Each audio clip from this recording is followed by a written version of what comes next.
我重生了。重生回来的第一件事，果断给前世岳母2个大逼兜，只因前世为了娶到村花，父亲整日工作最终倒下，母亲被活活气死。或许是报应，老天让我患上重病。刘医生，他们都是我儿子，血型怎么会不配？这是不是说明他们都不是我的亲生儿子？前妻傅慧娟随后当着儿子们的面把实情都说了出来。舒志强听后直接双目一瞪，直接没了气息，再次睁眼，居然重生回到和前世妻子订婚的这一天。小畜生，你居然敢打我！好啊，这就原形毕露了是吧？我家慧娟还没嫁给你，你就敢打他妈了？那以后还得了。一旁的老母亲和邻居们顿时慌了。强子，妈没事，你怎么能这么混呢？那是你丈母娘啊，快给她道个歉。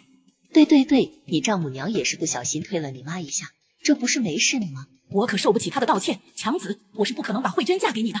要是想娶我家慧娟，3转1想加200块钱，1分不能少。一旁的村里人看不下去，便说道：“秀英啊，强子身强体壮，能干不少农活呢。再说这彩礼，你们本来说好的，怎么能临时再加呢？”秀英啊，我们家这条件你不是不知道，这么多年也不容易，多加的彩礼我们实在是拿不出了。妈，这事你不用管，我来处理就好。好，快给你丈母娘道个歉。可别给我道歉。你想多了吧？谁说我要给你道歉了？敢对我妈动手动脚，我只打你一巴掌算大人大量了。你那不知检点、水性杨花的女儿，还是留着自己在家下蛋吧。妈，咱们回去。强子，咱家好不容易凑齐一辆新自行车和100块钱，怎么能回去呢？妈，这家人咱们可高攀不起，我将来一定给您娶个城里媳妇回来。好不容易重来一次，这冤大头谁爱做谁做。熊凤霞听到舒志强的解释后，只能叹了口气。随后，舒志强推着板车朝院外走去，而一旁的徐秀英可忍不下这口气。畜生，你胡说什么呢？你说谁水性杨花不知道检点吗？话不说清楚，别想离开。滚！哼，你要是想知道我说的是什么，等你女儿回来好好问问。哎呦，我的天嘞！舒志强他打女人了，他们家太欺负人了，一把屎一把尿把女儿养大，他舒志强娶不起，还要污蔑我家慧娟脸。看着徐秀英开始撒泼，原本还在院里的乡亲立刻选择避让，生怕惹火上身。就在此时，一个穿着碎花裙的女人面露慌乱冲了进来。妈，你怎么了？怎么坐地上啊？这像什么？你快起来！闺女类舒志强真不是个东西，不仅对我动手，还造谣你不检点，以后你可怎么办啊？听到这话，傅慧娟脸色一阵青一阵白。他怎么知道的？要不是我肚子起个大包，我也不会嫁给他呀。妈，进去再说吧。妈，到底怎么回事啊？舒志强不是今天送彩礼来吗？还有你脸上怎么回事？他打的？是送彩礼来了，但今时不同往日了。你现在进糖果厂了，是端铁饭碗的人，他家拿那点东西根本配不上你好吗？听到徐秀英的话，傅慧娟顿时脸上一片煞白。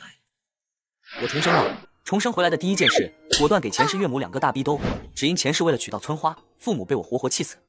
可没想到辛苦养大的3个儿子，都不是自己亲生的。重活一世，我要搞钱。爱就是可惜了我那财产，要被傅慧娟和3个杂种继承。就在回家的路上，老母亲问道：“强子，你说傅慧娟不检点，水性杨花是真的吗？还是你胡说的？”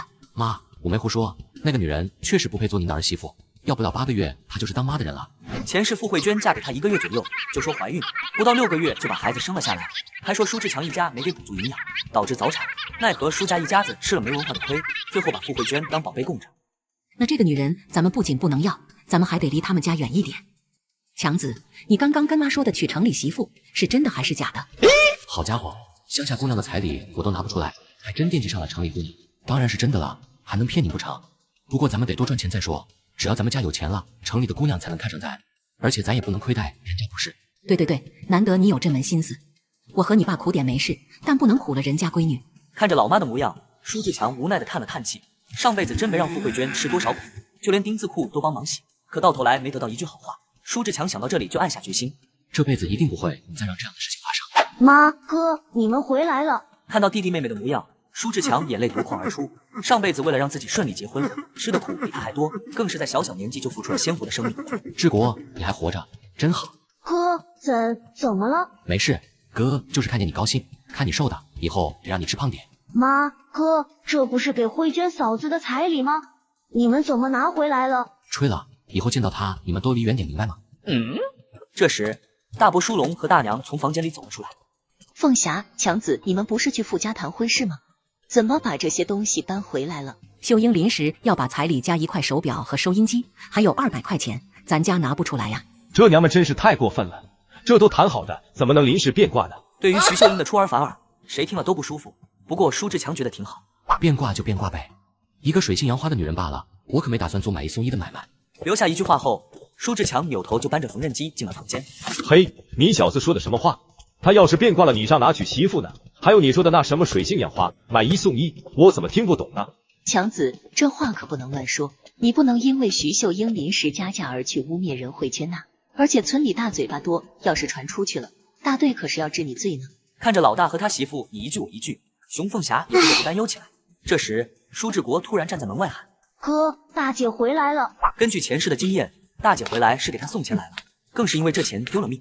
姐，还能再见到你，真好。强子，你的情况我已经听妈说了，没事啊，有姐在呢。这是你姐和姐夫赞助你的，你先拿去把慧娟娶回家吧。姐，我不要，你拿走。强子，你怎么还跟小时候一样呢？快把钱拿着去给你未来丈母娘道个歉好不好？姐，你现在立刻马上把钱拿回去，带你婆婆去医院看病。算了，还是我骑自行车送你回去吧。不是，你怎么知道的？前世亲姐姐给自己送钱，却因此丧命，这一世不能再让这件事情发生。不是，你怎么知道我婆婆病了？志红啊，你婆婆真病了。昨天确实有点发烧，不过今天上午已经给她买药了，我是给她做好午饭才过来的。妈弟，你们就放心吧。姐，你亲眼看到你婆婆退烧了吗？她一个60旬老人，身体素质不怎么好，要是没退烧怎么办？你还拿她看病的钱过来，这要是被姐夫知道了，该怎么看你啊？强子，你想多了，哪有那么容易出事？不行，你必须得回去带你婆婆去医院，你要不去我去了。舒志强重活一世，自然知道对方婆婆是怎么回事。上一世老人不仅把脑子烧坏了，还得了肺炎，没多久就离开了人世。而姐夫在城里做小生意，晚上收摊才回到家，因此错过了最佳治疗时期。行行，我回去行了吧？不过这钱你得拿着去和徐秀英道个歉，然后把慧娟娶回来。人家可是端铁饭碗的人，你娶到人家是捡到宝了，知道吗？舒志强心里有点不爽，毕竟上一世他可是个不缺钱的人。姐，我在你心里就那么不堪吗？娶个拿工资的，就算捡了宝？难道不是吗？舒志强有点无语，但他没有反驳，却向老妈要起了钱。妈，给我10块钱。你要那么多钱干嘛？10块钱，在当时得干1个月的活才能得到。我送姐回去，顺便进城里买点挣钱的家伙。熊凤霞不知道对方要买什么，但依旧从腰间掏出了钱。我不用你送，我自己能回去。你赶紧听话，去和徐秀英道个歉。强子，你可别乱花钱啊！知道了。这时，大娘走到熊凤霞身边说道：“我说凤霞，你怎么能给强子这么多钱呢？弟弟他1个月才赚多少钱，你就这么给强子乱花吗？”是啊，凤霞，城里的好玩意可多了，强子要是没经住诱惑把钱乱花了，你这个月可就要饿肚子了。闻言，熊凤霞脸上也露出一丝担忧，但又觉得得相信自己的儿子。强子不是说了要买赚钱的家伙吗？我相信他不会乱花的。赚钱？他知道怎么赚钱吗？一个庄稼汉不想着好好种地，做什么发财梦呢？是啊，凤霞，彪子赚点钱不容易，你以后可不能这么惯孩子，知道吗？此时，舒志强推着自行车，舒志红在一旁忍不住地问道：“强子，你真不打算娶傅慧娟那丫头吗？”姐，我听到一个小道消息，那女人其实是在外面乱搞大了肚子，这才急着找个便宜爹呢。强子，这话可不能乱说，清白对一个女人来说很重要。姐，我可没胡说，你想想我追她那么久没答应，怎么突然间就答应了呢？而且她还是个有铁饭碗的人，你就等着看吧。舒志强说的话对于舒志红来说，这简直就是天方夜谭，但还是选择相信了自己的弟弟。强子，那这女人咱们不要，可是强子，你娶媳妇的事怎么办？娶媳妇的事不急，我以后就找城里的姑娘当媳妇，但是我要先发家致富，不能让人家看不起我，也不能让姑娘嫁给我吃苦受累。可以啊，强子知道争气和心疼人了，以后要是有姑娘嫁给你，肯定享福。那必须的，我也得让姐姐你以后也享享清福。舒志强重活一世，终于挽救了姐姐和她婆婆的命。姐，你先回去照顾你婆婆的病重要。舒志红不明白弟弟为何这么坚持，但心里同样有点担心。很快，二人就到了舒志红家门口，将自行车停好，就直奔对方婆婆房间里。当他看到房间里的场景，顿时脸色大变。床边的饭菜一口没动，躺在床上的老人满脸通红，一看就是发高烧。妈，你怎么了？姐，快送她去医院。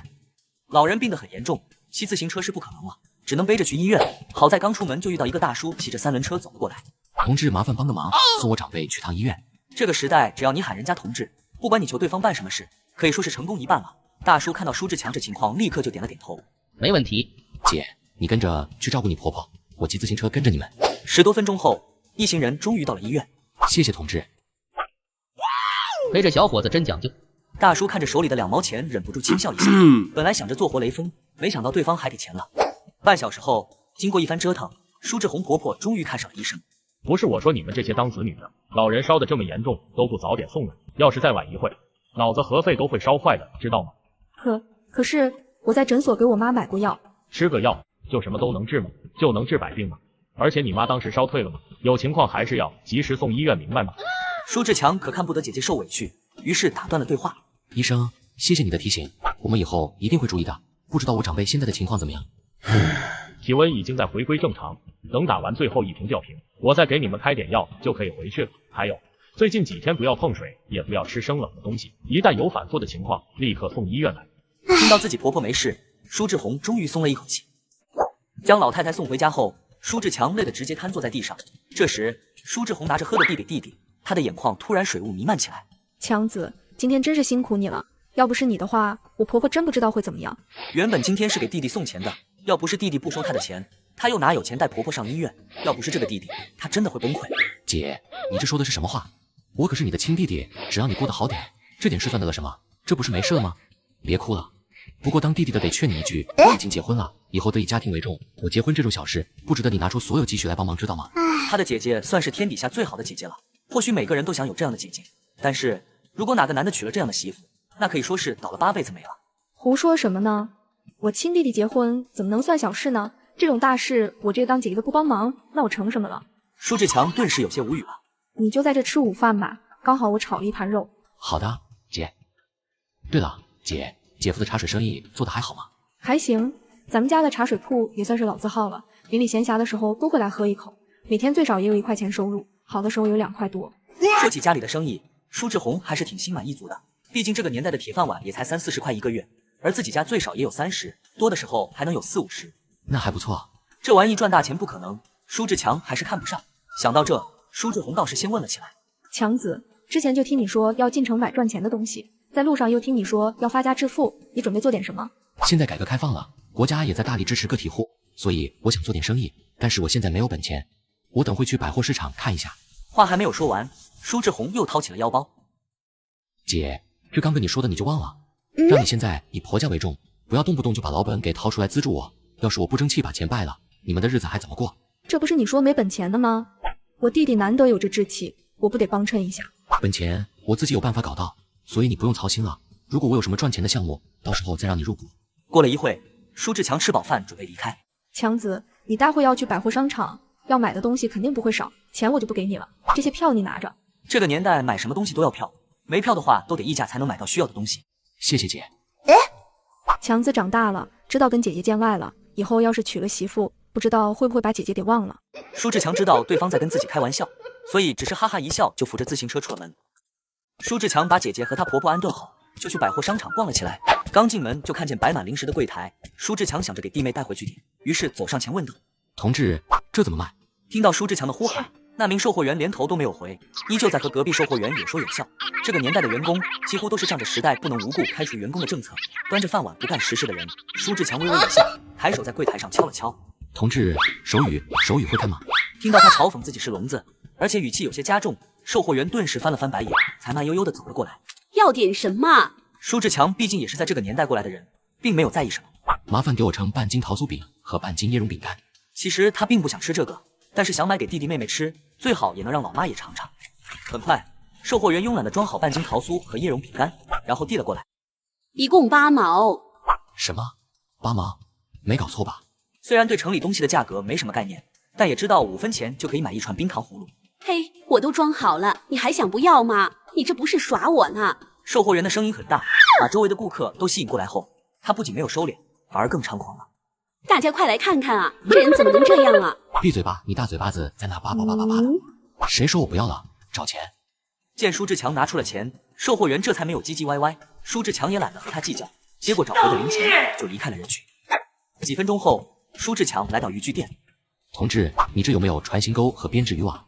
有的，你稍等。鱼钩1毛钱。小同志想去钓鱼呢，你看看你需要哪种渔具？他的态度比刚刚那个售货员要客气一点，可能是年纪大的原因吧。我只要几个鱼钩和最大的编织网，其他的就不需要了。他现在没有本钱，连骑来的自行车的钱也是借的，所以舒志强想到做生意的本钱，就得从无本生意做起。小同志，编织网1块5，4个鱼钩我算你2分钱好了。闻言，舒志强立刻拿出1块5毛2分钱一票递了过去。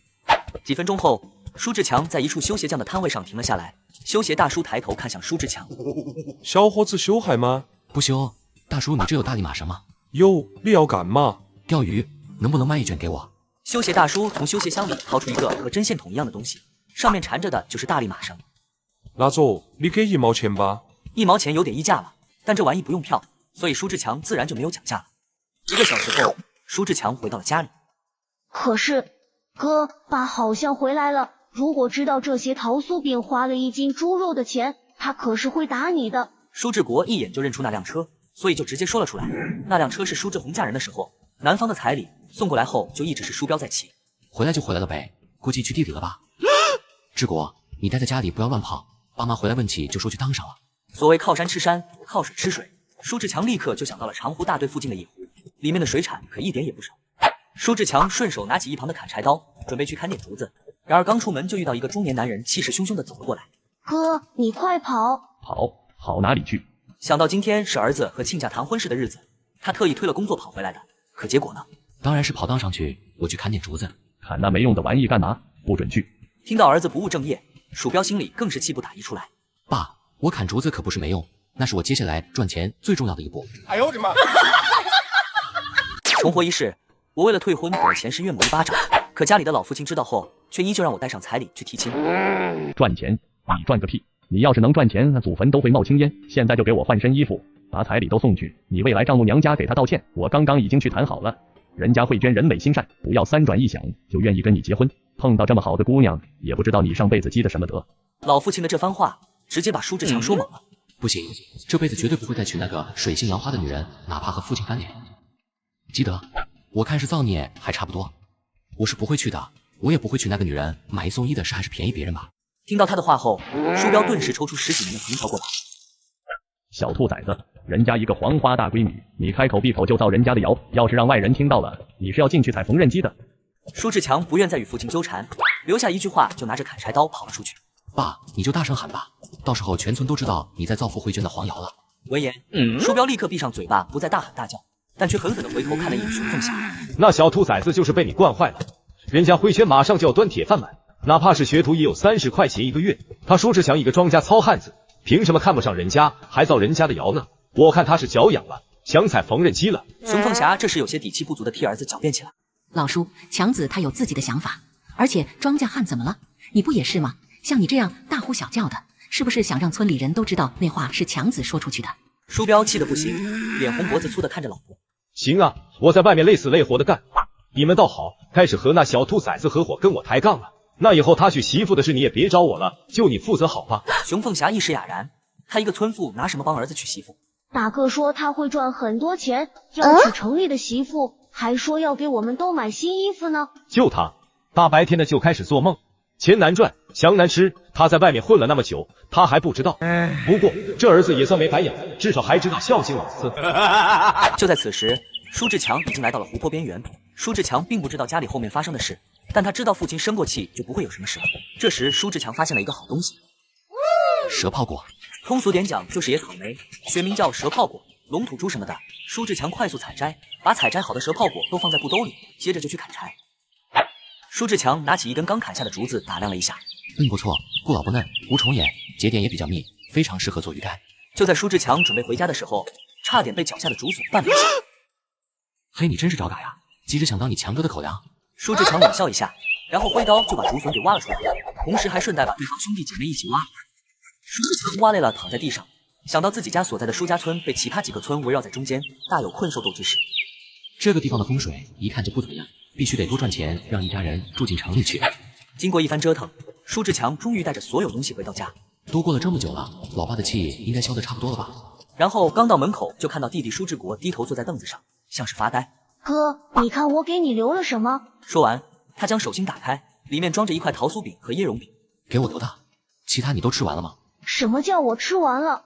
老爸发现你买的零食，刚好大娘又带着青青过来，就分了给他们，我这还留了2块给你吃。这时舒志强心里感动的同时，又有一丝愧疚感涌上心头。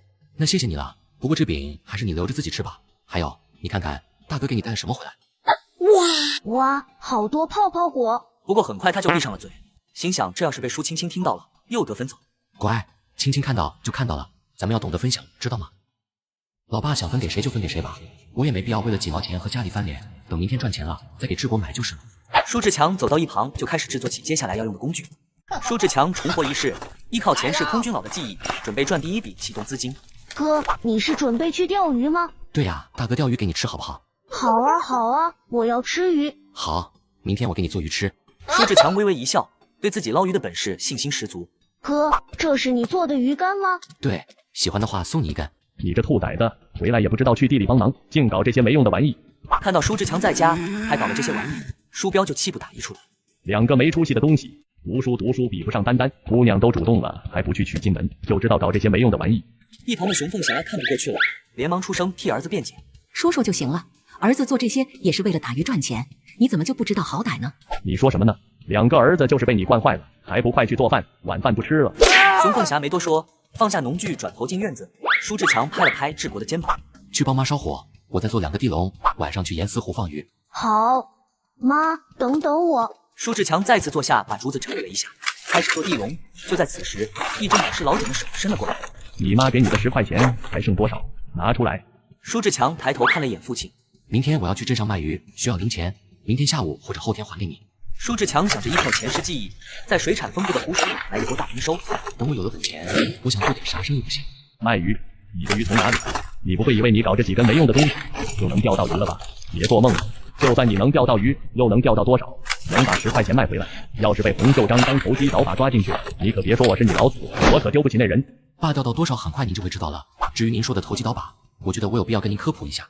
将物资从一个地方低价收购过来，再以高价卖给另一个地方的人，来回倒腾，不仅没有创造价值，还导致浪费的叫投机倒把。前2年洪秀章抓的也就是这么一群人，而咱们不同，鱼虾在湖里本就没什么价值，但打捞上来就不一样了。咱们是把湖里的资产打捞上来，转让本地的同志们，不仅没有造成浪费，还让他们有新鲜的鱼吃，这才叫创造价值。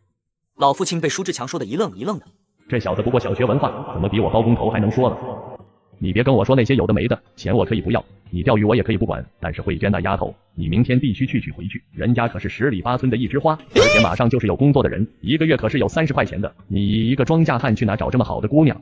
舒志强顿时有点无语，怎么又扯到傅慧娟的头上了？舒志强不想再理会老父亲，自顾自的忙起来。我跟你说话呢，你听到没有？爸，你看这样如何？给我2个半月的时间，我让你看到我能娶城里姑娘的实力。要是傅慧娟的肚子在这段时间没有长大痘，也没生病休息，咱们就再谈娶她的事。你想什么呢？你多大的本事，老子能不知道吗？而且拖人家慧娟3个月，人家还能嫁给你才怪呢。舒彪低头叹气，看舒志强说的这么认真，他还真有点怀疑起来。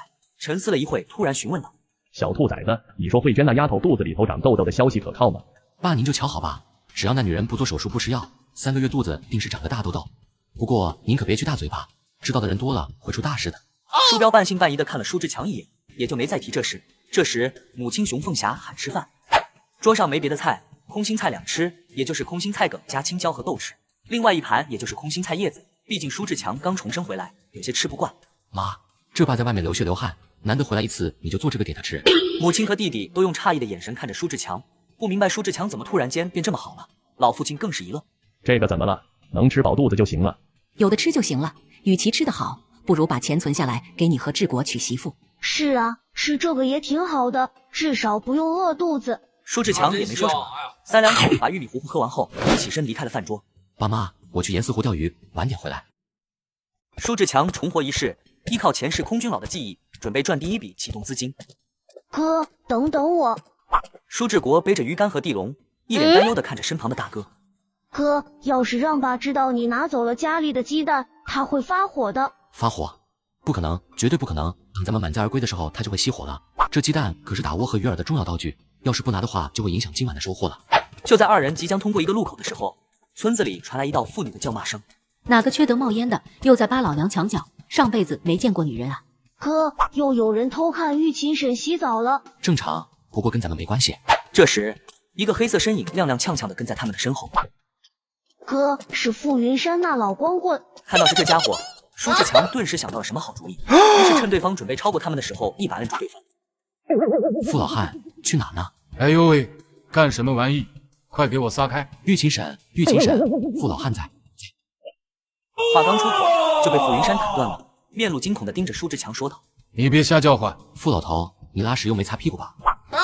不想让我叫唤也行，但是你得答应我一个条件。”兔崽子，你想趁火打劫？玉琴婶，傅云山连忙伸手捂住舒志强嘴巴，不过被对方躲开了，于是他只能愤怒又无奈地询问：“小祖宗为，你到底想干什么？”我明天要去趟江集市，把你家驴借我一下。不可能，绝对不可能！你想都别想。不借啊？那不借也行。治国，去把玉琴婶喊来。哎，好嘞，哥。傅云山此时急了，只恨自己有贼心没贼胆，不敢让别人知道他偷看了。2个祖宗为，借，我借还不行吗？早答应不就行了吗？非得浪费我们的时间。明天老师在家等着，我一大早就会去拿驴。知道了，知道了。放心，我不会让你吃亏的。傅云山可不相信这小子的话，气急败坏地朝着上许村走了。看着他的背影，舒志国不屑地撇了撇嘴：“切，不要脸的老东西！上遍夫家的人跑到咱叔家搞偷窥了。”走吧，很晚了。两兄弟一前一后走在小巷子里，就在拐弯的时候撞上了。哎呦喂！玉琴婶，大晚上的你怎么带球撞人呢？哟，是强子兄弟啊！婶子出来得急，所以没看到前面有人，没把你撞坏吧？不碍事，婶子，我年纪轻轻的，被球撞2下而已，还出不了什么大事。就是你大晚上的，怎么跑出来了？听到这话，舒玉琴顿时就来气，噼里啪啦的一顿吐槽。舒志强也不知道对方什么意思，小时候偷看的有没有算在里面？哎呦，你看我这张嘴，说起话来就没个度。强子，婶子刚刚不是在骂你，你不要误会啊。没事，婶子，刚刚我看到有个人影往上边傅家跑了，您可以去追追看。我和我弟还有事，就先走了。哎，好好好，你们兄弟俩这是准备去钓鱼吧？要小心点啊。好，谢谢婶子。你这孩子净跟婶子客气。你小子还没笑够吗？笑够了。大哥，玉琴婶其实也挺可怜的，一个人又要带孩子，又要照顾老人，白天还得下地干活，男人都没他干的活多。心疼，心疼的话，再过个几年你去把她娶了。我不娶寡妇，听说克夫。行了，说归说，闹归闹，别拿寡妇开玩笑，快点赶路了，要不然晚上就没得睡了。过了一会，两人到了严思湖，舒志强把渔具都放在一棵大树底下。治国，你去附近的稻田里引诱一些石鸡。哥，我听梅姥姥说，晚上用石鸡会碰到阿飘的。那你在这钓鱼，我去抓石鸡。算了，还是我去吧，我不懂钓鱼，可别浪费时间了。舒志强重活一世，依靠前世空军老的记忆，仅靠半小时就收获20斤鱼。俗话说，鱼饵越怪鱼越爱。随后，舒志强又拿出鸡蛋，一一打在里面，增添一些腥味，再和棒子面打在一起成面团，然后将这些团子拧成一个个小的团，放在一旁风干，作为鱼饵和打窝用。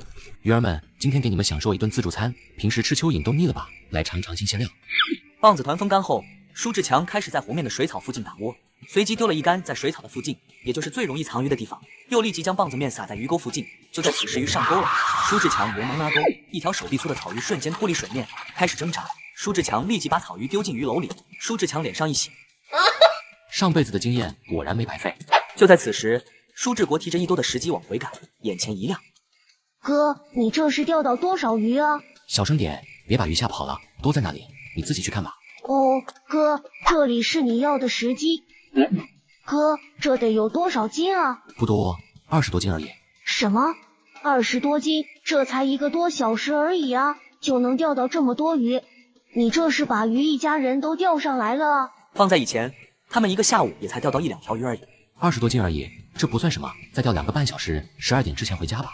说着，舒志强就把手上的已经脱好衣服的田鸡塞进了地笼里面当饵料，随后又把地笼递给舒志国。志国，去把这个放下游的河道里，记住啊，找个水草多的地方放，一定不要被人发现了。你自己把位置记好，然后明天早上来取。干嘛的？这味道跟想有的一拼啊！干嘛的你别管，明天收笼的时候你就知道了。哦，好吧。就在转头的一瞬间，舒志强微微一笑，再次提到，这次上来的是一条白鱼。放好地笼的舒志国跑了回来，坐在舒志强的身边。你看着这2根杆，鱼漂顿口或者上顶，斜漂入水都可以提竿，明白吗？舒志国听着大哥传授钓鱼经验，听得津津有味。接下来的时间里，两兄弟不断抛竿提竿，鱼篓里的鱼也越来越多，直到村里的鸡开始打鸣，饵料也用的差不多，他们才不得不放弃。哇，这一篓怎么也得5、60斤了吧？不知不觉我们竟然钓到这么多鱼了，这要是拿去乡镇上卖，不得比人家1个月工资还多？差不多，咱们回去吧。李天亮还能睡一会。舒志国兴奋得很，迫不及待地和大哥一起提着鱼篓往家的方向走去。很快，兄弟俩就在村里大黄小黑的狂吠下回到了家。强子、志国，是你们吗？突然传来一道熟悉的声音，让兄弟俩都愣在了原地。妈，你怎么还没睡啊？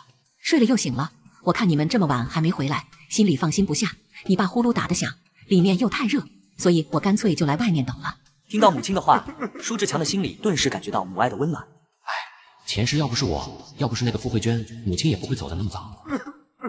妈，我们没事，你快回去睡吧。是啊，妈，你快去睡吧。熊凤霞刚想点头，背后突然传来一道看热闹的声音：“睡什么睡？下午牛皮吹得那么高，让老子看看你们搞了多少鱼。”看着父亲一脸质疑和母亲期待的目光，舒志强只能无奈一笑。那就来看看吧，都不敢说，但绝对能吓你们一跳。闻言，父母没有说话，只是默默地走过来，将里面的鱼都倒进了司马光砸的缸里。几十斤的鱼倒在里面，空间明显有点不够用啊！好家伙，真搞了这么多鱼，连桂鱼都有。这要是拿去卖，得卖多少钱啊？你们这哪里是去钓鱼，这是去捅了鱼窝吧？看到这满缸的鱼，叔父和叔母都是一脸的震惊，眼神中充满了难以置信。长这么大还是第一次见有人搞这么多鱼。鱼窝是不可能有的，但是能自己创造。行啊，很得意是吧？本事再大你也是我儿子。哼，孩子他妈，明天煎盘桂鱼来吃吧。很久没开荤了，我这肚子里都没油水了。煎鱼多费油啊，你还要吃桂鱼，那都1-2块钱一条了，你干一天活都赚不到这条鱼，你还有脸开口要吃？行了，妈，爸想吃明天就做一条吧。而且你和志国也都需要补补身体，至于怎么做着吃，那就你们自己想吧，我要去睡觉了。行啊，儿子有出息了不说，还知道疼人了。就知道吃，快把缸盖好，别让鱼跑了。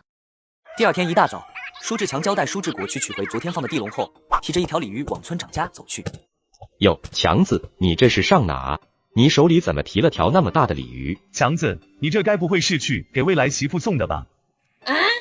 当看到舒志强手里的鲤鱼，他们的脸上纷纷露出好奇和渴望的表情。各位叔叔伯伯好，我这是准备去村长家呢，之前借了他家的板车，今天还要用，所以有点不好意思，给他送条鱼当做感谢了。舒志强面带微笑的打了声招呼，也说了一下鱼的去处。至于对方说的那什么媳妇，他又解释了一下。建立叔，您可别开玩笑啊，我还是一个龟崽子呢，哪来的媳妇？这话要是传出去了，我以后娶不上媳妇可就要打你家芳芳的主意了。听到舒志强的话后，他顿时就急了。臭小子，我家芳芳才10岁你就敢开玩笑，找嘎是不是？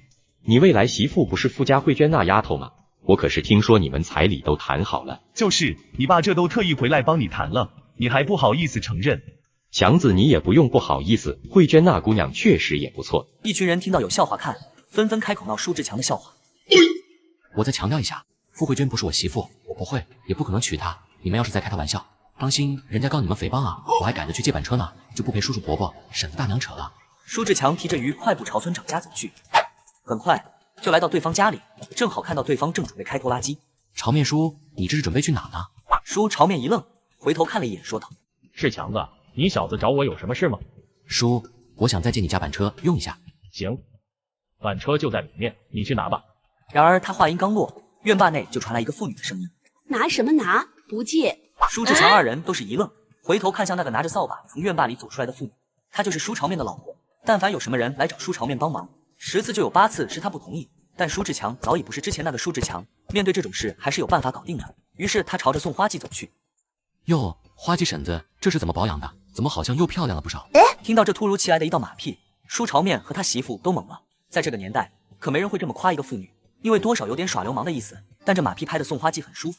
强子，你拍我马屁也没用，板车今天我家要用，借不了。闻言，舒志强看了一眼舒潮面，就知道送花季在说假话。他将手中的鲤鱼提了提。那还真是可惜了，我也知道帮忙这东西是互相的，所以一直借2位板车也有点不好意思。刚好昨天钓了几条鱼，本来还想送给叔叔婶婶。看着那条鲜活的鲤鱼，送花季的瞳孔都亮了。舒志强轻笑一声，转头就走。既然叔叔婶婶的板车自己要用，那我就去下边富家借借看吧。送花季一听急了，连忙跑上前拉住舒志强的胳膊。强子，你先别急着走啊！婶子，你这板车也不能借啊，你还留我干嘛？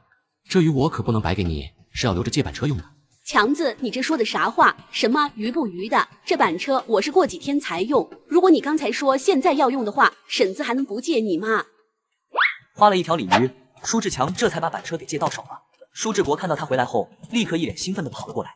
哥，地笼里有好多黄鳝和泥鳅。还有其他吗？还有很多大虫子，不过都被我扔了。什么？扔了？对呀，那玩意又没什么用，还夹死了不少泥鳅黄鳝呢。看到大哥如此震惊，舒志国有点疑惑，又有点不以为意。怪我，没有提前跟你说明白。对方口中所谓的大虫子，其实就是后世爆火的龙虾，那吃剩的龙虾壳都能绕地球2圈了，而且价格还不便宜。志国，以后地笼里的大虫子别扔。不是，大哥，你要那玩意干嘛？水沟里有很多的，你想要我去给你抓？行，那你待会帮爸妈干农活的时候抓一些回来。上辈子年纪大了以后就没吃过鱼虾，我还挺想念这一口的。什么干农活？咱们今天不是要去镇上卖鱼吗？卖鱼的活我去就行，你在家帮爸妈把农活做完，等过完这段收到插秧季，我再带你去县城闯荡。过了一会，舒志强又从鱼缸里捞出一条鲤鱼，用稻草穿好了鱼鳃和嘴，提着鲤鱼往上边富家走去。就在这时，迎面走来一位舒志强熟悉的不能再熟悉的人，这是舒志强重生后第一次见到傅慧娟，不禁的怒气止不住的升起。此时，傅慧娟一脸欣喜，柔声说道：“志强，你来了。”我不是来找你的。傅慧娟的笑容逐渐消失，不过为了出事的孩子，她还是笑脸相迎。志强，别生气了，我为我妈的错误跟你道歉，我不要彩礼了，咱们以后好好的行吗？舒志强看了她一眼，心里无语至极。这女人真是下血本呀！要是上辈子我听到这话，早就开心的不行了。可是今时不同往日了。傅慧娟，你别装了，我告诉你，我不会娶你的，这辈子都不会。傅慧娟懵了，直到舒志强走了，她才反应过来，并且愤怒的大喊：“舒志强，你混蛋！当初是你说喜欢我，想娶我当媳妇的，现在我什么都不要，就想嫁给你，你凭什么说不娶？”舒志强回头看了一眼傅慧娟，便说道：“凭什么？因为便宜没好货。”重生过的都知道，可以靠钓鱼获得第一桶金。舒志强痛斥了胡慧娟一句话后，再也没有回过头，径直往傅云山家走去。傅老头进门后喊一声是对主人家的尊重，但是舒志强迟迟没有得到回应。这老头该不会反悔不想借礼，所以不搭理我吧？难道还没睡醒？傅老头，傅老头，看着躺在床上打呼噜的傅云山，舒志强无奈的叹了叹气，又将手上的鱼递了过去，在对方的鼻子前晃了晃。黑傅老头，有人来给你介绍婆娘了。婆娘？哪里？你小子来干嘛？拿老子寻开心吗？昨天晚上不是说好了把驴借我用吗？我来拿，看到没？8两重的大鲤鱼就当借你驴的报酬。行了，我知道了，驴就在猪圈里，你去牵吧，用完了要把它喂饱再送回来。说完，傅云山准备躺回去睡个回笼觉，舒志强把鱼放在一旁，忍不住问道：“你个老东西还睡呢？地里的活不用干了。”这就不用你操心了，老头我家里就我一个，地里的活我想什么时候干就什么时候干，一个吃饱全家不饿，你这小屁还不懂。舒志强没多说，转身就朝猪圈走去。驴兄弟，我带你去赶集。哥，你回来了。爸妈都去地里了吗？爸妈让我吃完饭等你一下，看有没有需要帮忙的，让我帮完了再去地里插秧。行，那你帮我把鱼都倒进你洗澡的那个盆里。随后兄弟俩把鱼都装在洗澡盆里，装了满满2大盆放在板车上。行啊，你去地里帮爸妈吧，记得抓点大虫子回来，下午等我回来给你们做麻辣小龙虾吃。小龙虾？那是什么东西？好吃的，到时候你就知道了。黄岭乡的集市离长湖大队不远，也就不到10公里的样子。舒志强赶着驴，不到1个小时就到了集市上。舒志强找了一个有杆子的位置，把驴绳绑在上面，一切准备就绪。舒志强站在板车旁，扯着嗓子大喊：“卖鱼，又肥又鲜的草鱼、鲢鱼、大鲤鱼，刚从湖里打捞出来的活鱼，同志们快来看看啊！”刚好一个大妈从这边走过来，一条肥美的鲫鱼直接从盆里跳了出来，她眼前一亮，问道：“小伙子，这鱼不错啊，是怎么卖的？7毛2一斤，看在姐姐您是我第一个顾客的份上，算您7毛如何？”大妈愣了一下，差点迷失在这一声声姐姐的称呼中。小伙子还挺会做生意的啊，行，给我拿2条鲫鱼。得嘞，姐姐家里几口人，我给您选2条大的。不用太大，差不多就行。姐，1斤4两有点跌称，我就算您这个重量了，9毛8分钱，您拿9毛5就行。舒志强的话让大妈听得非常舒服，笑着把钱掏。小伙子，你挺会说话，以后要买鱼我就找你了。谢谢姐，下次我还给您优惠。大妈笑着把头点，然后转身离开了。这时，有几个妇女看到大妈手上的鱼，忍不住问了一句：“大姐，你这鱼哪里买的？看起来又肥又新鲜啊！”就在那里买的，那个小伙子人不错，鱼不仅鲜活肥美，还会给出很大的优惠。闻言，他们就往舒志强摊位上走去。小伙子，这草鱼看起来不错，多少钱1斤？姐，这鱼将近2斤，市场价7毛8，我给您算7毛5，如何？你这小伙子实在，那就给我来1条吧。好嘞，1斤8两，1块3毛5，姐您给1块3就行。真实在，明天你还来吗？我女儿怀孕需要鲫鱼汤。小伙子，你这鲫鱼多少钱1斤？7毛2，我看您长得像我姐，我给您算7毛，如何？哎呦喂，我都50了还你姐，那你姐得多大啊？行吧，给我称3条，要足称啊，别以为说好话就能耍滑头。姐您就放心吧，村里人都喊我诚实小郎君，做的生意就图一个真诚。来，姐，2斤1两，我给您算2斤整，姐您拿1块4毛钱就好了。在舒志强的吆喝和让利的做法下，2大盆鱼都快被卖光了，一共卖了30多，看似不多，但这可是厂里普通员工1个月的工资，他1个上午就赚到了。就在舒志强准备收摊时，耳旁突然传来一道陌生又熟悉的声音。你好，请问您这里还有鲫鱼卖吗？他浑身一颤，面露呆滞的看向那个女生。喂，你干什么一直瞪着眼睛看着我？这时的舒志强才回过神来，连忙问道：啊，你说什么？舒志强重活一世，仅靠1上午就赚到30多块钱，却在准备收摊时遇到前世恩人。你干什么瞪着眼睛看着我？你不要喜欢我啊！你说什么呀？肖文韵无奈地看了舒志强一眼，再次说道：我说你这里有没有鲫鱼卖？有，你要几条？1条就行，多了我也吃不完。闻言，舒志强立刻选了1条最大的鲫鱼，递给了肖文韵。他眉头一皱，赶紧这鱼他肯定吃不完的。哎，算了，这大哥卖鱼也不容易，到时候吃不完分点给学生就好了。来，肖老师，您的鱼。你认识我？舒志强很快就反应过来，懊恼自己怎么就这么大意了，但是话已经说出去了，他也不能装糊涂，于是点了点头说道：当然认识了，白果小学的老师嘛，我听我妹妹说起过您，说肖老师您和蔼可亲，对待学生就和自己的弟弟妹妹一样。肖文韵听得心里美滋滋的，没想到自己在学校面前有这么好的风评。然而在下一秒，他又是一愣，用诧异的眼神看着舒志强说道：那个，我今天第1天到白果小学任教，班上的学生我也是第一次见，不知道你什么时候听你妹妹说的？哎呦，肖老师第1天来啊！舒志强有点尴尬，只能用笑声掩饰，上辈子只是和对方有聊过几次，但并没有深入了解过。对方在学生的嘴里都是好评，可惜在一次下水救人的时候溺水而亡了。而他救的这个人就是舒志强的妹妹舒志轩，所以舒志强打心里感谢对方，这才在刚刚见面时乱了方寸。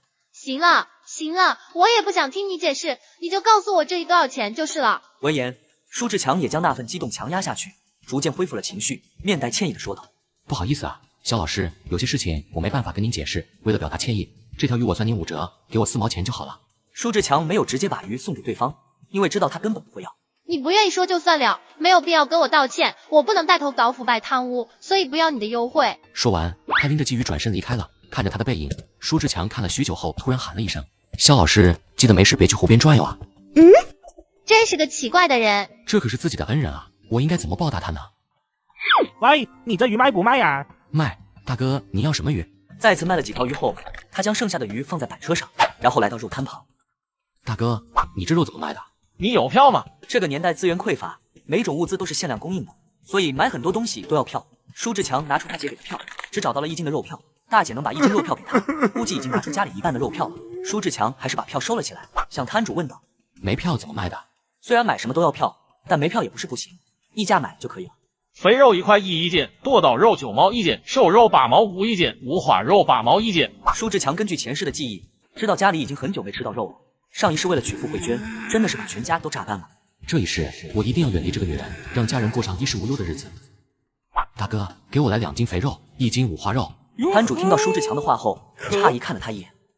穿的衣服这么朴素，居然一次性买那么多肉吃。尽管心里有些好奇，但他还是麻利的把猪肉都割好。这时，舒志强又看到肉架上的一副大骨头。大哥，你这筒子骨怎么卖？这东西没什么人要，你要是想要的话，2毛钱给你。得嘞，谢谢你了。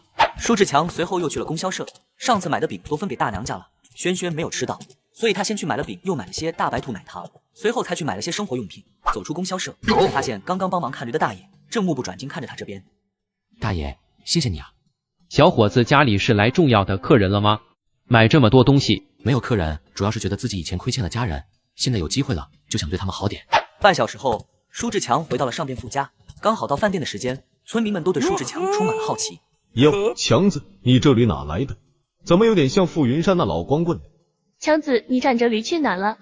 上集市了吗？好家伙，还有这么多肉、大骨头，就连鱼都有好几条。你这是买了多少好东西？日子不打算过了吗？别胡说，强子这肯定是买给慧娟那丫头的，毕竟两人也快一家人了，是吧？面对一群乡里乡亲的作文，舒志强都只是微笑带过，但听到有人提傅慧娟的时候，他就不得不解释一下了。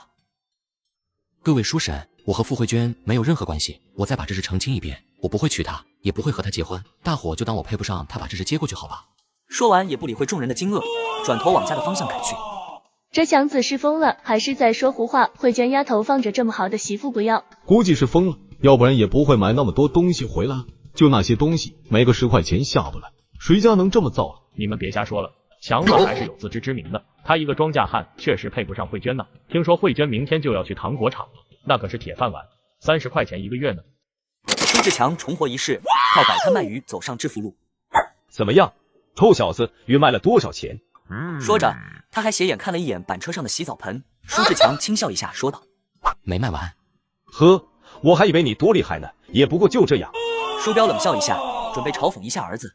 然而当他看到板车上的东西时，就剩这些了，要不然还能多卖几块钱。小兔崽子，连老子也敢耍！妈和志国呢？怎么没看到他们？在厨房做饭呢。这都是你买的东西，刚赚点钱就不知道北了是吧？这么花钱还过不过日子了？这都是咱们家的必需品。志国和轩轩太瘦了，也需要补补。还有妈那体格，您就不想他把营养补上去？不过我也给你搞了2瓶大曲，一会喝点。下次不许这么浪费了啊！舒志强这时来到厨房，母亲熊凤霞正在灶台上洗锅，弟弟舒志国正蹲在灶台背后。妈，在做饭呢。哥，鱼呢？鱼卖的怎么样？舒志国一脸激动地看着大哥，毕竟自己也出了一份力，所以想知道战果如何。舒志强也没打算藏着掖着，于是把结果说了出来。还行，差不多都卖完了，只剩几条没卖，我拿回来咱们自己吃。真的？那不得有30几块钱？把干1个月的小工还不一定有这些钱呢。一旁洗好锅的熊凤霞一脸期待地看向舒志强，说道：“强子，你真的把鱼都卖出去了？”没错，确实卖出去了，而且是大卖。为了庆祝卖鱼顺利，咱们今天吃鱼吃肉。太好了，终于可以吃肉了。嘘，小声点，再叫大伯和大娘就该带着亲亲来了。闻言，舒志国立刻把嘴巴闭得紧紧的。强子，你怎么买这么多东西？这得花多少钱呢？熊凤霞这辈子节俭惯了，看着这么多好东西，别说多肉疼了。舒志强本想解释一下，这时舒彪走了进来。反正钱是他赚的，他爱花就让他花呗，正好你和孩子们也需要补充一些营养。听到这话，熊凤霞和舒家2兄弟都诧异地看向对方。看什么看？我说的有问题吗？赶紧把鱼和肉都做了吧，这都几点了还不吃饭呢？吃就知道吃，不存钱，我看你怎么给孩子娶媳妇。舒彪懒得跟其多说，再说他馋酒的事就得露馅了，于是转身出去了。舒志强微微一笑，将买的肉饼递给老母亲和弟弟。妈，今天这饭我来做，这是肉饼，你和志国一人吃1块垫垫肚子先，还有1块留给轩轩，待会我去学校送给他。谢谢哥。舒志国抓起1块饼就狼吞虎咽起来。强子，你会做饭吗？养了这儿子20多年，儿子会不会做饭他自己心里清楚，就担心对方把肉糟蹋了。放心吧，妈，要是不放心，您就坐旁边看着还不行吗？志国，烧火。舒志强先是把肥肉熬出满满一大盆的猪油后，随后又看向志国说道：“志国，我让你抓的龙虾呢？”龙虾？什么龙虾？就是大虫子。早上我不是让你去田沟里抓2斤回来吗？哦，对。舒志国顿时恍然大悟，随后起身去后门提进来一个木头桶子。哥，都在这呢，这玩意叫龙虾。对，这玩意就叫龙虾，待会我做1份出来给你们尝尝。什么？这玩意还能吃？这玩意到底哪里能吃？是他帮硬的盔甲吗？一旁的老母亲惊讶地问道：“强子，你可不要浪费油啊！我可从来没听说这东西能吃。”能吃，当然能吃，而且我保证你们待会觉得太少。舒志强微微一笑，信心十足地继续埋头苦干，而旁边的大伯也被这猪油味道香到了。木英，这是哪家在熬猪油啊？不逢年过节的日子还过不过了，这香味可太馋人了。好像是老白家飘来的香味。他们家又吃肉，这个月得有2、3回了吧？吃几回也和咱没关系，毕竟人家家里有2个铁饭碗呢。不行，我得去看看去。肚子没有点油水的舒龙往外边走去，刚好碰到老白扛着锄头路过这里。老白，你这是准备下地？饭不吃了，老远就闻到老嫂子熬的油炸香了。前几天才吃过肉，今天又吃呢，日子还过不过了？老白抬手指了指舒志强家，隔壁小磕头家飘来的肉香都不知道呢，亏你们还是兄弟呢。舒龙和周木英对视一眼，看到了对方瞳孔中的难以置信。舒志强赚到重生后的第1桶金，请全家吃肉，不料大伯大娘闻着肉香也来了，大哥大嫂，那小子给我买了2瓶老曲，待会你们就在这喝点。不是，彪子，强子哪来的钱买这些东西？刚我可听老白说了，强子载了1板车的东西回来，就那1板车东西得花多少钱啊？有钱也不是这么造的啊！就这花钱的手笔，将来要怎么娶媳妇养儿女？呵呵，就是强子昨晚钓了点鱼，这不拿集市上卖去了吗？那小子孝顺，刚赚了点钱就想着孝敬我和凤霞2个呢。在听到他的话后，舒龙和周木英的心里已经打起了小九九，他们决定待会趁喝酒的功夫打听这是怎么钓到鱼的。就在此时，厨房的香味飘到了外面，舒彪忍不住走进厨房里。不是，怎么还没炒好啊？闻着这肉香我都饿得不行了。周木英也跟了进来，看着锅里的肉瞬间眼红了。爸，别急，我再做一盘龙虾，你就可以先喝酒了。志国，去把你以前用的饭盒拿过来装菜。强子，你这拿饭盒把菜装起来是什么意思？不是说好让我们在这吃饭吗？怎么还把菜留下来一些呢？怎么还怕我们把你菜给造完了？轩轩早上只带了一个红薯，我怕他吃不饱，所以打算给他送点饭过去。对，轩轩那孩子太瘦了，和青青一样，是得补补。切，跑过来白吃白喝就算了，这是还想让哥给他女儿也装一份啊？哥，饭盒给你。舒志强把菜装好放在一旁，又将龙虾倒进了油锅里。一旁的周木英吓得后退几步，又吐槽道：“强子，这大虫子也能吃，全都是壳，能有什么吃的？真是浪费油啊！”大娘，是油炸不香，还是那五花肉你不喜欢吃？让你白吃你还唧唧歪歪的，真是让人讨厌啊！还行吧。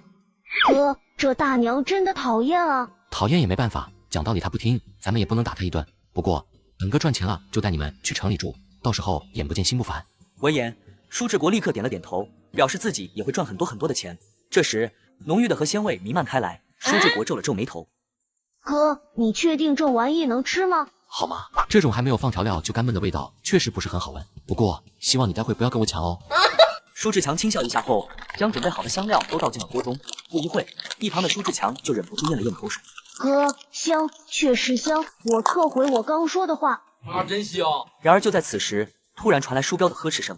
我说把菜放下。舒志强兄弟俩脸色一变，转身朝外面走去。等他们来到一看，舒彪2兄弟和周木英已经坐在桌子上了。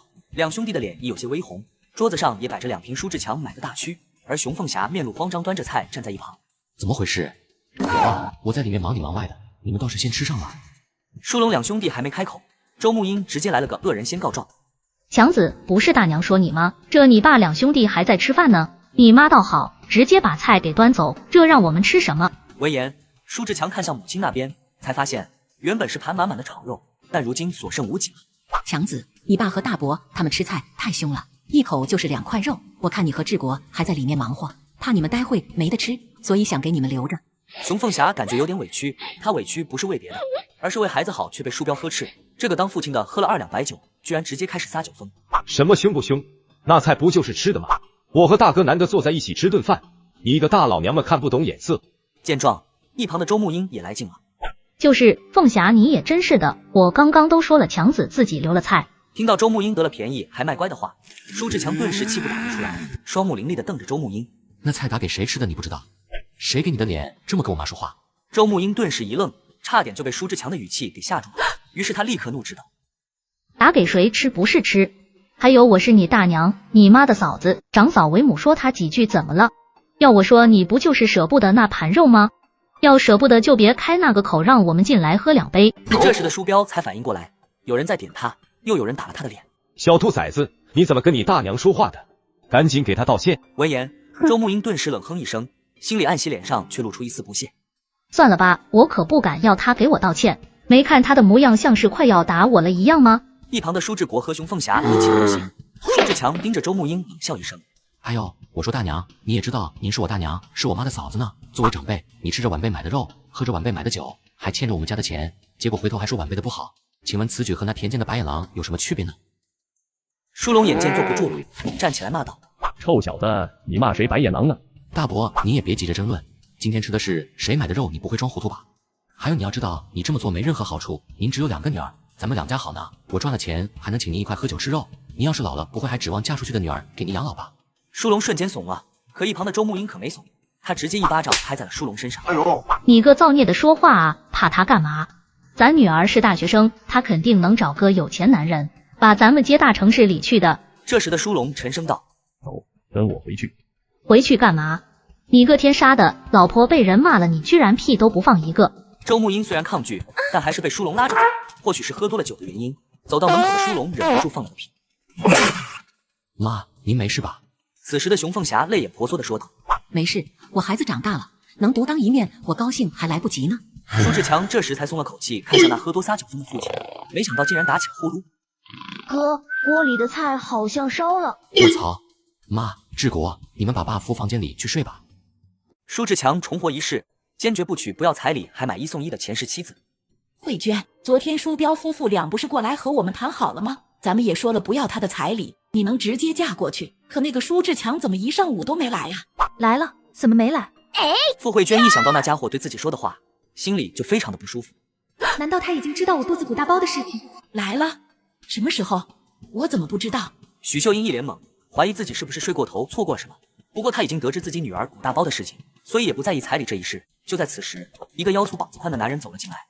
妈，我要吃鱼。吃，就知道吃，你除了吃还能干什么？但凡你能争点气，咱家也不会落到这么任人欺负的地步。看着一脸慵懒的儿子，许秀英是既心疼又无奈。隔壁那个老光棍都能吃鱼，为什么我不能？谁欺负你了，老子弄嘎他！你可拉倒吧，你不被舒志强弄嘎就不错了。舒志强可是出了名的混子，从小到大他啥缺德事没干过，拆人家手艺人的篮子，偷看寡妇洗澡，打架更是。你说什么？傅老汉家里吃鱼？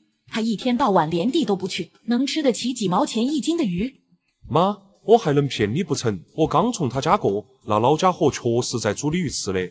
那老头确实有鱼吃，不过是舒志强早上给的。什么？舒志强哪来的鱼？他又怎么会给那个老光棍呢？慧娟，妈，我还打听到一个消息的，我听乡里乡亲说啊，舒志强上午不知道赶着路车去了哪里，回来的时候买了一堆东西，有鱼有肉，还有套薯饼等10多块钱东西嘞。听到这话，许秀英这下彻底坐不住，直接从座位上站了起来。不是，那他买好的东西怎么不拿过来呀？这时的傅慧娟一脸不耐烦地说道：“行了，我明天就要去糖果厂上班，怎么办？我想他会告诉我的。”妈，那鱼还吃不吃啊？就在此时，舒志强一家吃起了小龙虾。哥，这龙虾味道真不错啊，又麻又辣的，真过瘾。喜欢吃就多吃点，我先把饭菜给轩轩送过去。白果小学离长湖大队并不是很远，不到10分钟，舒志强就到了校门口。二狗，过来。这就是玉清沈的孩子，因为自己没什么文化，所以给他取了这个名字，好养活些。强哥，你找我干嘛？二狗一脸疑惑地询问道，因为他非常讨厌这个男人，因为对方偷看过老娘洗白白。二狗，哥给颗糖你吃。二狗顿时眼前一亮，但是没有伸手去接，反而后退几步。强哥，你别觉得用1颗糖就能收买我，我妈跟你真的不合适。舒志强有点懵，无奈的叹了叹气后又说道：“二狗，我对你妈没有任何兴趣，这颗糖给你就是想问问，你看见我妹妹志轩了吗？”你真的不是要我去当奸细，让我在我妈面前帮你说好话？舒志强直接一耳屎敲在了二狗头上。要你说你就说，搞这么多虚头巴脑的。别敲我头！志轩下课的时候被老师叫去办公室了。听到这话，舒志强顿时脸色一变，直接朝里面走去。喂，我的糖！听到呼唤，舒志强丢了一颗大白兔奶糖，然后继续往里走去。二狗捡起奶糖，心里暗道：这舒志强人还不错嘛，要是能天天给我糖吃，也不是不可以。这时的舒志强走完了所有的办公室，都没有看到舒志轩。难道二狗那小子骗我？此时，一个男人看到舒志强奇怪的举动后，走上前问道：“同志，请问你有什么事吗？”这位老师你好，我想问一下，2年级2班的舒志轩是不是被某位老师叫到办公室来了？肖老师班上的。下课的时候，肖老师确实带了2个孩子去办公室了，听说是因为过肩摔了。过肩摔？人怎么样了？同志，我知道你很急，但是你先别急，先说说你和他们是什么关系。我是舒志轩的大哥，麻烦告诉我他们去哪了。同志，现在还没有到上课时间，肖老师应该还在宿舍休息，如果没有意外的话，您妹妹应该也跟着去了。这样吧，我带您去找找看。好的，麻烦你了。同志您客气了，这是身为老师应该做的。舒志强在热心老师的帮助下，成功找到舒志轩，并嗦起了小龙虾。肖老师，你在吗？肖老师，在，我在呢。陈老师，您有什么事吗？还有，你怎么带陌生人过来呢？抱歉，肖老师。对不起，同志，我听志轩和青青说他们中午都不回家休息，刚好我从您那买了条鱼，我吃不完，所以想着把他们带宿舍吃个饭，顺便再睡个午觉。舒志强也听出来了，肖文韵带2个孩子回来完全是出于好意，所以舒志强不仅不会责怪肖文韵，反而由衷的想感谢对方。轩轩，我听说你和人过肩摔了。听到这话，一旁的舒青青脸色顿时变得不好看起来。舒志轩见大哥询问，也没有任何顾忌的点了点头，转头看向舒青青。二哥早上给了我3颗大白兔奶糖，被青青发现后，我给了他1颗。可是在我吃第2颗的时候，他冲过来抢了，我就和他过肩摔了。3颗？舒志强愣了一下，便笑了起来。他早上是给了舒志国4颗奶糖，让他分给志轩吃，没想到对方居然分给妹妹3颗，看来对方对妹妹的疼爱不必自己省。这时肖文韵又说道：志轩他哥，这件事我已经训斥过青青了，他也知道错了，您看看能不能……闻言，舒志强沉思了一会，阴沉的脸色瞬间变得正常起来，说道：肖老师这说的什么话？志轩轩和青青不都是我妹妹吗？就算他们调皮不听话，我顶多也就训斥一番，让他们知道错就好，不至于像你想的那样。听到这话的肖文韵也是展颜一笑，说道：您还真是一个好大哥呢。舒志强心里有些飘飘然，但表面不露出一丝得意。他走到妹妹舒志强身旁，又递了几颗奶糖过去。青青想要就给他，哥这里还有，但是你别玩过肩摔，知道吗？要是花了脸或者受伤怎么办？舒志轩眼前一亮，连忙将奶糖接了过去。谢谢大哥，我知道错了。谢什么？哥还给你带了饭菜，你肯定没吃过这么好的菜。舒志强微微一笑，随即又将饭盒盖子掀开，一股浓郁的辛辣香以及和鲜香迅速在大堂里弥漫开来。呀，大虫子！看到饭盒里的龙虾，舒志轩顿时吓了一跳。这玩意农村人都见过，祸害庄稼不是什么好东西，所以他的第一反应是抗拒。什么大虫子？这叫龙虾，非常好吃的。不可能，什么龙虾？你骗我！我是绝对不会吃大虫子的。2个孩子都嫌弃至极，但一旁的肖文韵和陈老师却不觉得。看着龙虾全体通红，浓郁的香味直接让人食欲大开。你看你这模样，连大哥都不行。舒志强看着2位老师咽口水的模样，直接将龙虾递给了他们，问道：肖老师、陈老师要不要来一口？谢谢，不用了。一旁的陈老师也是直接拒绝，毕竟不能吃学生家长的东西。浓郁的腥香味瞬间扩散开来，这可把舒志轩和舒青青看得口水直流了。真不吃？既然大哥强求，那我就勉为其难的尝一尝吧。哇，好辣，好香！舒志轩张开嘴巴喘着大气，把一旁的肖文韵吓倒。志轩哥哥，你怎么能给他吃这么辣的食品呢？这样一来，他很容易造成肠胃不适的。舒志强尴尬的呵呵一笑。行了，我们马上就要上课了，该去学校了。肖文韵一开始还觉得舒志强是个好哥哥呢，现在看来也不过如此。就在这时，舒志轩说道：大哥，我还要吃，我还要吃。听到这话，肖文韵愣了，一旁的陈老师顿时笑了，上前询问起舒志轩：轩轩，这个大虫子肉真的那么好吃吗？有点辣，但越吃越上瘾。听到这话，本就爱吃辣的陈老师更是咽了咽口水。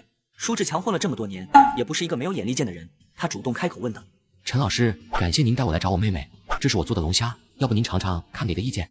陈老师慎重啊，咱们当老师的怎么能吃学生家长的食物呢？这玩意不值钱，在田间河道都已经泛滥成灾了，村民们都说这是害虫，要是能让所有人填饱肚子，那它就是益虫了。我们如果把它抓来吃，不仅帮老百姓清除害虫，还能帮他们填饱肚子。如果2位老师能给出什么意见，那可算是天大的善举呢。所以肖老师你也尝尝如何？这一顿话下来，让肖陈2位老师都一起吃起了龙虾。好辣好辣，但是真香啊！快，要迟到了。这时的5个人都顶着烈焰红唇。舒志强说道：轩轩、青青还有2位老师，那我先走了。大哥，放学你还来接我吗？应该不会吧，大哥晚上还要捕鱼呢。舒志强重获一试，幡然醒悟后，主动帮大伯舒龙一家割起了稻谷。肖老师，你有没有觉得舒志强对你有意思？不可能，绝对不可能，你别胡说八道。见肖文韵有些不好意思，陈老师没再开玩笑。这时的舒志强已经回到家，除了他爸舒彪还在床上呼呼大睡，母亲和弟弟都不在家。爸，起来喝酒了。话音刚落，舒彪瞬间睁开了眼睛，迷茫说道：不喝了，不喝了。舒志强一笑，弟弟都拍在床上喊道：哎呦，不喝就起来干活，地里舅妈和志国2个人，你怎么睡得下去的？闻言，原本还有些困意的舒彪彻底睡不下去了，径直坐了起来，一脸茫然地看着舒志强。哦，那走吧。两人走在田间的路上，周围都是一亩亩金黄色的稻田，甚是美观。很快，舒志强二人就来到自家的地里，看到正在忙碌的两道身影。妈，志国。听到呼唤，熊凤霞和舒志国都往舒志强这边走来。强子，你怎么来这里了？我给轩轩送完饭，跟他一起把龙虾吃完就回来了。闲着也是闲着，我干脆跟您一起把农活干了。过2天我准备带志国去见见世面，到时就我和志国来割，您和爸爸稻谷分离装袋吧。听到大哥要带自己见世面，舒志国顿时激动起来。哥，真的吗？当然是真的，种田没出路的。等帮爸妈忙完这段时间的农活，我先带你去县城赚第1桶金。话音刚落，舒志强顿时兴奋地跳起来。太好了，太好了！一家4口的行动总要快上不少呢。太阳下山前就忙得差不多了，但是舒彪看着自己大哥的情况，不由得有些犹豫地看向自己儿子。强子，你大伯那边今天可能忙不完了。你是一家之主，这种事你决定不就好了？舒彪呵呵一笑，一时猜不透儿子是不是在反讽自己。看到儿子赚钱能力后，舒彪的大男子主义不由收敛了许多。舒志强转身对着舒志国说道：“走吧，志国，咱们去帮大伯一把。”哥，大伯和大娘都那么欺负咱家了，咱们为什么要帮他们？咱们以后是要去城里的，但是短时间内不可能接爸妈去城里享福，那他们住在村里，就不能让他们被人说闲话。老爸和大伯终究是亲兄弟，不能让父亲难堪。听到舒志强的解释，舒志国瞬间恍然大悟的点了点头。大伯大娘，我们来帮你们把。舒龙和周木英对视一眼，然后困惑的看向舒志强两兄弟。强子，你们这是？之前的事就别提了，咱们毕竟是一家人。大个头，真羡慕你们家有2个好侄子啊，年年都帮忙收到。以后他们要是发财了，你2人可都有好日子过喽。就是，谁说生2个女儿就没用了？这不还有2个好侄子吗？对啊，不像我们家亲儿子都不愿意下地干活的，跟养老过祖宗一样。听到村民们的羡慕和夸赞，舒龙夫妇的脸色也是露出尴尬的笑容。这时，舒彪或熊凤霞也走了过来。大哥大嫂，你们就负责将稻谷分离吧。哎，好。舒志轩这时走来稻田旁喊：“爸妈，大哥，我饿了。”走吧，回家做饭吃。大哥大嫂，我们就先回去了。大壳头，你说他们一家打的什么主意？舒龙有些无奈看了一眼自己媳妇，说道：“我说你心眼也太小了，这都是一家人，你就不能盼人点好？再说咱家有什么让人惦记的？”嘿，我防着点他们还有错了是吗？我这都是为了谁啊？谁说咱家没什么可惦记的？咱丹丹那个大学生就是所有人惦记的，要我看啊，你弟弟那家人就想咱丹丹毕业拉他们一把呢。听到媳妇的喋喋不休，舒龙扭头离开。嘿，我跟你说真的，他们卖鱼能赚多少钱？那鱼天天能有那么多吗？只有大学生才是最有出息的。两人一前一后走着，经过舒志强家时，他们的脚步同时停了下来。他们家又吃肉，他们这日子还过不过了？他们家炖骨头汤呢，中午他们家买的那些东西里还有一根猪大骨，你忘了？周木英恍然大悟，随即撇了撇嘴。爸妈，我要吃肉，我要吃大龙虾。吃，就知道吃，咱家哪有钱吃肉？哼，怎么没肉？你弟弟家现在不就是在熬骨头汤吗？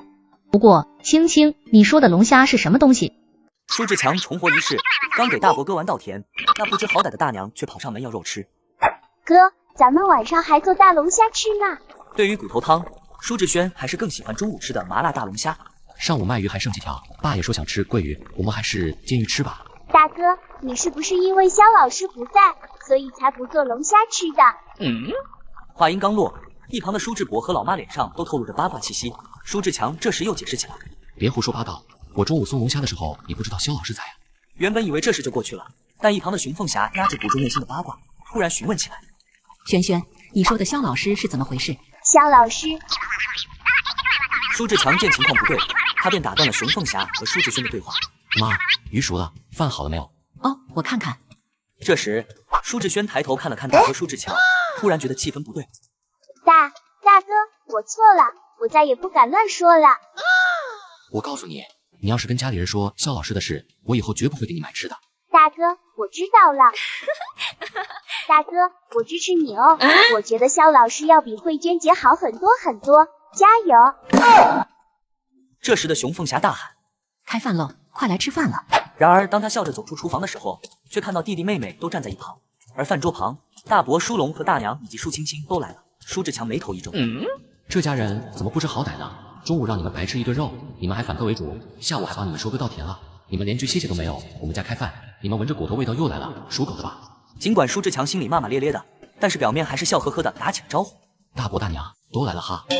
舒龙其实不想来的，但又拗不过自己的媳妇周木英。这时周木英厚着脸皮呵呵笑道：强子，青青说是想喝骨头汤，我们做大人的怎么也不能亏待孩子，你说是吧？大娘说的对，苦了自己也不能苦孩子，那你们做吧。志国，去把冬瓜骨头汤端出来。舒志国有点不愿，但对于大哥的话，他还是选择服从。很快，他就将一锅冬瓜大骨汤端了出来。舒龙一家3口咽了咽口水，周木英直接拿起碗就上前盛了起来，把有肉的筒子骨都挑进了碗里。在场的所有人脸色都有点难堪，除了周木英自己。来，赶紧吃吧。志国、志轩，吃饭吧。一家人本以为这次能好好吃个饭，但明显是想多了。周木英终究不是个安分的主。强子，我听青青说你做的龙虾特别好吃，又辣又过瘾。大娘，我也是喜欢吃辣的人，要不给我做一份尝尝吧？你干嘛呢？吃个饭都不安分。什么干嘛？那个大虫子田间到处都是，又不要钱，做一份尝尝能怎么样？强子，你说是吧？大娘，你是不是太过分了？白吃白喝就算了，出点力我们也不在乎，但你得寸进尺也该有个度，否则就该遭人骂了。嘿，你个小兔崽子说什么呢？你大哥没大没小，你也开始目无尊长了是吧？周木英拿舒志强没办法，毕竟是出了名的混子，但舒志国这样让他非常的不服。这时的舒志强其实拍了拍桌子：够了，大娘好大的威风，在别人家耍性子之前，麻烦您看看端的是谁家的碗，吃的是谁家的饭菜。你要是觉得我们家有事待客之道，麻烦滚回家自己伺候自己去。嘿，你呀！行了，志国，吃饱没？还吃啥啊？气都气饱了。行，饱了咱就走吧，争取多钓几斤鱼，明天去县城卖。爸妈，吃饱了就把饭菜收起来吧，多的留明天吃，就算喂驴也不能让别人吃喽，要不然别人还反咬一口说我们亏待了他们，没给他们吃什么河鲜呢。说完，舒志强和舒志国背着渔具朝着严思湖前进。大哥，我真没想到大娘的吃相会这么难看，就他们一家这模样，咱们还有必要和他们深交吗？不交了，以后咱们家天天吃鱼吃肉，活活把他们家馋打。可是以大娘那么厚的脸皮，要是知道咱家有肉吃，肯定还会过来蹭饭的。人不要脸，天下无敌。傅云山，你个杀千刀的，老娘今天不打嘎你就不信输。别打别打，我错了还不行吗？大哥，傅老汉又来偷看玉琴神洗白白，而且好像还被抓住了，这要是把他送进大队里，肯定的治他一个耍流氓的罪。强子，快帮我拦住他。好嘞。强子，快给婶子抓住这个老色批。好嘞。小兔崽子，你要害嘎老子，然后把驴占为己有，是不是？傅老汉，你这话从何说起啊？你让我帮你拦着玉琴婶，看在乡里乡亲的份上，我是不是站在前面了？那玉琴婶是我婶，她让我拦着你，我是不是也该帮忙？我可是好心好意帮了你，你怎么能怪我谋财嘎你呢？听到舒志强的胡说八道，傅云山只能在心里骂他108000遍。小兔崽子，明天把我驴给还回来，否则要你好看。玉琴婶，你没事吧？没事，这次真是谢谢你了。没事就好，那我们就先走了。忙碌了一晚上的舒志强已经钓到不少鱼，这时一旁的舒志国说道：大哥，家里还有5、6斤黄鳝和泥鳅，今天晚上肯定还能装到不少，你打算怎么处理？明天我带去县城，看看能不能卖出去。那明天去县城，我可以去吗？可以，不过今天这4根鱼竿就交给你了，没钓50斤鱼上来就别去了。啊，没搞错吧？啊什么呀？鱼不够的话去乡里卖就行了，为啥要去县城呢？舒志强看了他一眼，然后就往另一个方向走去。哥，你去哪？别留我一个人在这。我去那边用渔网打点鱼上来，50斤也不够卖啊！你这么大的人，该不会是害怕有阿飘吧？好了，别说了，您赶紧走吧。这时的舒志强来到另一边，随即将渔网放了下去。鱼在这时受到惊吓，开始在罩子中四处逃窜。舒志强目测估计了一下，这一网最少得有20-30斤鱼，发了，大丰收！很快，舒志强提着渔网开始往回走。舒志国看到大哥手里的鱼，忍不住惊叹道：卧槽，哥，你怎么搞来这么多鱼？别惊讶，基本操作而已，不搞个100多斤鱼，我怎么好意思进城？舒志强两兄弟，一个负责钓，一个负责用渔网打捞，鱼篓里的鱼可快就要满出来。哥，差不多了吧？这都得有80多斤了。可以，咱们回去吧，早点睡，早点起。照着这个速度下去，只要1-2个月就能筹到创业资金。很快，二人就回到家，母亲熊凤霞依旧坐在门口，兄弟俩。强子回来了！天哪，又有这么多鱼！妈，以后晚上不用等我们回来，您早点休息吧。我还盼着您早睡早起，给我们做顿面条吃呢。哎，好，我现在就去睡觉。第二天一大早，舒志强被一只勤劳的蚊子咬醒。欺人太甚，赚了钱我一定要买台电风扇。一进后院，就看到老母亲正在灶台上揉面，看来是想煮面条吃。这时的舒志强心里暗暗发誓，上辈子自己真是畜生，这辈子一定要让妈后半辈子享福。妈，准备下面条吃吗？强子醒了是吗？你昨天不是说想吃面条吗？妈这就给你做。妈，昨天是不是还剩不少五花肉和骨头汤？对，就在那里呢。妈，面条就不吃了，你帮我弄点饺子皮吧，咱们做小笼包吃。我今天和志国去城里卖鱼，到时候给姐送2条，所以中午可能回不来。做点包子给轩轩带去学校吃，不能让他中午饿着了。熊凤霞当即愣了，包子他会做，但是小笼包他却听都没听说过。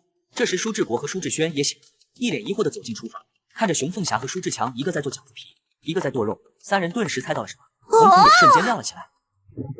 哥，你和妈这是准备做饺子吃吗？做什么饺子？大哥这是在做小笼包给你这个小馋虫吃，去帮大哥摘点葱回来好不好？好，我这就去。舒志强给舒志轩安排完任务后，又看向弟弟舒志国。志国，你先去把地笼收回来，然后挑2条鲤鱼，分别给村长和傅云山家送去吧。啊，怎么又送啊？之前不是才送完吗？大哥，这1条鱼可是1斤的猪肉钱呢，咱就是借他们的板车和驴用一下，但是没必要天天送吧？怎么没必要？就算他们不怎么用驴和板车，但是也别想着白借别人家的东西。志国，你要记住，咱们不能让别人觉得咱欠他们的，只能让人觉得他们欠咱的。人情是最难还的债，这样一来咱们以后办事就畅通无阻了，知道吗？好，我知道了。说完，舒志国转身离开了。大哥，你要的葱。轩轩真棒，待会你多吃一个小笼包。好耶，好耶。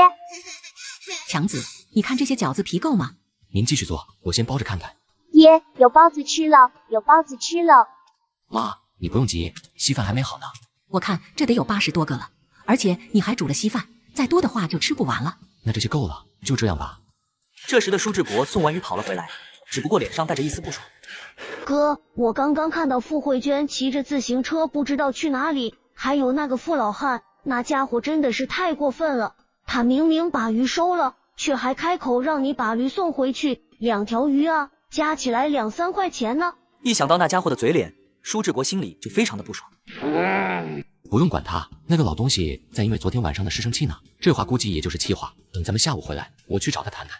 重生后的舒志强主动早起给家里人做小笼包吃，而隔壁大娘周木英却眼红了，一脸不爽的看向舒龙，吐槽道：昨天中午吃肉，晚上喝骨头汤，早上又吃肉包，你弟弟一家这是飘了啊！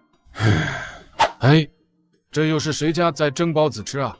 日子还过不过了？这不过年又不过节的，吃什么包子？不会是咸菜馅的吧？不可能啊，面粉的价格也不便宜，谁家有点面粉不煮面条吃啊？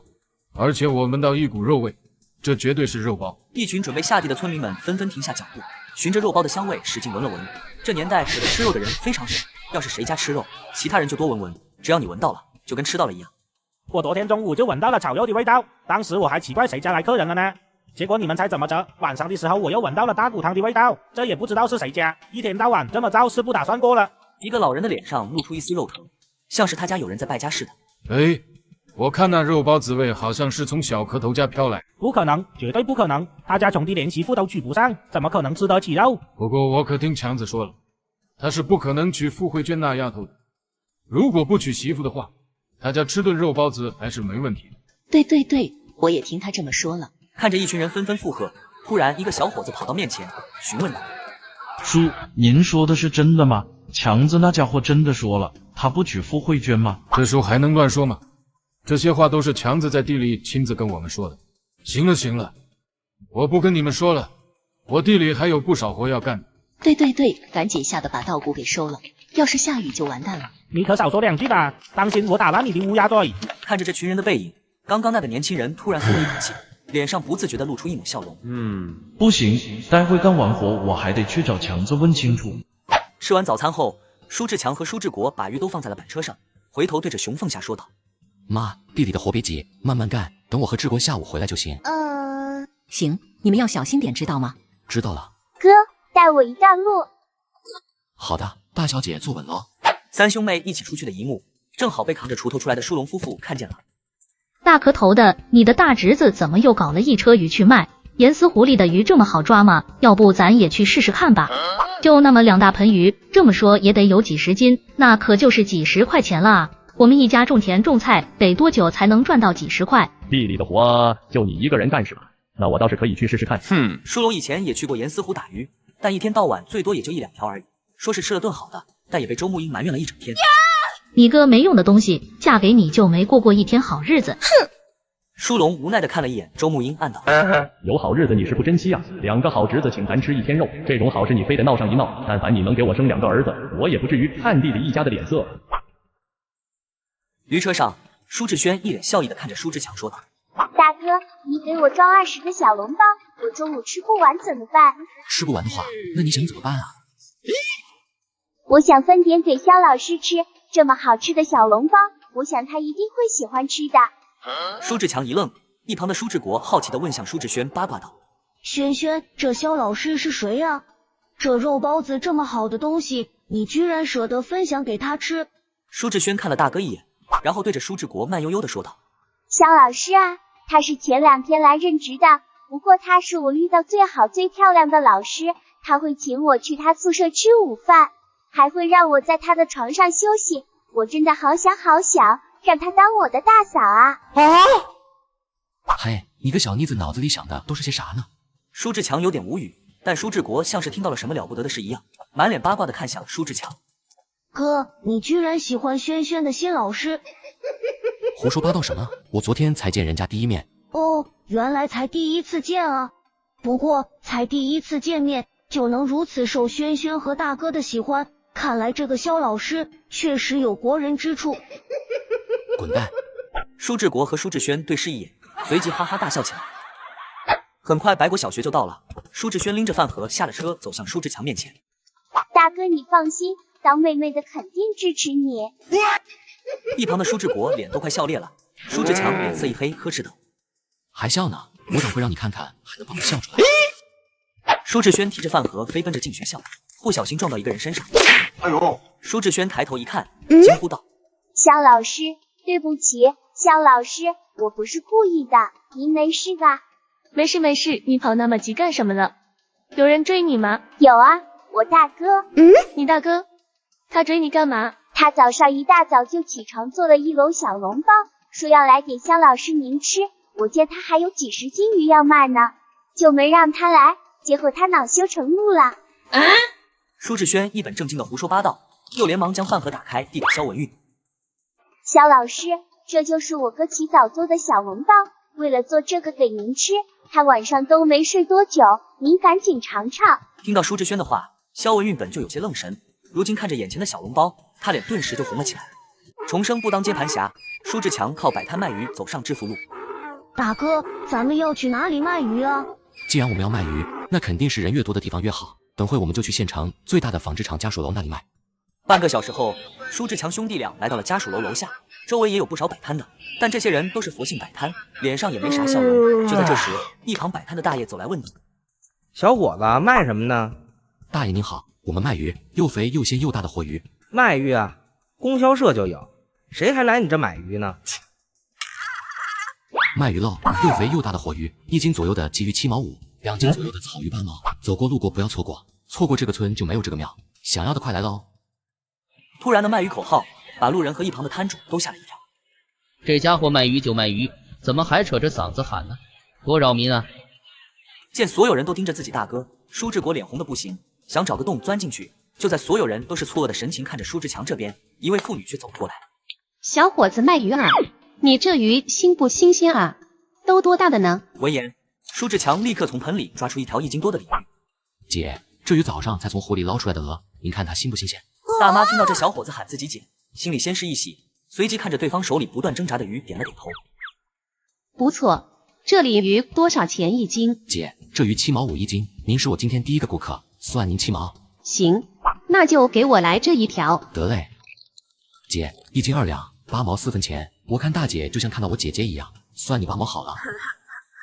嘿，你这小伙子有意思，既然你都喊我姐了，姐就不占你便宜，8毛4就8毛4，以后我也只买你家的鱼了。志国，别愣着了，快收钱。那感情好，我可等着姐姐您的光顾了。大妈随后离开了这里。这时又来了一位客人。小伙子，你这鱼挺肥啊，鲫鱼怎么卖的？给我来条鲫鱼。这时舒志强回头看了一下，发现舒志国居然躲到一旁去了。这性格还做什么生意？回家种田去吧。姐，这鲫鱼7毛5一斤。怎么刚刚的7毛呢？对，刚刚那个是我第一个客户，所以便宜。以后您要是第一个来找我买，肯定也给您便宜嘛。好吧，好吧，给我来一条吧。1斤3两，9毛7。大姐，您给9毛5就成。那再给我来一条草鱼吧。草鱼8毛1斤。姐，您要大的还是小的？来条大的，就这条，就这条。好嘞，姐，您稍等。周围的摊贩见舒志强生意这么好，不由得翻了翻白眼。这时，一位大爷走了过来。小伙子，你这还有黄鳝卖呢，怎么卖的这玩意儿？黄鳝大促销，今天只卖5毛钱1斤。大爷您要吗？要，给我来2斤的，另外再给我来1条桂鱼。大爷，桂鱼8两，您拿1块6就成。黄鳝2斤1块钱。得嘞，大爷您慢走哈。小同志，这碗鱼怎么卖？新不新鲜啊？姐，您这说的啥话呢？您看这碗鱼块头多大，这鱼比我都活呢。摊位上的人越来越多，舒志强不敢有丝毫的怠慢，争取回复每个人的询问。而站在鱼摊不远处的舒志国，看着这一幕，别说有多难为情了。看着周围的摊贩都是安静的坐着，大哥厚着脸皮嗷嗷大喊，他就觉得特别丢脸，但是又觉得大哥一个人忙成那样，只为了家里人天天都能吃上肉，自己却当了缩头乌龟。不行，不能让大哥一个人孤军奋战。舒志国深吸了一口气，鼓足勇气走到了舒志强身边，弱弱的喊了一声：“大哥，我来帮您收钱吧。”行，拿着，给咱姐找零2分钱。啊，咱姐！看着眼前50、60岁的大妈，舒志国惊呆了。快点，别在这磨磨唧唧的。被舒志强的一声呵斥下，舒志国也管不了那么多，硬着头皮喊道：“姐，找您钱。”看着他的模样，大妈突然乐得哈哈大笑起来。小伙子，这是你弟弟啊？姐，您这说的哪里话？这不是咱弟弟吗？他第一次跟我出来摆摊，还有点放不开，您多担待。那必须的，咱自家弟弟能不照顾着点吗？赚钱吗？不可逞。半个上午的时间过去了，舒志强直接卖掉了1半多的鱼，而且黄鳝也卖出去不少。一旁的舒志国一脸兴奋地看向舒志强：“哥，我数清楚了，一共48块6毛5分，这可是爸干1个月多月的活才能赚到的钱啊！我们半个上午就赚到了。”不错，你今天的表现让大哥我大吃一惊啊！哥，我知道我拖您后腿了，要不是我一开始就怯场了，咱们一定可以多卖几斤的。别这么说，你的表现已经很出乎我的意料了。想当年我第一次摆摊的时候，连声都不敢吱一声呢。你能自我调节上来帮忙，已经比当初的我厉害很多了。真的吗？此时一旁的大爷走了过来，语气古怪地说道：“小伙子可以啊，鱼卖了不少吧？大爷，我走街串巷这么多年，你是我见过最能当当的摊贩。你那张嘴啊，话多的让人心里实在是烦躁。”谢谢大爷夸奖，要不要买条桂鱼回家尝尝？大爷的表情顿时古怪起来，暗道：这小伙子脸皮确实厚得离谱，老子都拐着弯骂他了，他居然还给老子推销鱼，还是最贵的那种，人不要脸，天下无敌，这种人还是少惹为妙，我可吃不起那玩意。大爷，难得咱们能坐一起摆摊，也算是一种缘分。这样，我给您抓一条1斤重的鲤鱼，给您打个8折，如何？算了算了，不要，我要回家了。我老伴还做着玉米糊糊和冬瓜汤等我呢。大爷，我用鱼给你换你的丁丁糖。大爷，您一个人出来摆摊，家里的活都是老伴做吧？他为了您这个家操劳几十年，吃条鱼不过分吧？您看看他那瘦弱的身形，不给他补补，您心不痛吗？拿糖换一条鱼回去，既能打打牙祭，又能给老伴补补身子，何乐而不为呢？是吧？大爷内心顿时激动起来，主要是实在受不了舒志强的 PUA 了。行了，我买还不行吗？大爷，这条鱼最起码1斤多，您看能换多少糖？好嘞，谢谢大爷。小同志，你们这是准备收摊了吗？是的，大姐，您要是买鱼的话，那可真是来得及时，哪怕是再晚半分钟，您都看不到我们的驴车尾巴了。我刚刚看到隔壁邻居买了一条1斤多重的鲫鱼，就问了一下，听到他说是在这里买的，所以我就跑下来了。是你这吗？如果这里没其他卖鱼的话，那就应该是我了。大姐您看，这里还有这些鱼，您想要买点什么鱼？现在天气炎热，再待下去他们也会受不了的。我儿媳妇怀孕了，所以想给她买2条鲫鱼熬汤喝，你给我挑2条，我要大一点的。大姐，您看这2条如何？大妈眉头一皱，明显看出鱼盆里还有一条更大的鲫鱼，而这个同志只给她挑一大一小的，于是她问道：同志，你把这条小的放回去吧，我要那条大的。大姐，这可不行，我亲姐也怀孕了，本来准备给她留2条大的鲫鱼，看在您这个婆婆心疼儿媳妇的份上，我才匀出1条给您的。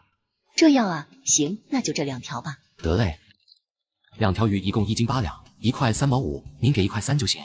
小同志，你人品不错，嘴又甜，以后还来不来这卖鱼呢？我以后就认准你了。只要大姐您吩咐，就算不好卖我也得来不是？这样吧，大姐，没能给您挑2条大鲫鱼，我送您2斤泥鳅表示歉意吧。这玩意蛋白质高，营养价值不比鲫鱼低。哎呦喂，这怎么行？不要不要！大姐，您今天不要不行，这泥鳅我必须得送您的。一阵强推硬塞，最后舒志强还是把泥鳅送了出去。舒志强重活一世，带着弟弟舒志国，仅靠半个上午就赚到40多块钱，又去了百货大楼消费。哥，你已经给那婶子优惠了不少，为啥还要送2斤泥鳅啊？泥鳅和黄鳝虽然不及于值钱，但1斤也能卖个5、6毛钱。志国呀，这泥鳅送的值，而且我还嫌送的少了。别说是2斤泥鳅，就算是他想把咱的鱼都要了，我也乐意送。大哥，这是为啥啊？你跟他很熟吗？不熟，但他女儿救过轩轩，就相当于救了咱一家人。救过轩轩？轩轩发生过什么危险啊？此时舒志强叹了叹气，淡淡的说道：过去的事就不提了，反正你只要记住，刚刚那位大婶是咱们家的恩人就行了。随后2人又去百货大楼买了麦乳精，又买了1只鸡。哥，这钱也太不经花了吧，一下子就消费了10多块钱，以前家里再怎么省吃俭用，几个月也存不到10块钱。这钱用起来就跟一张纸似的，但是这钱都是给咱姐花的。半个小时后，兄弟俩来到姐姐舒志红的家里。大娘，在休息，怎么样？身体好些了没？是强子啊，你怎么来了？之前不是看大娘您生病了吗？这次我和志国刚好来城里办事，所以想着来看看您。这是我们准备的鲫鱼和桂鱼，拿给我姐姐补身体的。话音刚落，舒志强就看到对方的脸色越加不好看了。大娘，我也知道您身体还在恢复期，所以买了瓶麦乳精给您补补身体。这时的老太太觉得舒志强诚意给的足够了，才呵呵一笑走上前迎接。你说你这孩子啊，来自己家还拿这么多东西，多见外啊！志红在这过得一点都不差，咱可是把她当亲闺女一样的，所以待会这鱼啊肉的，你们带回去自己吃，不要这么破费。舒志国最不喜欢这种虚伪的客套话了，舒志强倒是见惯了，于是配合老太太的演出。大娘，您这说的啥话？这是咱做晚辈的，应该孝敬您的不是？而且这送出去的东西哪有带回去的道理呢？李火英这下也不装了，笑呵呵的请2兄弟坐下。这时的舒志强四处张望，并没有发现他姐，于是向老太太问道：大娘，我姐呢？她在厨房呢，这不快到点了吗？还得给你姐夫把饭送去茶铺呢。闻言，舒志强就朝着厨房走去。姐，需要帮忙吗？你脸色怎么那么白？你没事吧？强子，你怎么来了？我没事，倒是你，是不是生意失败了？没关系的，失败乃成功，他妈，姐会支持你的。舒志强正想说话，身后又传来老太太李火英的声音：支持？你拿什么支持呢？你又想把家里的钱都给你弟弟，然后让我自生自灭吗？还有你那脸是怎么回事？是不是准备说不舒服，又想偷懒不做饭？妈，我没有不舒服，我马上就去做饭。看来姐在这个家还真过得不怎么样，上辈子根本没在乎过姐姐过得怎么样。没关系，我已经重生了，我自然要维护好她。姐，你还是先休息一会吧。大娘，我姐姐脸都白成这样了，您还让她做饭，这就您说的把她当亲生女儿对待？您就这么对自己女儿的吗？听到这话，李火英的脸上露出一丝尴尬的表情。真是糊涂啊，怪我沉不住气了，这么快就把自己的脸给打了。不行，不能被这个小兔崽子给拿捏了。我怎么没把她当女儿了？就算是我女儿，那也得做饭洗衣服吧，我也没让她干其他的啊。可是她现在身体不舒服。姐，咱们先去休息，待会我做饭给你吃。志国，给姐倒杯水。强子，我就是有点反胃而已，还没到要你喂水的地步呢。一旁的李火英看着这姐弟情深的3人，觉得自己有点多余了，于是她看了舒志红一眼，冷不丁的说道：志红啊，休息一会就行了，大庆还等你去送饭给他吃呢，可不能把他饿着，而且我肚子也饿了。话音刚落，他就遭到舒志强兄弟俩的死亡凝视，让他心里一翻船。好的妈。姐，你别动，你现在身子虚不能劳累，刚好今天我和志国卖鱼赚了点钱，所以给你买了只鸡补补身体，你等着，我现在就去厨房给你熬鸡汤。志国，去洗点水果，然后在这陪姐聊聊天。好嘞。不是，强子你没做过饭，别乱来啊，我可从来没见过你做饭。姐，你就放心吧，大哥厨艺其实非常好，做的饭菜贼好吃。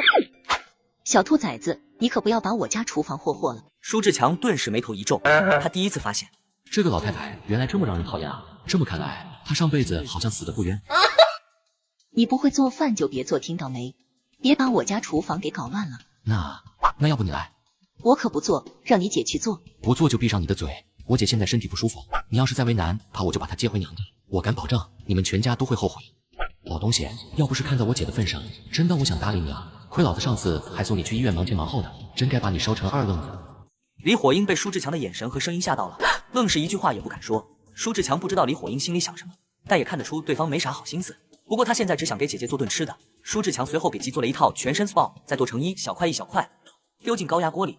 把鸡安排好后，舒志强看向门口一直盯着自己的李火英。看什么看？我可没说话啊。随着舒志强在厨房干得热火朝天，一股香味立刻弥漫在整个房间里。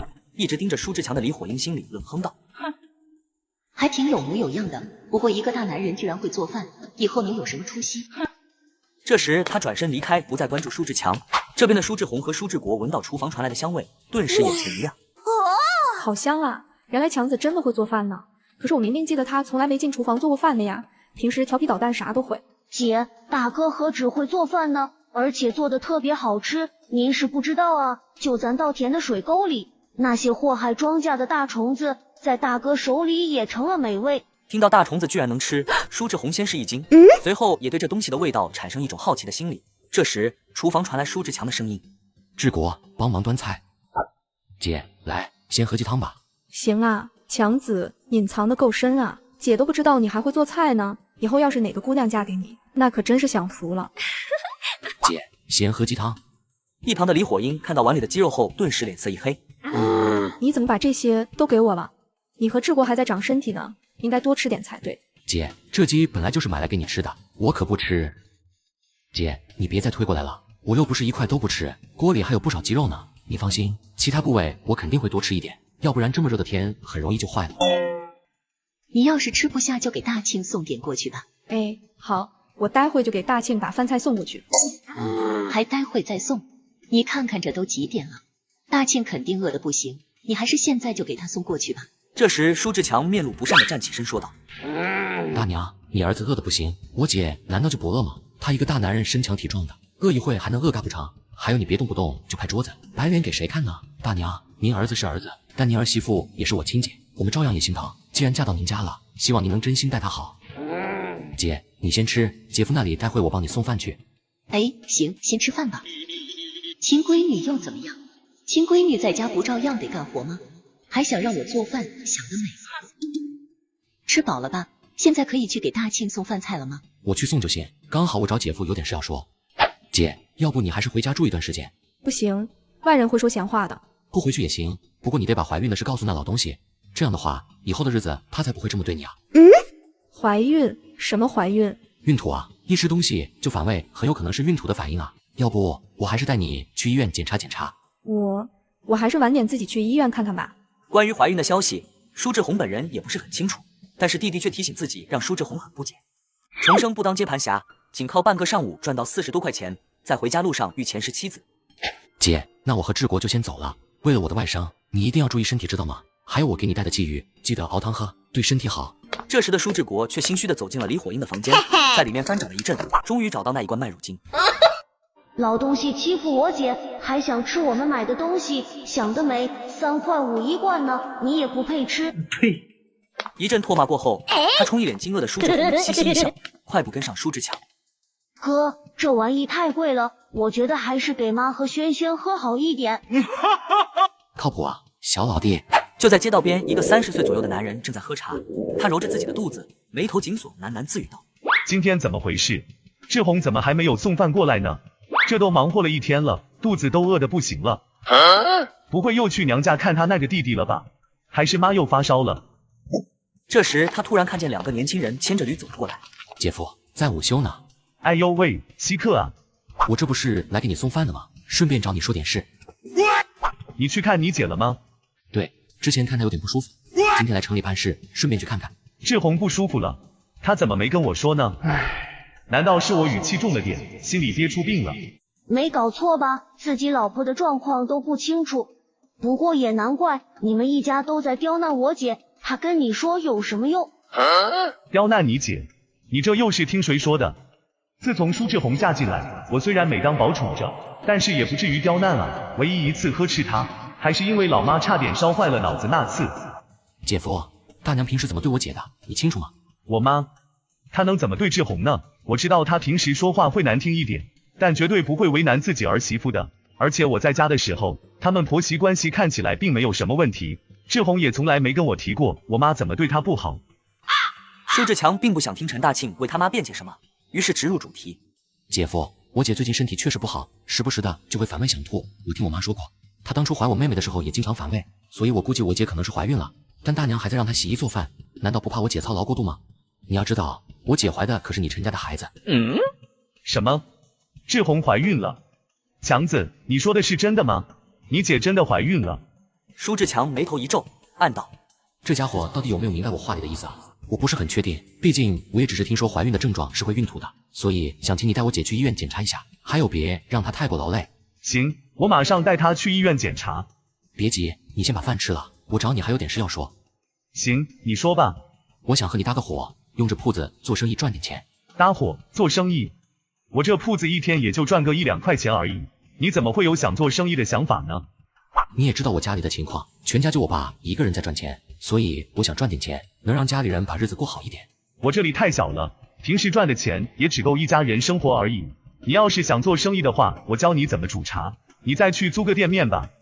姐夫，你误会了，我不是来学你手艺，也不是来分你利润的，相反，我跟你搭伙，只想让你的茶铺生意越来越好，同时我还会给你租金，毕竟你媳妇是我亲姐，我也想让她过上好日子。你这玩笑一点也不好笑啊，老弟。我没跟你开玩笑，我需要你在这帮我搭个棚子，我的生意就在这做，不过桌子板凳需要借你的用一下，这就是我跟你说的搭伙。闻言，陈大庆还没说话，身旁的舒志国就憋不住了。大哥，咱们不卖鱼了吗？志国，卖鱼是没有开店做生意赚钱的，而且咱们的鱼都是队里的狐狸捞来的，日后难免会有眼红的举报咱们侵占集体资产，所以那种生意咱们不能久做，明白吗？你们还卖鱼呢？你们什么时候来县城的？这是卖了多少斤的鱼啊？不多，也就几十斤吧。那你准备在这做什么生意？做点风味小吃，就烧烤外加小龙虾之类的河鲜。哥，那你做的小龙虾绝对能够大卖的。烧烤我能理解，但是小龙虾是什么东西？还有你会做烧烤吗？别搞亏喽。那你觉得我拿给你的这碗菜的味道如何？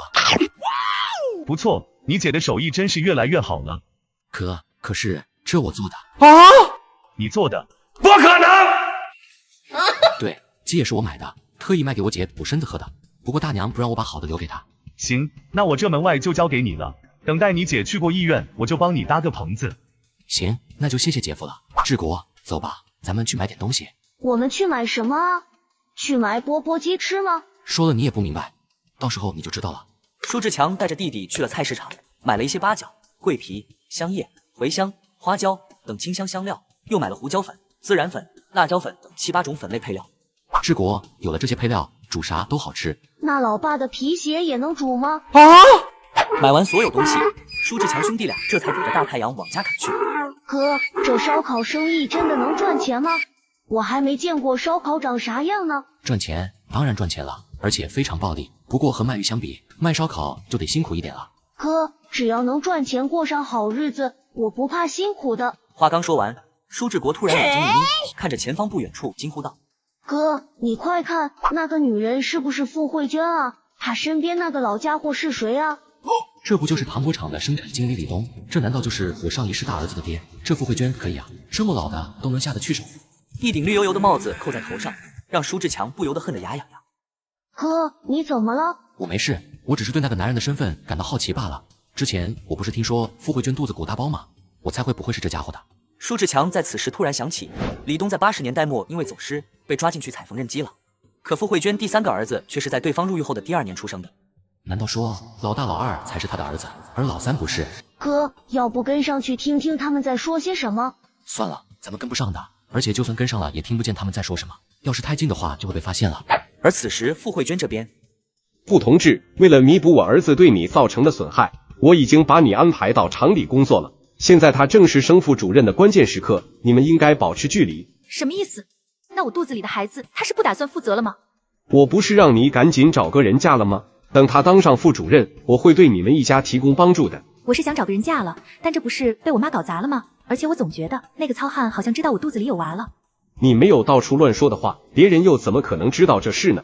要我说，他肯定是在诬陷你。你完全可以去大队告他对你造成名誉损害。还有，你只会盯着一个家吗？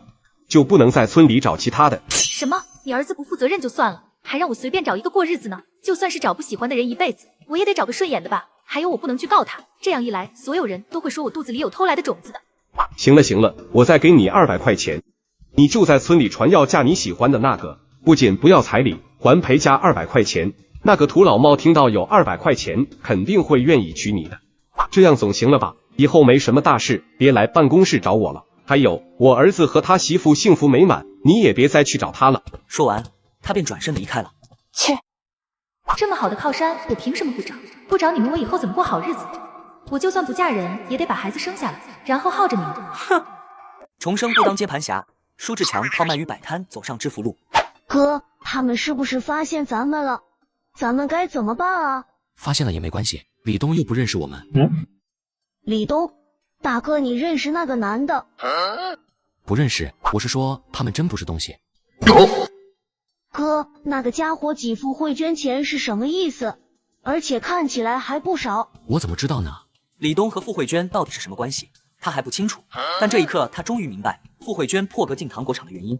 这时，舒志强来到杂货铺买了信封和纸笔，写起了长篇大论。一旁的舒志国看到这一幕，顿时大吃一惊，看了舒志强一眼。大哥，你这得多大的仇，多大的怨啊！居然给糖果厂写举报书。志国，去把信交给糖果厂的保卫科，说是给他们厂长送的举报信。大哥，这么做是不是不太好啊？志国，如果你经历了大哥所经历的，我想你可能比我更想他嘎了。舒志国看到大哥如此坚定的眼神，于是将信接了过去，跑向糖果厂，随即跑了回来。哥，我把信递过去了，保卫科的人说会交上去的。干得漂亮，你先把驴牵回去吧，我去找傅老汉聊聊。就在舒志强刚走到傅云山家门口的时候，远处的院坝传来许秀英的大吼声：不行，我不同意，绝对不能便宜那个小兔崽子。不过舒志强是来找傅云山的，所以没多理会，径直走进傅云山家中。好你个臭小子，你还有脸来啊？让你把老子驴还回来，你居然装糊涂是吧？我驴呢？叔，云山叔，我知道你很急，但是你先别急。别喊我叔，叫我爹也没用。傅云山，你可是收了老子2条鱼，那可是价值1、2块钱呢。你用驴车帮人拉2天的货，能得2块钱吗？想都别想好吧，我这是在照顾你呢。你还有什么脾气可发的？我不管，你赶紧把我驴给送回来。云山叔，我知道你在想什么，无非就是想遇秦婶了吧？单身太久，耐不住寂寞了吧？谁耐不住寂寞了？没那回事，你小子别胡说八道。云山叔，别人我不敢说，我还不了解吗？云山叔，要老婆不要，我给你出个主意，能让你把玉琴神娶进门，你要不要？重活一世的舒志强知道前世傅云山是真心对玉琴神好的。小兔崽子，你别闹，驴再借你几天行了。一把年纪了还这么怂呢？舒志强不屑地转身离开。就在此时，傅云山连忙上前拉住了他。怎么改变主意了吗？强子，你说的有主意到底靠不靠谱？靠不靠谱你听完不就知道了吗？那你说吧，只要有用，我把驴。你要我干嘛我就干嘛。那我给你出3个主意吧。第一，你这样；第二，你这样行了。不行不行，我都懒习惯了，根本就改不了。还有那老娘们吵架拌嘴，我一个汉子帮什么忙？仅仅是听到舒志强的2个主意，傅云山就连连后退了。你傻呀，就是因为汉子不能插手娘们的吵架拌嘴，你帮忙才有效果呀。只有做别人不愿做不敢做的事，玉琴婶才能看到你的好，明白吗？你要是不勤快起来，玉琴婶母子俩给你吃什么？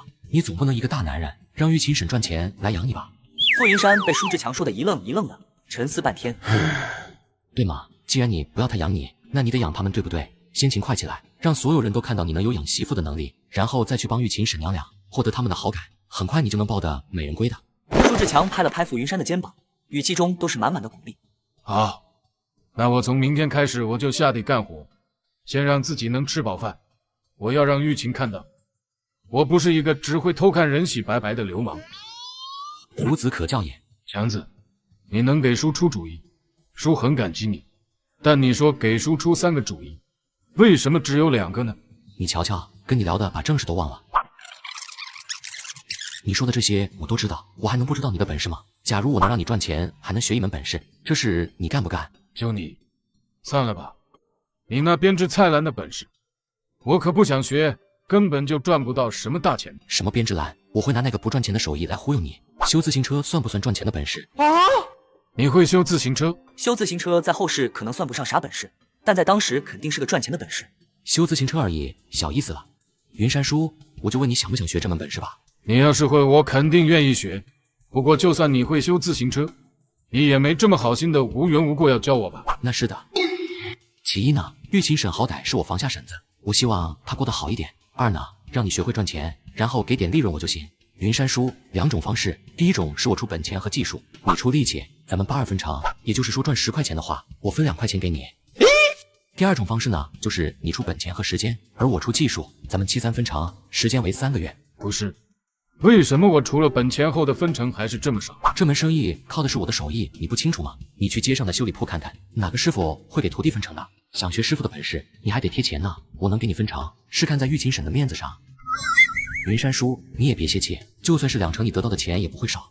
你想，咱们如果花30块钱成本收购一堆报废的自行车，然后再组装一辆，转手卖60，我们赚了30，你不是就能拿6块钱了？一天一辆，那1个月下来呢？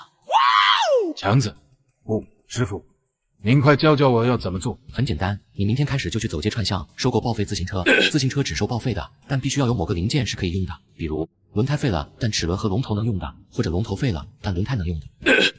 原来就是去收废品啊！什么收废品？你以为收废品很丢人吗？你要是知道他们的收入，估计走就提桶去加入他们了。而且咱们和收废品也是有点区别的，咱们主要是收报废自行车。为什么只收报废车？旧的自行车就不能收吗？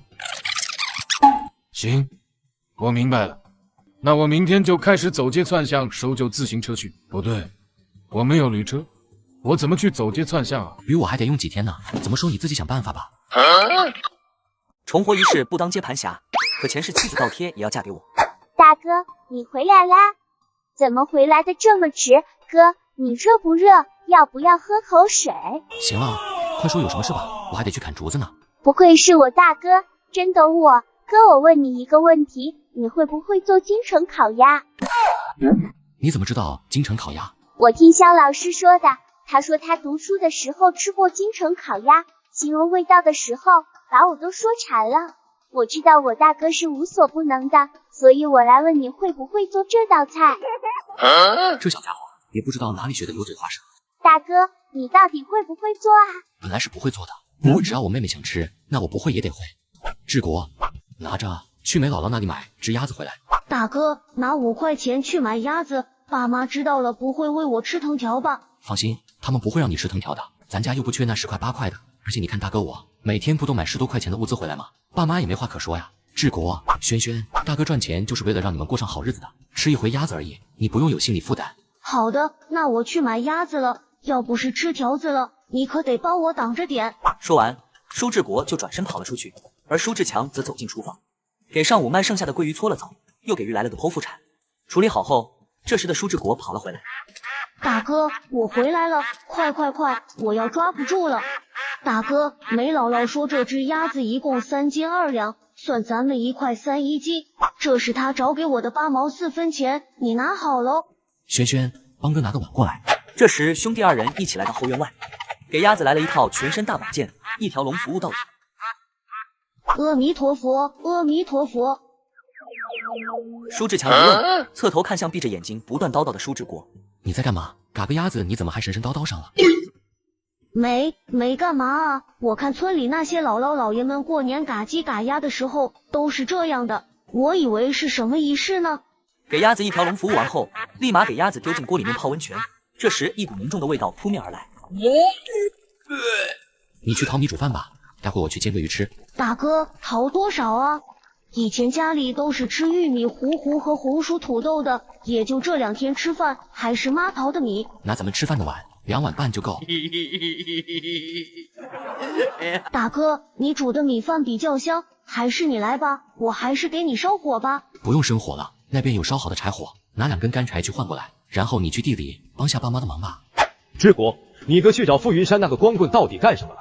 这地里的活还没干完呢，他还有时间浪费在那个家伙身上。大哥那是要干大事的人，我哪知道他要干什么呢？而且这亩稻穗不是割完了吗？还有这地不得借到牛再耕吗？嘿，你这臭小子跟你哥出去一趟就翅膀硬了是吧？居然敢跟老子抬杠！咱们家是割完了，但是你大伯家布还没有呢吗？爸，这你就是让大哥来也没用，他肯定不会再帮大伯的。咱们或许是一片好心去帮忙，结果人家当成驴肝肺了。他爸，你要想去的话，我陪你一起去吧。哥，嫂子呢？怎么没来呢？昨天晚上青青吵着要吃什么龙虾，你嫂子去帮他抓了。就在此时，周木英突然从远处跑了过来，并且大喊大叫：“大磕头，大磕头！彪子也在啊！刚好了，你们家强子真是上辈子积福了。人家慧娟丫头刚刚说了，只要强子愿意娶她，她不仅不要彩礼，还愿意陪嫁150块钱。什么150块钱？慧娟那丫头怎么这么执意要嫁给强子？还有大嫂，你是怎么知道的？我刚刚和青青去抓大虫子的时候遇到了傅慧娟，她跟我说的。彪子、凤霞都说长兄如父，长嫂为母，这次你们真的要听嫂子的话啊！人家慧娟多大的本事啊，整个大队有几个人能拿铁饭碗的？像她这么有本事的人，不要彩礼就愿意嫁给你们家强子，这么好的事上哪找去？人家是真心喜欢强子，这才服软拿出150块钱想让强子娶她，这可是他半年的工资啊！彪子要搬多少砖才能赚这些钱呢？你们可不能让强子继续降下去了啊！这慧娟必须娶。真烦人，这福气给你要不要啊？是啊，老弟，人家慧娟一个丫头都已经退让到这个地步了，再不回应就该得罪人了。而且强子之前就喜欢对方，干脆就让他娶了吧。不行，这是必须得强子他自己做主，只要他说不娶，那我们就不能逼他娶富家丫头的。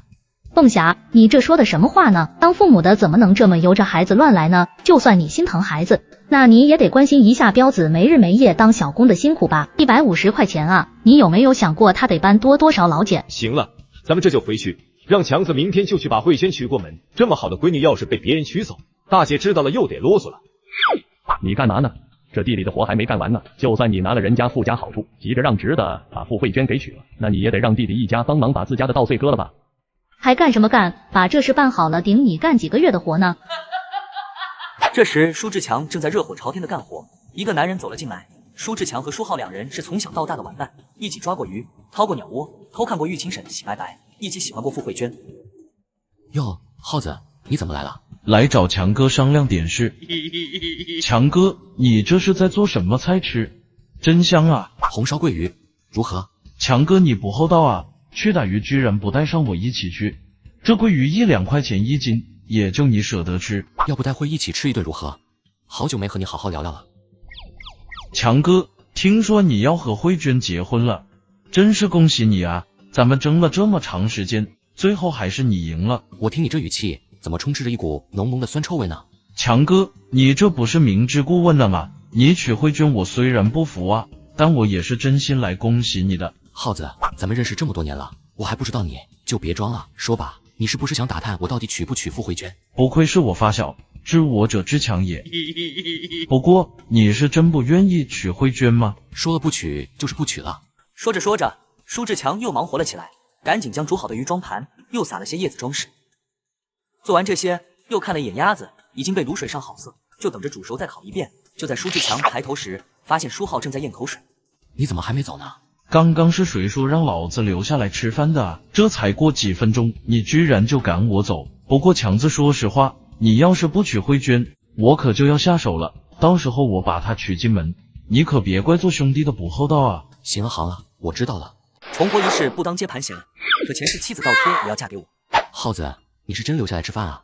强子，我在伯父那里听到不一样的消息，所以想留下来听听你的最终想法。不一样的消息？强子，我和你妈商量了一下，觉得你还是把慧娟丫头娶回来比较好。胡说八道，我什么时候同意了？爸，你又在搞什么幺蛾子哦？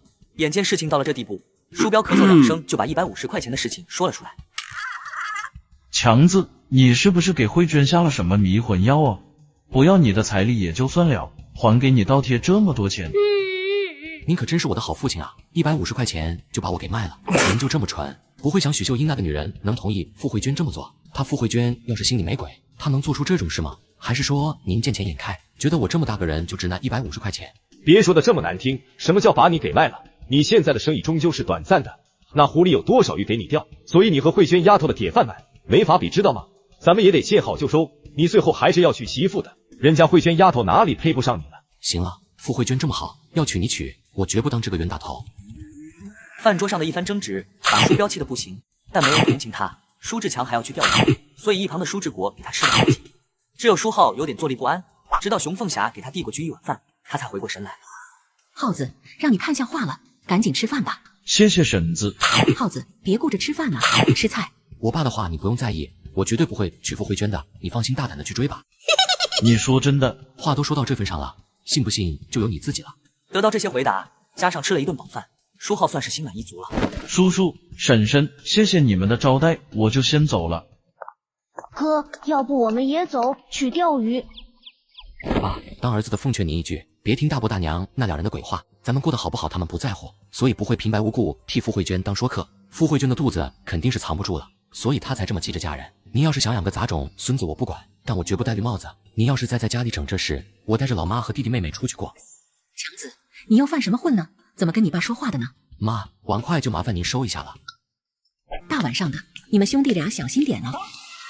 老叔，你干嘛呢？强子说的也有道理，慧娟丫头不可能平白无故做出这么大的让步的。就算那丫头乐意，你觉得许秀英那个尖酸刻薄的女人会乐意吗？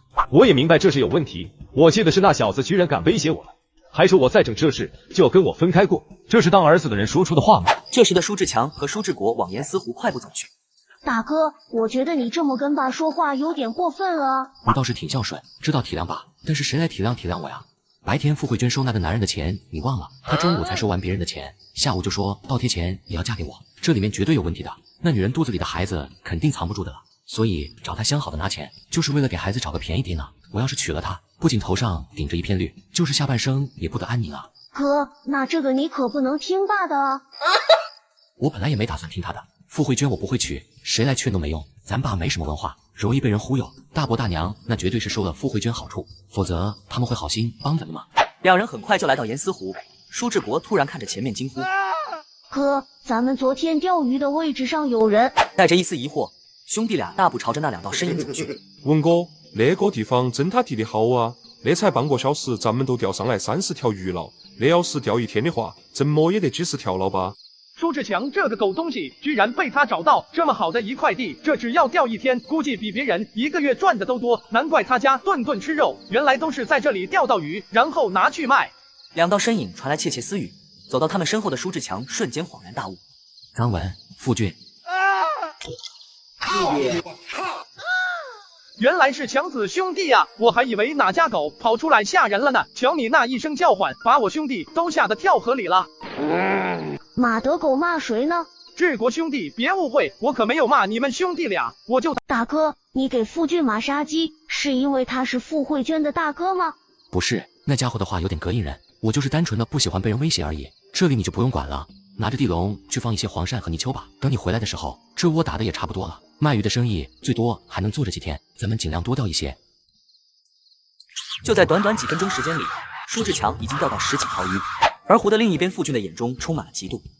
文哥，舒志强那蠢仔肯定有什么钓鱼技巧，这么几分钟他都钓了10多条鱼了，10多条1两斤重的鱼，都快赶上他妹妹1个月的工资。听到这话的张文也是眉头紧锁。不对啊，他要是真有这本事，以前为什么不表现出来呢？走，我们去看看他们怎么回事。如果只是位置的问题，咱们明天再去抢回来。如果那家伙真的懂钓鱼技巧，咱们可得找点办法搞到手。听到这话，傅俊也是眼前一亮，准备跟着去。不过他又立刻停下了脚。文哥，我还是不去了。真是个没用的东西，把鱼竿看好，明天能分多少钱，就看你能钓多少鱼了。另一边，舒志国已经回到舒志强的身边，随即接手4根鱼竿。哥，我看到张文和傅俊一直盯着咱们这看。好好钓鱼，其他的你不用管。你看好这4根鱼竿，我过去一下。哥，你小心点啊！这时的舒志强来到张文躲着的地方。哈哈，强子兄弟，没想到我藏得这么好，还是被你发现了。说吧，鬼鬼祟祟的想要干嘛？不会是想偷学吧？偷学说的有点难听了，我只是有点好奇而已。强子兄弟是不是学了什么钓鱼的技巧啊？学了，可是跟你有什么关系呢？强子兄弟真会开玩笑，咱们好歹也是从小玩到大的，说这话就有点见外了。你还记得吗？咱们小时候一起在这里游过泳呢。记得啊，当然记得，你把我摁水里的场景，我可还历历在目呢。要不是你，我也不可能那么快就学会游泳，是吧？强子，你这是要跟我翻旧账啊？蚊子，我知道你在想什么，你无非就是看我钓鱼技术不错，想从我这把技术弄去。你知道我现在卖鱼一天多少钱吗？最少有60，多的时候能有100。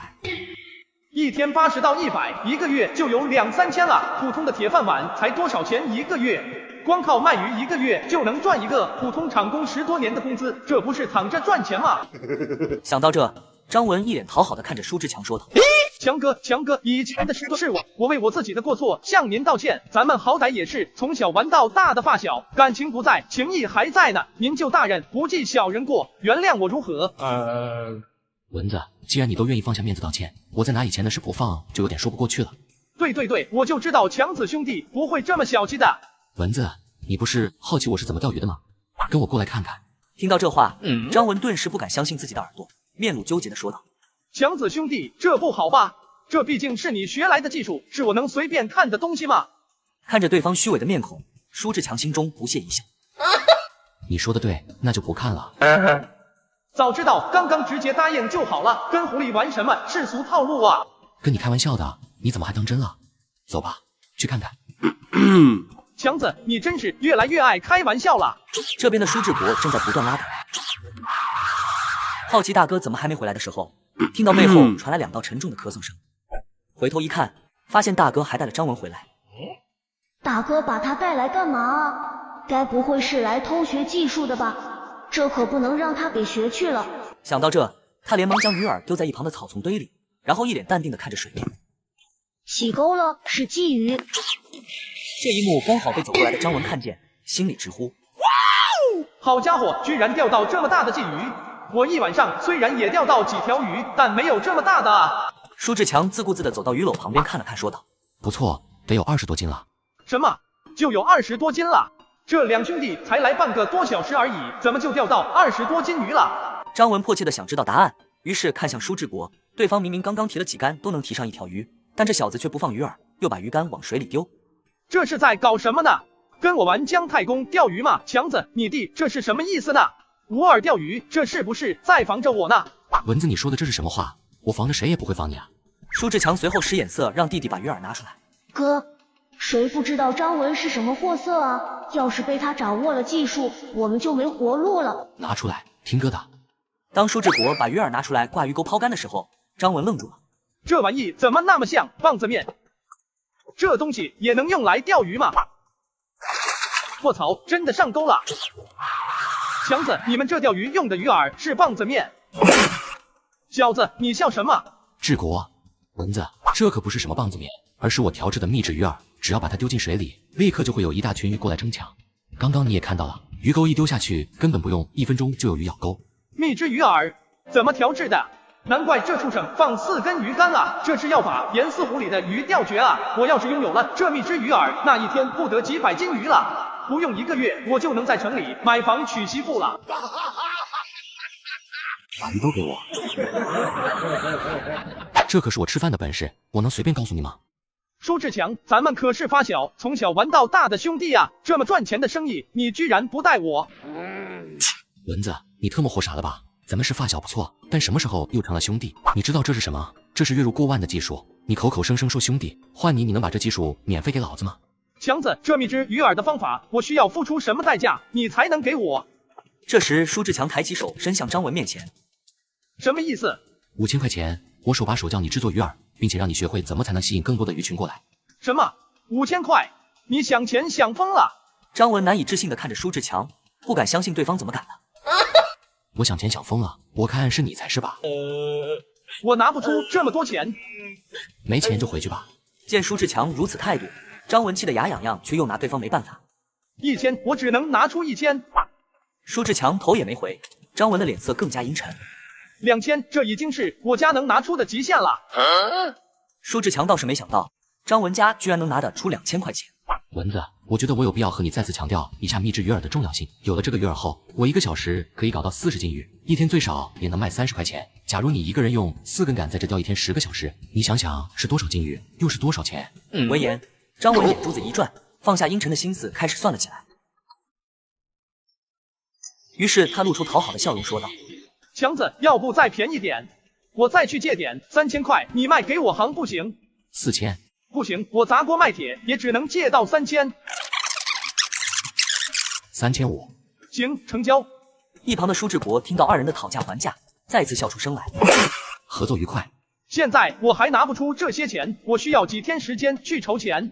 没关系，什么时候筹好钱，什么时候再来找我吧。不过我可明说了，要是有人也惦记上这蜜汁鱼饵，并且出了钱，我说不定会卖的。你给我等着，我3天之内把钱送到。张文离开后，舒志国忍不住看向舒志强问道：哥，你真的打算把蜜汁鱼饵的方法卖给张文吗？鸡蛋拌棒子面而已，能卖3500，你还要怎么样？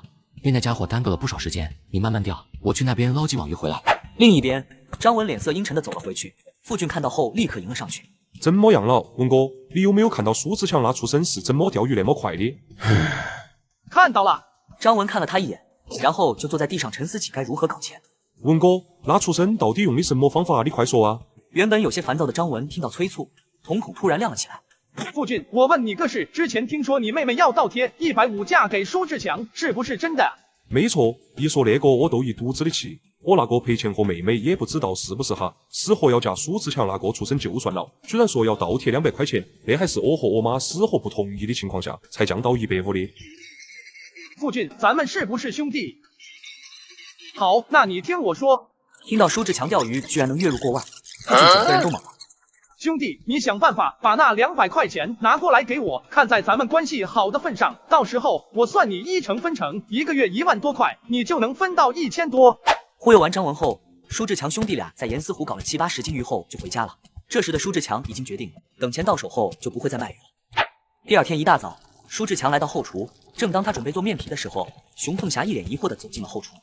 强子，你怎么这么早就起来了？妈，帮我擀点面皮出来，要比饺子皮大一点、薄一点，待会要包烤鸭吃。当看到老妈和哥哥都在忙活，还有灶台上的那只卤鸭后，舒志轩顿时睡意全无。哇，哥，你这是在烤鸭吗？在炙热的火焰下，鸭皮表面溢出大量的油水，发出滋滋滋的声音。熊凤霞和舒志轩都忍不住吸了吸鼻子。舒志强抬头看了一眼，笑着说道：志轩，你离远点，别被我给见到了。去把昨天带回来的麦乳精洗漱完去泡一杯喝，顺便给咱妈也泡一杯，别放太多，1勺半就可以泡一杯了。半个小时后，舒志国拿着2个地笼回来了，里面关着不少龙虾黄鳝。好香啊，这玩意不就是昨天的卤鸭吗？不过好像有点不一样。强子，面皮我已经做了几十张了，接下来需要我做点什么？妈，这里交给我就行，您淘米煮点稀饭吧。几分钟后，舒志强给烤鸭来了个分身术，先把鸭头剁了下来，然后斜刀在颈胸部割了2块皮肉下来装盘。一家5口坐在桌上，都好奇看着舒志强。那咱们把鸭肉放在面皮里，再加1根黄瓜片，然后刷点酱卷起来。一旁的舒志轩看到此景，更是跑去拿饭盒，准备来打包。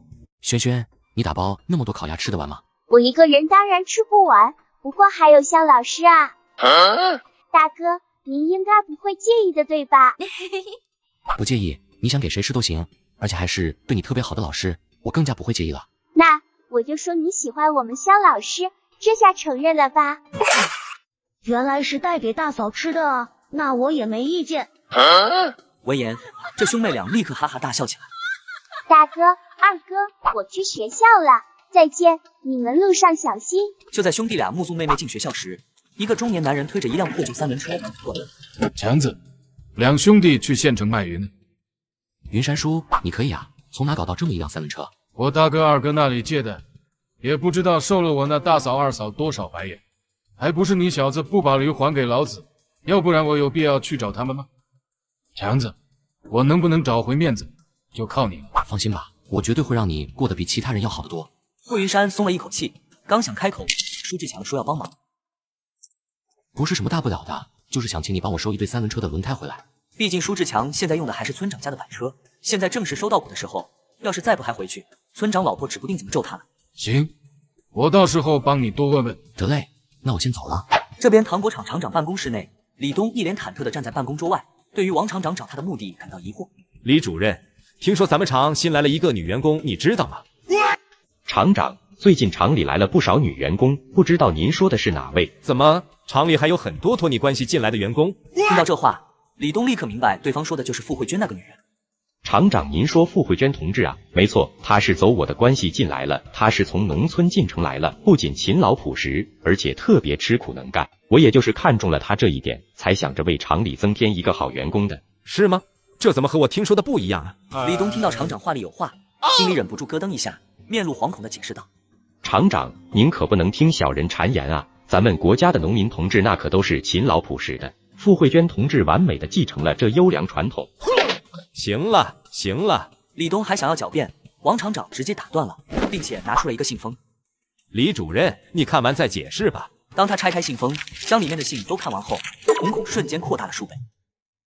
诽谤，这绝对是诽谤啊！厂长，你是说有人故意诬陷你？厂长，那傅慧娟同志是有未婚夫的，并且马上就要结婚了，这要是乱造她的黄谣，后果是很严重的。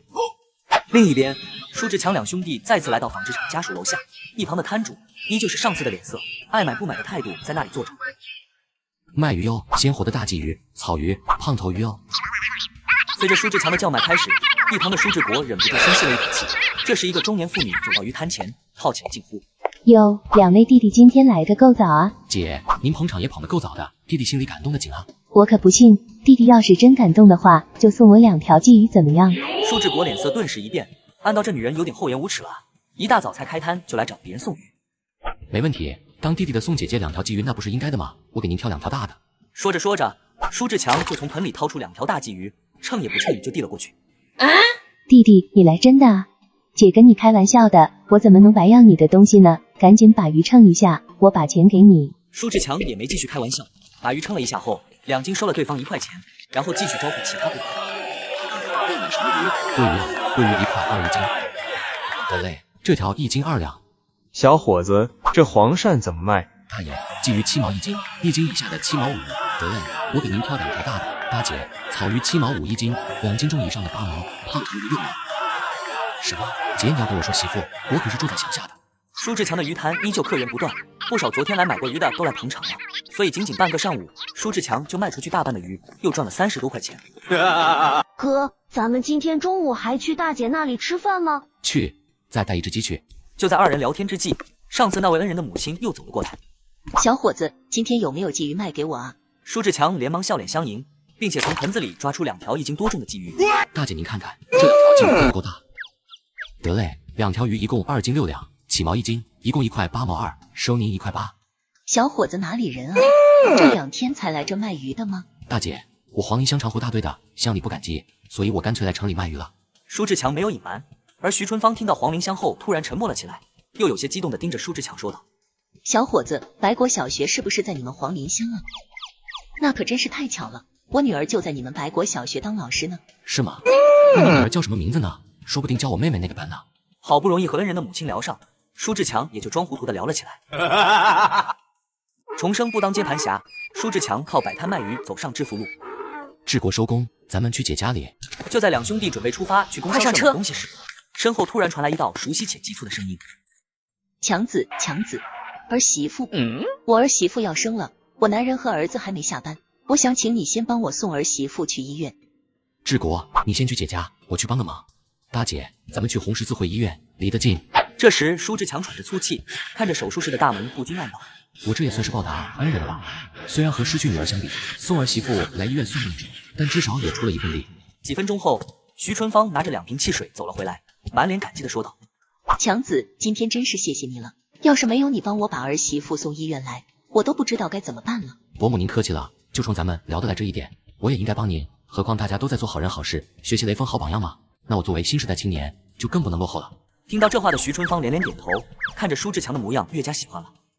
这小伙子勤劳肯干，带着弟弟出来卖鱼补贴家用，能言善道又乐于助人，可惜就是学历低了点，否则的话，强子啊，这次我欠你一个人情，以后你有什么困难可以来找我，只要我们全家能帮得上，一定不会拒绝的。得嘞，那我以后可不会客气的。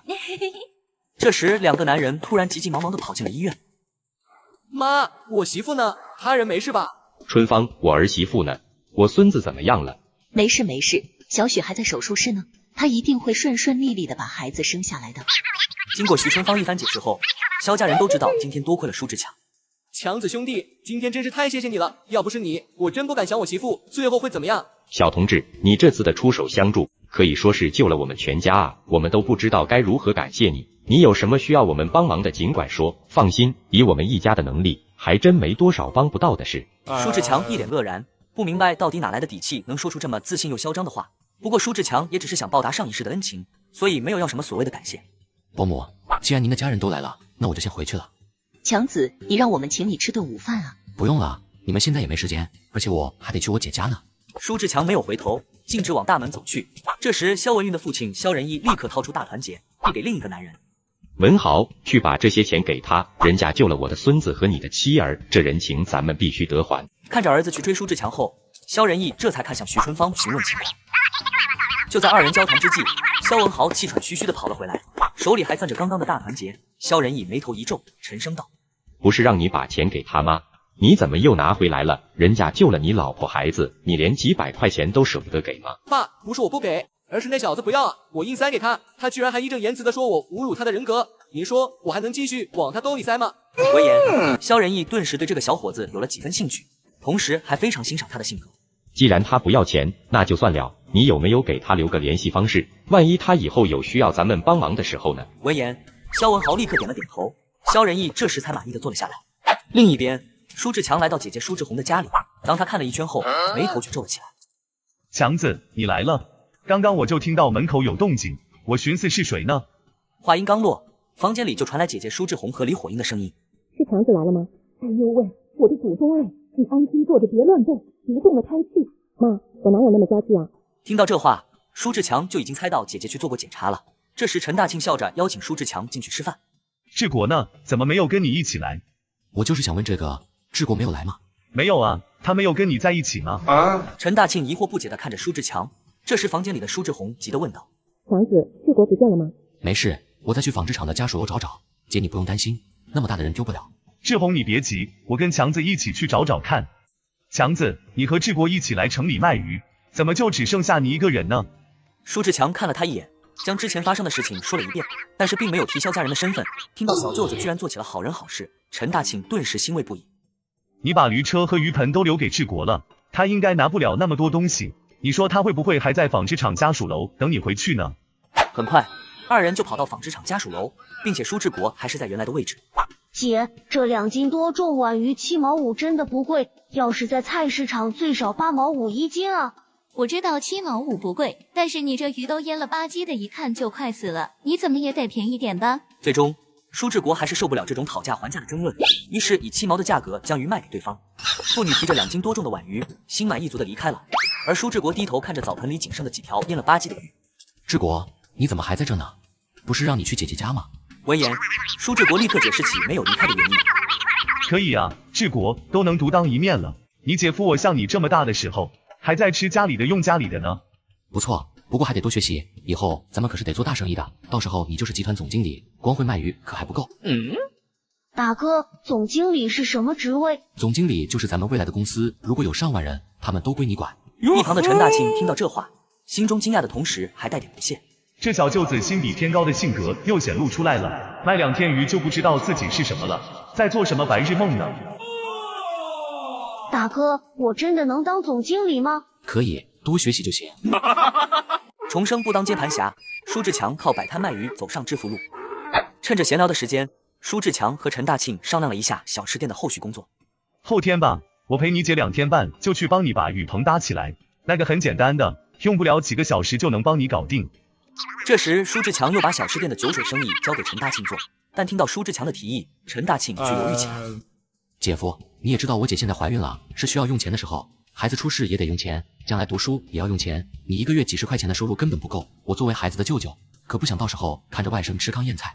话音刚落，一旁的李火英就有点看不过眼了。哎呦喂，强子，你别说大娘说的过分了，几十块钱还不够养活一个孩子，你的心是有多大呀？你们家几个人赚钱了，还不是把你们姐弟4个养这么大了？大娘，穷养和富养的区别您不会不知道吧？难道您想看着您的孙子从小就营养不良，瘦得跟我弟弟妹妹一样吗？就算你愿意，我这个当舅舅的可不愿意。那你能保证你那个狗屁生意能赚钱吗？这要是亏了的话，那亏的可就是我儿子辛辛苦苦几个月，这些钱拿起来给我大孙子存着买什么不好？听到这话的舒志强也是无奈翻了翻白眼，一旁的舒志红看不下去说道：大庆，要不我们还是出点钱吧，我相信强子一定可以赚钱的。姐，算了，既然姐夫不愿意，那就算了，我依旧按1个月10块钱的房租给你。强子，你先别急，我虽然不是第一天做生意，但烧烤行业我还是第一次接触。你说我要不要慎重一点？你做的菜我之前尝过，味道确实可以，所以这钱我投了。我需要准备什么东西，你好好跟我说一说。也没什么要买的，就是多准备一些啤酒和饮料。我做的烧烤和小龙虾会有点辣，酒水的销量肯定不会少的。行，我会准备好的。过2天你直接过来就行。舒志强没再逗留，和弟弟舒志国离开了陈家。回家的路上，舒志强忍不住看向舒志强问道：“大哥，咱们应该不缺置办酒水的钱吧？姐夫那模样明显是不想加入的，咱们这么做有什么意思？”没什么意思啊，就是想让姐姐过得好一点，让咱们外甥出事后能补充足够的营养。别看姐夫现在极不情愿，到时候他只会说2个字。什么字？啊，真香！路过糖果厂的时候，舒志国去保卫科打探了一下上次写举报信的情况。很快，舒志国就跑了回来。舒志强连忙问道：“怎么样了？”保卫科的大叔说，厂里没发生什么大事，具体我也不敢问。舒志国看向大哥古怪的表情，他感觉现在眼前的大哥不是大哥，毕竟之前他是很喜欢傅慧娟的。没什么大事，怎么可能呢？乱搞男女关系在这个时代是很严重的，批判都是最基本的处罚，严重点还会坐牢。为什么没能让李东和傅慧娟受到处罚呢？带着满心的疑惑，舒志强兄弟俩回到了长湖大队。刚进村就遇到几个乡亲扛着锄头准备下菜园。强子，你这是又去城里了？强子，你现在应该后悔了吧？可惜后悔也没用啊。后悔？后什么悔呢？大哥，他们什么意思啊？管他什么意思，应该不是什么大不了的事。这时兄弟俩回到家里，母亲依旧在门口等着。强子、志国，你们回来了呀？今天的鱼卖的怎么样？还行，今天志国的功劳很大，基本上都是他把鱼卖出去的。是吗？我儿子已经这么厉害了。妈，村里是不是发生什么了不得的事？强子，那跟你说以后你可别犯浑呐，知道吗？妈，我是什么人您还不知道吗？说真的，现在除了你们，还真没什么事能让我犯浑的。听说耗子要结婚了，你婶子一大早就去城里订被子了，而且还借钱借票，说是要买3转一响。书浩要结婚了，怎么这么快？妈，该不会是傅慧娟吧？你小子都知道了，怎么还问我呢？好家伙，真的是好家伙！那小子才放话说要娶傅慧娟的，没想到动作这么快。不过不快也不行，傅慧娟那肚子鼓大包的事情就快要藏不住了。该不会傅慧娟没有被处罚也和书浩有关吧？这时舒志强看到一旁摆放着一对3轮车车胎和几根铁架子，沉思了一会问道：“妈，傅云山是不是来过了？”你瞧我怎么把这事忘了？他中午来了一趟，说是你要的东西他都买好了，让你回来去他那里一趟。那个轮胎也是他放这的，说是你托他买的。好，那我出去一趟。舒志强左手拎着2条鱼和一瓶大曲酒，右手扛着轮胎和铁架，缓缓来到一座房屋后院里。强子，你来了。师娘，好久不见啊！臭小子，这才几天没见啊，上哪好久不见？这是舒志强的师娘，也是学艺几年里对自己最好的一个人。对于师娘来说是几天没见，但对于舒志强来说却是几10年。师娘，这是我昨天钓的鱼，您拿去和师傅尝尝鲜。行，长大了也懂事了，知道孝敬你师傅了。这时舒志强继续往里面走去。是强子啊，家里的农活都干完了吗？干完了，来看看您。别跟我耍滑头，我还能不了解你吗？有什么事就直说，你小子一撅屁股，我就知道你要放什么屁。死老头子，你说什么呢？人家强子特意来看你，还带了大曲和2条桂鱼，你态度就不能好点吗？还带了东西，那图谋就更大喽。师傅，我确实是想请您帮个忙。我最近做点小生意，需要一辆板车，想拜托您老帮忙打一辆出来。轮胎我已经带来了，就在前院放着。小生意正经吗？正经，正经的。行，你明天过来拿吧。好嘞，谢谢师傅。师娘，我先走了。强子，你去哪？留下来吃个晚饭啊。不了，明天我再来。这时舒志强师傅的儿子舒炳文追了出来。强哥，你等等，等我一下。强哥，你现在做的什么生意啊？我不想在家种田了，你能不能把我和芳芳带上？师傅怕是不能同意吧？不同意也得同意，种田能有什么出息？饭都吃不上，我想让爸妈过得好一点，也想让芳芳顿顿吃上白米饭。好，等我那边稳定了再喊你。舒志强从师傅舒青云家出来后，就直奔傅云山家里。至于他答应舒炳文的请求，是想着自己的烧烤店能做起来的话，自然也是要请人帮忙的。傅云山，你可以啊，一天就收了这么多废品回来。来了，要我说城里人也就那样，虽然大多数人家里都有自行车，但活的也和咱们差不多。骑报废了的自行车舍不得丢，当废铁卖又嫌太贱卖了。我在各个大街小巷喊了一嗓子，高价回收旧自行车，你猜怎么着？全都冲着高价2个字把这些搬了出来。那你收这些花了多少钱？30块，再加你让我买的一些工具，总共不到40块钱吧。牛，云山叔，其实修理自行车不是很难，拆装也不是很复杂，你只要了解它的骨架和结构，再利用一些技巧就能做到。舒志强教的认真，可以说是毫无保留，但一旁的傅云山也听得更认真。重生不当接盘侠，舒志强靠摆摊卖鱼走上致富路。强子，这辆车能卖多少钱？不多，大概40块钱吧。才40块钱，我今天都花了40了，还花了1天时间，结果一份不挣。什么叫才40块钱？你后院那些没用的铁疙瘩不是钱吗？你明天去把这自行车卖了回本，然后把那些没用的铁疙瘩当废铁卖了，怎么也能赚个几块钱。这一次的分成我就不要了，你自己留着吧。面对舒志强的大方仗义，傅云山突然恍然大悟。不行，我傅云山虽然是个懒汉，但也有自己的原则底线。咱们说好怎么分就怎么分，明天卖完东西我就把钱给你。舒志强从傅云山家里出来后，径直往家里走去。刚回到家，舒志轩就兴奋地大哥，轩轩，做完作业了吗？那不重要。大哥，我告诉你一个好消息。大哥，我把你做的烤鸭给肖老师和陈老师吃了，他们都对你的厨艺赞不绝口呢。这就是你要跟我说的好消息吗？哥，这难道还不算是好消息吗？肖老师对你的厨艺称赞，就证明他对你有了好感啊。都说抓住女人的心，就得先抓住女人的胃啊，你要加把劲啊。等等，轩轩，你老实告诉大哥，就你刚刚说的这话，究竟是从哪里学来的？抓住女人的心，得先抓住女人的胃，这话是80年代该有的吗？这话是我从陈老师那里偷听到的，他就是这么跟肖老师说的。他说你肯定对肖老师有意思，所以想用美食拴住他的胃，然后攻占他的心。哎呦我去！就妹妹这副模样，舒志强都不敢保证到底真不真实。他第一次发现自己妹妹不仅仅只是天真活泼，心眼还很多。好了，别听你那陈老师胡说了，大哥的事又不到你操心，你可别因为这是影响了学习，而且你胡乱替大哥做主的话，肖老师会不会因此讨厌你就不好说了。到了夜晚，一家人围坐在一起，看着桌上的一盆豆角和红烧鲫鱼，舒彪和舒志国都有点难以下咽。妈，咱们才吃了2天干的，怎么又吃这种杂粮？这要是多吃一口，这几天吃进肚子里的不都得拉出来？妈，您听我说，您儿子已经会赚钱了，而且以后也会越赚越多，咱们没必要像以前那么省，必须顿顿吃干的，明白吗？您看轩轩和志国瘦的，再不多吃点好的，会长不高的。以后我买啥回来你就做啥，没有的话就自己买好吗？这时舒志强又看向身旁的妹妹，轩轩，大哥明天去赶集卖鱼，中午就能回来了，你明天想吃什么，大哥给你做。我想吃爆肚和炸酱面。听到这2个词，熊凤霞夫妇和舒志国有些疑惑地看向舒志轩。轩轩，你说的炸酱面我能理解，可爆肚是啥啊？大哥，你会做吗？那可真是太好了。吃完饭，舒志强兄弟2人再次去严思湖钓鱼，2人乐得自在，搞了40-50斤鱼就收手回家了。第2天一大早，舒志强洗漱完就提着一条桂鱼直奔师傅舒青云家里，刚到就看到舒炳文在门口。强哥，你来了，快来吃早饭。饭就不吃了，我妈正做着呢。这是昨天晚上钓到的桂鱼，拿去中午给师傅师娘尝尝鲜。话音刚落，屋内就传来师娘的声音：强子，你又拿鱼过来了，昨天拿的还没吃完呢，而且这玩意死费油，要不还是拿去卖了吧。强哥，我爸昨晚忙到12点才帮你弄完这架板车，就连平时舍不得亮的灯，昨夜也开到12点半。辛苦师傅了。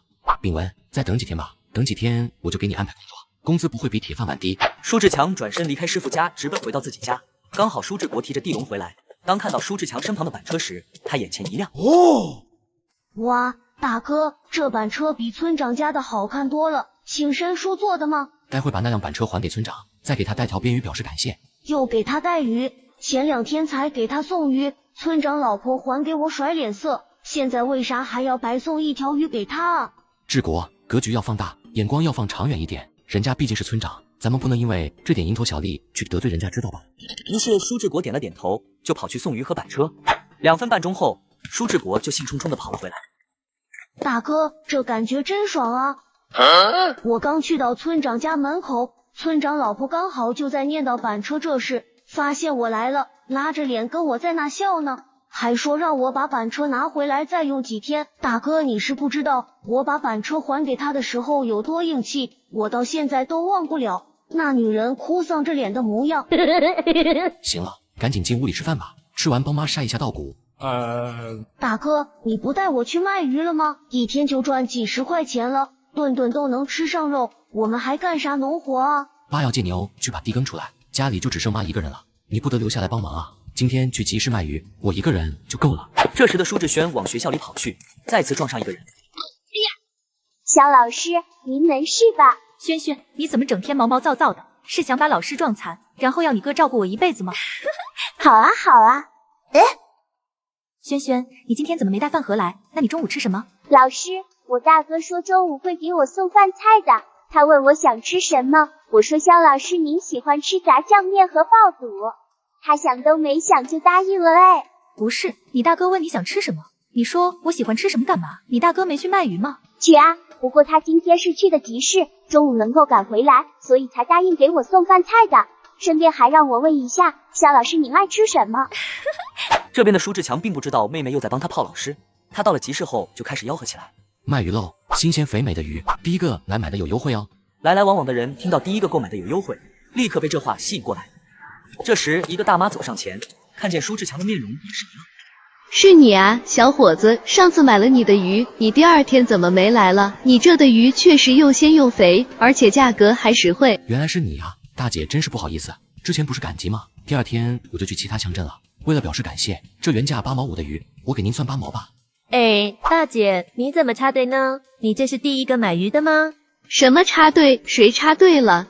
我不是第一个，难道你是啊？小伙子，这不算啊！我跟你说，我才是第一个来的，你不能因为跟他认识就把这个优惠让给他吧？哎，什么你第一个来的？明明咱们是一起到的好吗？各位大哥大姐，做生意嘛，以和为贵，大家既然看得起小弟，愿意光顾我这小小鱼摊，那我也不能吝啬。今天我就赔本赚个买卖，7毛5一斤的鱼我7毛卖，8毛5的鱼我8毛卖，这样大家满意了吧？重生不当接盘侠，舒志强靠摆摊卖鱼走上致富路。小伙子真大气，以后肯定能发大财的。给我来2条胖头鱼，要大的，4、5斤重的那种。我要2条螺丝碗，给我挑大点的，再给我来2条鲫鱼，小的我可不要啊。舒志强的鱼摊瞬间热闹起来，所有人都争抢着要买鱼。小半个上午的时候就这样过去了，盆里只剩几条小的鱼了。这时耳边传来一道熟悉的声音：舒志强同志，你这还有鱼卖吗？大的没了，小的怕你吃不完。那就来2条小的吧，碗鱼就好了。2条，您吃得完吗？肖老师，您不会是又准备请2位学生吃鱼吧？怎么不行嘛？我刚来白果小学不久，一个人吃饭真的没劲，有2个学生陪着就好些。行，当然行了，只是这鱼我就不好意思收你的钱了。不行不行，我怎么能白拿学生家长的东西呢？这是属于严重犯错误的行为，你不能这么坑我的。肖老师，这就是您的不对了。您来好生评评理，老师都能请学生回家吃饭，学生家长为什么不能回礼呢？如果这都叫贪污腐败的话，那咱们有句古话所说的礼尚往来成什么了？贪污腐败的遮羞布吗？舒志强同志，你真的是小学文化吗？话音刚落，他突然发现舒志强不仅不回话，反而一直盯着自己看。你干什么瞪着眼睛看着我？你不要喜欢我啊！没什么，肖老师你。好看，像春天的花儿一样。哎，胡说什么呢你？这要是被别人听到了，会以流氓罪把你抓起来批斗的。我真的裂开。肖老师，您看这样如何？我答应轩轩中午给他送饭菜，他说您喜欢吃京城的菜，爆肚和炸酱面，要我说这鱼您就别买了，我拿回家做水煮鱼，连着爆肚和炸酱面一起送您宿舍去，您那也别做饭了，给我留双碗筷就行，就当我请您吃饭回了您请轩轩吃饭的礼。好了，就这么决定了，我去买羊肚了。轩轩他哥，你等等。肖老师，您还有什么事？是这样的，我听轩轩说你2个小时就能钓几10斤鱼，但是得每天早上跑集市或者县城去卖，你不觉得很麻烦吗？是挺麻烦的，不过肖老师有什么更好的建议吗？是这样的，我大嫂在国营饭店工作，每天需要进购不少食材，如果你愿意的话，可以将每天的鱼送到国营饭店去，这样一来，你就不用每天集市县城2头跑了。这个女人的家庭背景到底有多厉害啊？难道全家都是国企高管？这要是把她娶回家，不得直接走上人生巅峰？舒志强同志，你觉得如何？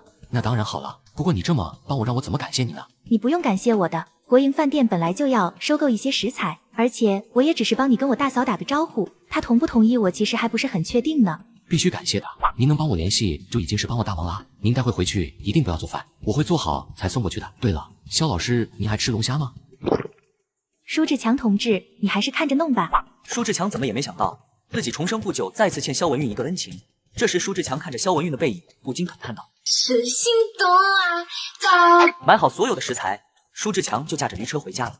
大哥，你怎么这么早就回来了？卖完就回来，顺便早点做饭给轩轩送过去。要是太晚了的话，我怕把他饿着。哥，咱们今天中午吃麻辣龙虾吗？志国，下午你去田间捞点黄鳝和泥鳅回来。大哥，抓那玩意干嘛？那玩意滑溜溜的，还有股臭味。到时候你就知道了。志国，走进去帮我生火搞麻辣小龙虾吃。10多分钟后，整个厨房都弥漫着一股诱人的馨香，并且正不断的往外飘去。这时，熊凤霞闻着味走了进来。强子，你这是又在做龙虾吃吗？做这才太费油了，炸过的油又不能用来炒其他的菜。对，轩轩一直馋着一口。妈，咱们主食做杂酱面，帮我揉点面呗。浓郁的馨香味弥漫在整个舒家村，离最近的周木英直接打了个喷嚏。大颗头的，你弟弟家又在搞什么荤腥吃啊？呛死人了！天天大鱼大肉的，这是不打算过日子了。我跟你说，以后他们家把钱败光了，你可不准帮忙，听到没有？你差不多得了啊！人家强子一天搞几十斤鱼，日收几十块呢。按照他这个赚钱速度，就是天天吃肉，吃到老都败不光家财啊！外鱼真的这么赚钱？大颗头的，之前我大哥说他朋友在城里卖炸油条，一个月都能赚180。要是做生意真的这么赚钱，咱们也去城里卖炸油条吧。去城里做生意，那咱们的地怎么办？地，你就知道地？你连儿子都没有一个，还守着那2亩地有什么用？你不会是想老了以后还下地干活吧？还是说你想让2个女儿去插秧包苞米？这是让我考虑一下，或者等丹丹回来，让他给拿个主意吧。他是大学生，思想要比咱们超前。真是瞎了眼才嫁给你这种人，连这点屁事都拿不定主意，还得听大女儿的。大女儿回来还不是听我的，到时候你怎么也得跟我进城。这边舒龙走出门后，刚好看到舒志强出去，连忙大喊：“强子，强子，我闻到你家传来的肉香了，你这不吃就出门了吗？”那个我听青青说了，每天中午轩轩都会把菜分享给他，又是肉又是虾的，听说昨天还给他分了烤鸭，真是谢谢你啊。强子，我为你大娘之前的不好给你道个歉，大伯没本事管不了你大娘，又给不了孩子吃好的。好了，打住，这话就别说了。大娘性格如此，我能理解，你不必跟我一个晚辈道歉。不过我得给大伯您一个建议，您听不听我就管不着了。什么建议？强子你说，我相信我大侄子也不会害我的。大伯，我不知道大娘有没有跟你提进城的事，但我要跟你说的是，现在改革开放了，想要过得好就得进城，你甭管进城做什么，但只要肯做，一定会比在乡下过得好。大娘娘家汉子多，你得学会利用这层关系。话说到这份上，舒志强也没有再多说什么，就离开了。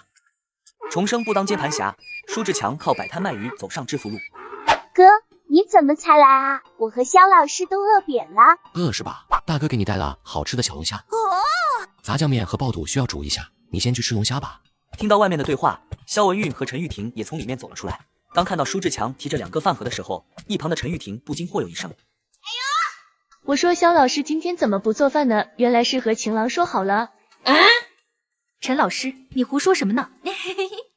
我说舒志强同志，你这准备的都是什么好吃的啊？还没打开我就闻到香味了。为了给咱们肖老师做顿好的，这大包小包的费了不少功夫吧？陈老师别开玩笑了，我就是来给轩轩送饭菜的，顺便也给你们带了点爱吃的龙虾。你要是这么说的话，很容易让人误会的。什么？又有龙虾吃了？给我留点，上次就听说你做的龙虾有一手，我可得尝尝了。肖老师，我这里有炸好的甜酱和拉面，以及切好的羊肚，需要热一下煮一下才能吃，你能把厨房借我一下吗？当然可以，轩轩他哥你跟我来。不好意思啊，这里有点小。没关系，这里太小倒是委屈你了。我也没啥委屈的，反正就我一个人住而已。那这里就交给我吧，剩下的我来做就行，你先去吃龙虾吧。看着抓着自己小手的粗壮大手，一抹嫣红瞬间爬上肖文韵的脸颊，他连忙用力甩开对方的手，面红耳赤的转身跑了出去。舒志强这时才反应过来。就在舒志强在厨房忙得热火朝天之时，陈玉婷顶着一张烈焰红唇，手里抓着一只龙虾走进厨房。舒志强同志，你刚刚是怎么欺负我们家肖老师了？还装呢，肖老师刚刚出来的时候脸红的跟猴屁股一样，你敢说这不是你造成的吗？不是，那是一个误会。这话要是传出来，不得被告一个流氓罪，然后去踩缝纫机啊。这边舒志强便解释了起来，而陈玉婷听完后，瞳孔瞬间亮起八卦的光芒。好啊，你还真欺负我们肖老师了是吧？老实交代，你都对他做了什么不该做的事情？喂，你倒是说话啊！来，麻烦陈老师您给端出去。活该你吃剩的。就在舒志强等水烧开的时候，陈玉婷又抓着一只龙虾走了回来。舒志强同志，你做的菜真的太好吃了，这厨艺从哪学来的？村里有个老师傅，以前是厂里食堂的，我跟他学的。不是吧，你一个大男人学做饭干嘛？学做饭给我亲人，给我喜欢的人吃啊。当然，我不是说你啊。水稀罕，我知道你打的是肖老师的主意，从轩轩每天带来的饭菜我就能猜到，你是想征服肖老师的胃，再拴住他的心，对不对？这都被你猜到了，不愧是当老师的呀，心思竟如此的缜密。舒志强同志，喜欢我们肖老师的男老师也不少，你觉得你优势在哪？要是靠卖鱼的话，怕是配不上我们肖老师哦。肖老师长得好看又有文化，喜欢他的比较多也很正常。不过陈老师，你可别小看摊贩。大哥，你快吃，我给你和肖老师留了半盒小龙虾。还得是我妹妹，知道疼大哥。肖老师，这龙虾很辣吗？我看你都辣得脸红了，吃点炸酱面吧，可以缓解一下口腔内的辛辣。肖老师，你瞧瞧，舒志强同志多好多会疼女人啊！咱们学校那些臭男人还没他一般细心体贴呢。舒志强同志，你刚刚说别小看摊贩，难道你觉得未来个体户会比铁饭碗更受欢迎吗？现在铁饭碗，再过几年就会成为一个笑话了。舒志强同志，铁饭碗成为笑话，这可不好笑。咱们有明文规定，不能随意开除在岗员工的。正是因为这条规定，才把咱们国企给害了。你继续说说，国企怎么被铁饭碗的规定给害了？工人仗着这条规定，干多干少一个样，干好干坏一个样，工资按年头涨，福利按人头算，长此以往，每个国企里面都存在大量的闲人。你瞧瞧供销社那些售货员，上班时间嗑瓜子唠闲嗑，对待顾客态度极其不友好。更离谱的是，国营饭店里的服务员可以无故殴打来吃饭的食客，花个钱去吃饭还得被打，换你还去吗？这样一来，人们没有了消费欲望，高层领导意识到这个问题就开始改革。难道你们没发现从前2年开始，个体户犹如春笋般涌现吗？舒志强侃侃而谈，说的一切有理有据，肖文玉的脸上不由露出钦佩和好奇。舒志强，照你这么说，未来岂不是会有一大批下岗工人？自然也是肯定的，好吃懒做的必然会被淘汰，但个体户多了，就业岗位自然就多了。天哪，你说的也太好了吧！我真的有点怀疑你到底是不是小学文化啊？如假包换。既然你懂得这么多，为什么还只是在卖鱼啊？你问题怎么这么多啊？哎呀，我帮你测测他的底，这样就不会被骗了。这时，舒志强又把他自己的想法说了出来。卖鱼也只是我的第一步，后面再去城里做点小生意，那就卖这个。你这个小龙虾确实好吃，但怎么可能卖到那么多钱吗？你要去城里开店的话，那鱼还送吗？才跟你沟通好的，帮你打听一下国营饭店食材收购，这回你又说要去城里做生意，这顿饭我吃的不安心啊。送干嘛不送？多一份收入，早日实现我的抱负。只是肖老师，可不可以把送鱼换成送泥鳅黄鳝呢？为什么？你一天不是能钓180斤鱼吗？这可是一笔很大的收入。什么？你每天都能钓180斤鱼？不是，咱们盐丝湖不是自己的，承包放到现在是不可能的。长期捕捞获取大量利益会被人举报的，但黄鳝和泥鳅不一样，我可以低价从村民手中回收，这样也能给村民带来收入，就不一样了。那你明天带着黄鳝和泥鳅跟我一起去国营饭店吧，到时候帮你和经理说说看，但是答不答应就另外说了。行，那我明天来接你吧。重生不当接盘侠，舒志强靠摆摊卖鱼走上致富路。浩哥，你不是说要娶我的吗？怎么还没让人来提亲啊？慧娟，你别急呀，我既然下定决心要娶你，肯定就得给你最好的。舒志强那个废物拿不出3转1响，我可以啊。我听了你大哥的建议，和他一起做那个卖鱼的项目，我给了张文500块钱，他答应到时候给我2成的利润，1个月，只要你等我1个月，我就带着3转1响来娶你。什么1个月？浩哥，其实我不在乎那些东西的，我只要你人就够了。还有我哥那个人其实很不靠谱的，你可不要被他骗了。把我的钱全部给顺走就算了，还要顺走他的，这个废物会做生意吗？那个张文也不是个好鸟，1个月我能等得了，可是这肚子还能等吗？慧娟，谢谢你对我这么好，但你对我越好，我越是不能辜负你的这片心意。我要让全大队的人都知道，你嫁给我舒浩是最正确的选择。我要让舒志强后悔，后悔没有娶你这么好的女人。后悔？你再不娶老娘，后悔的就是老娘。浩哥，我真的等不及了，我好想今天就做你的新娘啊！不行，慧娟，我们不能这样。这时的舒志强兄弟俩在田间的河流里抓了1个多小时的黄鳝，村民们看到这一幕后，纷纷露出了疑惑的目光。强子，你们兄弟俩不去帮你们爸妈插秧，抓这玩意干嘛呢？叔，这可是好东西，我准备搞点回去吃，听说能补充蛋白质和维生素呢。什么蛋什么白什么汁什么素的，净在那浪费油，不当家不知柴米油盐贵啊！哥，差不多够了吧？这鱼篓都有1大半黄鳝了，再抓多了怕是不好卖啊。行，就这样吧，咱们晚上红烧一盘尝尝，你留在这里帮爸妈插秧吧，我回去烧黄鳝给你们吃。大哥，这黄鳝烧着好吃吗？当然，大哥的厨艺你还信不过吗？那大哥，你快回去做菜吧，我想赶紧尝尝这黄鳝的味道。舒志强回到家后，舒志轩立马凑了上来。大哥，你这鱼篓里都是什么啊？是小龙虾吗？辣条。大哥，你抓那么多辣条干嘛？还吓我，你个坏蛋！我可没吓你，是你自己要凑过来的。还有，这叫黄鳝，不叫辣条。都一样，都是长长的、粗粗的，盘在脚上可疼了。可是咱们今天晚上就吃这个，看来你是没有这个口福了。吃辣条不行，我不要吃这东西，我情愿吃翔。大哥，你再这样的话，我可不帮你追肖老师了哦。这个黄鳝好好吃哦。怎么样，二哥没有骗你吧？就算你不相信这玩意好吃，也得相信大哥的厨艺，对不对？大哥最棒了。轩轩，你刚刚可不是这么说的。妈，志国，你们也多吃点，这东西的营养价值比猪肉还高很多。强子，这么好的东西，不备点酒是不是有点浪费了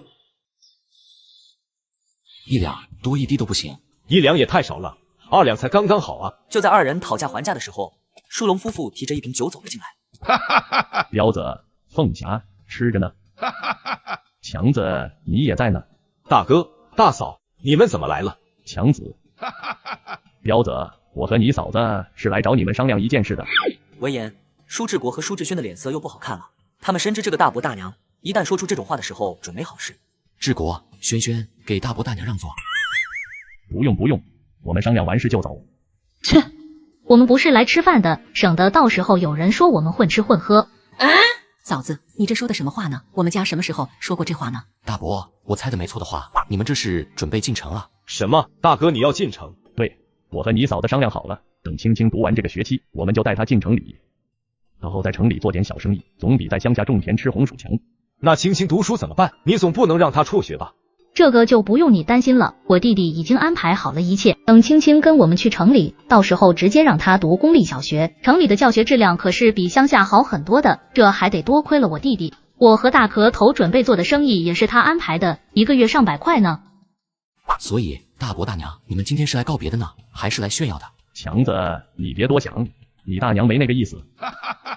我们出去城里后，打算把地转包出去，1年给个几10块钱就行，包给别人吧我们不放心，所以我们想，来，这是你嫂子让我给你买的酒，咱们2兄弟不分你我，你要是不方便的话，不给钱也行，主要是地就是咱们的命根，我怕别人把它给霍了，你是我亲兄弟，我相信你能好好管理这些田地的。我跟你嫂子要是在县城混不下去了，回来也能有一口饭吃。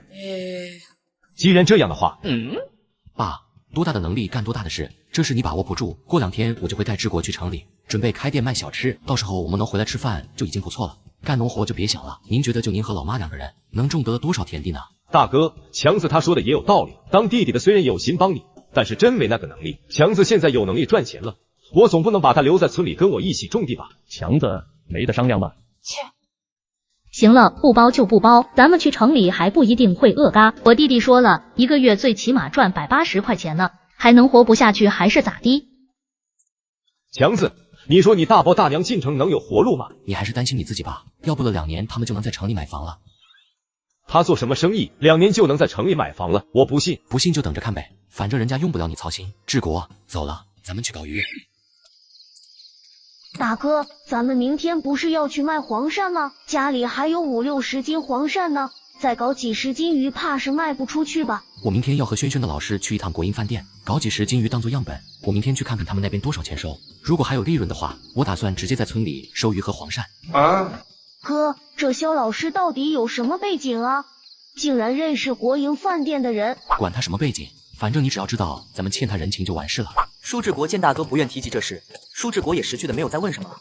不过他心里却开始幻想了，要是那个肖老师真成自己大嫂。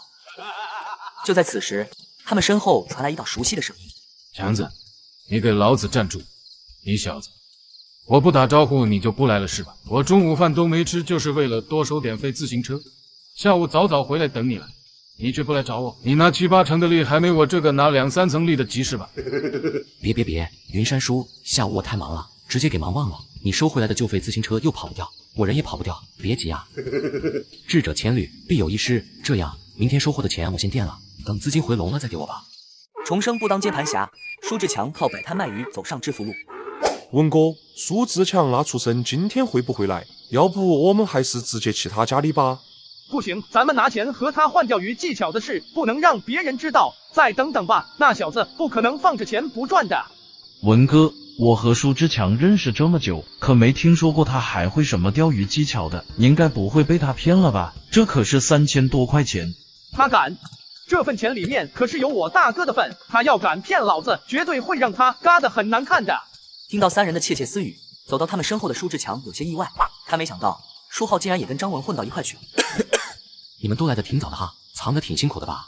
舒志强拿起鱼竿就往湖里抛，没有打窝，也没有上鱼饵。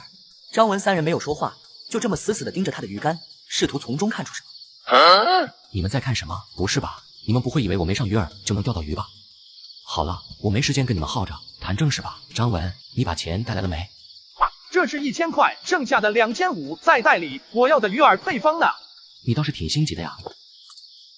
那这就是我秘制鱼饵的配方，我今天带了一份过来，等交易完成后，我先教你怎么用。明天你买好这些东西，就可以直接钓鱼了。等一下，强子，咱们认识的时间也不短了，你有什么本事我可是一清二楚的。你说你会制作鱼饵，谁信啊？你怎么就能保证你手里那张纸条上的配方是真是假？不相信早说呀，浪费时间，老子可没工夫陪你们唠嗑。强子兄弟，你别急，你先别急。怎么，不是说我这配方是假的吗？朱浩，你胡说八道个屁啊！快给强哥道歉！你也不用，你那猪脑子想想，强哥跟咱们不仅是一个大队的，还是从小玩到大的发小，咱还能不了解他的性格吗？他怎么可能会骗咱们呢？行了好了，打住吧，别在我面前演戏了。这配方还要不要？不要我就走了。要，肯定要，不要我就不来了。当张文看清纸条上面的几个字后，瞬间懵了。文哥，这小子绝对在耍我们呢，这都是几分钱的东西啊，怎么可能值3500块钱？话可不是这么说的，这些配料虽然不值什么钱，但要看它带来的价值，就像是白米一样，咱们老百姓卖出去也才几分钱一斤，可它带来的价值是让人吃饱饭，所以商贩能靠这1、2毛钱的售价买房买车的。而我的这些配料去买，虽然也就几分钱几毛钱，但凑到一起带来的价值又不一样了。它能让咱们钓到鱼，而且是很多很多的鱼，说不定还能钓到1000斤大白条，甚至是发家致富。如果我不说，你们知道这玩意的价值能有这么大吗？可你这些东西卖3500也太黑了吧，给你100多算是天价了。哼，那你们要这么想我就没办法了，这就是知识产权该有的价格。来吧，我现在就把使用方法示范给你看。文哥，怎么办？那小子肯定坑我们的，这张配方肯定不止3500。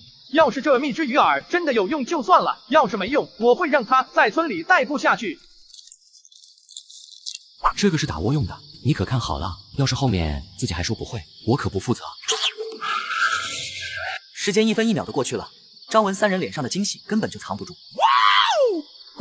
我去，好大的碗鱼啊，那得有30斤了吧？那鱼老子都嗅到了吧？居然一条接一条的送，那么纯的鱼吃了不会影响咱们的脑子吧？发了，真的发了！志国，差不多了，收竿吧。张文兄弟，秘制鱼饵的配方我已经给你了，使用方法我也教给你了，要是没其他的事，那我就先走了。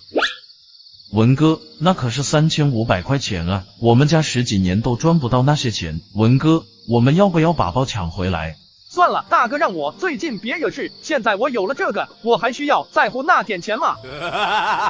这时兄弟俩回到家，将钓到的鱼放好后，舒志国就忍不住拉着舒志强说道：大哥，快给我看看那些钱吧，3500啊，我这辈子都没看到过这么多钱。小声点，别让爸妈听见了。次日一早，舒志强一大早就起床进厨房剁肉。熊凤霞听到厨房的声响后就走了进来，好奇的询问：强子，你在这剁肉干什么呢？不会又要做小笼包吃吧？妈，您来的正好，再帮我揉点面皮出来吧。妈，面皮需要大一点的，小笼包吃的不过瘾，咱们做大肉包吃，记得多做几张，做少了我怕不够吃呢。半个小时后，一家5口人坐在桌上，人手一个大肉包。这时他们的目光都看向了舒志强。强子，你拿包子不吃，放进饭盒里干嘛？这样的，今天不去卖鱼，而是要去进货，所以要早点，我怕来不及了，所以这包子我带在路上吃。大哥，那这包子我也不吃了，带在路上和你一起吃吧。可别，我不是说了吗？今天我不是去卖鱼，而是去送货的。等我先去和那边确定具体数量，以后货都归你送。爸妈，那我先出去了。重生不当接盘侠，舒志强靠摆摊卖鱼走上致富路。轩轩他哥，不好意思，让你久等了。没事，也就吃了一个包子的时间。肖老师不用喊我轩轩他哥，总有一种不把我当朋友，而是当学生家长的感觉。你要是不介意的话，可以喊我强子或者强哥也行。强子哥也行。肖老师，我帮你把车搬到我的板车上吧，这样你跟我可以一起坐着驴车进城。我这驴车比较慢，你要是骑自行车的话，我肯定跟不上的。而且我们坐在这还可以聊聊天，朋友之间互相了解一下。驴车正式朝县城走去，舒志强脸上带着慢慢的笑意。肖老师起这么早，应该还没有吃早饭吧？对，不过没关系，我待会到县城吃点就好。那怎么行？我早就猜到你可能吃不上早饭的，所以早上做了一些肉包，你尝尝看。吃吧，朋友之间还这么客气。我看小老师喜欢的都是京城菜，你以前在京城读书吗？对，我在京城读的大学，77年之前我还是下乡知青，恢复高考后我就考上了京城师范大学，我在那里待了几年，回来后还真有些怀念那边的菜。既然你是京城大学毕业，在京城找个工作应该不难啊，为什么又回来了呢？我不想离家太远，加上我之前在三阳公社当过一段时间知青，所以我知道农村更需要老师。肖老师竟有如此高尚情操，舒某实在是佩服。既然咱们是朋友，那你也不用叫我肖老师，叫我名字就行。从长湖大队到县城并不远，骑自行车1个小时左右，驴车就得2个小时了。在这2个小时里，舒志强和肖文韵越聊越觉得合拍。肖妹妹，咱们到喽，快下车吧。哎呀，都让你别这么叫我了，让别人听到可怎么好？好的嘞，肖妹妹。强子哥，你先在外面等着吧，我进去一下。舒志强牵着驴车在饭店门口耐心等待着，又想起了上一世自己是这里的常客。喂，你是干嘛的？你好，同志，我是送鱼的，在这里等人。我们这里不要鱼，你赶紧走吧，别挡在我们店门口，影响我们生意，你负责得起吗？舒志强并不想惹事，于是牵着驴车往另一边走去，但那个男人还是跟了过来。我马特的让你赶紧走，你聋了是吧？2000 years later， 你们不讲武德呀？这么多人对我一个人吗？你们这是准备不讲道理啊？讲道理，在我们饭店门口，我们就是道理。跟你这种卖鱼的能有什么道理可以讲？强子哥，你没事吧？你这是怎么了？没事，放心吧。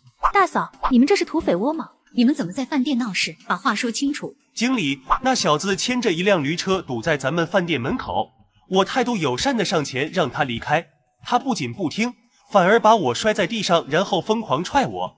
这小子下手贼狠。你胡说，我朋友才不是那样的人。哼，经理，你可别相信他们说的话啊。行了，小刘，我还不了解你吗？你在店里的这些事情不是1次2次，没想到还是屡教不改，这会更离谱。1次2次还可以解释，但这次我说什么都不会再纵容。待会去人事汇报一下，然后去财务把工资领了，离开饭店吧。凭什么？你凭什么开除我？现在是工人时代，劳动最光荣的时代，我们劳动工人就是天，就是自己当家做主的时代，所以你没资格开除我。这位女同志，你们饭店有没有制度改革的通知？既然有，那就证明咱们国家在改变，在进步，而阻止咱们国家改革和进步的个人或者集团，他们的行为属于反动派行为。我建议报警，让警察同志来处理这种人。10来分钟过后，赵春燕带着舒志强来到后院，将鱼和黄鳝过秤。小叔同志，黄鳝泥鳅的市场价是6毛，鱼的话是7毛到8毛5。但你应该明白，我们国营饭店购买食材是不可能按市场价给的。我明白，您按照你们这的价格给就行。好嘞，小叔同志，我平时比较忙，没时间来后厨管这些杂物。以后你送食材过来的时候，直接找何师傅就行。如果遇到什么问题的话，可以再去饭店大厅或者办公室找我。好，谢谢赵经理。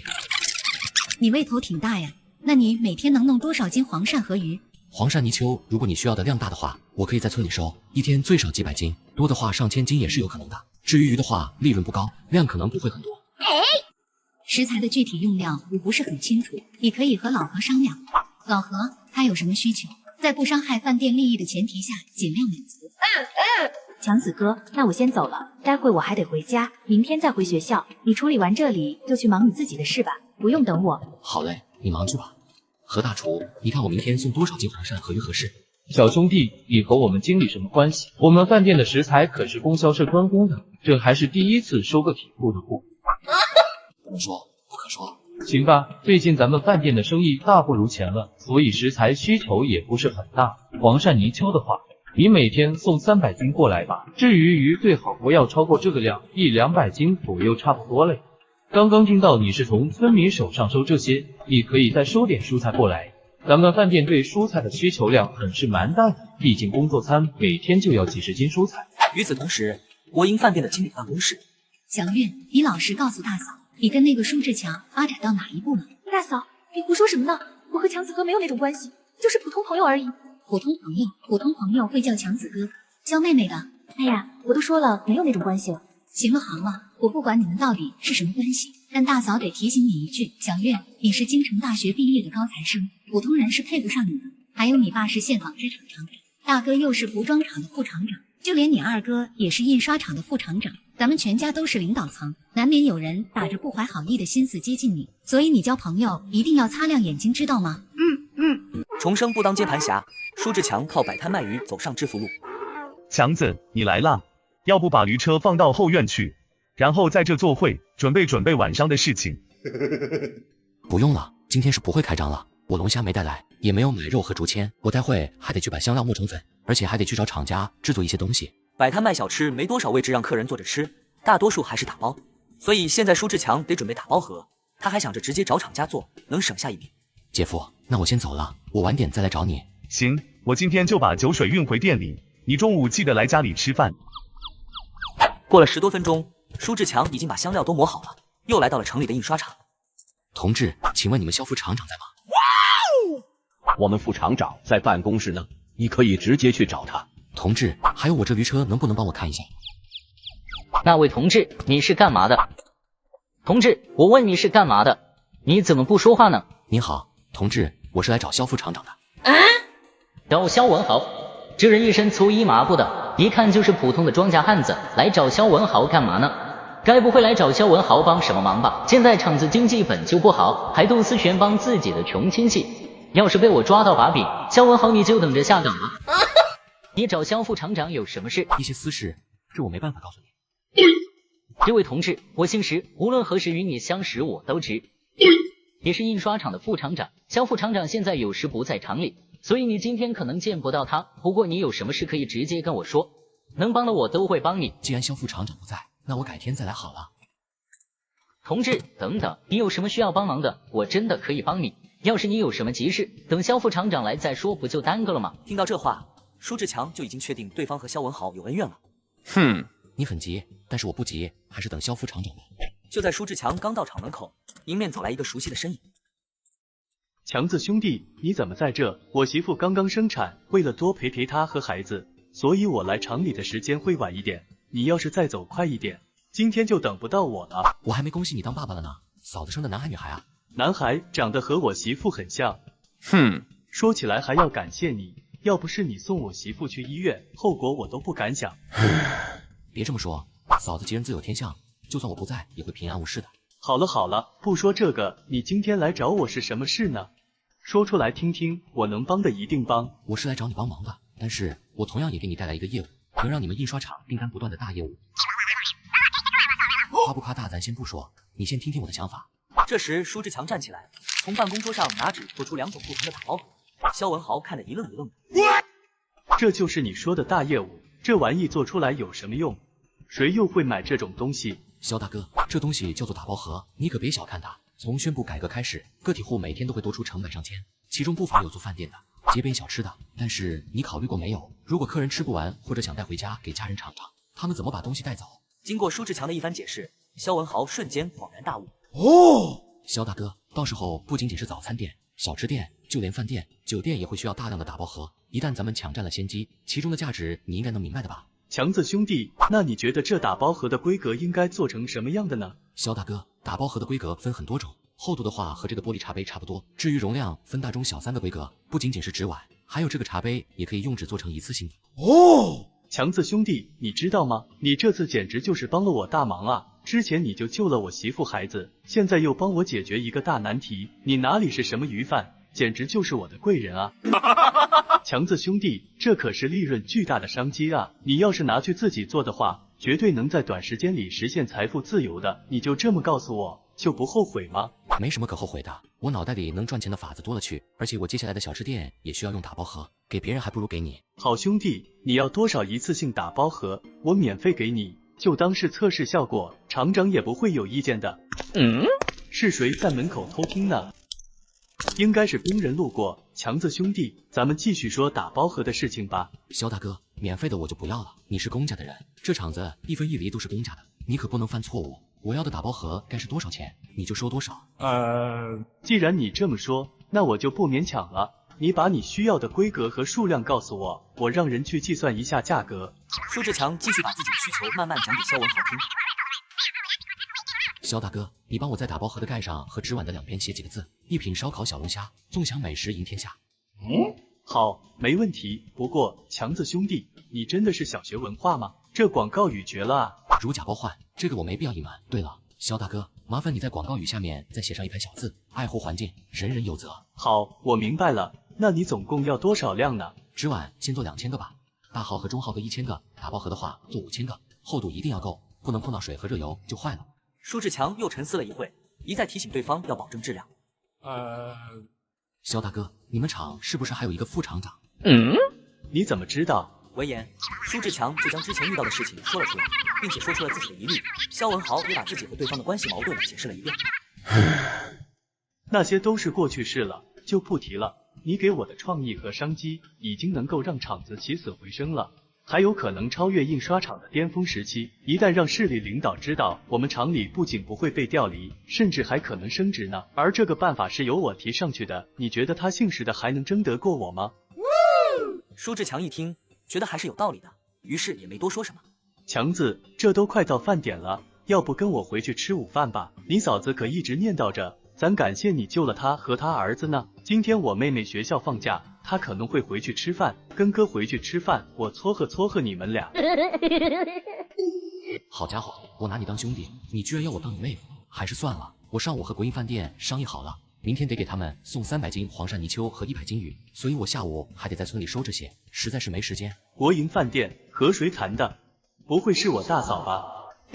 既然如此，那当二哥的我也实在没什么能感谢你的。这样吧，我们印刷厂食堂每天也需要进购一批食材，你既然要回村收这些，干脆多收一些往我们这送。可以啊，你们这要多少？多的话要不了，一天最多50斤，能每天再送50斤蔬菜的话，那更好了。我给你写一封信，你明天送来的时候，直接拿着信去食堂找负责人，我会和那边提前说好的。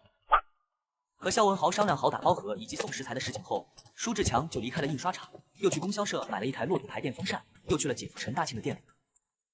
好家伙，这电风扇100多块钱呢，你这几天是赚了多少啊？没办法，晚上实在太热了，不买一台晚上根本睡不着。对了，姐夫，你那里还有没有工业券和布票？方便的话卖一点给我吧，我想再去买，我的票都用完了。什么？你还要买？卖鱼真的能这么赚钱吗？你要布票干什么呢？这端午节才刚过不久，你就要买布做衣服了？是的，家里还有爸妈、志国和轩轩，一台电风扇不够。至于布票，你也看到了，我和志国的衣服你也看得见，爸妈和轩轩的就更不用说了。不过家里的票和钱都在志宏那里，你要是给全家买衣服的话，我家里那些布票估计也不够你用。不过你可以去黑市碰碰运气再买点。凤凰街地下那些巷子就是咱们城里以前的黑市，你去找那个卖冰糖葫芦的，其他的别说，就说。我说强子，大娘把你当晚辈才这么说的。你这才赚了多少钱就敢这么造了啊？以后的日子还过不过了。大娘，赚钱就是用来花的，赚多赚少都是一样，而且给家人花钱，怎么花都值得。强子，你买给姐的，姐很喜欢，但也不能乱花，知道吗？姐夫，这台电风扇就留在店里，开业以后就一直开着，甭管有没有顾客，咱们得让顾客在这里消费，有一种花的值的感觉。电费到时候算我账上就行。到时候再看吧，生意好的话算我头上也没关系。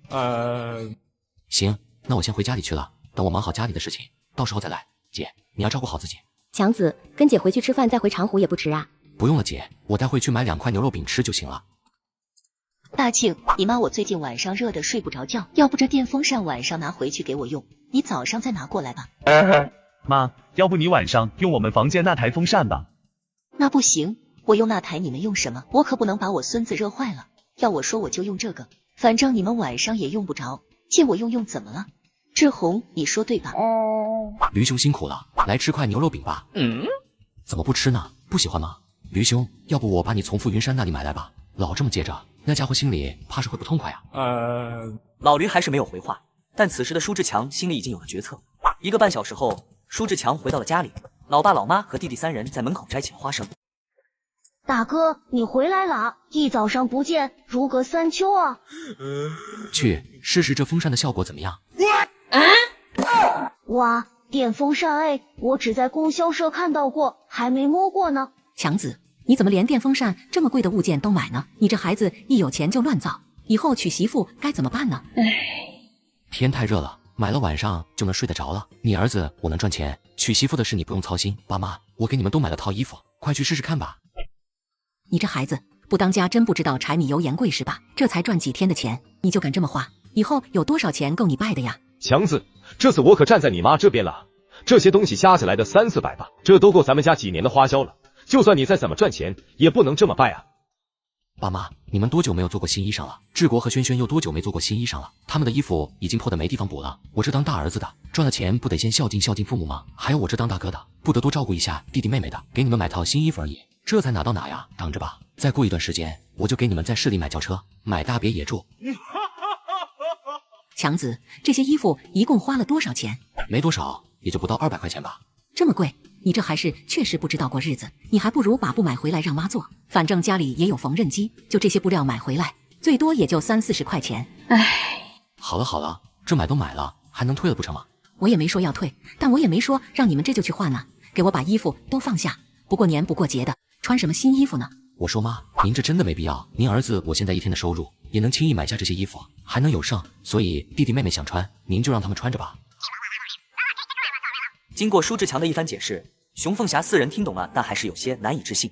强子，你是说国营饭店一天要收咱们300斤黄鳝泥鳅，还有上百斤的鱼吗？那1个月下来，我们家不得发财了呀？不止呢，他们还说了素菜随便送，有多少要多少。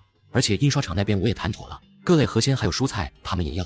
强子，那岂不是说明你每天日收都能200往上？此刻的舒彪不禁有些怀疑，眼前的小子还是自己的儿子吗？前1个礼拜还在混吃等嘎，连个媳妇都娶不回来的人，今天居然能日收200家了。如果说光靠送食材的话差不多，但是别忘了我还准备开小吃店呢。强子，你先别说其他的，就说这几百斤黄鳝和鱼咱们怎么弄来呢？就算咱们全家一天到晚的抓，也弄不来这么多呀。妈，这个你不用担心，我已经想好办法了，待会我就会去找村长，和他商量一下这个事情，让他号召一下全村乡亲，给咱们家抓黄鳝泥鳅和鱼，到时候我们只要从他们手上收就行了，每天几百斤河鲜还是很容易搞定的。听到这话，熊凤霞才终于松了一口气，全村有几10户人家，就算1户抓10斤也够他们送的了。那岂不是说咱们还得给他们钱？那肯定的呀，你不给钱人家帮你抓黄鳝泥鳅，别人白给啊。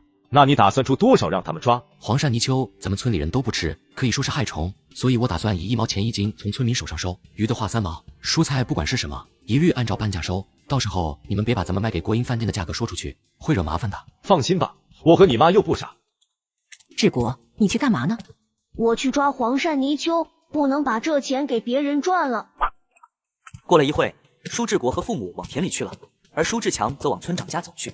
婶子，叔不在家吗？他去哪了？强子，你找巢面要干嘛？婶子，我打算买一辆板车，所以我想找巢面叔商量一下，您家这车卖吗？你之前不是找青山打了一辆板车吗？对，但是一辆不够用，您就说卖不卖吧，我出5块钱买下它。哦，强子，这事不用你叔来，我就能做主。5块钱，你把板车拿走吧。好嘞，婶子，炒面叔他去哪了？或者什么时候回来？他用拖拉机去帮乡亲扎田了，你去稻田就能看到他。强子，你没跟叔开玩笑吧？你真能让村民赚钱吗？当然没开玩笑，叔您听我慢慢跟您讲。随后他就将自己要收黄鳝泥鳅和鱼，还有蔬菜的事情说了出来。强子，你说的都是真的？1毛钱1斤的黄鳝泥鳅，就眼前这条田沟里，最少也有几十斤黄鳝和泥鳅啊！把这些全部抓完也不需要1天时间。如果你说的是真的，那村里人人都可以月收入几10块钱了。当然是真的，而且我还可以现金收。好，我马上去通知村民去抓黄鳝泥鳅。等等，先听我把话说完。目前我1天能卖出350斤黄鳝泥鳅，所以村民抓了太多的话，我是吃不下的，但又不能让谁没赚到这钱。我想平摊，将这350斤平摊到家境困难的村民家里。同时我还收鱼和大虫子，钓鱼技术过硬的可以去抓鱼，去捞大虫子，还有村民家菜园里吃不完的菜，也可以拿来我这里。虽然蔬菜的价格不高，但我要的比较多。强子，真的是士别3日当刮目相看啊！和富家丫头退婚后，你是越来越让人看不透了。哇！舒志强呵呵一笑就离开了。这时他又去了师傅舒青山的家里。强哥，炳文和爸妈去地里摘苞米了，你有事吗？有事，我的小吃店明天营业，需要人帮忙。你问一问炳文愿不愿意去吧，我1个月给他50块钱。强哥，你这干的啥事啊？1个月就能给这么多？也没啥活，就包包大虫子，给客人端端菜之类的。强哥，炳文一个大男人当服务员有点不好吧？你看我去行吗？服务员的活我也能干的，而且我保证不比他们干的少。当然可以。对了，你们家的牛还在吗？我要用。在。强哥，你要用牛吗？对，待会炳文回来你和他去一趟我家里吧。就在此时，村里的广播突然响了起来。各位村民请注意，各位村民请注意，现在播报一条重要消息，请放下手里的活，听我说一说。10几分钟后，舒朝面就拿着大秤走进了院坝，身后还跟着10多个人。强子，秤和人我给你带来了，具体怎么弄你给他们说说吧。强子，村长说的是不是真的？你这里真的收黄鳝泥鳅吗？强子，鱼在市场上得有7、8毛1斤，你多少钱收啊？强子，村长说你还收蔬菜，有多少收多少，这是真的吗？各位长辈先静一静，听我说。各位长辈，刚刚广播里说的都是真的，我确实收黄鳝泥鳅，而且是1毛钱1斤收，给的还是现金。但是我收的量不多，黄鳝泥鳅每天只收350斤，鱼是150斤。刚刚村长也在广播里说了，黄鳝泥鳅这种活锦家里没汉子和娃子多的优先。都给我闭嘴！再吵闹！忙碌了1下午的舒志强一家，已经收到不少的黄鳝泥鳅和蔬菜。炳文，接下来你负责给来卖货的村民过秤，谁的面子也不用给，称到多少就是多少。如果有耍泼赖皮的，直接不收他的货，让他滚蛋，就说是我说的。志国，你以后每天上午就跟着炳文一起去驾着牛车送货，下午在家从村民手上收我们需要的食材。大哥也不让你白干，每个月给你50块钱零花钱。还有这些钱你要放好了，收货的价格我都告诉你了。黄鳝泥鳅只能名单上的这些人能拿来换钱，知道吗？大哥还是那句话，谁的面子都不用给，撒泼的人直接让他滚蛋。你放心吧，大哥，今天就算是货源甲来卖黄鳝了，也得给我老实的过秤。这时舒志强又来到傅云山家里，此时傅云山正站在一辆自行车前琢磨着。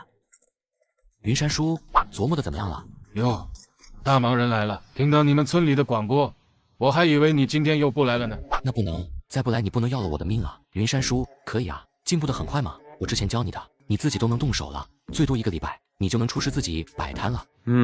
怎么了？看起来像是有心事啊。是啊，我跟玉琴表露了心意。你笑什么？我都这样了，你居然还幸灾乐祸，你是不是看我笑话呢？我笑你活该，玉琴婶没拿扫把打你就不错了。强子，你是不是知道玉琴拒绝我的原因？舒志强将自己的想法告诉了傅云山，他顿时脸色大变，准备去找舒玉琴解释。去吧，你要是想被扫把伺候就去吧。强子，那你告诉我，我现在该怎么办？真想知道。告诉你，可以把鱼卖给我。好你个舒志强啊，原来打的是这个主意呢，我怎么没看出来？你小子竟然如此狡诈！你就说卖不卖吧。卖，反正现在驴在你手上，和卖给你了没什么区别。云山叔，你得记住，玉琴婶现在最在乎的就是老太太和二狗，你要想让她接受，你就得。舒志强在傅云山家待了2个小时后，又回到了自己家。大哥，你回来了。哥，蔬菜已经快有400斤，我觉得差不多了。就是黄鳝加泥鳅的有360多斤了，有些村民想卖多点钱就抓的超量了，有些年纪大的村民又来得晚，就算我们收购了350斤，也不好意思将他们拒之门外。没事，是我一开始没有叮嘱他们，以后提醒一下就好。次日一大早，舒炳文夫妇俩来到舒志强家门口。炳文，你和芳芳待会跟在我们的身后。10几分钟后，4人就到了国营饭店的后厨。哎呦，强子兄弟，怎么来的这么晚？我还以为你爽约不来了呢。实在不好意思啊，何大厨，第一次送货还没习惯。放心，我们以后一定早几个把小时。好，各类蔬菜一共450斤有余，平均价格我给你算在5厘一斤。你说你只卖400斤的话，那就是20块钱。强子兄弟，没问题吧？行，那我们继续称黄鳝。哟，强子兄弟，你这黄鳝超重了啊！我们饭店最多能要300斤，你这都快360斤了。何大厨，您不要误会，这50、60斤的量已经被其他厂食堂预定了的，我要带走，要说多也就多了这几斤左右而已。既然如此，那这多的10多斤我就做主收下了，至于其他多的，捞出来吧。麻烦你了，何大厨。何大厨，我想跟您打个招呼，这2位呢是我亲弟弟，以后送食材的事情我可能就交给他们干了，麻烦您多多关照一下。强子兄弟真是业务繁忙啊，没问题，以后你让他们把货送来就行，但一定要准时。没问题。过了一会，所有事情都谈妥后，4人就离开了饭店，又来到印刷厂。强哥，咱这就赚了100多块钱了。没有那么多，除去本钱也就130多而已。那也不少了，一个月得有3、4千了。炳文，看到你强哥赚这么多，会不会觉得我只给你50块钱不够意思了？强哥，你这说的什么话呢？我舒炳文是那种贪得无厌的小人吗？赚多少钱那是强哥你的本事，我能赚50块钱已经很满足了。何况你还给芳芳安排了工作，一个月也有50块钱呢。我们2个加起来的工资已经比村里老白赚的还多，你对我们已经够意思了，我们不会心里不平衡的。放心吧，炳文，50块钱只是暂时的，以后我给你涨工资。等强哥我开了工厂，你怎么也得是个主任。真的吗？那可真是谢谢强哥。文哥，你知道我是什么职位吗？我大哥说了，以后让我当总经理。什么？你说你纺织厂和服装厂也要这些食材吗？而且还要150斤？云桥印刷厂内，舒志强一脸惊讶地看着眼前肖文豪。对，纺织厂和服装厂那边都要，你看你有没有时间送？有，那必须有时间的。不过肖大哥，你也知道，我要开始忙活小吃店的事情，所以以后送食材的事就交给我2个弟弟。你说的纺织厂和服装厂也让他们负责。随后，舒志强将2个弟弟介绍给肖文豪认识。谈完送食材的事情，肖文豪开始谈起了公事。强子兄弟，你要的打包盒昨天赶工出来了，要不要看看？几分钟后，肖文豪将2种打包盒放在办公桌上，舒志强眉头一挑，认真扫描着盒子的质量。既然没问题的话，那咱们就去仓库拿货吧。不是先去给钱拿条子吗？钱我已经自掏腰包了，咱们直接去拿货就行了。那怎么行？多少钱我还是要给你的。那咱们就只谈人情，不谈生意，就说你给我出的这个商机，绝对能让我们厂赚得盆满钵满。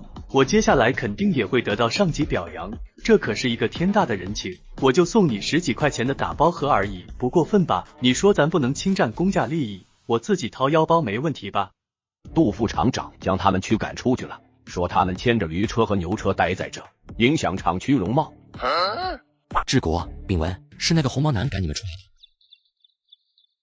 对，就是那个王七蛋。刚刚我们在那待着好好的，他问我们干嘛的，我说大哥你跟着肖文豪去办公室了，他居然开口就把我们赶出来了。这么说来，倒是我连累你们了。当他询问肖文豪的时候，对方也道出了缘由。昨天他们谈打包和业务的时候，门外偷听的就是这个红毛男，这家伙转头就把这个商机告诉了厂长。他只听到一次性茶杯的说法，等到肖文豪和厂长说这事的时候，厂长把红毛男骂了一顿。事情闹到这一步，2人的恩怨自然也就摆到明面上了。我本来还以为只是普通的竞争关系，没想到他这么无耻。要不想个办法弄他下台？别冲动，他毕竟是公职干部，你还是别插手这件事。2位兄弟和弟妹，今天实在不好意思了，让你们受委屈了。改天我请你们吃饭。请吃饭是肯定要的，不过等你升职再说吧。过了一会，舒志强一行人再次从印刷厂走了出来，而舒志强的驴车上放着几千个新颖的打包盒。强哥，那我们是回去还是怎么样？你和治国可以回去，记得帮我把500斤黄鳝、泥鳅收了。蔬菜的话最好不要收了，那玩意不值钱，而且还占位置。至于芳芳，就跟我去买点食材，然后去小吃店上班。买食材？那我跟你们一起去呗。这小子是舍不得媳妇，还是怕我把他媳妇拐跑了？行吧，既然你不放心，那就一起去呗。正好等你收完货了，再骑自行车来接你媳妇。很快，舒志强一行人就来到陈大庆的茶铺，看到板车上的一堆食材，他也是愣住了。姐夫，你把啤酒都用井水泡着，待会让客人喝冰的，能跑多少就跑多少吧。芳芳，待会包龙虾一定要小心，不能被他的钳子给夹住了，知道吗？现在的茶铺里只剩舒志强、陈大庆和谭芳三人。芳芳，你这手脚麻利的程度，连我都自愧不如。强哥，我之前被这东西夹过很多次，已经吃过亏了。那你慢慢包，不用急，等我腌制完肉就来帮你。姐夫，可乐也要泡一些。时间1分1秒的过去，桌子上都堆满了一串串的肉，一旁的谭芳把几10斤龙虾也都包好了。强子，到饭点了，我回家去给你们带饭来吧。姐夫，你等等。姐夫，这个你拿着。强子，你这是什么意思呢？不是说好我们一起合伙了吗？怎么又给我这个呢？姐夫，我没别的意思啊，以后我和芳芳中午肯定回不去的，所以想麻烦大娘做顿午饭，但是我们不能白吃你家的，所以这钱就当是伙食费。那也要不了这么多啊，你这给的实在是太多了，一顿饭才吃得了多少？你拿几块钱就可以了。别急，我给这些钱也是有条件的，必须顿顿是白米饭，还得有肉。舒志强可不想顿顿吃糠咽菜，最重要的是他想姐姐舒志红也能吃好点，顿顿有肉只是基本要求，要是不给钱的话，李火英根本不会舍得顿顿买肉吃。那行吧，我回去和我妈说一声。吃肉也是我们和你一起吃，我们应该分担一部分，这些你拿回去。行，那就麻烦姐夫了。这时舒志强感觉到有点热，到处翻找昨天带来的电风扇，但是找了几圈都没有找到。强哥，你在找什么呢？我昨天买了台电风扇，放在店里准备招待客人用的，只是好像不在店里。强哥，会不会是大庆姐夫怕放店里被偷，然后搬回去了？过了半个小时后，陈大庆左手提着2个饭盒，右手扛着电风扇，满头大汗的走了回来。强子，开饭喽！刚到后院，就看到舒志强正在一旁面无表情的看着他，而谭芳也坐在一旁默不作声的看着地面，气氛有些不对劲。强子，我刚刚就想跟你解释一下的，就是太忙了，又是冰啤酒又是剥虾，我一时给忘了。然后呢？怎么样？这电风扇的风力应该不错吧？强子，这是姐夫确实是做的不对，没有经过你的同意就把电风扇搬回去。其实我也不想的，你也知道姐夫收入不高，家里就那么一台电风扇，你大娘心疼你姐怀孕，所以让给我和你姐了。我心想着这电风扇放着也是放，所以拿回去给你大娘用了一晚上。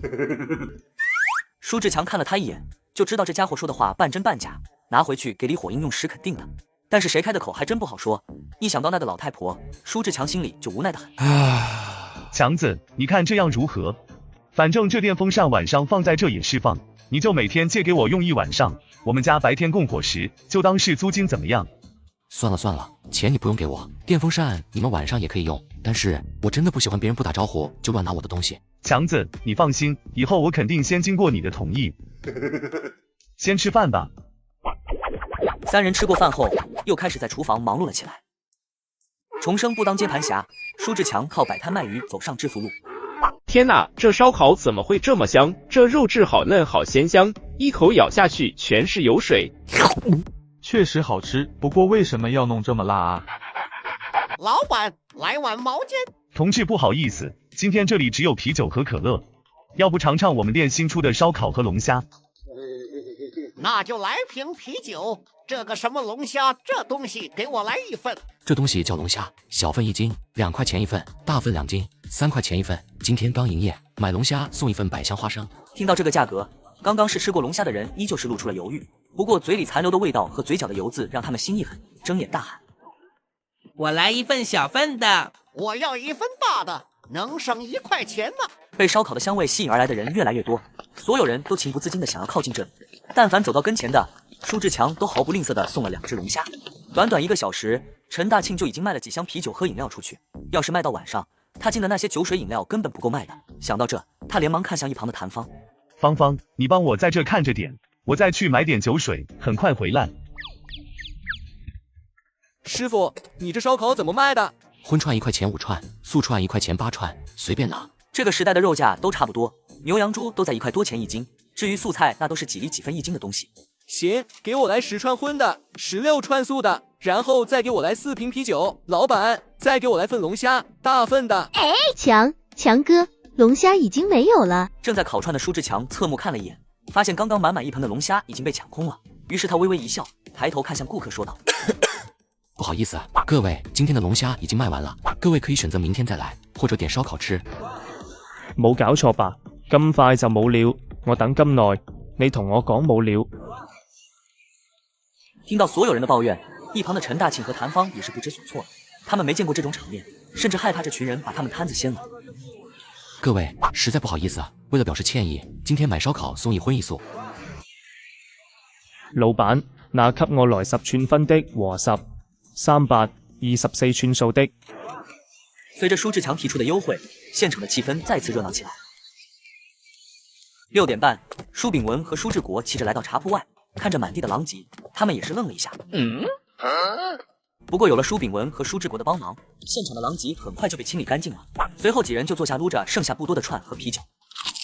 大哥，龙虾和烧烤全卖光了。卖完了，剩下的都在这。不过今天真是辛苦芳芳和姐夫了。强子，你可别这么说，姐夫我今天还要谢谢你呢。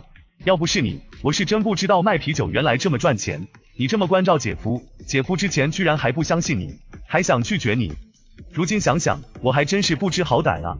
而且我也没出什么力，主要还得是芳芳的活比较多。媳妇，累吗？还行，主要是第一次做这个活，还不是很习惯。随后，舒志强就当着众人的面开始算今天的收益。今天一共有40斤龙虾，去掉头盔，其实就剩30多斤了。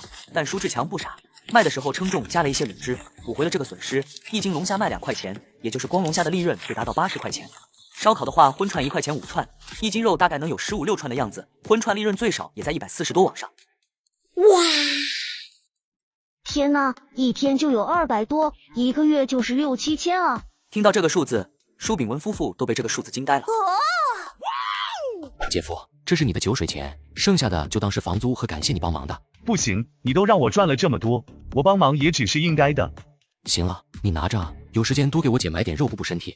芳芳你呢？是想我到月底把工资给你，还是每天日结？放心，就算是日结，到月底我也会给你奖金的。强哥，到月底给我就行。强哥，我知道这话我不该说，但我不想芳芳太过劳累了，所以我想问，你能不能再请1个人干活？当然，我之前就说了太忙的话会再请2个人的，等我回去琢磨一下，看看请谁来干活合适。闻言，舒炳文顿时露出一抹感激的笑容，谭芳也暗自松了一口气。次日一大早，舒炳文带着谭芳来到舒志强家。强哥，我爸妈说了，让你有时间去家里吃顿饭，他们想感谢你，给我和芳芳安排这么高工资的工作。闻言，舒志强知道去了肯定又会被拉着一顿教育的。师傅师娘就和自己父母一样，有事没事总喜欢说他几句，于是他反问道：你觉得我现在能有时间吗？好像没有。那不就是了，走吧，我们早聚早会，回来帮我多收几10斤龙虾，今天这几10斤怕是不够卖，也不能一直这么断货。虽然饥饿营销不是没好处，但舒志强现在急需资金开厂，所以每天能多赚180的，那离开工厂就更进一步。然而就在他们准备离开院坝的时候，有几个正装的男女朝着这边走来了，看着对方一脸严肃的模样，舒志强知道这肯定是来者不善，而且10有8九是冲自己来的。重生不当接盘侠，舒志强靠摆摊卖鱼走上知福路。您好，同志，请问舒志强是不是住在这？我就是。舒志强同志，我们是大队里的，我们接到举报说你涉嫌侵占集体财产，请跟我们回大队调查一下。我就说嘛，强子这家活狗改不了吃屎，一个正事不干混子而已，怎么可能混得比老白家还好？我也是这么想的，我说他们家最近怎么天天吃肉，我家孩子都被馋哭了，原来这些肉都是国家的，他可真是胆大妄为啊，这下好了，被人抓了吧，真是活该。你们也别这么说，人家强子在村里收黄鳝，你们可赚不少钱。嘿，我要是知道这是国家的钱，我根本就不会要。听着周围的人议论纷纷，这群大队里的人也是眉头紧蹙，他们能从乡亲口中听出，眼前这小子就不是什么好东西。好，我跟你们去队里，不过麻烦等我2分钟，我和弟弟交代一些事情。没事，你们现在就去城里，把货送到后，帮我买好昨天那个分量的肉，送到姐夫的茶铺里。芳芳就在店里待着，把龙虾壳清理干净后，等我回去。你们都别急，我们就是请你大哥去队里喝杯茶。如果他真的是个好人的话，我们很快就会放他回来的。走吧。走吧，我们在这看着也没什么用。既然强哥说了没事，那他肯定有办法解决的。舒志强跟着大队的一群人来到大队办公处，一进大厅，他就看到张文正老老实实的坐在椅子上。来了！你们特么的被抓就算了，居然还把老子给举报了，现在还跟老子打招呼，你哪里来的脸啊？哼！坐吧，接下来老师回答我们的问题。强子，我知道你现在在想什么，但有一说一，这次还真不是我举报的你。我张文虽然是个混子，但也知道出来混要讲义气。别交头接耳，我问你，你是不是从盐丝湖打捞了大量鲜鱼，然后拿去卖钱占为己有了？没有。听到这话，差点把陈荣给整不会了。一旁的张文也是有些吃惊，没想到舒志强到了这时候还敢嘴硬。他虽然没有举报舒志强，但自己钓鱼捞鱼的事可都交代了。都已经有人举报你了，还在这嘴硬呢？这种事你以为藏得住吗？在村里一问就能查个水落石出。领导，谁举报的你，让谁出来给我当面对质。给人头上扣帽子是要讲究证据的，无凭无据就说我侵占国有资产。不到黄河心不死是吧？给我等着瞧。说完陈荣就转身离去，看样子是准备去喊证人了。看着他的背影，张文突然投来诧异的眼神。强子，你牛啊！以前我还有点看不起你，觉得你就是一个只会给女人当狗的废物，但今天不一样了，你应对领导的态度让我非常佩服。这辈子我没服过几个人，你就是其中一个。那我还真是谢谢你了。几分钟后，陈荣回来了，身旁还跟着大队支书陈敬荣，身后跟着傅俊和舒浩，正在小心翼翼地打量着周围。这时，傅俊眼前顿时一亮。领导，就是那个家伙，就是他侵占国有资产，还要收我们几千块钱，才肯教我们钓鱼技巧。对，就是他，就是他。舒志强，你还有什么话要说的？领导，他们应该才是侵占了国有资产的人吧？这种劣迹斑斑的人，说的话能信吗？我打听过你，你在村里的作风也是一般，比他们2个好不了多少，所以你说的话也不具备多少可信度。哼！领导，那我说我侵占了国有资产，你信吗？信。啊！领导，说白了，你们只是选择性相信而已。像我们这种人，说没侵占你们不信，说侵占你们立刻就信。那么请问，我们还有的选择吗？好吧，我摊牌了，他们说的没错，我确实是在盐四湖钓了不少的鱼。领导，那家伙承认了，快抓他！等等，你是不是有话没说完？不愧是领导啊，比某些无脑的女人聪明多了。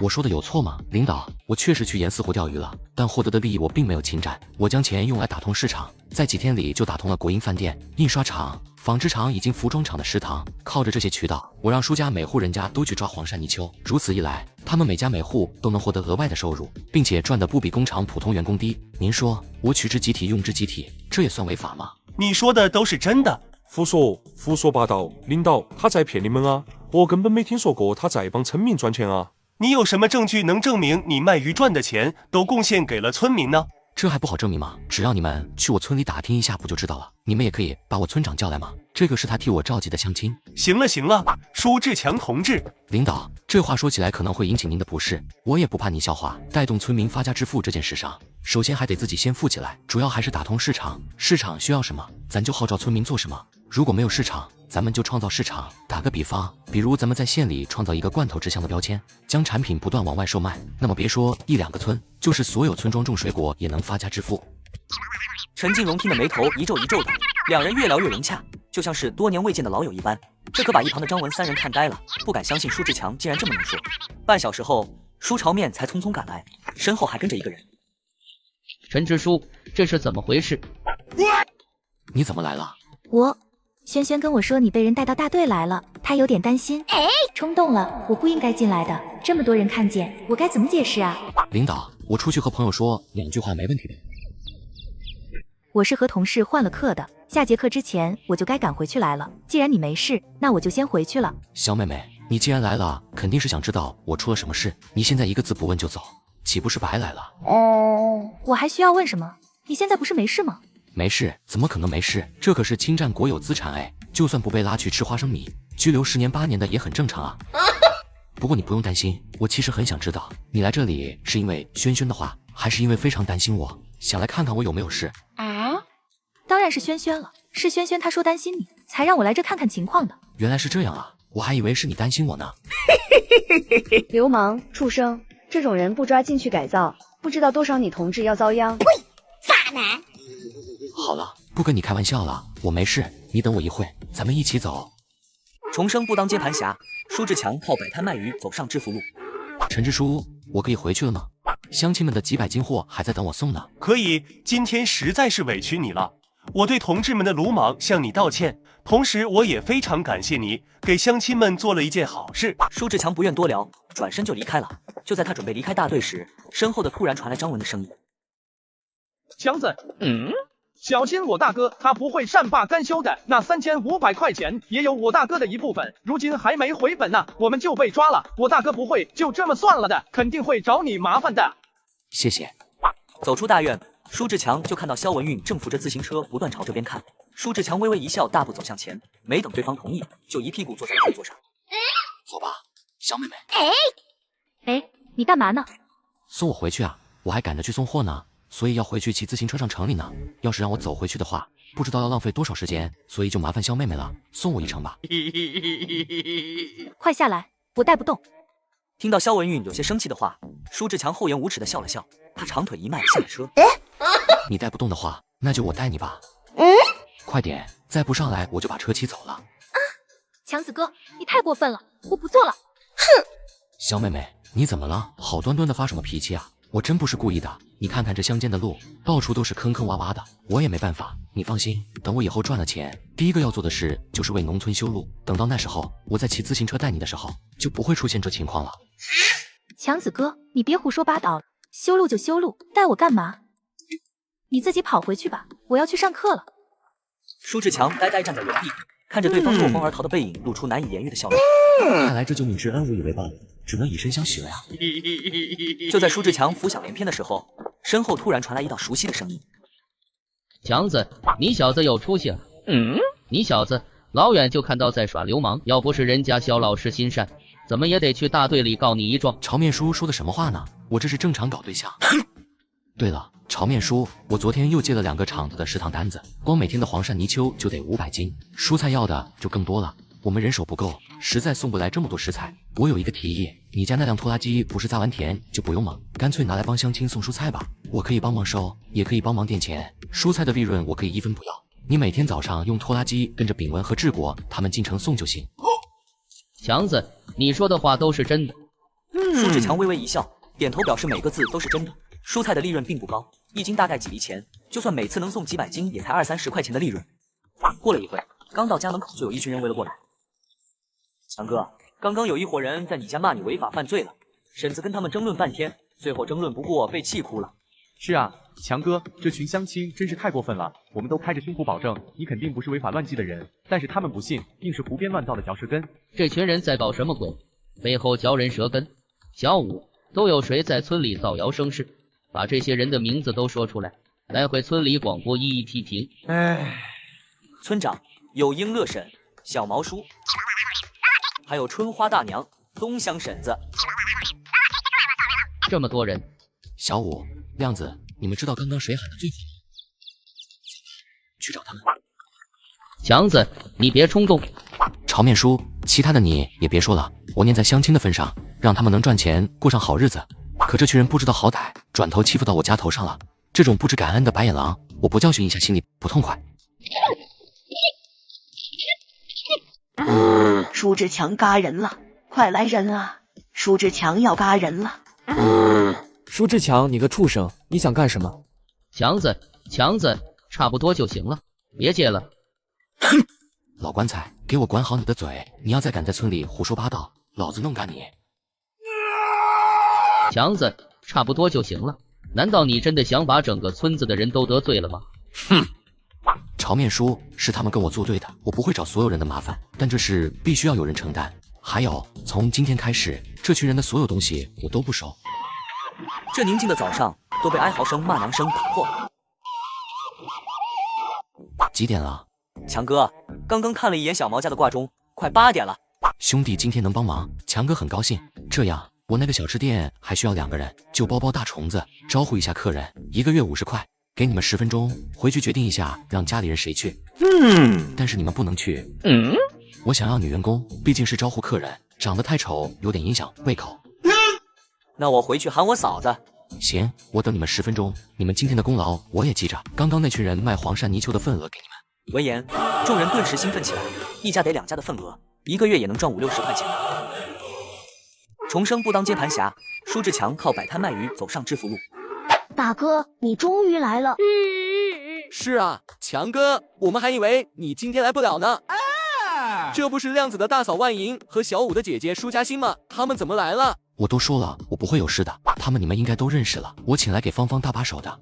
芳芳，店里的活需要怎么做，以后你教他们，以后你就是店里的主管，工资我给你加10块钱。好的，强哥，我一定好好带他们的，把店里的活干好。你们怎么那么早过来？都送完货了。大哥，都送完了，一共500斤，250块钱，除去收购的价格还剩210多。我们在菜市场买了猪牛羊鸡鸭肉，花了40多块钱。大哥，其中有几十斤黄鳝是咱爸妈抓的，还有文哥的爸妈也抓了一些，他们都没要钱。以后收购黄鳝泥鳅，不管是我师傅师娘抓的，还是咱爸妈抓的，都给钱，不能让他们白干，知道吗？好了，就这么决定了，你们回去吧，我还要腌制烧烤用的肉呢。对了，以后村里的蔬菜继续收，让炒面叔跟你们一起送。复印、小毛，这些人以后送来的东西不收，谁求情都别理会。舒志国2人一愣，虽然不知道是什么原因，但还是听话的点了点头。2人离开后，舒志国来到后厨，才发现一旁放着几十箱啤酒饮料，但是找了半天也没找到让弟弟买的肉。芳芳，志国和炳文买的肉呢？强哥，肉都被志国和炳文切好了，在这呢。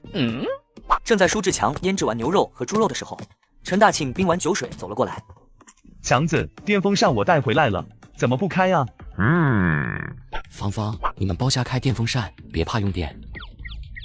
姐夫，酒水都冰完了。冰完了，比昨天多冰了5箱。那行，去帮我买一幅文房四宝和红色条幅回来吧。咱们小吃店正式开业，没个招牌和对联怎么行呢？强子，谁会写毛笔字啊？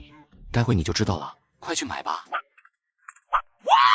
好，写得好啊！钟灵美食店，一品烧烤小龙虾，纵享美食赢天下。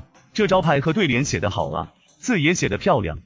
卤辣小龙虾免费品尝，不好吃不要钱，今日购买就送百香花生1份。小龙虾是什么？还免费品尝，不好吃不要钱。好大的脚气啊！呸，好大的口气！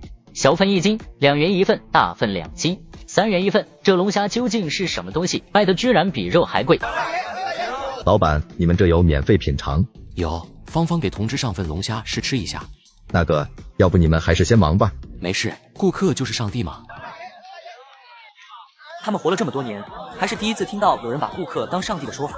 以往不管去哪里买东西，那个售货员不是趾高气扬的，仅仅只是因为一句话，这群人对这家店的好感就上升了几个档次。几位同志，这就是我们店里的招牌卤辣小龙虾，你们尝尝。这不就是大虫子吗？这也能吃？几位同志，这可是美味，我们昨天卖了100多份呢，你们闻闻，就这香味难道不诱人吗？我敢保证，在整个豫章就我这一家龙虾店，你们今天可能还是第一批吃小龙虾的人，真不是是吗？确实很香啊，应该是能吃的吧？怎么样，好不好吃？你眼睛怎么瞪得那么大？是不是有毒啊？好啊，你们居然卖有毒的东西！哎，不是，既然有毒，你干嘛还吃呢？那个太好吃了，我想多吃几只而已。咱就是说，能不能给我倒碗水？有点浪啊。要水没有，只有啤酒和饮料。你要什么？那就来瓶可乐吧。对了，这个龙虾再给我来1份小的。得嘞，马上就好，马上就好。哟，老板今天开张的挺早啊，还改了招牌钟灵美食店，不错不错。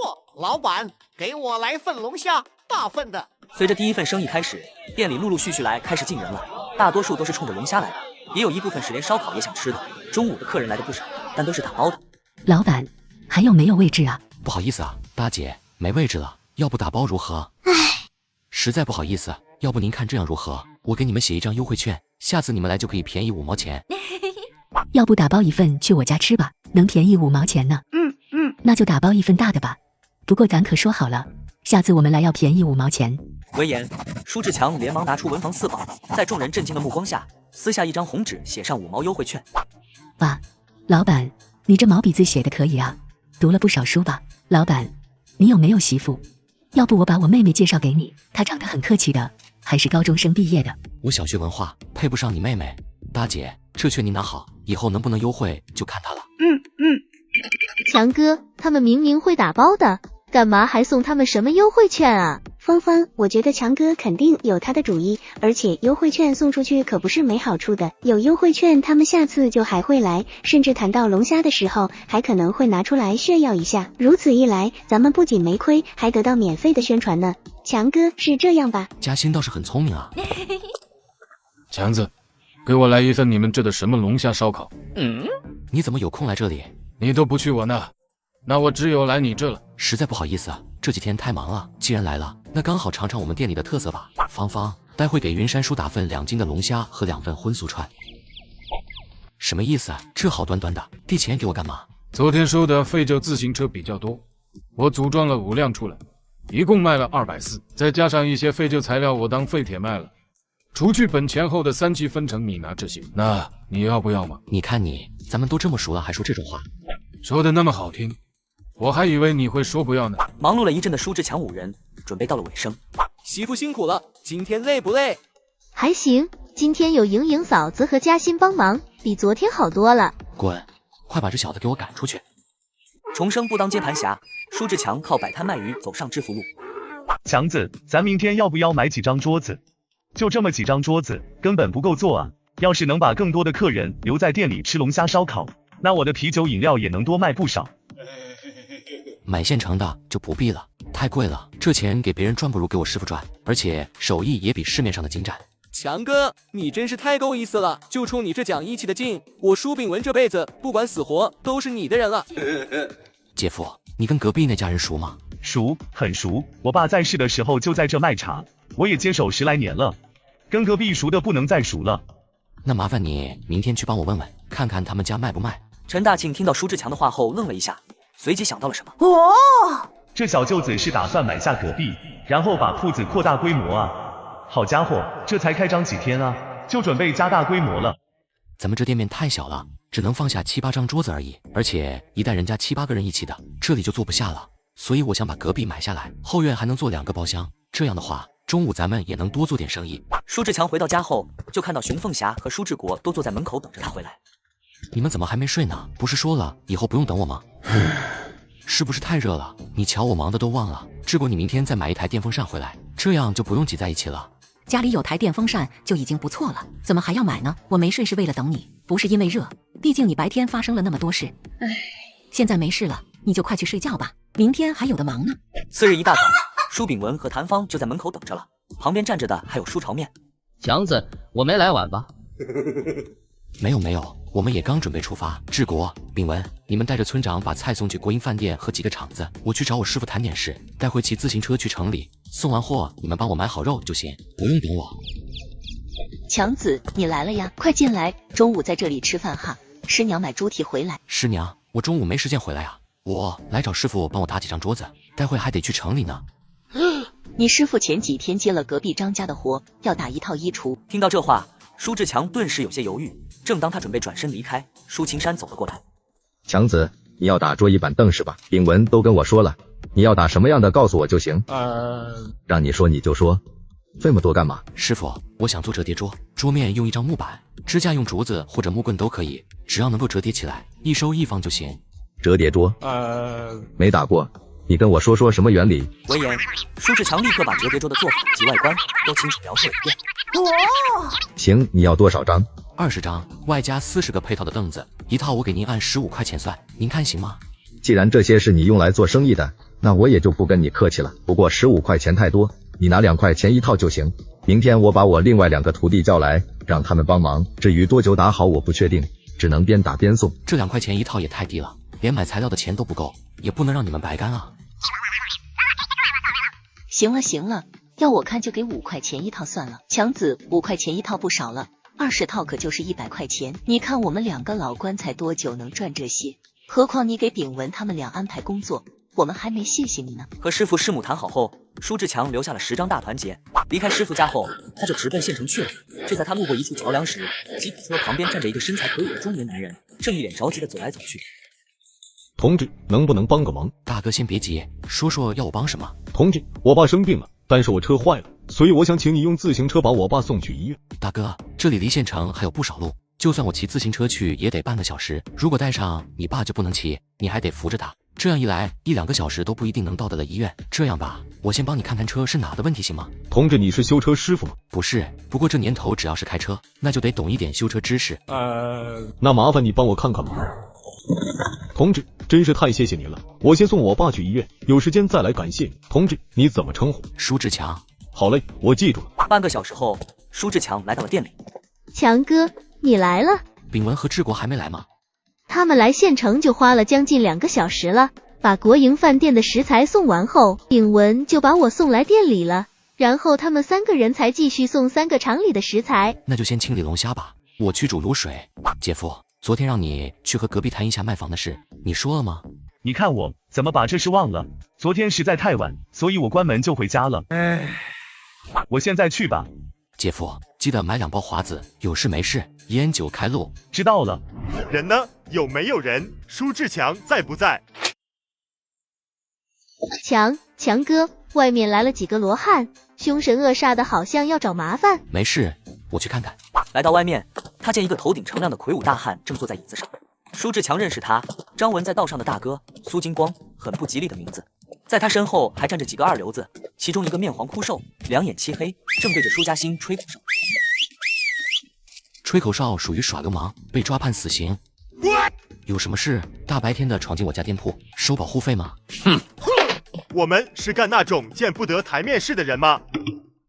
够了，现在是特殊时期，斌哥让我们别惹事。舒志强，我今天是来跟你谈关于张文的事。张文的事跟我有什么关系？所以你们想让我退钱，把3500块钱还给你们？你明白就好。我明白个屁！东西都买了，还有退钱的道理？还有这些钱都是你出的吗？我猜最多也就几百吧，我倒是能把钱拿出来。你们能把记住的配方忘掉吗？既然配方已经在你们脑海里了，哪来的脸让老子退钱？小子，我们可是斌哥罩着的，老子的钱就是斌哥的钱，他可不是吃亏的主，你确定不还钱？吃亏？有我那个秘制的鱼饵，赚个几千块钱根本就不是问题。钓鱼被抓了，是因为你们太贪。如果我没猜错的话，张文前2天肯定让你们尝到了甜头。如果循序渐进的话，肯定能赚个几千块钱的。但你们太贪，居然大张旗鼓的派了10多个人去打鱼，疯了吧？重生不当接盘侠，舒志强靠摆摊卖鱼走上致富路。舒志强，我劝你识相一点，毕竟你这美食店刚刚开业不久吧？哼，你威胁我？没错，就是威胁你。哼，算你狠，给我7天时间，到时候你再来。3天后我再来一趟。要是没准备好钱，这店你也就不用开下去了。切，没事，你们都放心吧。姐夫，帮我把龙虾用油炸一下，然后丢进铁桶里的卤水里。不用担心，我马上就回来。不好意思各位，今天有事来晚了。现在大家想吃什么尽管点，龙虾烧烤都打8折。尽管舒志强耽搁了几个小时，但并没有影响龙虾的销售额。晚上大家忙完都坐在一旁，舒志强当着所有人的面把今天的营业额数了一遍。除去所有成本，龙虾的营业额接近300块，烧烤则有170-180块钱。炳文把送货的钱都拿给我了，也就是说，今天一共赚了将近700块钱。1天700块，打死我都不敢想啊！月底给你们发奖金，不过这还不是极限，龙虾的销售额会越来越高的。炳文，明天和抓黄鳝泥鳅的村民说一声，让他们每家抓5斤小龙虾，收购价和黄鳝泥鳅一样，不能给的太高了。姐夫，和隔壁谈的怎么样了？他们答应卖给我们，不过得2000块钱。这么便宜？这还便宜？其实隔壁是嫌弃咱们这太吵了，而且闻着咱们龙虾烧烤的味道，他们晚上根本睡不着，所以听到我们要买他们的房子，二话不说就同意了，那样子像是恨不得赶紧离开这里。不管他因为什么走的，愿意卖给咱们就行。次日一大早，舒炳文夫妻俩带了3张折叠桌来到舒志强家。强哥，这是我爸昨天打出来的3套桌子，不过凳子放不下了，我待会再回来送一趟。一天打3套桌椅板凳，这效率也是没谁了。那师傅岂不是耽搁了衣橱的活了？将来我一定要把炳文培养成富豪。强哥，你这么看我干嘛？没事，你们先去送货吧，我早上还有点事要忙，忙完就去店里。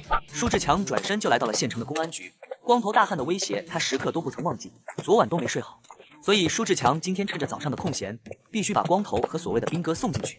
同志，你怎么跑到这里来了？我来这找个人，我找蔡晓东，您认识吗？你认识蔡晓东？找他又有什么事？不认识，不过我想向他提供一些线索。哟呵，说吧，找我提供什么线索？蔡队长，这就是我要提供的东西。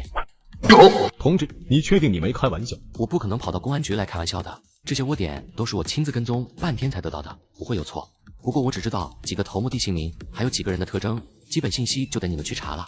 我会亲自去查的。作为提供线索的人，你留下你的联系方式和地址，有需要的时候我们会和你联系。舒志强没有拒绝，直接把自己家和美食店的地址留了下来。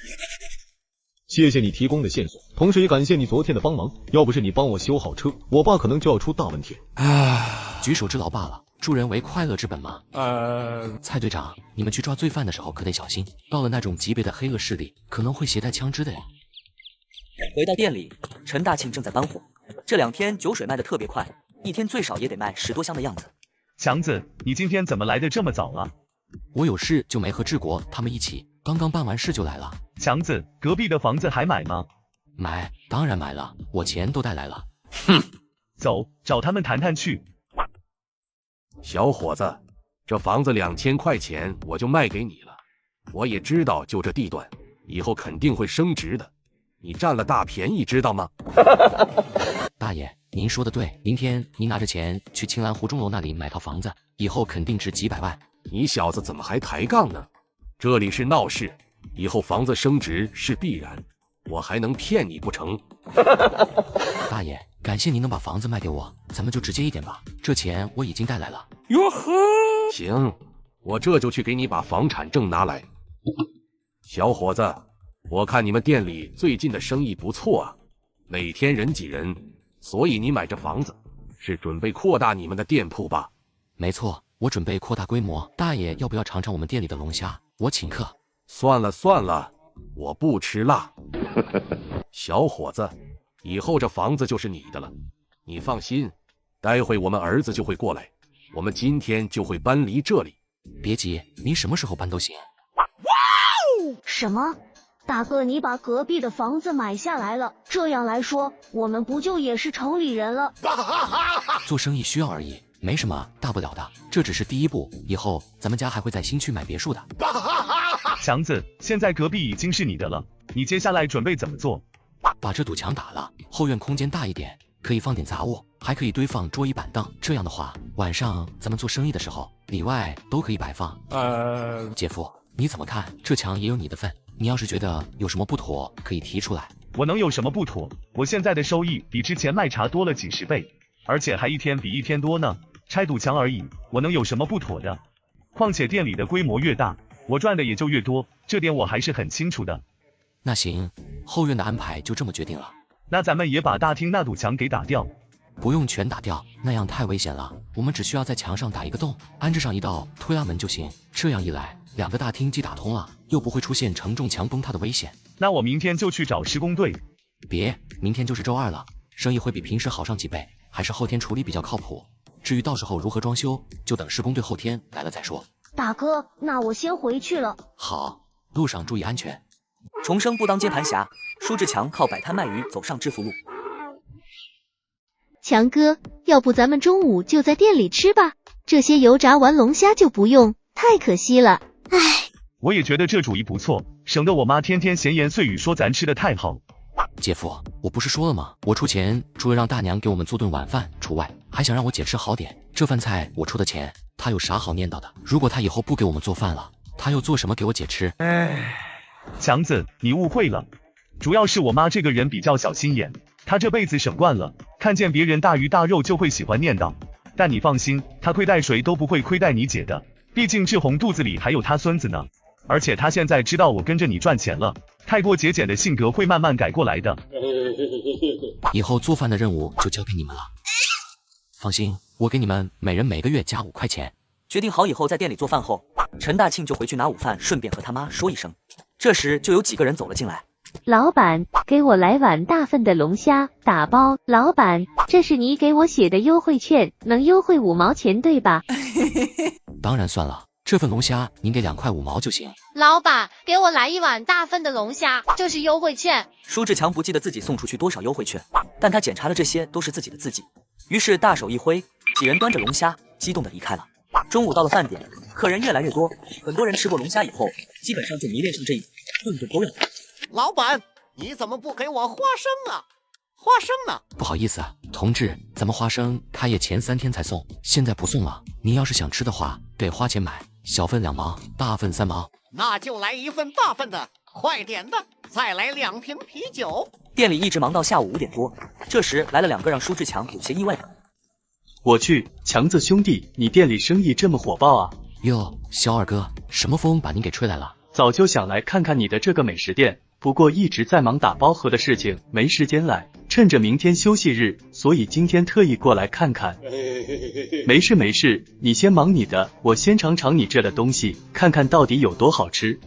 厂长，先坐吧。舒志强看了一眼肖文豪旁边的人，一眼就看出是印刷厂的厂长胡德康。看到舒志强对自己一点也不好奇，胡德康也是愣了一下，于是开口说道：舒志强同志，我叫胡德康。啊，你好，你好。3份荤串2份素串，是不是？马上好。啊，胡厂长你好。被敷衍的胡德康没有生气，而是对舒志强越来越感兴趣了。强子兄弟，你这个红彤彤的东西是怎么吃的？同志，您是第一次来我们店里吧？这东西叫小龙虾，它的上半身您直接放嘴里嚼就行，下半身把壳剥去吃里面的肉。我的天，这是什么味道？鲜、香辣，虾肉的鲜香嫩滑，这口感简直了！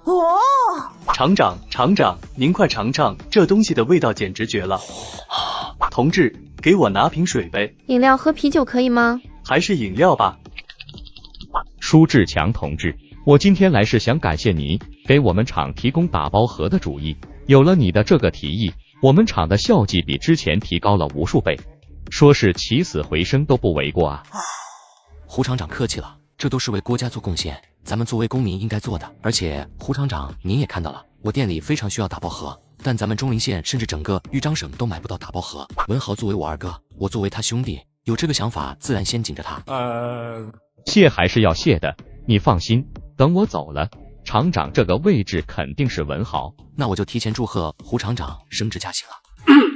二哥，这龙虾的味道怎么样？简直回味无穷，我去过不少回国营饭店，还没吃过一样像这么有味的菜，尤其是一口饮料下去，那浓郁的卤辣味像是活过来一样在舌尖跳动。舒志强同志，你是怎么想到把这种东西做成美食的？就这美味，我还从来没听说过哪个城市有的卖，而且这东西在农村田间到处都是，除了祸害庄稼没任何好处，老百姓可以说是对他痛恨不已，巴不得把这玩意灭种。所有人知道这是祸害庄稼的害虫，还没想过能吃呢。我觉得可以把它做成咱们中陵县特色，打造一个龙虾之城，咱们可以大肆宣传，让所有人都知道，到时候肯定会吸引更多的人来咱们这里吃龙虾。一旦来吃龙虾的人多了，不仅可以解决老百姓的庄稼问题，还可以提高咱们豫章的经济。我看你们店名就叫中陵美食店，应该有这个打算吧？有过这个想法，我已经把隔壁店铺买了下来，准备加大规模。不止如此，我还想开分店，在云桥、北门街各个闹市开分店，甚至邀请有意之人加盟。我可以把龙虾的卤煮秘方交给他们，但你要说把中陵县甚至是豫章做成龙虾之城，我终究是个普通人，能力有限啊。舒志强同志，你这想法真的是太妙了。如果你有什么困难，你尽管说。我胡德康虽然能力不大，但为国家经济发展做贡献，绝对是义不容辞的。而且肖厂长还在这呢，我相信支持国家经济发展这件事上，他也不会含糊的。闻言，舒志强也没说话，笑着点了点头。舒志强同志，你放心，你的想法很符合当下国家的政策，所以我也会帮你提一下，看看能不能引起书记的兴趣。只要他那边同意，你这件事基本上就定下来了。那就拜托胡厂长了。不过这个主意是咱3提的，你可别光提我一个人啊。小舒同志，明天我们厂要接待其他厂来学习的领导，你看能不能给我们厂送30斤做好的龙虾？你不要误会，最近厂里校纪好了起来，同志们都很有干劲。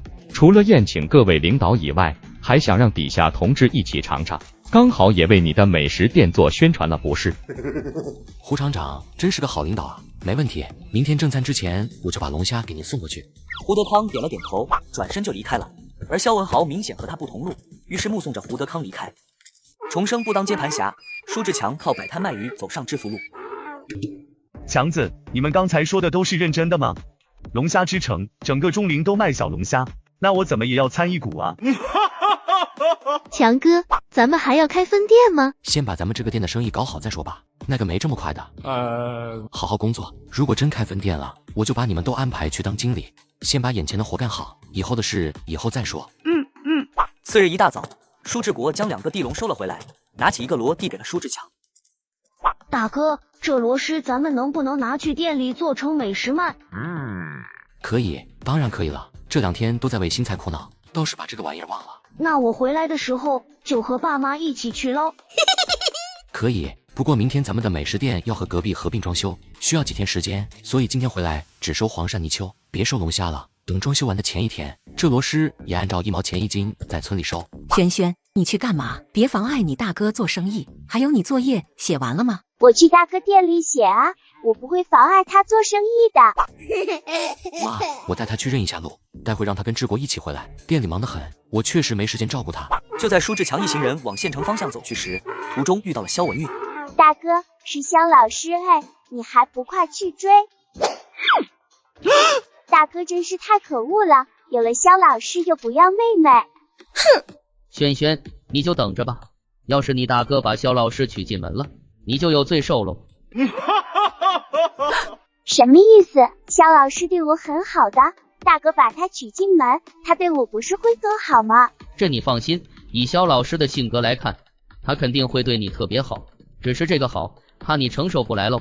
好了，不说了，待会你强子哥还怪我多嘴呢。二哥，你知道村长说的是什么意思吗？轩轩，那个女孩子是你的老师对吗？那我知道村长说的是什么意思嘞。以后你就知道了，别理他们就好，你也别多想，只要大哥给咱找的大嫂对你好，那就足够了。肖妹妹，早上好啊。强子哥，早上好啊，你怎么骑的是自行车啊？今天不要送货吗？送，怎么不送了？这不有他们吗？也就是说，你现在只顾你开的美食店生意，至于给饭店和厂食堂送食材，都交给你弟弟和舒村长了。对，主要是店里需要的小龙虾比较多，一辆驴车放500斤黄鳝泥鳅就有些困难了，所以我也把我师傅的儿子喊上，有了牛车分担，6、700斤食材才能保证平安送到县城，不仅能增加安全性，也能让他赚点钱，改善生活条件。你考虑的挺周到，也就当你夸我了。我开的店在6角楼那边，店名叫中陵美食店，有时间去坐坐。好啊，你店里卖的小龙虾对吗？对，除了龙虾还有烧烤，都是独家秘制哦。真的？那我肯定要去尝一尝了。1个小时后，舒志强和肖文运就来到了县城。强子哥，那我就先走了，上午我得在家里陪父母，下午有时间我就去你店里捧场。强子，你今天怎么来的这么早啊？我还以为进贼了呢。我们这店里面有啥值得贼惦记的？店里啥都没有，最值钱的可能就是后院里的你那几箱啤酒喽。哼，我这不是怕吗？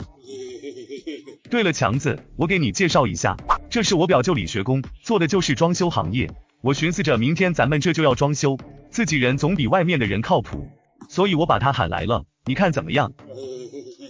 舒老板，你放心，我和兄弟们干活绝对没问题的。既然你是我姐夫的表舅，那就不用太客气了，喊我强子就行。李工，你觉得我们这里应该怎么装修比较好？强子兄弟，这种几十年的房子做工本就落后，加上时间又长了，您要是想把整堵墙打掉的话，说实话还是有点危险的，所以我得建议是打1道门，2个店面互通就行。强子，你可别怀疑我说了什么，关于装修的事，我只是让表叔都听你的安排，其他的什么都没说。怎么了？强子老板也有这个想法吗？没有，我只是说李工的想法跟我不谋而合，这大厅就安排您说的这么做，然后再刷上一层腻子。后院的话，您再看看怎么安排。随后，舒志强带着李学工看了一眼后院及厨房的规划，两人聊了大半个小时，基本上已经敲定了装修计划。于是回到了大厅，舒志强问道：“李工，把这些弄完得花多少天？”强子老板，那就得看您的预算了。按照咱们刚刚说的那样装修的话，2个人做得1个多礼拜。2天，最多2天我就要看到成品。你看需要请多少工？这起码得10来个人了。10来个就10来个，质量一定要给我保证好就行。不过李工，你能请来这些人吗？强子老板，你放心，我做这行10多年了，就是兄弟多。那就好，不过质量可得给我保证。强子老板，你放心，要是不过关的话，我不要你的工钱。不至于不至于，你心里有数就行了。包工包料150块钱，这活我就交给你干了。我这边先给你100块钱，剩下的50会在完工以后结清。重生不当接盘侠，舒志强靠摆摊卖鱼走上致富路。大哥，你重色轻味，我恨死你了！哼！赶紧包下去吧，待会还得给印刷厂送几十斤呢。轩轩，不是你让大哥去追你们肖老师的吗？怎么我听了你的话，你反过来说大哥重色轻妹了？我是让你去追，没让你把我丢下啊！那我不把你放下来的话，肖老师看到你还能放得开吗？肖老师脸皮这么薄，会在学生面前跟其他异性卿卿我我吗？我不管，反正就是你不对。哼！好了好了，就当是大哥的错了好吗？为了向你赔罪，大哥请你吃炒粉和肉饼汤好不好？轩轩，粉也吃了，汤也喝了，这回该消气了吧？好吧。那就暂时原谅你了。吃完早餐后，舒志强又拿出文房四宝，写了一张5毛钱的优惠券，准备拿去印刷一些。强子，你又写这种干嘛？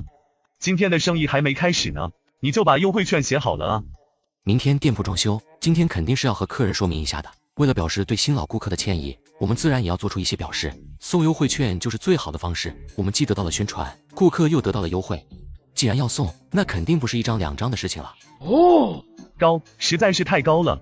半个小时后，舒志强带着龙虾来到印刷厂，肚子疼看到他又来了，也是愣了一下，又走上前拦住舒志强的去路。同志，你有事？同志不要误会，我不是拦着你，我就是有点疑惑，咱们之间是不是有点误会？上次你来厂里找肖文豪，就是为了告诉他打包盒这个主意。对，有问题吗？那我当时问你，你为什么不说？我也是印刷厂的副厂长，你告诉我不行吗？杜厂长，你知道和肖厂长知道有什么区别吗？有区别，大得很呢。对呀，你也知道，你们谁知道都有区别。肖厂长妹妹漂亮啊，我想追她妹妹不行吗？小舒同志，你这东西是怎么做出来的？这也太香了吧！我做了10多年的厨师，也只是能闻出一股子卤水味，但我知道你肯定添加了很多我不知道的香料，才有这个效果。想学啊？我教你啊。哦，真的。不可能，就算是我教徒弟，也得给我打3年下手。你这种卤料，那绝对是传统工艺，怎么可能随便教人？这配方真的没啥大不了，过段时间我就公布出来，你等着吧。在印刷厂忙了片刻，舒志强回到美食店里，这时已经有顾客在等着。老板回来了，快过来吧，我等半天了都。强子，这些同志都买了1到2份的龙虾，说是等你的优惠券。好嘞，各位同志，优惠券我都已经拿回来了。只要消费过了的都可以过来领券了。话音刚落，那群人就立刻围了上来，纷纷伸手要优惠券。不好意思，同志，没有消费的是没有优惠券领的。不是，我跟他是一起的，我们合伙买了1碗大份的，为什么他有优惠券而我没有呢？同志，等我们店铺装修完成后，可以跟他一起来，等你们再合伙买1份的时候，就可以用券抵扣了。至于这张优惠券你们谁拿着，你们可以商量一下。啊，那再给我来1碗小份的行不行？当然可以。芳芳，给这位同志打包1碗小份的龙虾。此时的钟灵美食店里里外外都是人头，因为得知店铺明天装修，今天消费就送5毛优惠券的消息，原本就想消费的人丝毫没有犹豫，都要上了大份的龙虾。强子，要是每天都有这生意，那还得请2个人干活。这天还没黑呢，我就已经卖了20-30箱酒水了，每箱酒水我大概能赚个2-3块钱。我今天绝对收入过100了。放心，我有规划，龙虾生意以后一定会比这还好，但一个店铺始终是不够的。强子哥，你这里这么忙啊？怎么样，需要我帮忙吗？你是客人，哪能要你来干活呀？你找个位置坐一会就行。芳芳，给我肖妹妹上份龙虾和花生。你好，同志，我是新来的员工，你能教我现在要怎么做吗？肖老师，您别开玩笑了，我哪能教您干这种活啊？此时，肖文豪带着大嫂赵春燕和父亲肖仁义来到了美食店。这就是舒志强同志开的美食店啊，这么多人呢，生意这么好是应该的。你们要是吃到他做的小龙虾，就不会觉得稀奇了。爸，你看那像不像是小妹？大嫂，你说什么呢？老妹怎么可能？哎呦我去，还真是。爸，您别冲动。强哥，肖老师的家人来了。你帮我烤一下。肖伯父，不好意思啊，这事是我的不对。你还知道你不对，知道不对你还这么做。我们小妹一个名牌大学生，你居然让她在这当服务员。大嫂，这事跟强子哥没关系，是我主动说要帮忙的。小韵，你怎么能替他说话呢？你知道你是什么身份吗？你是京城大学的毕业生，这种地方是你该来的，这种事是你这个高材生应该做的吗？赵经理，你好歹也是个有文化的人，怎么能搞职业歧视呢？这都新时代了，人不分高低，职业不分贵贱的道理都不懂吗？重生不当接盘侠，舒志强靠摆摊卖鱼走上致富路。没错，大家都是一样的人，怎么就分出个高低呢？就是，服务员怎么了？国营饭店的服务员不是还整天趾高气昂的吗？大学生就是人，咱们老百姓就不是人了吗？您吃好喝好，我就不赔了。爸，我觉得强子兄弟说的也没错，这大嫂脾气确实是有点……爸，今天真的是我主动要求帮忙的。你们认识多久了？现在发展到什么地步了？哼！爸，我们认识半个多月吧，但我跟强子哥不是那种关系啊，我跟他是朋友，早上来城里的时候遇上了。无奈，肖文运只能老实将和舒志强从认识到现在的事一一告诉了他爸，同时他还把舒志强的能力和远见说了出来。文运，你说的这些确定都是他告诉你的？爸，我没骗您，这些都是强子哥告诉我的。爸，老妹这话我相信，我早就跟您说了，强子兄弟是个很有商业天赋的人，要不然我也不会带您来这了。哼，真的，不好意思了各位，今天的龙虾卖完了。不好意思啊，伯父、二哥，让你们久等了。今天也谢谢你了，害你被赵经理责怪，这是特意给你留的，赶紧吃吧。坐吧，咱们聊聊。强子兄弟，我把咱们聊的事和我爸说了，不过我爸在工作上遇到难题了，想先让你帮忙出个主意。伯父有什么困难尽管说，只要晚辈能帮的，肯定义不容辞。肖仁义随即将自己目前遇到的困境说了出来，他的困境说白了是大多数国企的困境。肖伯父，纺织厂和服装厂的产品目前还是只在供销社和百货大楼供应吗？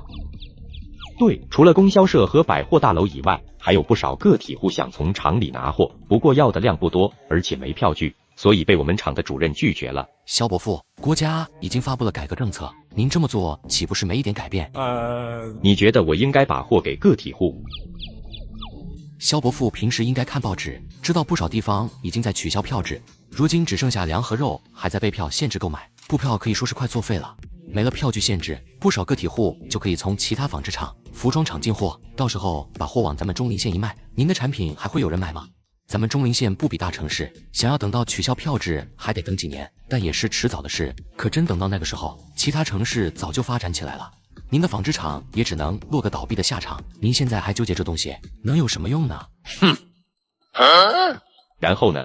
然后当然是把产品下放，让那些个体户帮您卖产品啊。能出来干个体户，大多都是没什么钱的，前期自然不会要太多货，等他们卖的货多了，有了本钱以后，拿的货自然也就多了。这其实就是护理，也就是当前国家政策所说的让利。我可以试试你的办法，如果有用的话，我会出面帮你找书记谈谈。不急，伯父想让纺织厂效绩变好的话，让利给个体户只是权宜之计。个体户赚够了钱，肯定会抛弃东家，自己开厂独立门户。所以想让纺织厂和服装厂保持稳定的效绩，光靠他们是不够的。您必须得先改变售货员的思想，打掉他们目中无人、爱买不买的顽固思想。没人愿意花钱找罪受，谁都喜欢享受当上帝的感觉。同时，您还得在自己的厂里成立营销部，让他们上市下乡的去售卖产品。只要利让的足够多，产品就能卖得越快。一行四人坐在一起聊了1个多小时，肖仁义3人越听越入神，越听越觉得对方的办法可行。强子，真是太谢谢你了，你的这一席话，真是让我这个老顽固茅塞顿开啊！大庆，强子开一个这样的店，一个月能赚多少钱啊？赚多少钱你问强子不就行了？那小子不跟我说啊，要是说了我还能来问你，问一下他的收入而已，这都对我藏着掖着，我还是他大姑的儿子，他的哥呢，这根本就没把我当他哥啊。强子都不说，那我就更不能说了啊。你不说拉倒，真大的店铺，我猜一天怎么也得赚个几十块钱吧，一个月上千块钱的收入，居然只给我60块钱一个月，小气，真是太小气了。国平哥，你只觉得我小气可以不干啊？60块钱一个月，我想市场上很多人会抢着干的。强子，你说这话什么意思啊？我怎么会嫌工资少呢？我就是随便说说而已。我这当表哥的，就是不给工资我也得帮你干啊。少跟我扯犊子，赶紧干活。不是，强子，我要做点啥活？去帮同事搞卫生，还要把这条符换了。新店大酬宾，全场8折，消费就送2菜1荤1素。这倒是挺漂亮。重生不当接盘侠，舒志强靠摆摊卖鱼走上致富路。厂长，今天强子兄弟的店铺装修开业，咱们要不要去捧捧场？去，必须去啊！小舒同志帮了咱们这么大的忙，他的店重新开业，咱们捧场是必须的。而且这都4、5天了，我还真有点馋那小龙虾的味道。我还要通知那些有头有脸的领导，一起去捧强子的场子。走吧，记得订2个花篮过去。此时的钟灵美食店里，舒志强正在忙碌着准备菜。今天店铺装修开业，中午的生意肯定会比平时好上不少。这时谭芳一脸慌乱的跑了进来。强哥，那群人又来了。强子，是不是有人来找事？把刀放回去。强子，我给你撑场面呢。要是有人找事的话，赤手空拳唬不住人的。我是开店做生意，不是混黑社会跟人谈判。舒志强无奈，这表哥简直比自己还混啊，动不动就提刀算怎么回事？舒志强叹了叹气，走到大厅，看到正坐着几个罗汉。哟，舒老板舍得出来了。几位有事吗？废话，没事谁到你这来？舒老板之前答应3天后还钱，现在已经4、5天了，钱应该准备好了吧？还钱？还谁的钱？谁的钱？当然是我光哥的钱。你欠我光哥3500块钱，说好3天后还，这都快1个礼拜了，你是不是想赖账？强子，让我来看看是谁想来闹事。强子，你怎么惹了立交桥的人啊？同志，你也说了是你光哥的钱，那跟你有什么关系呢？要钱可以，要钱让你光哥来要。我光哥让我来收，有问题吗？小子，我劝你赶紧把钱拿出来，否则别怪我让你做不成生意。你威胁我？没错，老子就是威胁你。小子，我再问你最后一遍，钱你今天还不还了？强子，不得了啦！外面来了好多吉普车，还有130，好像是来了什么大人物。先撤！小兔崽子还想跑呢？舒志强同志，你们这是在干嘛呢？这你们店铺今天装修开业，在门口展示什么才艺呢？蔡队长，这几个人是兵哥和苏金光的党羽，来这找我麻烦呢。快给我带回去审讯一下。好啊，小舒同志果然是人才，店铺开业之际还能抓几个罪犯，这能力真是没谁了。胡厂长，您这话真是太抬举我了，要不是蔡队长来了，我这小店今天可就开不了业。肖伯父、肖二哥，你们这都是来捧我场的，那还等什么？各位直接去包厢里坐吧。芳芳，你带几位贵客进包厢，把龙虾螺蛳丢上大份的。强子兄弟，那些是各位领导给你美食店开业送的花篮。各位赏脸来小店品尝，就已经是我天大的福气了，还送什么花篮啊？这不是折杀我这个小老百姓吗？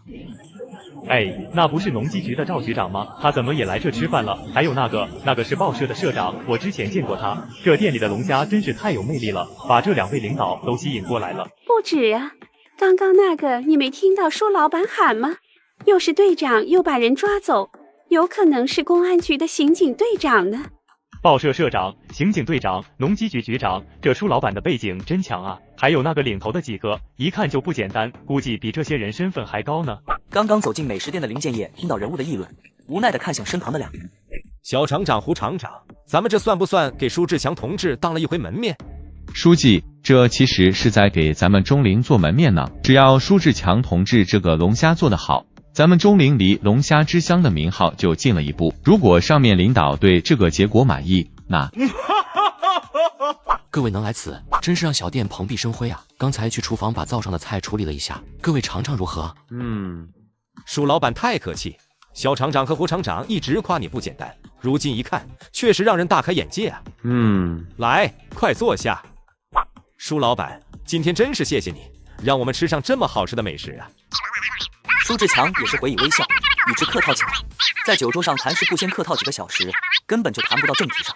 舒志强上辈子谈过不少合同，对应酬这事早就信手拈来了。一群领导说说笑笑的，最主要的还是吃这一桌子的美食。大家都是第一次嗦这个螺，不好嗦的话用牙签就行。这螺丝也是合建一宝，越做越有味。不过有的肉紧，还是得用牙签。酒足饭饱后，林建业才开始和舒志强谈正事。重生不当接盘侠，舒志强靠摆摊卖鱼走上致富路。舒老板，胡厂长和肖厂长都很支持将小龙虾发展成产业，促进本县经济发展，这事你怎么看？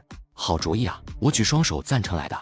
那舒老板对于这事就没什么建议吗？有啊，我准备在云桥南和下街北各开一家美食店。咱中陵县就这么大，有2家分店，足够吸引所有龙虾爱好者来光顾。舒志强微微一笑，说了半天也只是和发展成产业搭边而已。这可把胡德康和肖仁一听的，心里直骂这家伙就是个滚刀肉。舒老板，你这都是做生意，我们现在说的是产业，做成本地特色产业，增加本地经济发展。胡厂长和我说过，你还有招加盟商扩大规模的想法。林书记说笑了，咱们中陵县才多大呀？光我这一家美食店就已经吸引了胜利路大半10个过来，而且我还准备开2家分店，到时候全县的食客都被我包揽了，国营饭店都可能会没生意，哪里还有加盟商的发展空间？要说发展成一个地方产业，以我这能力，龙基厂长赵德柱顺势站出来帮衬着林建业说道：舒老板，你可别妄自菲薄，这大虫子谁都知道是祸害庄稼的害虫，我作为农机制造厂厂长最有体会。可是到你手里就成了一盘美味，能让老百姓桌上多一盘辅菜，这可是不得了的创造，也是造福老百姓的好事。你要是有什么想法，直接告诉林书记就行，如果遇到什么困难，林书记也肯定会毫不留余力帮你的。是啊，舒老板，你要是能把小龙虾发展成地方产业的话，后世的人吃着盘里的龙虾聊天时，怎么也绕不过你啊。没错，而且我觉得这么美味的小龙虾，估计也只有舒老板能做得出来的。要想把小龙虾发展成产业，那必然只能是舒老板出马。对于所有人的适时帮衬，林建业也是非常满意的看向舒志强。舒老板，我相信你的能力没有问题，如果是其他原因，你尽管说出来，有困难咱即解决困难。见这群人都逼上梁山了，舒志强心里欣喜的同时，脸上也是露出了一丝无奈。见所有人都开始捧杀自己，舒志强也不藏着掖着了。书记，我缺钱，缺车，缺地。书记，我倒是想过，在开完2家分店后招加盟商，我也可以向加盟商免费提供卤煮小龙虾的烹饪技术。但是我需要工业地建厂，需要设备制作卤料包，我还需要车去各个村里收龙虾，给各个加盟商送卤料包。所以我不仅仅是有困难，而且困难非常大。我缺钱，缺地，缺运输工具。工业用地我可以批，钱也可以给你无息贷款，运输工具同样也可以给你名额，到时候你自己拿钱去买。但是你要的我都能给，但你的规划得让我满意，并且觉得行得通才可以。满不满意都是你说了算，行不行得通只有我自己知道。书记，我刚刚说的其实也没错，只要我再开2家分店，中陵的市场就会被我占据，哪怕是出现了竞争对手，他们也不能保证做的有我做的好吃。所以想把龙虾产业做大，那就得把我的卤料公布出去，这点我没意见。书记，但咱们中陵县太小，暂时容不下那么多美食店，所以想招加盟商，那就得向上招了。阜城和英雄城，甚至丰城，都可以是咱们的目标。这些城市离咱们中陵县都只有1个多小时的路程，有货车的话，送货就不是很困难。听到舒志强的一番分析，林建义也满意的点了点头。想要把规模发展起来，就得向上去发展。这里面最大的问题就是，谁会背井离乡去其他城市发展？现在的人归乡感很重的，加上通讯设备又不发达，谁也不愿远离亲人。背井离乡算得了什么呢？有穷更让人害怕的吗？只要能够赚钱，多的是人愿意去其他地方发展。这也就是通讯设备不够先进，老百姓获取信息的方式太少，要不然早就有一大批人跑去北上广深发展了。更何况这还不在我们本省。听到舒志强的一番言谈后，林建业很是满意的点了点头。舒老板，你的规划我很满意，但是我满意还没用，我需要向上面汇报。你好好准备分店的事吧。过2天我让人来接你，到时候到我办公室，我们再详谈这件事。随后，林建业就离开了美食店，留下一群各个厂的领导。这时，舒志强说道：“各位领导，我知道书记在，你们都有些放不开，我也一样。现在有事去忙，还请各位给个机会，让我敬一杯酒。”舒志强同志，我就不去了。这次来除了给你捧场以外，还想感谢你提供的线索。廖兵那群人已经被一网打尽了，剩下的也都是像光头那样的人，所以我们局长联系了报社陈社长，想为你做一次宣传，这样一来，也可以让所有老百姓向你的这种精神学习。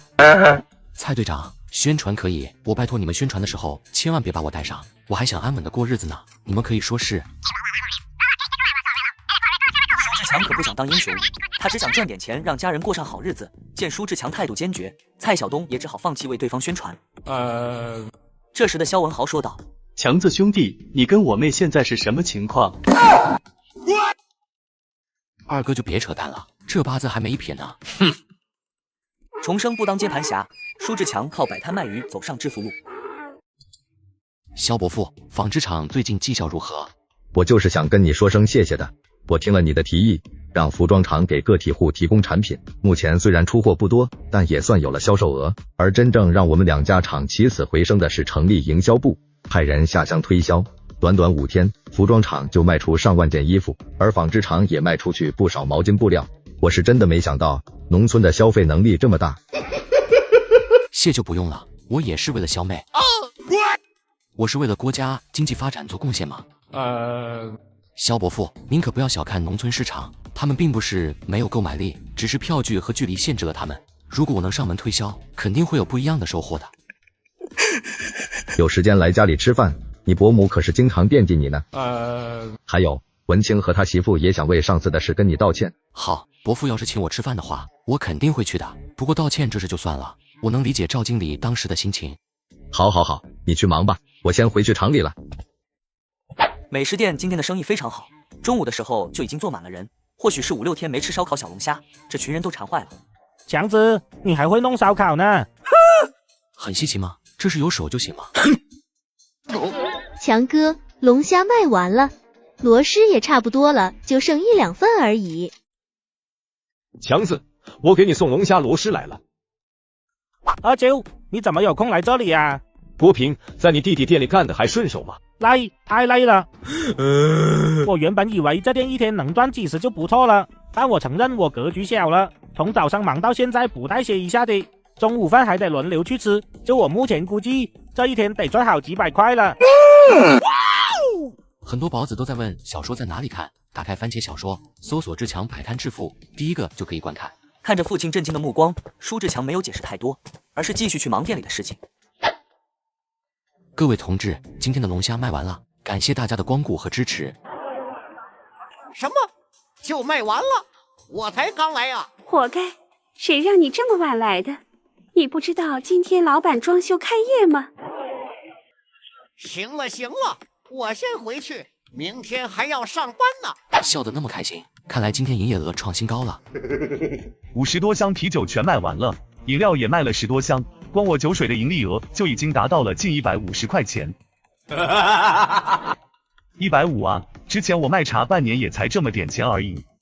姐夫，我给你个建议，能让你赚得更多。当酒水批发商。过2天我和林建业谈好后，就会去申请乳料生产许可证，到时候我会开分店，甚至是招盟商。到时候的酒水生意自然是不能给别人赚了，多的不说，月入过万绝对是没问题的，又或者是开厂。强子，你真的是姐夫的恩人啊！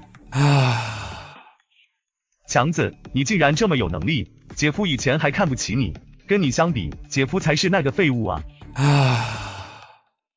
都是快要当厂长的人了，稳重点吧。今天美食店装修开业，生意确实让人满意，我也知道各位辛苦了，所以我给各位准备了今天的奖金。芳芳，你作为本店主管，带领大家工作辛苦了，给你发10块钱奖金。国平哥，这是你的。你中午的表现不错，算是奖励你的。不过咱们是做生意，不是让你去当保安，以后别动不动就提到。莹莹和嘉欣的奖金是5块钱，别嫌少。再过一段时间，咱们开分店，到时候派你们去当店长，工资跟着涨。好了好了，赶紧吃饭吧，吃完回去洗个澡，睡个安稳觉。爸，强子，你们路上慢点。强子，刚刚人多，有些话不便说。爸，你有什么话要说的？今天下午，耗子他爸妈来咱们家了。他们想找你问清楚，为什么同样是钓鱼，为什么你会平安无事，而他们儿子就要坐牢？爸，我和他们出发点不一样，他们儿子那是联合多人私吞集体资产，这其中的性质就不一样，你不用管他们的。如果他们要闹的话，你就让村长出面解决，要是村长解决不了，大队也会给他们一个说法的。强子，我们可算见着你了，婶子求求你放过我们家耗子行吗？重生不当接盘侠，舒志强靠摆摊卖鱼走上致富路。婶子，你快起来，你一来就行这么大的礼，让乡里乡亲的怎么看我？强子，算婶子求求你了，我们家就耗子这一个儿子，他真的不能坐牢啊！你们也是从小玩到大的兄弟，你不能这么害他呀！你看你大侄子还是改不了之前那个脾性，现在更不得了了，做起了坑蒙拐骗的事，把人家耗子坑进派出所了。切！我说他们家之前怎么天天舍得吃肉，原来都是骗来的钱。你差不多得了，你好歹是他大娘，不帮就算了，怎么还冷嘲热讽起来了？婶子，您儿子坐不坐牢跟我有什么关系？什么叫我害他？我怎么就害他了？这话可不能这么说，会坑死人的，知道吗？强子，你说不是你害的耗子，那他钓鱼为什么会被抓，而你却平安无事呢？还有，要不是你不娶富家丫头，他怎么会为了对方去钓鱼呢？还有，我去看他的时候，他可是说了把投资的500块钱给了你啊，那可是500块钱啊，是我们老两口找遍了亲戚朋友借的呀。婶子，耗子被抓我也很难受，但我确实没有办法，毕竟他是跟着张家人一起侵占集体资产的，他那500块钱给的也是张家人，跟我没半毛钱关系。而且我和他们不一样，我钓鱼卖钱是为了给大家谋福利，要不是我，大家能每天都赚几块钱吗？你们要是栽赃陷害我，那我只能跟你去大队里走一趟了。不过这样一来，从今天开始我就不在村里收黄鳝泥鳅、龙虾螺蛳了。听到这话，周围围观的人瞬间脸色大变。春华婶子，你们这么做可就不厚道了啊！人家强子钓鱼是为了给村民谋福利，你儿子被抓怎么能怪到人家头上呢？就是要我说，就是耗子不走正道，跟坏了张家娃子。张家那娃子是什么人，谁不知道呢？可是比强子还要混的，不是？反正那家伙就是缺德冒烟的罗汉，你儿子跟了他被抓是迟早的。对，就是说的没错。干什么？都围在这里干什么？村长啊，村长，你可要给我们老两口主持公道啊！我们可就耗子那一个孩子，就这么被舒志强给害了呀！很多宝子都在问小说在哪里看，打开番茄小说，搜索志强摆摊致富，第一个就可以观看。春华妹子，你别叫那么大声，强子对你们耗子做了什么事？你慢慢说。春华，这是你们不是去大队里了解情况了吗？这事跟强子没半毛钱关系，来他们家闹干什么呢？炒面叔，实在不行把大队支书喊来解决，不要耽搁给大家送菜去饭店，要不然大家都拿不到钱。舒志强，你个蠢仔，别走！哎，人家强子急着把菜送去县城呢，你就不要妨碍人家了。有什么事咱们去大队里说吗？实在不行去公社也可以啊。就是那车上装的可都是大家的钱，你这不是耽搁大家吗？还是通知大队吧，人是他们抓的，善后工作就得他们来做。春花，现在要么给我回去，等我给乡亲们送完才回来。你们再闹的话，我可就通知大队来带人了。今天怎么这么勤快，自己切上肉了？哦，很好，好好干，待会教你五龙虾拌凉菜。等你学会了烧烤，咱们开分店的时候，你就是这里的大厨，工资翻倍。哇哦！强子，你说的可都是真的。要是工资翻倍的话，我可就是120一个月了。虽然不及店里收入的1/10，但我也没想过比老板赚的还多啊。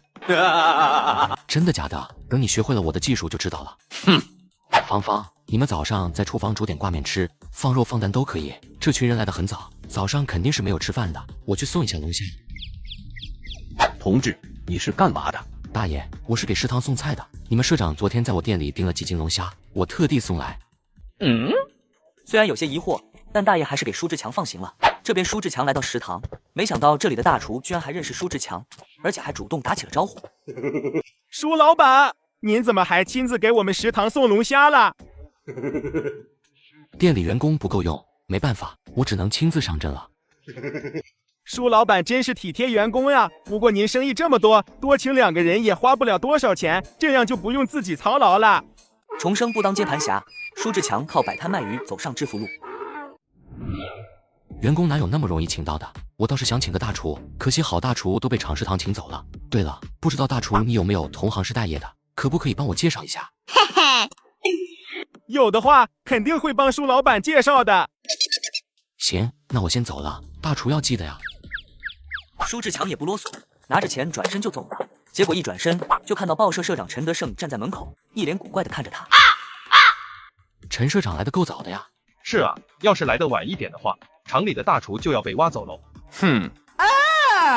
陈社长说的哪里话？你们的食堂大厨对报社还是很有归属感的，除非你对他太差了，要不然谁也挖不走的。你说是吧，大厨师？好了，龙虾我已经送到了，农机厂还有公安局的龙虾还等我去送呢。告辞。哎，强子兄弟，别急着走嘛，咱们聊聊。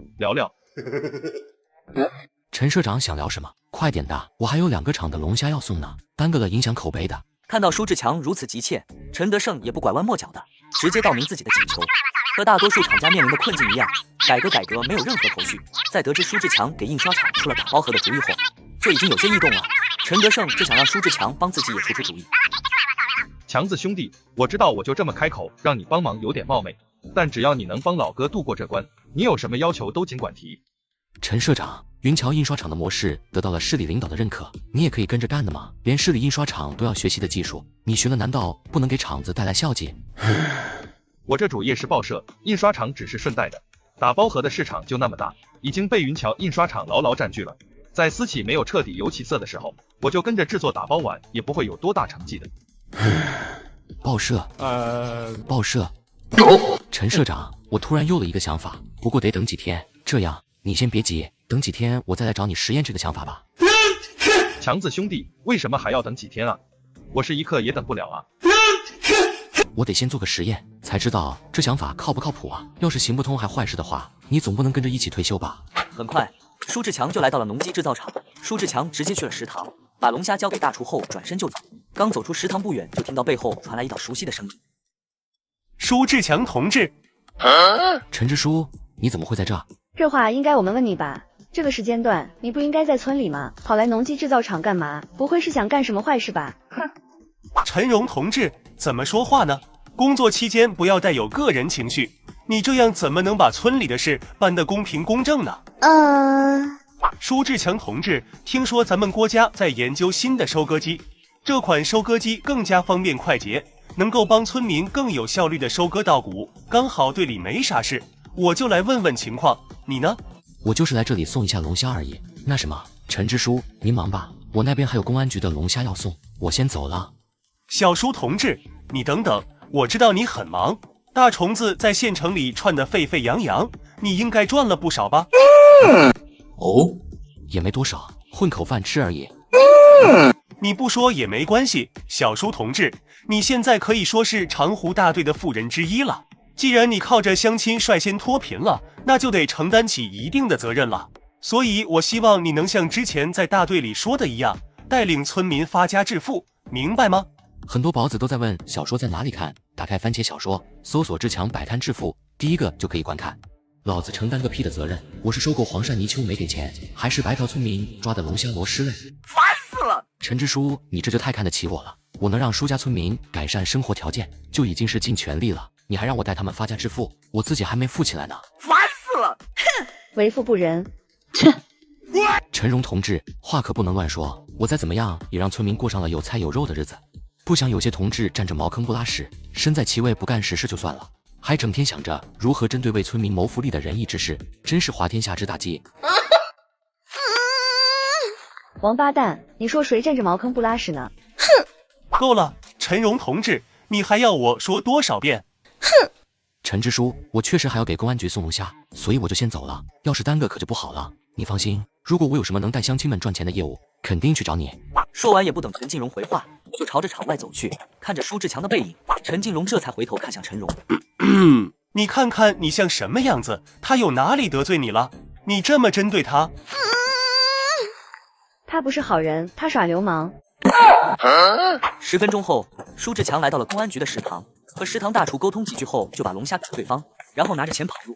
这回他是一点都不带逗留的，全力朝门外跑去。强子兄弟，这是给我们来送龙虾。对，不过我没时间跟你叙旧了，店里可忙了。强子兄弟，你先别急着走，你之前提供的线索帮了我们一个大忙，我们局长还想替你宣传一下的，不过被你拒绝了，所以我们局长还在想怎么感谢一下你呢。不用，真不用，我之前给报社和农机厂送了一份龙虾，已经出来很久了，再不回去的话，可就影响店里的生意了。没事，耽搁不了你多长时间，就和咱们局长聊一下，顶多几分钟就搞定了。几分钟估计不够吧，我这自行车比不上你们小汽车，来回需要不少时间呢。哟呵，强子兄弟，你要摩托车不要？不要，我买不起。要不了你多少钱？你跟我来。这4辆摩托车是我们公安局的报废车，经常会出现一些小问题，仓管已经通知了厂家，估计这2天就会过来返厂维修。你要是不介意的话，挑1辆车开走吧，修一修还能开个几年。蔡队长，这车我要了，多少钱？强子兄弟，这车反正也要报废，你要是喜欢的话，200块钱拿走吧。蔡队长，那我就先走了，有时间来店里吃龙虾，我做东。重生不当接盘侠，舒志强靠摆摊卖鱼走上致富路。杨伟同志，同志，你有什么事？修自行车吗？帮我摩托车换个轮子。同志，你可别开玩笑了，我这是自行车修理部，连这摩托车我也不会啊。杨伟同志，我知道修自行车只是你的表面工作，真正的工作其实是在后院。你就当帮个忙，帮我把车轮换一下，钱不是问题。你是怎么知道我后院？我怎么知道的不重要，反正这事目前只有我一个人知道。你跟我来吧，你把车推过来吧。同志，现在我没有，都是旧的，这个台200块钱，你要是要的话，我就给你换。要，给我换吧。杨伟同志，我现在还有事，晚点来拿车行不行？你不在这看着，不怕我把你车零件换了吗？别人我信不过，杨伟同志你，我还是信得过的。好了，就这么说定了，我晚点再来拿车吧。离开杨伟家，舒志强在20分钟后就回到了美食店。强子，你送龙虾怎么去了那么久？厂里领导拉着不放，店里发生什么事了吗？大事没有，小事不断。几个领导模样的客人想打包2份龙虾和螺蛳凉菜，说是中午就在厂食堂吃。龙虾我帮你炸好倒进卤水里了，螺蛳和凉菜我也不会啊，我只好给对方好生道歉，并且送出了几张5毛优惠券才解决。听到这话，舒志强也是愣了一下，然后说道：不好意思啊，我马上去炒螺蛳和拌凉菜，国平哥来学着点。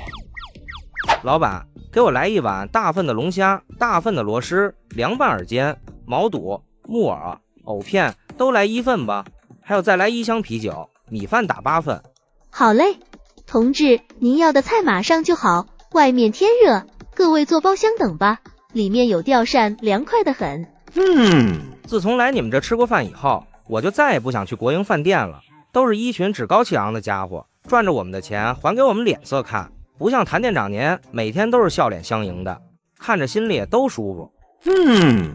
国营饭店真该好好跟你们这学学才对。一上午的时间很快就过去了，从第一批客人进店后就开始陆陆续续进客，直到11点左右，店里就坐满了人。看着忙碌的员工，舒志强没有要求他们来做午餐，而是自己上灶上炒了菜。强子，你作为老板不另外起个小灶吗？起什么小灶？大家在一起吃饭热闹。很多宝子都在问小说在哪里看，打开番茄小说，搜索志强摆摊致富，第一个就可以观看。下午2点，此时的店里很忙，下午就有人来吃烧烤，舒彪也提前1个多小时就来到了店里。强子，我给你们送龙虾螺蛳来了。爸，您来得及时啊，再晚1个小时店里就没货了。今天店里的生意有些奇怪，比昨天开业的时候还要好，400斤龙虾和100斤螺蛳，昨天还卖到了3点半，今天还不到3点半呢，就准备卖完了。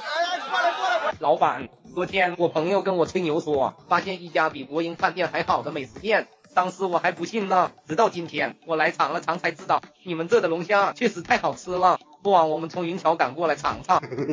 我也是从云桥赶过来的，确实没白来啊，就是太远了，要是老板能去云桥开一家美食店就好了。云桥哪里算远？我从下街赶过来的都没说啥。别得便宜卖乖好不好？啊，老板，要不把店搬去下街北吧？我真想天天吃到你店里的龙虾啊！唉，同志别急，我们老板说了，过几天就去你们那开分店，到时候你们就能天天吃到我们店里的龙虾螺蛳。哦，媳妇，强哥今天发奖金没？哪有天天发奖金的，一天10块10块的发，那我一个月工资不得3、400了。对哈，还是我媳妇聪明。强子，加盟店的话要不算我一个吧？看着你每天都能赚这么多，要说不心动是不可能的啊。姐夫，你忘了我跟你说的了吗？酒水代理商的收入绝对比加盟美食店要高，而且很有未来。陈大庆听了舒志强一番劝解，最终还是收起了对眼前一点利益的追求。过了一会，舒志强回到了家里，这时舒彪说道：强子，志国一直想跟着你学做生意，我觉得应该成全他，反正我闲着没事干，要不我帮你们送食材吧。强子，怎么样？炳文可以帮咱们收，送货我跟着一起送就行。不用，这事就交给炳文一个人干就好。什么？又是收货又是送货，这他一个人怎么行？强子，炳文那孩子踏实，你可别把他累坏了。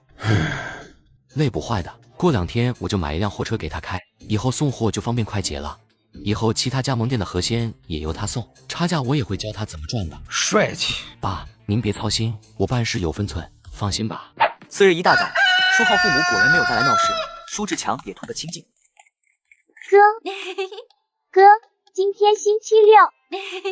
星期六也不能带你去，最近店里忙得很，真顾不上你。哥，我不去你店里，今天星期六，肖老师也放假。知道了，就你急。为了给大哥找媳妇，我这当妹妹的真是操碎了心。唉，重生不当接盘侠，舒志强靠摆摊卖鱼走上致富路。强哥，县委副书记的助理找你。我马上出去。强子，你可以呀，都混到县委书记的助理来请的地步了。别激动，以后我带你去见市委书记，把这些都给我办了，下料要稳重一点。舒志强走出厨房，看见对方穿着一条西装长裤的眼镜男，妥妥一个知识分子。看见舒志强走了过来，他立刻主动开口说道：您好，舒老板，我是林书记的助理江涛。您好，江助理，咱们之前见过，书记是有事找我吗？对，舒老板现在有空吗？行，那请舒老板跟我去一趟吧。姐夫，卤水已经调制好了，待会大姐把龙虾处理好后炸一下倒进去就行。等志国他们来了以后，让他把印刷厂、纺织厂、服装厂的3个食堂要的龙虾给送过去，至于剩下的，等我回来再说。江助理，你觉得我们店的龙虾味道如何？说真心的，我跟书记在国营饭店吃过几回饭，味道上虽然也不错，但要说吃得过瘾的，还得是舒老板店里的龙虾，那麻麻辣辣的味道，抿嘴后的回味简直了。那待会麻烦江助理送我回来，到时候你带几斤龙虾回去，给家里人还有书记他们尝尝。那感情好啊！真香！哎呀，舒志强这时已经来到了副书记办公室。林书记，您好。来了，小舒同志，坐吧。小舒啊，将龙虾发展成产业的事，我已经给市里汇报过了，所以咱们也就不拐弯抹角了。上面的意思呢，是觉得咱们中陵太小，不利于稳定发展，所以想让你去英雄城开一家美食店，做大以后再招加盟商。咱们英雄城说大不大，说小也不小，但容纳7、8家美食店还是没有问题的。只要你能在市里做大，副市长愿意批500亩工业用地给你，你怎么看？哦，500亩工业用地，这得建一座多大的厂区啊？这老狐狸该不会在炸我吧？书记，我觉得不妥。那里不妥？难道你觉得市里不好发展，还是你看不上那500亩工业用地？当然不是，相对于咱们中陵，市里自然是更加适合产业发展的。对于那500亩工业用地，我一个没见过世面的普通人，自然也心动。书记，虽然市里的一切都对我有益，但我始终是中陵人啊，我的家就在这，我的父母和兄弟姐妹也都在中陵呢。先不说我舍不舍得远离他们去市里创业，就说中陵是我的家，我作为这里的一份子，就算要去更广阔的市里发展，也得把家的经济带动起来才行啊，要不然我怎么走得放心？就算我日后身价不菲，我又怎么有脸回来？所以书记，我不去市里，我就在咱们中陵，我要在咱们家乡大肆发展龙虾产业，带动咱们家乡的经济发展。好，舒志强同志说得好啊！我原以为像你这种商人都是唯利是图、重利轻别离的，没想到还有你这种愿意为家乡付出的人，终究是我肤浅了。书记言重了，我只是觉得我作为中龄的人是有责任让他变得经济繁荣昌盛的。就算我以后有想去更大的城市发展，也得先把家乡搞好，将来荣归故里的时候，想是心里也会升起一丝自豪感吧。很多宝子都在问小说在哪里看，打开番茄小说，搜索志强摆摊致富，第一个就可以观看。舒志强同志，你这重情重义的性格让我很是欣赏。你有什么要求尽管提，虽然我这比不上市里，但是能满足的肯定满足你。书记，其实我龙虾做的这么好吃，也是经过了多年的探索。您应该调查过我，知道我以前是什么鬼样的，但其实那都是假象。那段时间我是在研究各种美食而已，没想到一经上市就直接入了您的法眼。说重点。领导，日后做龙虾生意的肯定会越来越多，但口味还需要很长时间的摸索，就算摸索出来，也不一定有我做的好吃。所以想要把龙虾迅速发展成产业，就得公布我的龙虾卤料。然后呢？我之前说了，公布我的龙虾卤料没问题，但我需要工业用地建厂，然后制作龙虾卤料包。只要其他人拿着我的卤料包，就能做出跟我店里的龙虾一样的味道。如此一来，自然就减少了探索的时间，并达到快速发展的效果。你想要多少工业用地？500亩。什么？500亩？算了，你还是去市里发展吧。舒志强点了点头，又朝着大门走去，又回头瞄了一眼林建业，发现他正淡定地坐在那里。舒志强脑海中衡量了一下利弊，最后还是转过头去。书记，那您说能批给我多少地？书记别玩了，我店里还有活呢。小舒同志，咱们县城比不上市里，500亩工业用地不是我不给，是咱们这确实拿不出。不过你一心为家乡经济发展做事，而甘心放弃市里那么好的条件，我作为这件事的负责人，也不能辜负了你。武装部隔壁到张公公社和云桥通往常山公社的路都是工业用地，我给你批100亩，这2个地区你选一块吧。那就谢谢书记了。还有其他条件吗？有。除了工业用地以外，我还需要拿到银行的无息贷款。我的美食店虽然赚钱，但距离开厂还差10万8千里。待会我会给银行打个电话，你拿着这封信去就行。至于需要多少钱，你们自己去谈吧。还有什么条件一次性说出来吧，别磨磨唧唧的。领导都这么说了，那我就不客气了。地和钱都搞定了，接下来就差器材和运输工具了。我想用您的身份帮我搞来一套流水线。这个没问题，待会我让江涛带你办采购证明。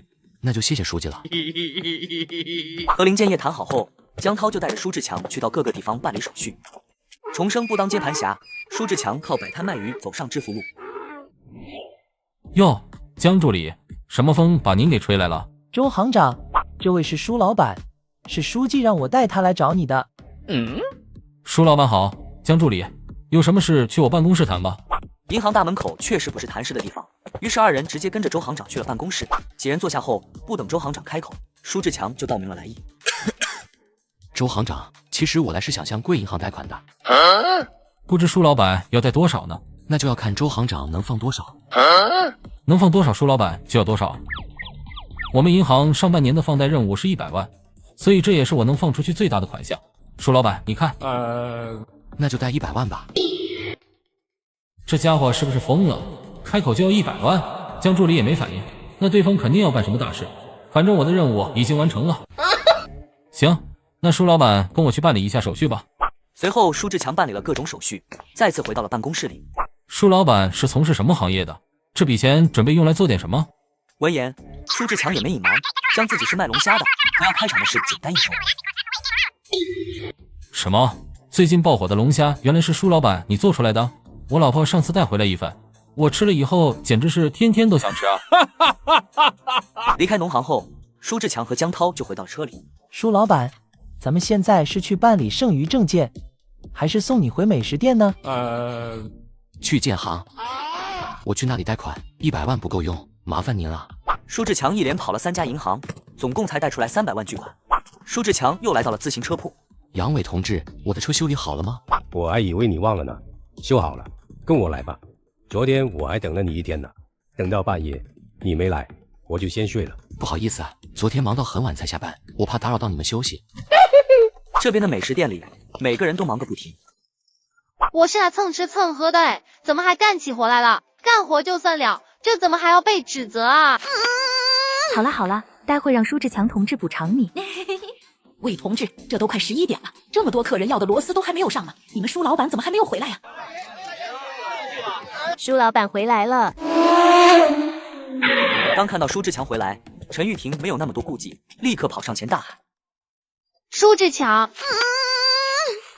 陈老师，你怎么在这呢？还我怎么在这？我和文玉给你帮了一上午的忙了。不过下一秒，陈玉婷看向一旁的摩托车，顿时眼前一亮。各位老板，不好意思，刚刚去处理事情，耽搁了一些时间，我马上去把螺丝炒出来，各位麻烦再等等。强子，去了这么久，领导找你做什么？管那么多干什么？学着点。国平哥，过20分钟后尝尝螺丝的味道，几个厂的龙虾还没送呢，我赶紧去一趟。很多宝子都在问小说在哪里看，打开番茄小说，搜索志强摆摊致富，第一个就可以观看。舒志强，那摩托车真的是你的？是我的，不过我现在还有几个厂的龙虾要送。陈老师，你和肖妹妹别忙活了，让谭主管他们给你上龙虾和凉菜吃吧。我很快回来，等我回来再好好感谢你们今天的帮忙。过了一会，舒志强送完所有龙虾，再次回到美食店。强子，味道怎么样？味道怎么样？你应该比我更清楚吧？明天我会去人才市场请2个厨师过来培训。请厨师？请厨师干嘛？我准备去买下2个店面，然后把分店开起来。既然要开分店，自然就需要厨师了。那我呢？你把厨师请来了，我怎么办？你当然是赶紧把技术学会，然后继续留下来当大厨了。那就好，那就好。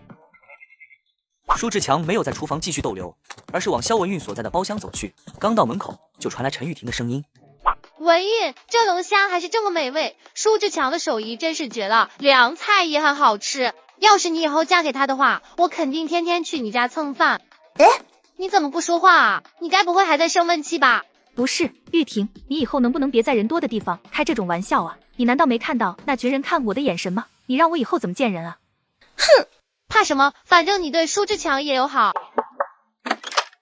哎，舒志强，你这些都是怎么做出来的？也太好吃了吧！还不是我不喜欢做饭，非得拜你为师，让你把厨艺交给我不可。喜欢吃就多吃点，不想做饭的话就到这来吃。那咱可说好了，我来吃饭可是不给钱的，实在不行的话，我给你当服务员抵账。没问题，以后你洗碗就可以在这消费免单。肖妹妹，怎么了？你怎么发呆不吃东西呢？哪有？没有。没有的话，那就吃饭吧，多吃点肉，好长身体。都多大了，还长身体呢？飞爷，不管这人到了多大年纪，身体都是有所追求的，只是男女有差异，追求的有些不同而已。追求什么？女人追求的是胸襟大度，男人追求的自然是肌肉的硬度和耐久度。好了，赶紧吃饭吧。重生不当接盘侠，舒志强靠摆摊卖鱼走上致富路。姐夫，你和酒水厂谈的怎么样了？这么忙，我没时间啊，每天天亮就来店里了，中午回去一趟都难，下班都到了7、8点钟，一天忙到晚，哪有时间去联系酒水厂？就算是订购酒水，用的还是公共电话联系的。明天你就别管店里的事了，把你的活交出来给其他员工做吧。你的店面算是我租的，我买下来也行。姐夫，你不要多想，我准备开分店，分店的店长都想好了，开了分店，酒水是自然少不了的，所以你还是要尽快去和酒水厂谈好合作。你就要开分店了，卤料包生产许可证下来了吗？副书记出面开路，办理这个快得很。好，我待会就把钥匙交给谭芳，明天我就去和酒水厂谈代理，至于隔壁的店面借给你用就行，谈什么钱不钱的，就你让我负责分店和加盟商的酒水，估计就够我赚的了。和陈大庆谈了一阵，舒志强还是说好了每个月给房租。谈好之后，两人走出包厢。芳芳，从明天开始，这里就交给你管理了。生产许可证我已经拿到手了，明天将着手办理分店的事。芳芳，从明天开始，陈大庆同志就会去忙酒水代理的事，所以不会一直在店里。你作为主管，一定要处理好店里的事，明白吗？强哥，要不我也来店里帮忙吧？不行。你有你的活，再过几天我会教你开货车，以后本店和分店的龙虾螺丝，还有加盟店的卤料包，都归你送，等有了加盟店以后，你接下府城、英雄城已经分成3个地方的卤料包和龙虾配送，你负责各城送，治国负责在村里收，1毛到2毛收，3毛卖，食材的差价都归你们。我这辈子只开过牛车呀，拖拉机都没碰过，这就开上货车了。还有那个龙虾的差价，1毛收3毛卖，1天按2000斤算，那1天就能赚400了呀。怎么样，要不要干？干，当然干了。强哥，谢谢您，谢谢您愿意把这么好的差事让给炳文干，我们真不知道该如何感谢您，所以只能给您磕个头了。强子，你干什么呢？他们可是你师傅的儿子儿媳，赶紧让他们起来。起来，男儿膝下有黄金，遇到这么点事就下跪，以后怎么跟我干大事？我怎么敢让你去办重要的事？谢谢你，强哥。芳芳，我知道你压力也大，放心，我都有安排。这2天我会再请一批员工回来，进行2班倒8小时的工作制流程，所以工作人员上只会加不会少，你不用担心人手不够的问题。另外，你的工资翻倍，改成120一个月，再过几天发完工资后开始算。谢谢强哥。短时间内我不会离开店里的，我依旧在店里负责所有食材，直到国平哥和新招的厨师学会为止。外营、嘉兴，你们这几天就在店里带新人，我会去寻找新的店面。等装修完了，你们就过去任职，工资和芳芳一样，120一个月外加奖金。强子，我知道这话这时候说有点不合适，但我还是想请你，能不能给金亮安排个活干？外营，你要知道，我跟亮子才是发小兄弟，你的这份工作也是他给你争取来的，你应该感谢他。所以，就算是要安排工作，那我也只是给亮子安排，明白吗？我明白，我会感谢亮子的。很多宝子都在问小说在哪里看，打开番茄小说，搜索志强摆摊致富，第一个就可以观看。外营，你马上就是手握120加奖金近200一个月的女人，有了这些，你就是新时代独立女性，你活的就该有底气，所以没必要再看你公婆和金亮的脸色，知道吗？外营，独立自主不是让你离婚，而是让你当家做主。现在你有能力养活自己和孩子，为什么还要看丈夫公婆的脸色？他们以后甚至还要靠你吃饭，说难听点就是吃软饭。滚！臭小子，你胡说八道什么呢？别教坏了人家莹莹。一顿饭后，其他员工收拾了一下就下班了。这时陈大庆注意到一旁的摩托车，于是询问道：强子，这是你买的摩托车？我买的，不过是2手的，几百块钱而已，帮我把车停后院去吧，我就不骑回去了，乡下路也不好走，留着明天送货用。强哥，彪叔，那我们就先走了。强子，你有没有想过，秋收之后你的美食店该怎么办？我说爸，一段时间没去工作，你居然还能知道生意上的事了。儿子出息了，我可不愿再扛钢筋搬水泥了。我哪懂什么做生意，只是一个明白河鲜泛滥的季节的庄稼汉而已。一旦到了10月份，大虫子可就不好抓了。放心吧，爸，我自有安排。哎，强子，富家丫头真偷人了。爸，怎么回事？快和我说说。你这么激动干嘛？你不会对那个没脸没皮的女人还有意思吧？爸，你忘了，我当初死活不娶她，就是因为早就知道她水性杨花了呀。咱们和他们家刚退婚，她就跟书浩好上了，结果呢，书浩被抓进去了，她马上又跟其他人好上了。这种没脸没皮、不知羞耻的女人，老子早就……你跟谁老子呢？我其实早就看出来了，那个女人根本就不安分，这么急着找男人，我也知道为什么。给孩儿找个爹。对喽，那女人肚子早就鼓大包了，当初我就是她选的第一个绿毛龟，只不过被我看穿了而已。爸，她偷的人到底是谁啊？听说好像是大队支书陈进荣的儿子陈军，不过我也不是很清楚，我是听村里人说的。陈进荣的儿子陈军，难道我上辈子的3个儿子都是陈军的？那李东又是什么角色？还是说李东是其中一个儿子的父亲？乱，太乱了。强子，你在想什么呢？没什么，相亲是怎么发现傅慧娟偷陈军的？听说是春华和老鼠发现的，两家还为此打了一架。不过傅慧娟家没男人，自然是打输了。这些我都是从村民口中得到的信息，具体的估计只有他们4个知道。重生不当接盘侠，舒志强靠摆摊卖鱼走上致富路。傅慧娟那个骚杯偷人了，大哥你知道吗？昨天在村里闹得沸沸扬扬的，真是丢死人了。还好你没娶她回来。离开家里，舒志强带着2桶龙虾直奔美食店。强子，咱们店里的员工为什么要去人才市场招啊？村里那么多没活干的，请他们去不行吗？如果店里的工作制采用2班倒的制度，那就是需要10来个人上班，3个店就是30多个人了啊！这些人都从村里找的话，得帮助多少乡亲提高生活质量啊？不行，太多熟人的话，对店里管理不好。强子，这是你让我帮忙在人才市场招的人，大厨2个，帮厨3个，服务员4个，打杂大姐2个。这是我们老板。咱们这的工作制度你说了没？说了一点，剩下的需要你说明了。上班时间是8小时制，上午7点到下午3点，下午1点到晚上9点2班倒。离得远一点的可以上晚班，近一点的可以上早班。2个厨师暂时在这学习调制龙虾卤料和炒螺蛳，其他的2个人都有基础，最好能增添出一些新菜。等新店装修完毕，直接去新店当大厨，工资120加奖金，1个帮厨留下来帮助付国平切菜之类的，工资51个月加奖金，服务员是61个月加奖金，打杂阿姨则是1个月50加奖金。这2天时间里，舒志强一直在忙着教新厨师，趁着空闲又把所有证件和许可证都办了下来。或许我该请个助理了。至于给个体户当助理的想法，现在估计是1个人都没有。这种事舒志强自然不会麻烦林建业，于是趁着给印刷厂送龙虾的时候，询问了一下肖文豪。助理，男的女的？男的女的都行，我就需要1个人帮我处理一些杂物，还有我马上开2个分店，到时候也需要人帮我视察一下。不过可以的话，我希望是女的。你小子倒是实诚，你等我2天，我不能问问我的同学，看看他们或者他们的弟弟妹妹有没有在家待业的。不过你要做好心理准备，愿意给个体户当助理的估计很少。没事，你问的时候顺便说一下，工资我给120一个月，外加奖金。120一个月加奖金，你确定？确定，我店里3个店长都这个工资，当我助理才120，我还嫌给的少呢。哼，强子兄弟，要不我给你当助理吧？好啊，那肖副厂长的实力肯定是毋庸置疑的，给我当助理，那肯定是屈才了。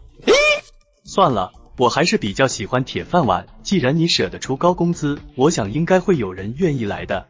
你等我2天吧，2天之内给你消息。舒志强也没有多说什么，转身就准备离开印刷厂。不过走到门口的时候，他突然想到什么，于是转身看向肖文豪。怎么了？还有事让2哥帮忙？2哥，我想做一批员工制服，你看大哥那边能不能搞定？我当多大的事呢？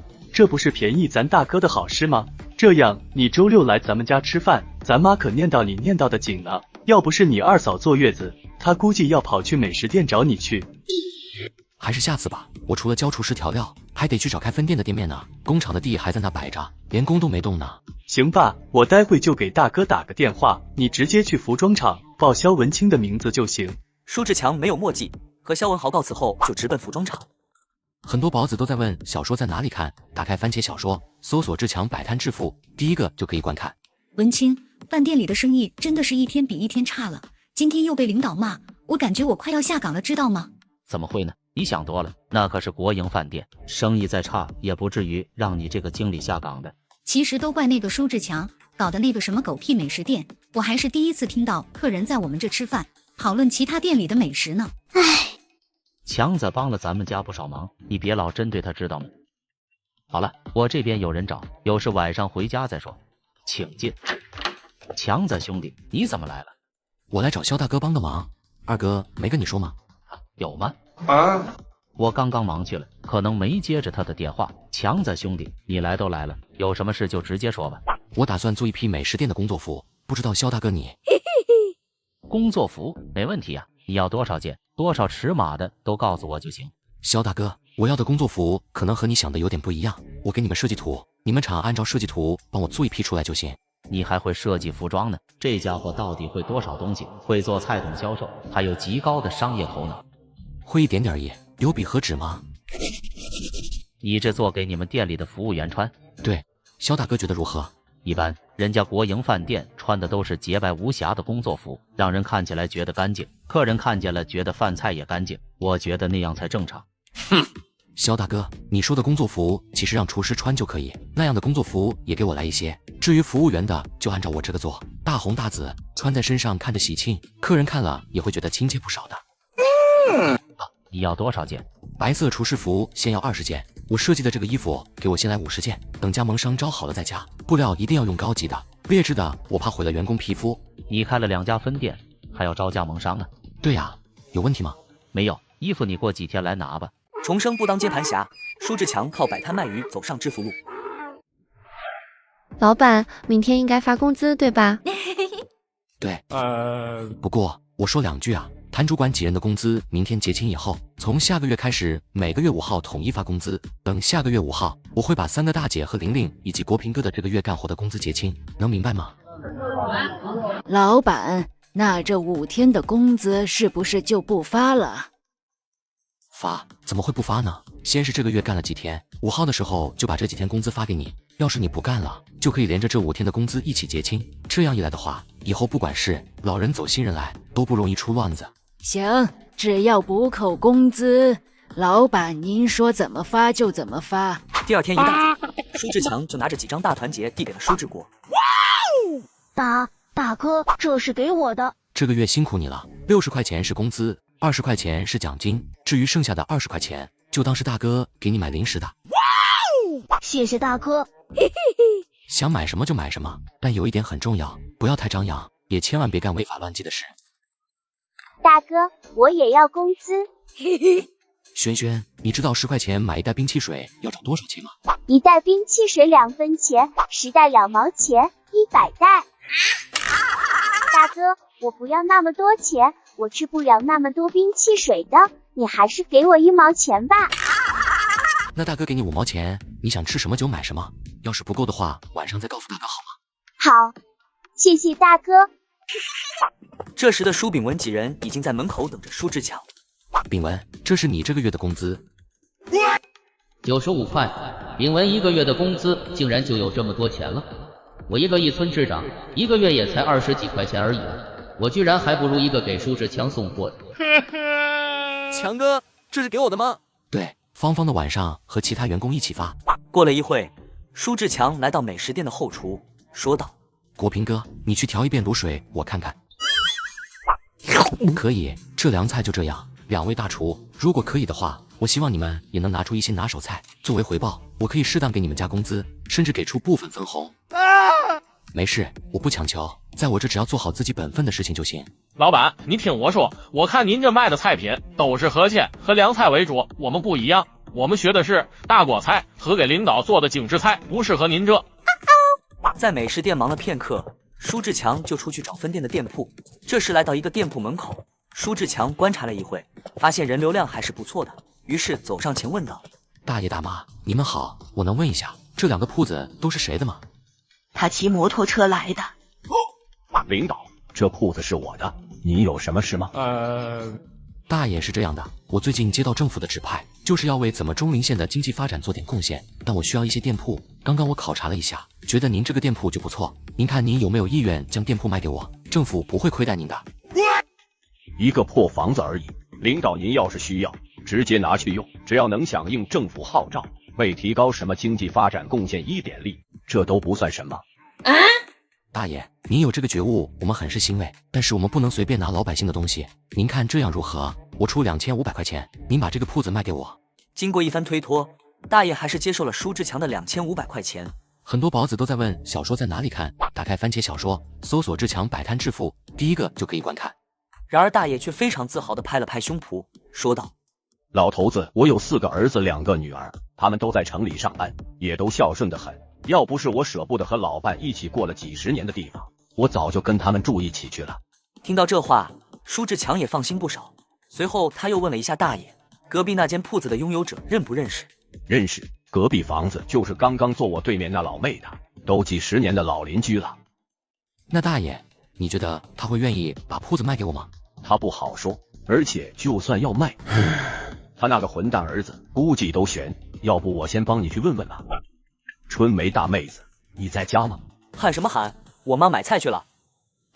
老赵头，喊我妈干嘛？这你亲戚啊？领导，这就是他儿子蔡坤啊。你叫他领导，你们到底找我妈干嘛？这事跟你没关系。舒志强也不想惹麻烦，所以和大爷一起去了另一边。住在大爷另一边的也是个老太太，听到舒志强要为中陵经济发展而买店铺，二话不说也要卖。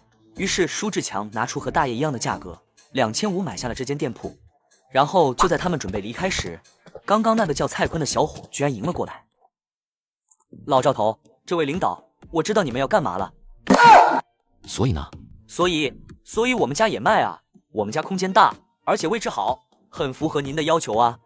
3000块咱们立刻交易，下午我们就搬走。小兔崽子，你有什么资格说卖就卖？你经过你妈同意了吗？就算是卖，那钱也不会给到你手上一个子。哦，老赵头，这里轮得到你说话吗？你勾搭我妈的事，我还没跟你算账呢。小兔崽子，你胡说什么呢？就在此时，大爷口中所谓的春华大妹子提着2捆菜回来了。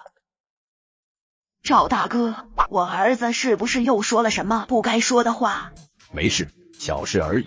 大爷，那我先走了。好，领导慢走。领导别急啊。哼，妈，这位领导想买咱家房子，2500块钱，有了这钱你就可以给我娶媳妇了。领导，您真要买房子啊？买，但前提是你们卖了房子还有安身之处。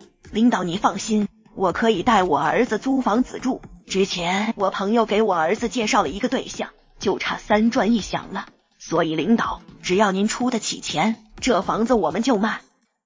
不过一想到打工潮的时候，来城里上班的一家人都是租房子，舒志强也就释然了。于是他又掏出2500块钱买下了春梅的房子。重生不当接盘侠，舒志强靠摆摊卖鱼走上致富路。强子，我跟你说点事啊。强子，我和钟灵甜酒厂以及潘阳啤酒厂谈好了，我每个月给他们销1000箱啤酒，就按照1毛1的出厂价给我。咱们店可是卖2毛8的，这利润就有1毛7一瓶呢。强子，这钱必须得有你一份，我给你的货全部按2毛算，我赚9分钱，你赚8分钱，怎么样？姐夫看着办就行。不过你3轮车送货是怎么回事？我新店开业的话，你送得过来吗？我又没有货车，除了用3轮车还能用什么送货呢？而且现在更让我头疼的是，我没有地方放那些酒水啊。姐夫你糊涂啊！代理商的目的主要是帮酒厂卖酒，你又不是送货商，你只是以代理商的价格拿到订单，让他们帮忙送就行啊。这样也行吗？代理商不需要自己囤酒的吗？不需要，你跟别人不一样，你有我这稳定的销售渠道，每天50-60箱最少的，要是分店开出来，每天100箱以上，别说是让他们送货了，就是让他们再少2分钱也干。要不我现在就去给酒厂打个电话吧。别急啊，姐夫，我分店的位置确定了，你去帮我联系一下你那个表舅，咱们这个店是他装修的，他有经验。你找好店面了啊？在哪呢？云桥路3岔路口下街北的钟楼对面，6间店铺，拢共800-900个平方。好，我下午就去帮你联系一下我表舅。不过有一说一，强子，我觉得咱们得装一个电话。分店这2天就要装修，招加盟商的事也要提上日程了。不过电话不是那么容易装的，这事还得找林建业帮忙。到了下午，李学工就来到了美食店找舒志强。舒老板，听大庆说你又有活介绍给我们做。李工来了呀，李工，我新店的位置已经确定好了，店铺我也买了下来，现在就需要你们帮我装修一下。面积呢，总共6个这么大的店铺装修成2个。哦，这才装修多久，就能用买下6套店铺来装修？这个美食店真的这么赚钱吗？半个月6套房，我们一群建筑工人就算是干5-6年，也不一定买得起1套啊。李工，你觉得2-3天能完工吗？舒老板说笑了，您这毕竟是6个不同位置的店面，就是将3个店面装修成1个，最少也得花3-4天啊。那李工，具体多长时间能给个数吗？那就要让我去看一眼了。没问题，下班我带你过去。美食店的生意逐渐开始稳定，每天都在2000块钱上下。夜晚，客人逐渐退去，很多宝子都在问小说在哪里看。打开番茄小说，搜索志强摆摊致富，第1个就可以观看。所有员工都安静地坐着看着舒志强。舒志强面无表情地盯着他们看了一会，傅国平最先坐不住了。强子，不是说今天发工资吗？你怎么不说话啊？你急什么？今天又没有你的份。我就好奇谭主管有多少工资。于是舒志强也没继续拿着捏着，从兜里掏出大团结。看到这沓子钱，所有人都屏住了呼吸，紧紧地盯着舒志强。芳芳，你这个月的工资是65，我给你发35的奖金，一共100块。你算一下对不对？哇，老婆，你赚的比我还多哎！嘿嘿，我不说话了。万银、嘉兴，你们的工资是55一个月，我给你们25的奖金，你们数数。他们看见舒志强数过的，所以没必要再数了。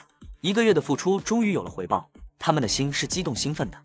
下班后，舒志强就准备带着李学工去云桥。舒老板，您这摩托车花了不少钱吧？二手的也没花多少钱。以舒老板的能力，就算是一辆新的，估计也难不倒您吧。10来分钟后，舒志强把车停在一旁，带着李学工来到了他买的店铺前。舒老板，您这店铺确实有点大哈。还行吧，下街北那边也有这么大。那李工，你看，把这些店铺装修完需要多长时间？1个礼拜吧。6个店铺装修成2个，10个工人不能再多了。这个活也不是人越多越好。李工，这300块钱是我给你的定金，什么材料我都包给你了，到时候还需要多少你直接跟我说吧。只要活交给我干，我肯定干得稳稳当当的。那就好，我那边还有一个新屋要起，等你做完这里的装修后就交给你做。要不是看你忙不过来，我那个100亩的工厂肯定也交给你。舒老板，您还有个100亩的工业用地呀？怎么，你有兴趣啊？有啊，当然有兴趣。只要舒老板愿意把活给我做，我保证把厂子给你做成你想要的模样。你还是把我店里的活做好吧，活接的太多了，你吃不下的。马上我还得招加盟商，装修的活都得你干。不多时，舒志强忙完就赶回了家里。这时他说道：爸，我准备在抚州湖旁边起个别墅。真的假的？我们家的房子已经起了20多年，和大伯家用的还是同一堵墙。大娘说我们家的坏话，晚上全能听得见。而且我总觉得家里的房子风水不好，被困在中间了。所以我想起个新屋，在舒家最前面的抚州湖旁边，我觉得那里的风水才算好。哼，现在是你当家，你长大了也懂事了，所以你决定就好。爸，您可别这么说呀，您才是一家之主啊。大概1个礼拜左右，就会多出2家正在营业的美食店。切，就这。哇，摩托车哎！强子，这摩托车得花多少钱？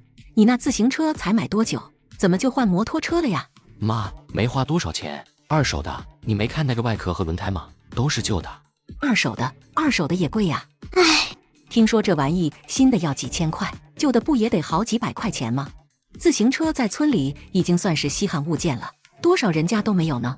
要不是给你订婚用，我们家也不会去买呀。唉，妈，我做生意来回跑很麻烦的，自行车太慢了，有了摩托车可以节省很多时间。哥，这车能不能借我骑一圈啊？可以，等有时间我教你骑，你要是喜欢的话，等过年的时候我直接送给你骑。真的？大哥，你说话算话哦。瞧你这话说的，大哥什么时候骗过你？看着对方高兴的模样，舒志强心里也跟着高兴。就在此时，一旁传来他最不想听见的声音：呀，强子，这是你新买的摩托车吗？对呀，大娘，早上吃的啥呀？闻起来还挺香。没啥，你大娘我一穷二白的，除了玉米糊糊还能吃啥啊？那你慢慢吃，我还有事先走了。妈，我也想坐强子哥的摩托车。想坐跟我说有什么用？去跟你强子哥说去。真是狗改不了吃屎，有什么好嘚瑟的？还不是赚的老娘的钱。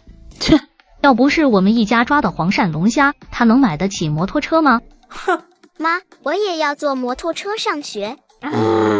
坐，你怎么不去坐火箭？没良心的东西，跟那个舒志强一样，都是白眼狼。大哥，坐摩托车太有意思了，我放学你能不能来接我？我尽量吧，好不好？大哥，其实你不必这么纠结的，我知道你很忙，就算没时间来也没关系的。你去城里吧，我回教室了，再见，大哥。过了一会，舒志强去了美食店后，又来到云桥印刷厂。很多宝子都在问小说在哪里看，打开番茄小说，搜索志强摆摊致富，第一个就可以观看。强子兄弟，你来了啊！我来送龙虾，刚好问完二哥，我那是问的怎么样了？强子兄弟，我给你介绍一下，这位是我同学的妹妹唐佳琪，今年26岁，去年从武大毕业，一直没找到合适的工作。我同学听到我在帮你高薪找助理，就让他过来了。佳琪，这就是我跟你说的那个很有商业头脑的个体户，最近传得沸沸扬扬的钟灵小龙虾，就是他创立的。你好，唐佳琪同志，唐同志，不知道对薪资方面有什么要求？哼，薪资方面先不急，在此之前，我想先问一下，舒老板除了六角楼那家美食店，还有其他的产业吗？除了六角楼正在营业的美食店除外，下街北和云桥还有2家100平的店铺在装修，大概1个礼拜左右就会多出2家正在营业的美食店。切，就这。接下来我准备全力招加盟商，将美食店开满整个豫章。武装部隔壁的工业开发地，我有100亩，准备起厂用作小龙虾卤料生产。不过小龙虾作为世界产品，我自然不可能死磕一种，所以我在3大银行贷款300万，准备在下半年投资其他产业。我还特意跟3大行长打好招呼，下半年的放贷金额我也要。强子兄弟贷款300万，你是不是疯了？二哥，你先别急，书记给我批了100亩工业用地，没钱我拿什么建工厂？未来的几十年是咱们华国的经济腾飞期，只要稍微有点头脑，再加上一些胆魄，绝对能够在这一场机遇中赚得盆满钵满的。而且这笔钱是无息贷款的，并且没有还款期限，我完全可以利用钱生钱。舒志强滔滔不绝地说着自己对未来的见解，肖文豪越听越觉得不可思议。你胆子太大了。二哥，你是印刷厂的副厂长，厂长之位的有力竞争者，背后还有服装厂当副厂长的大哥，纺织厂当厂长的父亲，你可以不用追求，但我不一样啊，我没背景没地位，想要出人头地就得敢想敢拼，就算输了又如何？我本就从未拥有过什么，大不了重新再来。哼，唐佳琪同志，我的话说完了，不知道你考虑的怎么样？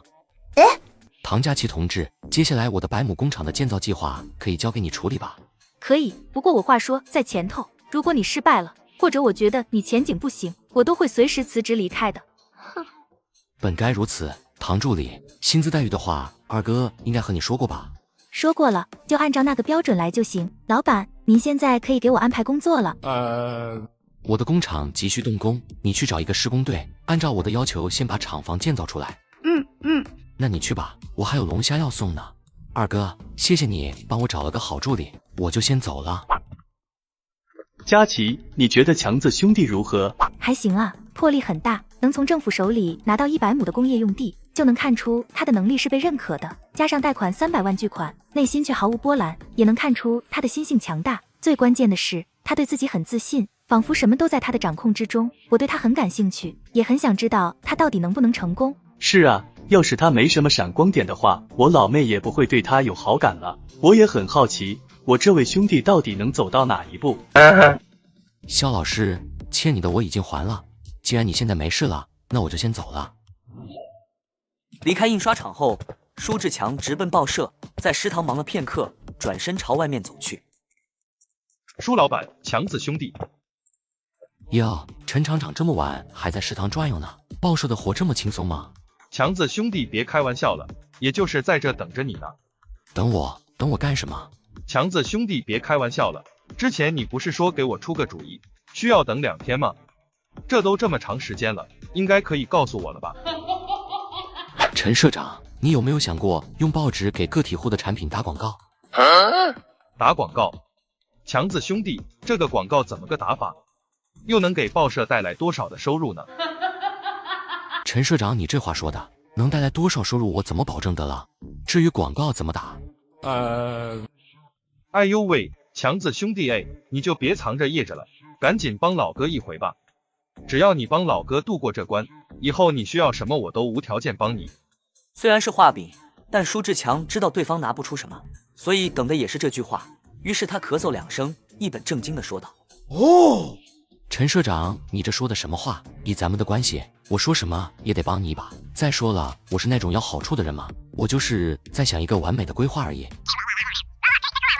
陈社长，您这样，您厂里笔杆子多，让他们帮我美食店写一篇软文，主要内容就围绕着小龙虾的味道展开，越精彩越好。强子兄弟，你的美食店也需要打广告吗？钟灵美食店的生意是有目共睹的，那是可以堪比国营饭店巅峰期的，一天不说从早吃到晚，但到饭点肯定是人挤人排着队去吃，这么好的生意还需要打广告，这不是扯犊子吗？陈社长，格局小了吧？那林书记要我做什么？要我把小龙虾发展成地方产业。既然是地方产业，我不仅要贡献出配方，还需要有更多的人去做。可我要是不打几个广告，又怎么知道谁愿意去做呢？可这和我报社创营收有什么关系？我们社里的笔杆子只会写新闻，没写过广告啊。他们不会，我会啊。你让他们帮我写一篇软文，广告部分我说他们写，到时候登在书刊的首页就行。舒志强微微一笑，主动将广告的内容承担下来。不过他话并没有说完，而是继续和陈德胜谈起营收问题。如果成功了，那必然会有更多个体户来找你们报社打广告。你们要是接不了呢，那我就把你们报社的广告栏承包了。我每接一个广告呢，按照每条2毛钱给我分成，怎么样？这小子平时看起来挺好相处，其实就是个不见兔子不撒鹰的主人，还是小心点好，别被这小子给卖了还帮他数钱了。那个，我考虑一下。强子兄弟，这个广告和软文呢，我帮你登上书刊。至于承包广告这事吧，你让我考虑2天。既然如此，那你慢慢考虑吧。软文你们帮我写一篇，这是广告语和广告费，最好这2天就帮我登刊。说完，舒志强没有继续逗留，转身就离开了报社。回了一趟美食店后，又直奔学校。大哥，我还以为你不来了呢。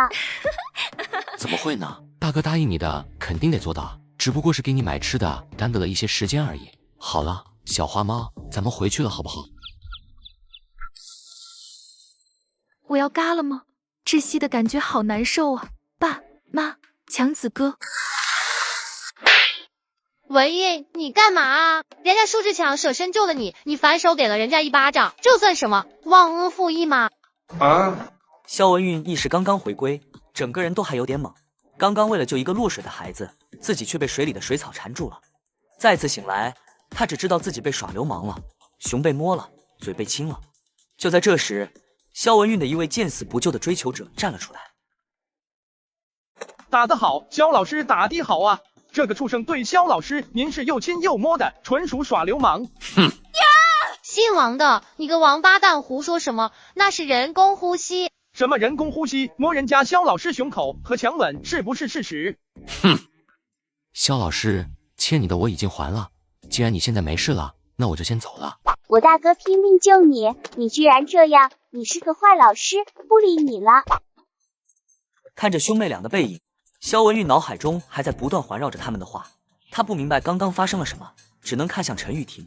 玉婷，到底发生了什么？是不是强子哥救了我？是的，就是舒志强救的你。他从5、6米的高崖跳下来，看到你溺水，他没有丝毫犹豫的从那跳进了水里。陈老师，你别夸大其词啊，那才几米而已呀。咱农村的孩子谁没跳过？那家伙就是个混蛋，知道吧？我建议肖老师，你还是去告他耍流氓，我敢保证他肯定会吃花生米的。闭嘴！明明你才是那个小人，自己胆小懦弱，不敢下水救人就算了，你还阻止别人救人，你这种行为和谋杀有什么区别？文运好不容易被救上来了，论小人谁能比得过你？跟你这种人共事真是让人感到恶心。好啊，我小人是吧？我当时就不该拉着你，就该看着你也被水草缠住腿。王兵，胡说什么呢？你一个老师该有的品德素质呢？身为一个男人该有的度量呢？就这种人还有素质和度量？切！咱们回宿舍，看到这种男的就让人恶心。切！王老师，你说你多嘴什么啊？人家陈老师本就怨恨你不出手救肖老师，你还跟人家杠呢。我多嘴什么了？我难道说错了吗？那个混蛋没对肖老师又亲又摸的吗？这我要是举报到队里，那家伙绝对要吃花生米的。还有这个陈玉婷，我阻止她下水救人，是怕她也落个溺水的下场。这个女人竟然还不知道好歹，反过来指责起我了。一想到自己想追的女人被其他男的这样，他心里就有一股无名之火。姓名：舒志强。性别：第二天一大早，舒志强准备骑车带着轩轩去上学，这时来了一群人。警察同志，他就是舒志强。大哥，他们好像是冲你来的。几位警察同志，不知道。舒志强，我们接到举报，说你对白果小学的女老师耍流氓，现在我要将你带回去，你老实一点。舒志强，我早就说了别让我逮住你的把柄，这下你完蛋了吧？天哪，耍流氓，那可是要吃花生米的。这强子怎么会做这种事呢？不会是搞错了吧？有可能，强子现在想娶媳妇容易得很。附近村子里知道他最近赚了不少钱，还骑上了摩托车，不少人想把女儿嫁给他呢。真没必要去耍流氓。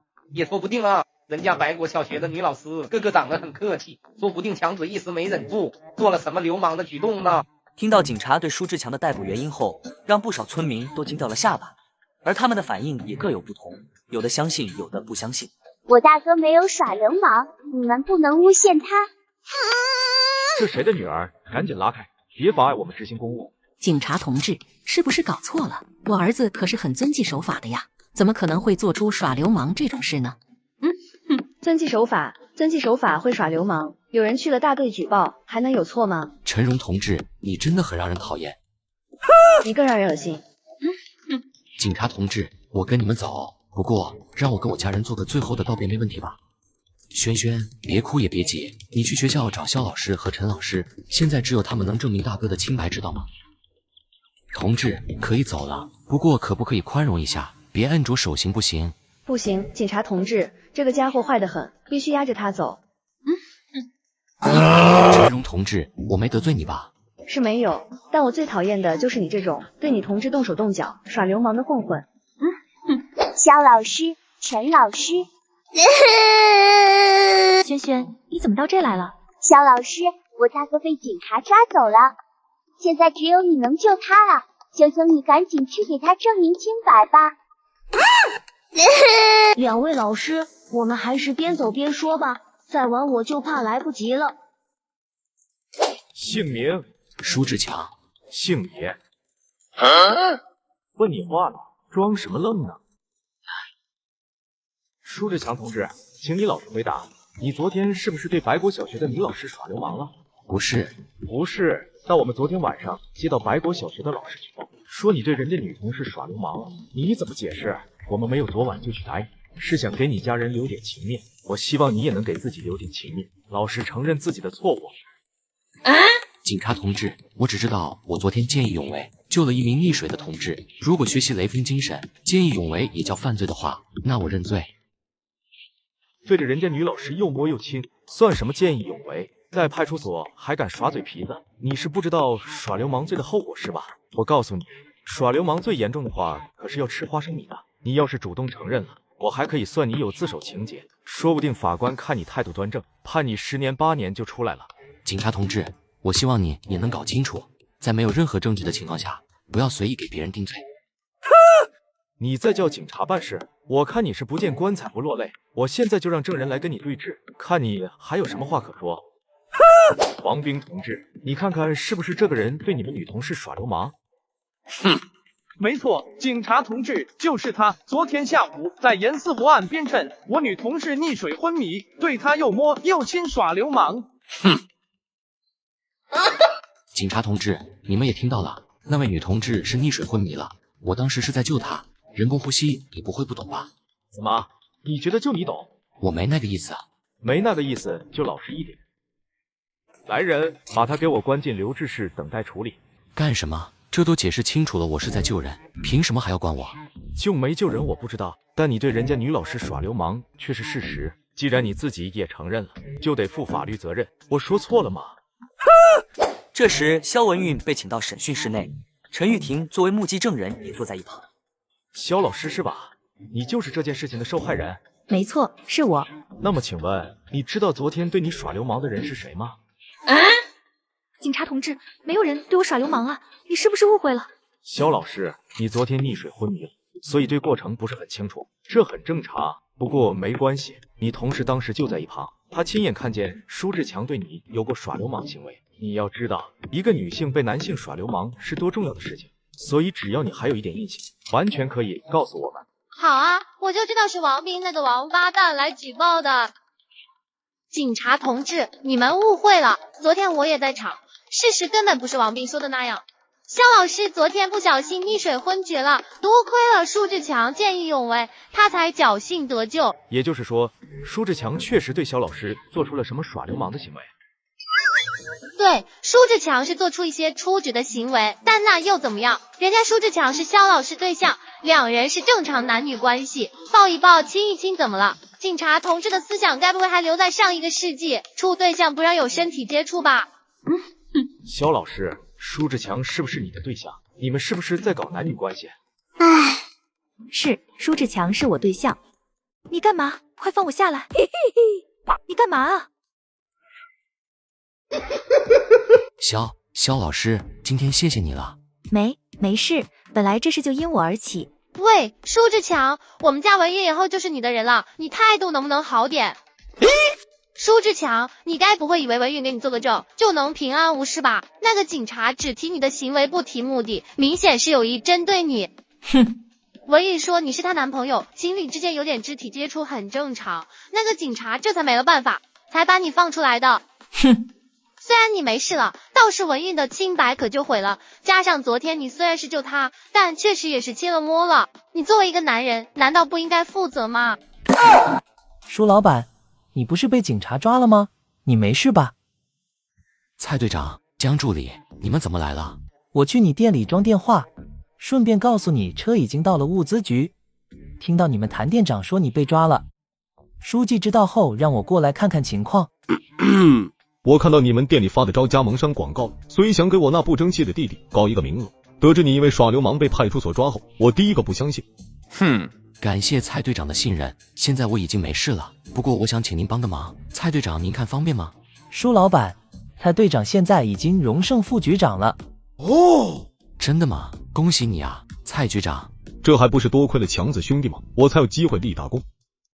强子兄弟，你刚刚说要我帮什么忙？只要不是违法犯纪的事，我一定尽全力帮你。蔡局长，是这样的，我怀疑白果小学有位叫王斌的老师和里面的警察有着不可告人的秘密。舒志强缓缓将自己刚刚遭遇的事说了出来，江涛和蔡晓东的眉头都皱了起来。你想我怎么做？强子兄弟，虽然他的行为确实很有问题，但咱们还得讲证据，没证据的话我帮不了你什么的。我明白，我就是想让蔡局长帮我个忙，帮我查一查王斌和那位警察同志的关系，看是不是和我猜想的一样。这没问题，有消息了我就通知你。文印，我去城里还有事，就先走一步了。那个肖妹妹，我要和江助理去城里办点事，你去吗？去呀，我想回去报大侄子。报什么大侄子？报我不好吗？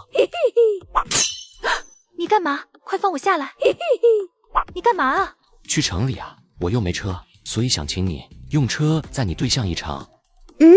所以肖妹妹，是你载你对象去城里呢，还是你对象载你去城里呢？我载不动你。那我载你好不好？唉，志强，对不起。为什么说对不起？我不分青红皂白的打你，你不生气吗？气，当然生气了。我都已经来跟你道歉了呀。道歉就行了吗？你必须得补偿我才行。那你说要我怎么补偿你？好了，这就是补偿，我原谅你了。文韵，你是回家还是跟我去店里？我去你店里干嘛？我回家。你这话说的就不对了。什么叫我的店里？你是老板娘啊，我的店不就是你的店吗？什么老板娘？我们又没结婚。那我们去物资局吧，我之前买了几辆车，江助理说已经到了，我准备先去提一辆货车，给我师傅的儿子用来送货，而且没有车的话，我晚上也回不去。几辆车？你买那么多车干嘛？吉普车嘛，肯定就是我自己开的。至于货车，一辆给舒炳文送货用，另一辆货车到时候用来给各大加盟商送卤料包用，剩下的一辆货车就备用。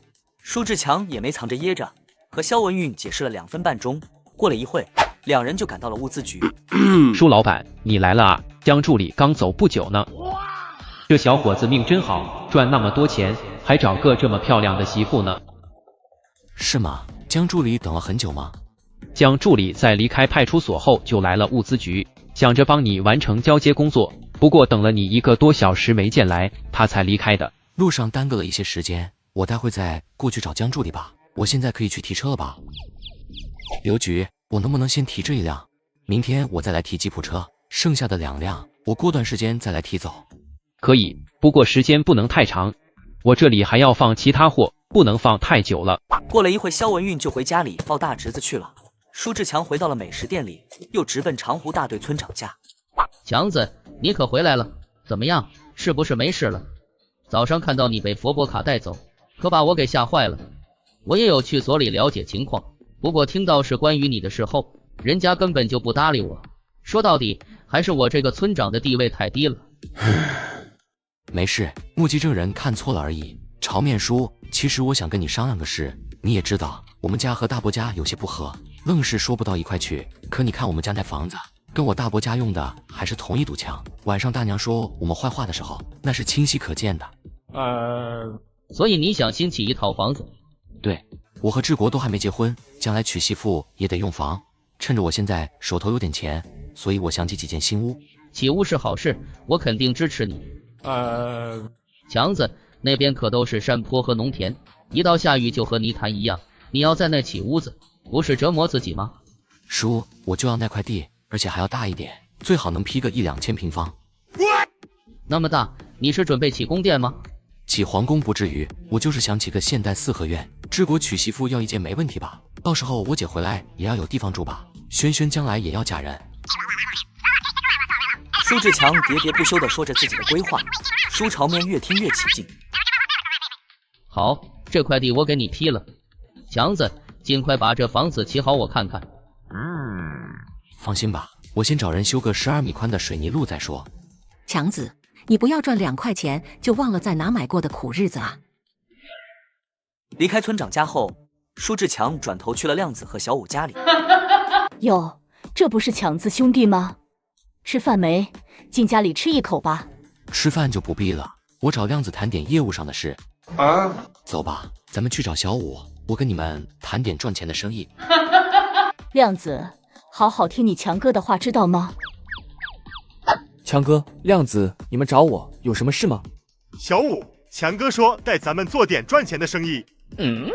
当然是真的，而且这生意很赚钱，月入过万都有可能的。强哥，你别拿我们开玩笑啊！什么月入过万，月入100我们都可以满足的。强哥什么时候骗过你们？小时候骗过我们学杂费买单皮，还害得我们被爸妈吊在树上打。好了，强哥，我很负责的跟你们说，这个生意确实能够月入过万。什么生意？强哥，你赶紧说吧。你们也知道，我现在做的就是河鲜生意，龙虾是主要食材。我现在仅仅只是开3家店，每天的日收能在2000以上。如果说我开10家甚至100家，那赚的就是天文数字了。但是龙虾在10月份过后就会越来越少，甚至捞不到2斤。你们说我该怎么办？强哥，我觉得得把龙虾养起来。对，把龙虾养起来，这样一来，强哥你冬天就也有龙虾可以卖了。对，咱们就是要搞龙虾养殖，夏天龙虾泛滥，售卖的价格可能就在1毛到2毛之间。但是冬天不一样，冬天最少能卖到3毛，甚至4、5毛钱一斤。我的龙虾店虽然现在只有3家，但未来肯定有几十上百家，一家店每天得产量为500到800斤，10家100家呢。这其中的利润你们想过没有？看在咱们是兄弟的份上，我把这好事让你们做，你们怎么看？养殖龙虾除去成本，应该也能赚个1、2毛钱一斤，500斤就是50块钱，10家店就是500，100家店就是5000。强哥，我这辈子就跟您干了，要怎么做您直接说就行。我也一样。那我就不跟你们墨迹了，我想在盐四湖下游包一块的，搞一个养殖基地出来，范围怎么也得弄大一点，最起码得挖10个8个虾塘。趁着这还没入冬，各大池塘水沟里都有虾，虾苗的钱都可以省了。至于事后分成，就按出钱的份额比例来分，我可以出大头，也可以出小头。如果你们怕亏钱，不想投资也行，就当给我打工。如果给我打工，1个月给你们开300块钱。强哥，这么好的事您都想着我自然不能掉了链子。我现在就回去跟我爸妈拿钱，到时候咱们再谈分成的事。我也一样，我马上回家问我爸妈拿钱。于是2人纷纷告别舒志强，转身就往家里赶去。舒志强也回到了家里。志国、炳文已经收了多少龙虾螺丝了？大哥，有700多斤了，这才中午而已，下午我们还能收个几百斤的货。好，炳文吃完饭跟我走一趟。哎，是不是担心大哥呢？大哥，向老师没有打你吧？他现在可不舍得打我。轩轩，咱们商量个事呗。什么事？你之前不是想喊肖老师大嫂吗？以后私底下就这么喊他好不好？大哥，肖老师答应跟你处对象了。处对象？什么处对象？轩轩，谁跟你哥处对象了？妈，哪有什么人跟我谈对象啊？就我一朋友，说是给我介绍城里的姑娘。真的？那闺女呢？快带回来，让妈看看呢。过段时间吧，等我和对方处上了再说。和熊凤霞一阵推脱，对方才终于肯暂时放下让舒志强把对象带回家的念头。舒志强又跟着熊凤霞进了厨房。妈，你们中午就吃这个呀？这个怎么了？有蛋又有肉，而且顿顿都是白米饭。强子，你不要赚2块钱就忘了在哪买过的苦日子啊！要知道之前咱们家喝的还是玉米糊糊。很快，一家人就坐在桌子上吃午饭。这时，舒志强说道：“爸，我给您找点活干。”什么活？你别说，我每天除了捞黄鳝龙虾以外，就是午后给美食店送货，稻谷栽下去了，玉米花生也割完了，我确实是有点闲。我准备带亮子和小五搞一个养殖基地，专门养虾蟹，不过他们年纪不大，我怕他们不够稳重，所以想让您去坐镇。强子，你爸一个只会打小工的庄稼汉，能干得了你那什么养殖的活吗？这跟人家合伙做的生意，别被你爸搞砸了。凤霞，你这说的什么话？这儿子都说我稳重了，你怎么还不信任我呢？他说你就信，自己心里没点数吗？哼！甜妈，养殖虾蟹不难，把池子做起来后喂点吃的就行，和养鱼没什么区别，难度不高。到时候我会教爸怎么做，他要是不懂的就再来问我就行。爸，我给您300块钱1个月如何？300块，你确定？强子，你可不要乱来呀！我没乱来，也没用开玩笑。在我店里，一个店长都能有100-2001个月，而养殖基地以后会是我美食店的根本，他将承包所有的食材。身为负责人，1个月300真不多。听到这话，熊凤霞这才释然了不少，而舒彪却是兴奋起来，想着1个月能赚300，他就止不住的高兴。这时他突然间想到了什么，强子，要是我去看养殖基地的话，你们店里下午的龙虾谁送？这您不用担心，我已经把货车提回来了，就停在村口。待会我会教炳文开车，以后就由他开车给店里送货了。老东西，你还是管好你那水性杨花的女儿吧，1个月换了3个男人，真是不知廉耻。爸，志国，你们跟我来。午饭过后，舒志强就招呼起家人直奔村口。强哥，咱们去干嘛？这刚吃完饭，我们就离开村子，是准备送货去店里吗？那也不需要这么多人啊。我之前不是答应叫你开货车吗？车我已经提回来了，不过村里开不进去，所以我停在村口呢。以后你和志国就不用天天起早赶2个小时的路去城里了，我爸也不用每天中午吃完饭就送何仙去店里了。强哥，你的意思是我以后都开货车对吗？自从舒志强跟他说过这事后，他就天天盼着这一天，不仅仅是为了摸上稀罕物货车，更是为了那月入过万的活。对，不过得先学几天才行。大哥，那我呢？你呀，等炳文学会了熟悉了再考虑你。尽管有些失望，但舒志国依旧很期待。很快，一行人就来到了村口，却发现有不少人正在围观。哎呦喂，这车得多少钱啊？最少也得4-5千块钱吧？不止，我在城里听人说过，这种车是厂里专门用来送货的，听说最少得2-3万，咱们一辈子都赚不上这么一辆车呢。众人倒吸一口冷气，这辈子也没见过这么多钱。看着这群人越聊越起劲，还有孩子准备用石头去刮。各位让一让。喂，姓舒的，你喊那么大声想干嘛？人群中走出来一个妇女，看着舒志强，这人正是傅慧君的老妈，那个临时加彩礼的许秀英。关你屁事！哼，强子，这可是政府的车，你可不要乱动啊！是啊，这要是出点什么事，你负责不了的。小磕头的，你赶紧劝劝你的儿子，这厂里的车怎么能乱动呢？哼，你们劝他干嘛？这种没见过世面的人就是活该。早上就听说他耍流氓被警察抓了，也不知道怎么出来的，这还没消停2分钟呢，居然又开始作死了。老东西，你还是管好你那水性杨花的女儿吧，1个月换了3个男人，真是不知廉耻。还不等许秀英发作，舒志强就用钥匙把驾驶室的门打开。爸，炳文，把龙虾搬上去。小壳头的，我来帮你，大家一起帮个忙。几个和舒志强家交好或者想打好关系的村民纷纷上前帮忙。好啊，舒志强，你个罪犯，你胆真肥呀，连厂里的车都敢偷。等着吧，明天你又要被佛波罗给带走，看看还怎么有脸在长湖住下去。你也不过是我女儿看不上的小子，有什么了不起？还把我儿子陷害进去了，真该把你也抓进去蹲一蹲。爸，你们把驴车和牛车牵回去，下午继续收龙虾螺蛳，我和炳文送货去城里，顺便教他熟悉一下货车操作。强子，我怎么不知道你还学过开车？开车很危险的，你千万别逞能啊！放心吧，爸，这车还是我开回来的呢。不管如何，你小心点最好。舒志强开车带着炳文来到一处安静的地方停下，这时他说道：炳文，傅慧娟和陈军偷情的事有没有新的消息？他们不可能被耗子父母抓见后还能平安无事吧？强哥，我听说傅慧娟和陈军前几天把结婚证都领了呀，好像快要办婚礼了，具体是哪天我就不知道了。怎么了，强哥？没事，你待会好好看着我的操作，待会直路的时候换你来开。第二天一大早，舒志强来到美食店，路边停了不少汽车。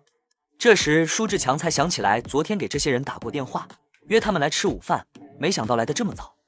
强哥，早上来了一个很漂亮的女孩子，说要找你，她说是你助理，所以我请她在包厢里等着了。不过还没等10分钟，就来了一群有模有样的人，说是要找你。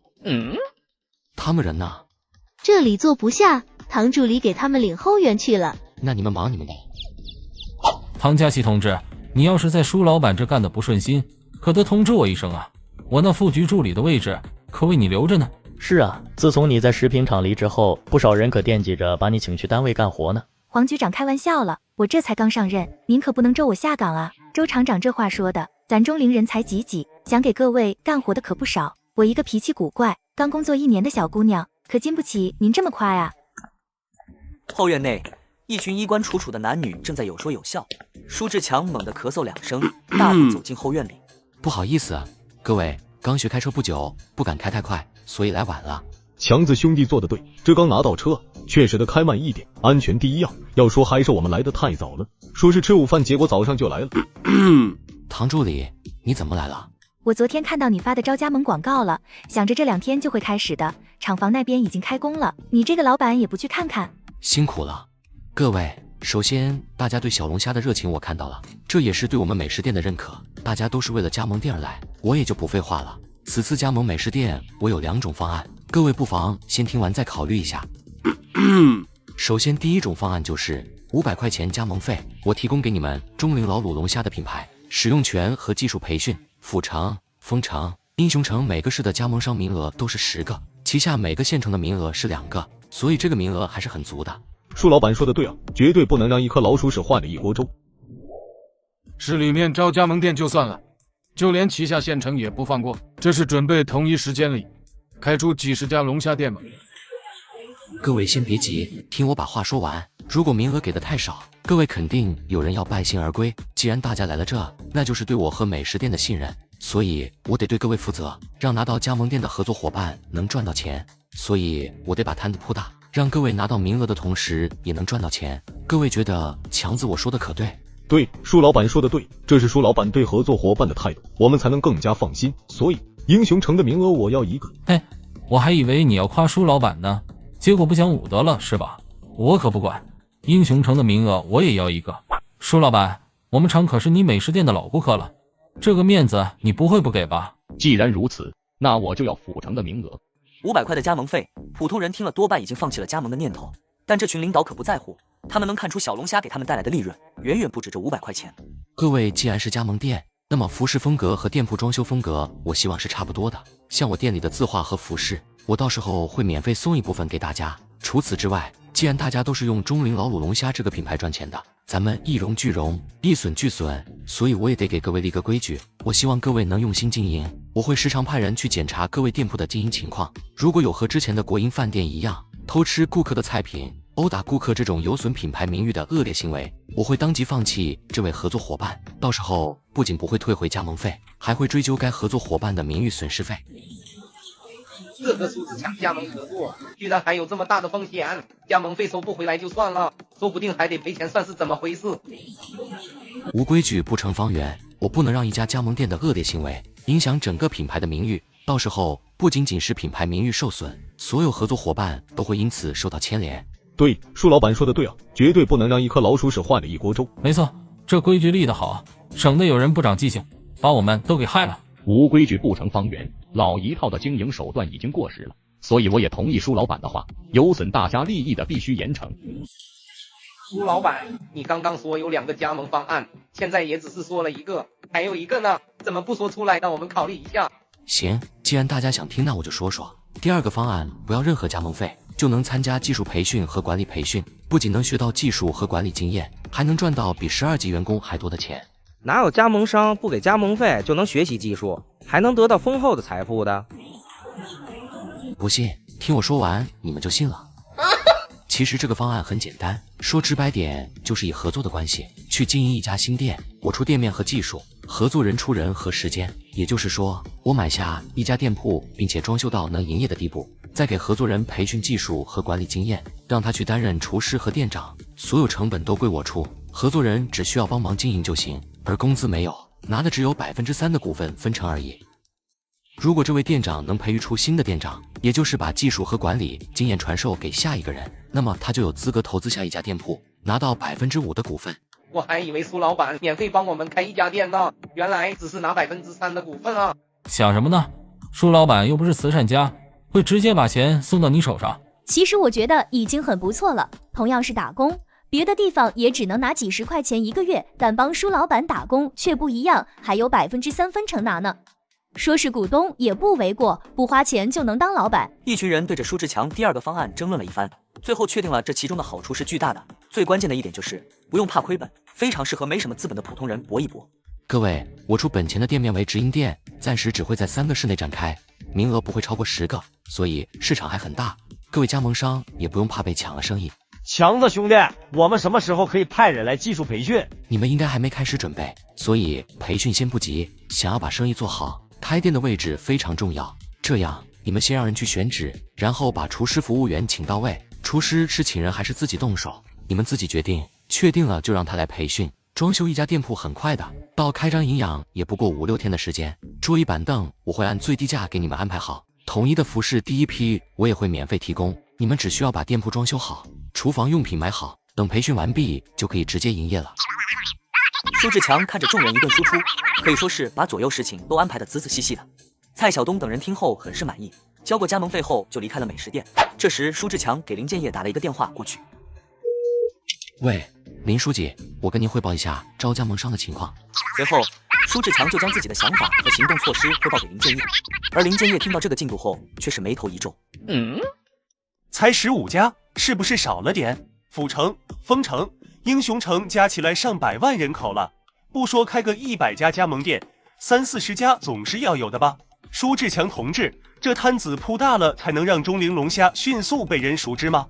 而且这样也可以让更多的村民捕捉龙虾，解决田患的同时，还能多一笔收入，不是？作为见过大场面的舒志强，领导的性格他不说知根知底，但也算了解1、2。冲在前面的人永远是骡子，坐在后面的人不断催促你快点快点。舒志强有自己的打算，所以只能当林建业的话是耳旁风了。老板，我让他们先回去确定加盟店地址、经营规模和人员安排的详细方案，不过他们说不明白，想等你来了再确认一遍。国发哥，我打算在这里起一座占地1500平的3层式现代4合院。舒老板，如果我想参与你说的那个第2个方案，是不是我在你这技术培训，等你把店铺什么的都弄好，我直接去上班？有多少人想参与第2个方案？22个。各位听到了，想参与无本合作的人最少有22个。如果我都答应了你们的合作，光成本费用就高达几万块，在没有看到你们的能力前，你觉得我会拿出这么多钱跟你们合作吗？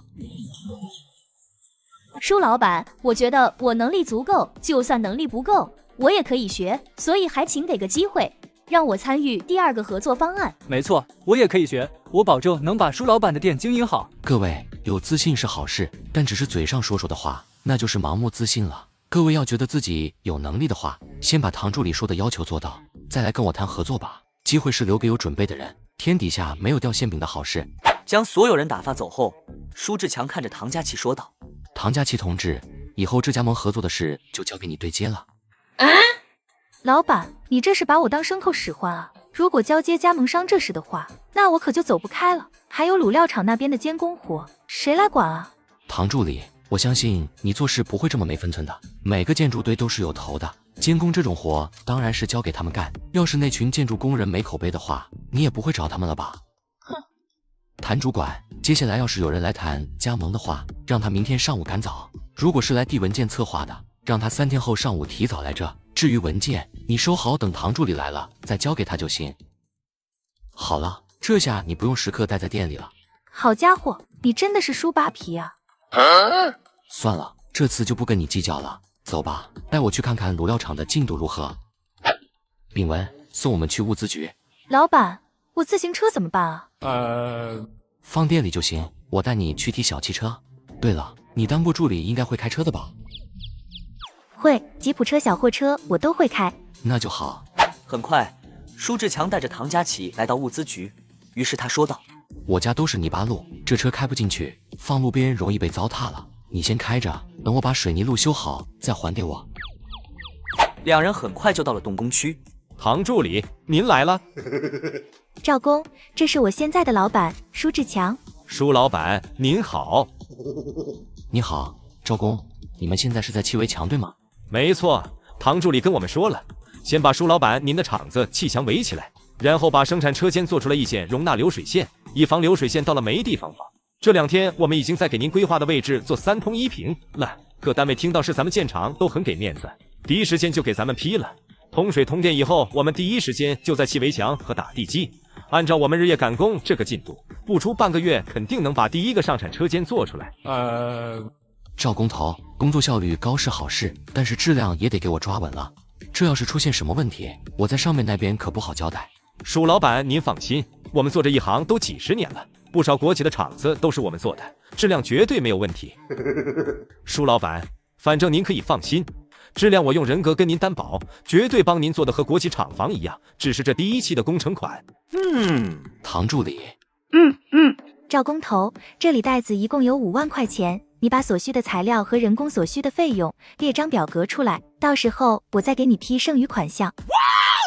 谢谢舒老板，谢谢唐助理，您放心，目前花费的费用我这都有清单，等我让人统计好后，立刻交到唐助理您手上。赵工头，等这大门砌好后，第一时间把这个保安室建出来。次日一大早，舒志强带着姑姑的大儿子傅国发，也就是傅国平的哥，来到抚州湖。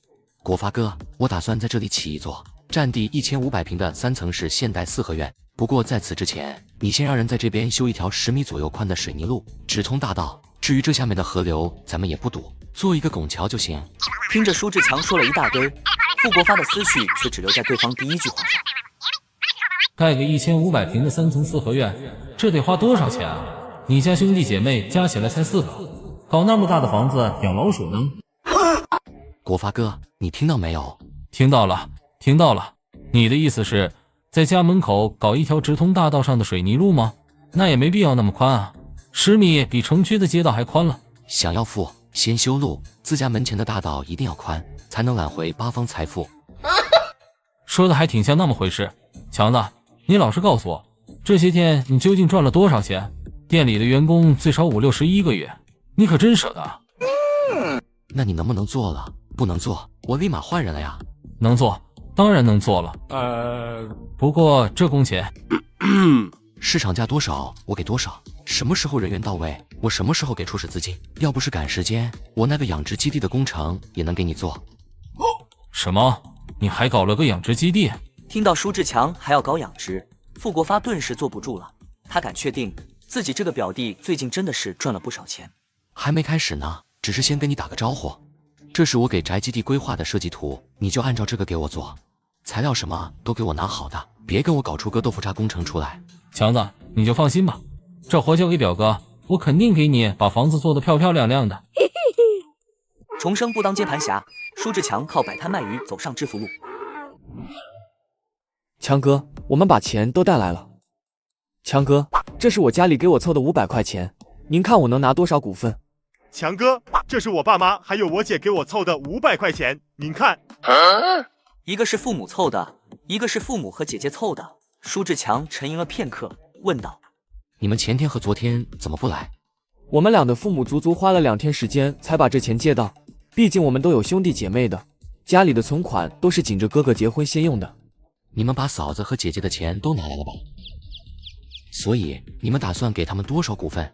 强哥，我分多少股份给我嫂子，最后都会是我哥的。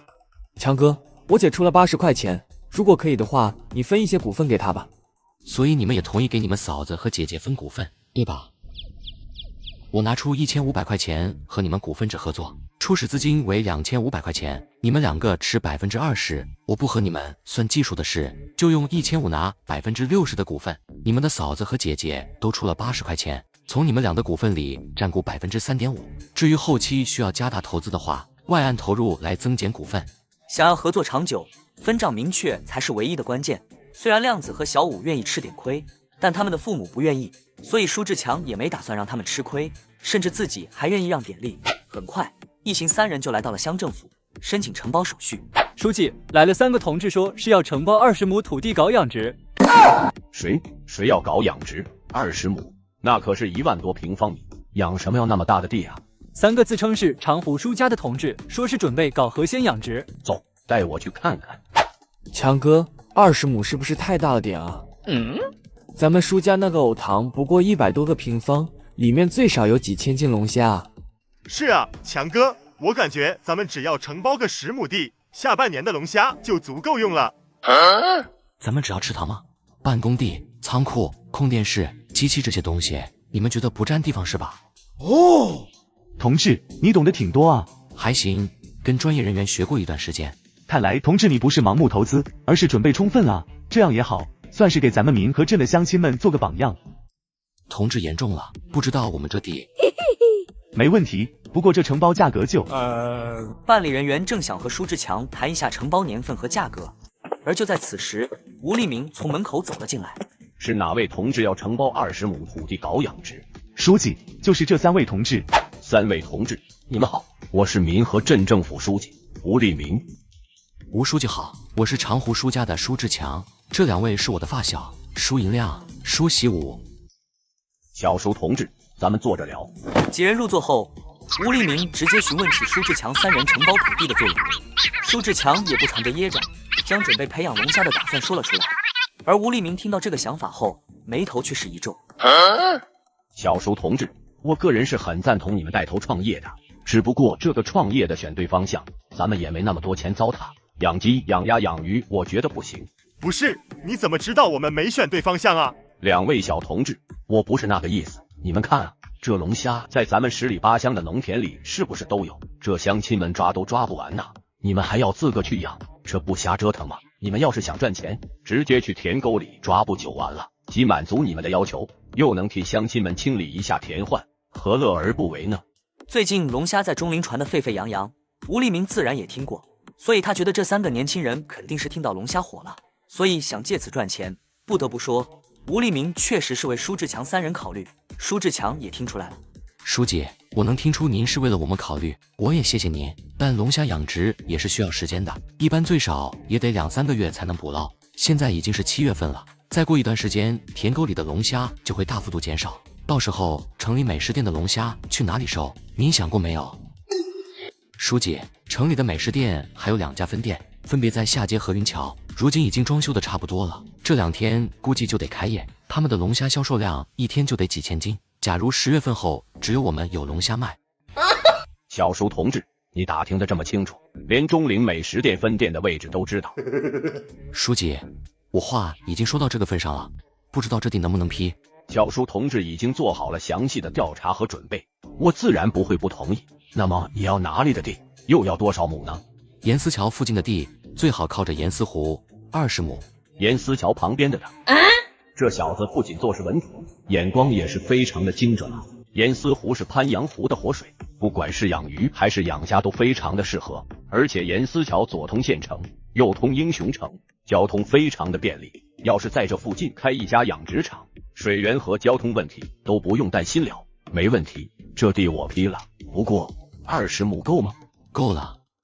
肉丸烧蛋白，梨蒿炒腊肉，空心菜梗，豆腐肉片汤，开吃。不够，小叔同志，你想想，你既然调查过了，应该知道美食店正在招商。据我估计，中陵美食店最起码也得招10届20家加盟店，到时候要用的龙虾肯定不在少数，说不定田间的龙虾都不够他们用。3家美食店你就准备20亩地养殖龙虾，这几10家美食店。慢着，好家伙，这乡镇书记跟县委书记简直一模一样啊！逮着机会就拼命的薅啊！书记，你是准备赞助我180亩高养殖龙虾吗？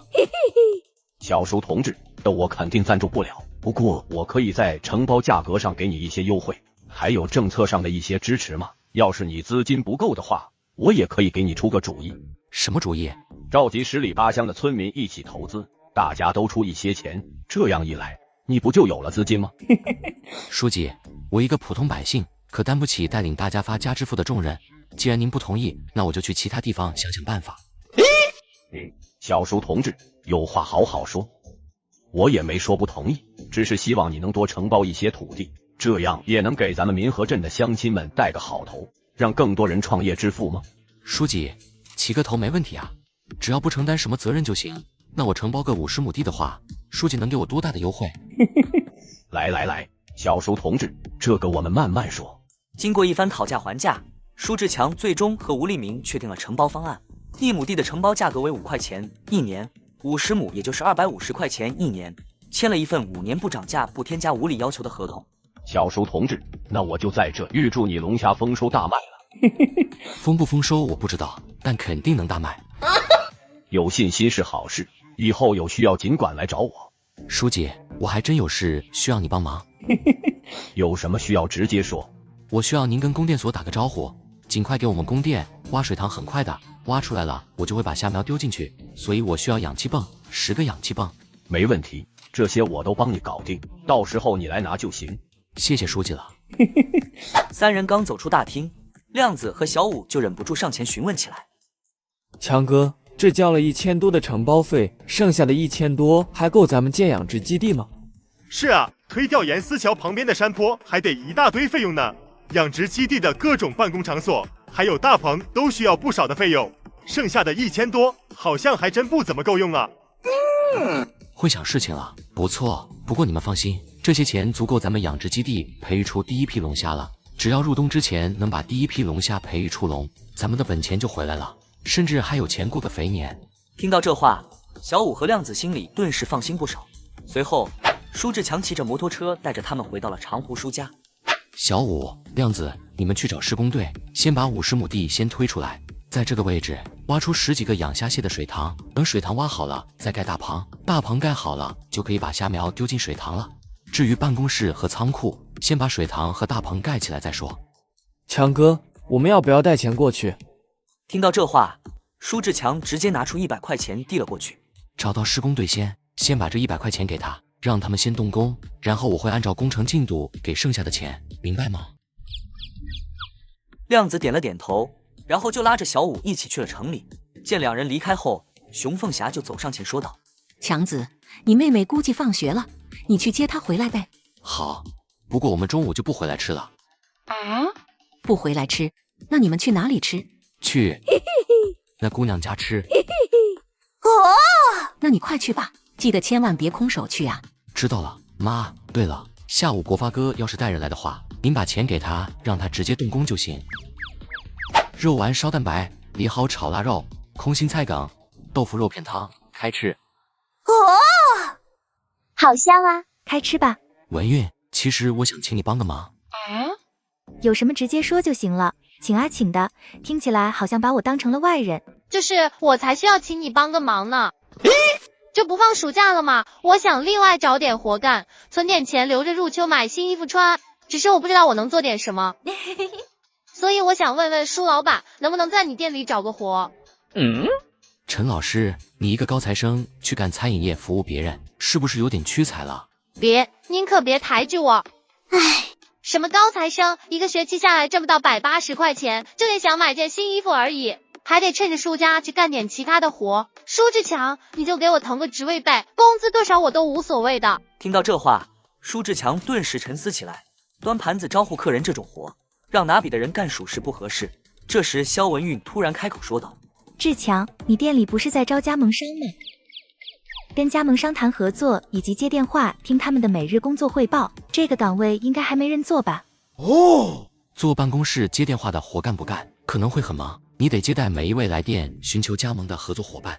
必须得干啊！忙点怕什么？再忙还能忙得过在大厅端菜收桌子的女同志吗？那我工资给你80一个月，没问题吧？80嫌少啊？怎么可能啊？这可不少。就是把我当展示牌利用了呗。舒老板，接下来的2天里，舒志强和表哥傅国发交代了一下新屋的起建规划，然后全权交给对方负责。就在2天后，钟灵美食店在下街钟楼对面云桥路的3岔路口2家分店开业。老板，林书记来了。闻言，舒志强立刻朝外面走去，刚走出店门，就看到了林建业带着江涛站在门外打量着店铺。见状，舒志强立刻上前说道：林书记，您今天怎么有空来店？今天舒老板新店开张，书记亲自给你祝贺来了。谢谢。不过来的有点早了，这个点我还真没法招待2位。没事，我不是来吃饭的。小舒同志，把龙虾做成产业是一个万里长征的项目，你现在还只是迈出第1步。我是想让你和陈德胜陈社长配合一下，让他给你做个宣传，这样的话才能把产业发展得更大更强啊。书记，咱们搞企业的不能只图快啊，万里长征也是一砖一瓦砌起来的，稳妥才是关键。对于林建业来说，他就是希望对他有利的项目是越快越好，所以他的想法和对方不一样，做法自然也不能相同。小舒同志，做人要低调，做事咱们就得高调，干企业不要畏首畏尾的，何况你的背后还有我在撑着呢。领导，宣传可以，不过您得答应我一个条件。你小子真是什么都得占点便宜，说吧，这次又有什么条件？听说咱们县食品厂快倒闭了，我想买过来。购买国企？你想多了吧？钟陵县食品厂虽然快要倒闭了，但怎么也是国企。你一个个体户老板想买国企，你觉得可能吗？书记，您也说了，咱们县食品厂马上就要倒闭了，一旦工厂倒闭，上百号工人该何去何从呢？而且即将倒闭的工厂不仅不能创造营收，每个月还得发上万块钱的工资，所以他除了给政府增加负担，还有什么用？这个道理其实谁都明白，林建业的心里同样明白，但国家目前为止还没这个先例，他一个县委书记也做不了主。见林建业有些犹豫，舒志强继续说道：书记，把厂子卖给我绝对是百利无一害的，我要是把厂子盘活的话，不仅能够保住那上百号工人，还能给咱们钟陵县创造税收，这孰轻孰重您不会理不清吧？你就有把握盘活厂子？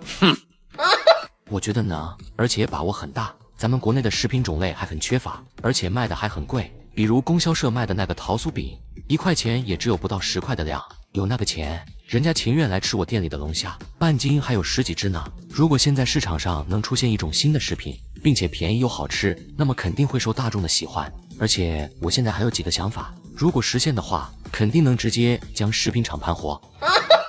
按照你这个思路，只要让食品厂研发出一种新的食品，说不定就能起死回生。钟陵食品厂的衰落不仅仅是产品问题，它的设备技术、管理还有工人思想都很落后。他们不仅仅需要新的技术，还需要新的管理模式和销售方案。而且你让他们换一种产品，他们就能换吗？他们要是有这个能力，又怎么会管理到即将倒闭的状态？而我想到，不仅仅是一个新产品，而是很多很多。你确定你能研发出能让食品厂起死回生的产品？当然，我不打无把握的仗。听到这话，林建业突然沉思起来，他回想了一下舒志强最近的表现和事迹，许久，他才看向舒志强说道：这事我做不了主，我回去和市里领导开会的时候会替你提一嘴的，到时候讨论结束，我再让江助理打电话通知你。听到林建业愿意把这个想法搬到大会上谈，舒志强已经很满意了。对方离开不久后，期刊社的社长陈德胜就来了。舒老板开业大吉，生意兴隆啊！多谢多谢。陈社长先进去坐，等到中午的时候，我立刻安排人给您上大份龙虾。舒老板，龙虾就不吃了，现在还没到饭点呢。我来呢，除了祝贺以外，还要完成书记交代的任务。舒老板，书记应该跟你说过了吧？说什么？没有啊。难道书记没说？这不可能啊，这可是为龙虾产业做大做强的好事，书记不可能忘记吧？有事没事，要么进去做，要么就回去吧。有事，既然书记没说，那我说也是一样的。好，那你说吧。是这样，书记让我给你做一期宣传，就说咱们中陵的年轻企业家。如此一来，不仅能让龙虾被更多人熟知，你也能走到台面上来。我相信咱们中陵人看到你这位年轻企业家的成功，一定会有部分年轻人愿意加入创业的行列中的。就是把我当展示牌利用了呗。舒老板，这怎么能是利用呢？这不仅能让你身份地位提高，还能受到咱们中陵人的尊敬啊！哼，我可以答应宣传，不过这承包期刊社的广告部这事。嘿嘿，舒志强微微一笑，再次提及上次和对方没谈妥的事情。嘿嘿，舒老板，这可是书记要求的，你可不能跟我开条件啊！那你回去吧，毕竟书记没跟我说过呀。你这，行吧，你到时候直接去我厂里谈合同。得嘞。嘿嘿，怎么宣传？你说吧。随后，两人聊了大半个小时，陈德胜才离开。肖伯父，这兄弟咱是当不了了，要不我出个主意，能让咱们关系更近一些，你考虑一下。肖伯父、肖伯母，你们来了。强子，伯母先祝你新店开业大吉。不过你也太不把伯母当回事了，分店都开了2家也不告诉我。伯母，不是我不告诉你，是我从二哥那听说您在照顾二嫂坐月子，没时间啊。这要是告诉您了吧，我心里就盼着您来，可您又没时间，盼着盼着，却始终盼不到。您说我这心里得多难受啊！你还是这么会说话。当初舒志强在纺织厂家属楼卖鱼的时候，也是这么油嘴滑舌的，没想到2个多月没见，对方的嘴还是这么能说。一旁的方雪也是上前一步，抱着儿子对着舒志强感谢起来。强子兄弟，我一直想好好感谢你，只是没有机会。多谢你当初送我去医院，要不然我和我儿子还不知道会怎么样呢。听到这话，舒志强再次表现出能说会道的一面，一番天衣无缝的言语说下来，萧仁义全家对舒志强的好感又上升了几分。强子兄弟，开业大吉啊！我给你把花篮房门口了。多谢多谢，伯父伯母，里面坐。文清、文豪，今天你们强子兄弟新店开业，你们敬他一杯。来，强子兄弟，当大哥的先敬你一杯，祝你分店开业大吉，生意兴隆，财源广进。舒志强连忙起身，端着酒杯正要开口，对方又说了起来。只见萧文清又露出歉意的笑容，说道：同时，我还要为你大嫂上次的误会跟你道个歉。慢着，哪有祝贺和道歉的酒放在一起喝的？一件一件来，先把祝贺的酒喝了，道歉的酒放在后面喝。1、2个小时后，桌上的菜也吃得差不多了，几瓶茅台也下了肚。萧仁义不行了，舒志强也不行了。强子，你这个兄弟我认了，以后咱们就是亲兄弟。文清、文豪，以后强子就是你们二叔，明白吗？爸，乱背了，这我们要是喊强子二叔，那老妹的喊他什么？喊什么？也喊二叔。萧伯父，这兄弟咱是当不了了，要不我出个主意，能让咱们关系更近一些，你考虑一下。我知道你小子想我同意你跟我女儿处对象，对不对？哼！萧伯父，你装醉？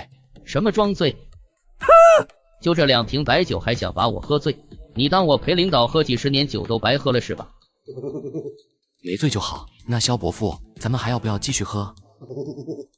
喝个屁！那要是不喝的话，就回去歇歇吧。少给我撇开话题，赶紧给我把话说清楚。今天要是不把话从头到尾说出来，你们的事想都别想。萧伯父、萧伯母，我确实是在和你们的女儿处对象，而且不是1天2天了。不过我是真心喜欢文韵的，从见她第一面就喜欢。听到这话，徐春芳的眼睛一瞪，脸上写满了不可思议。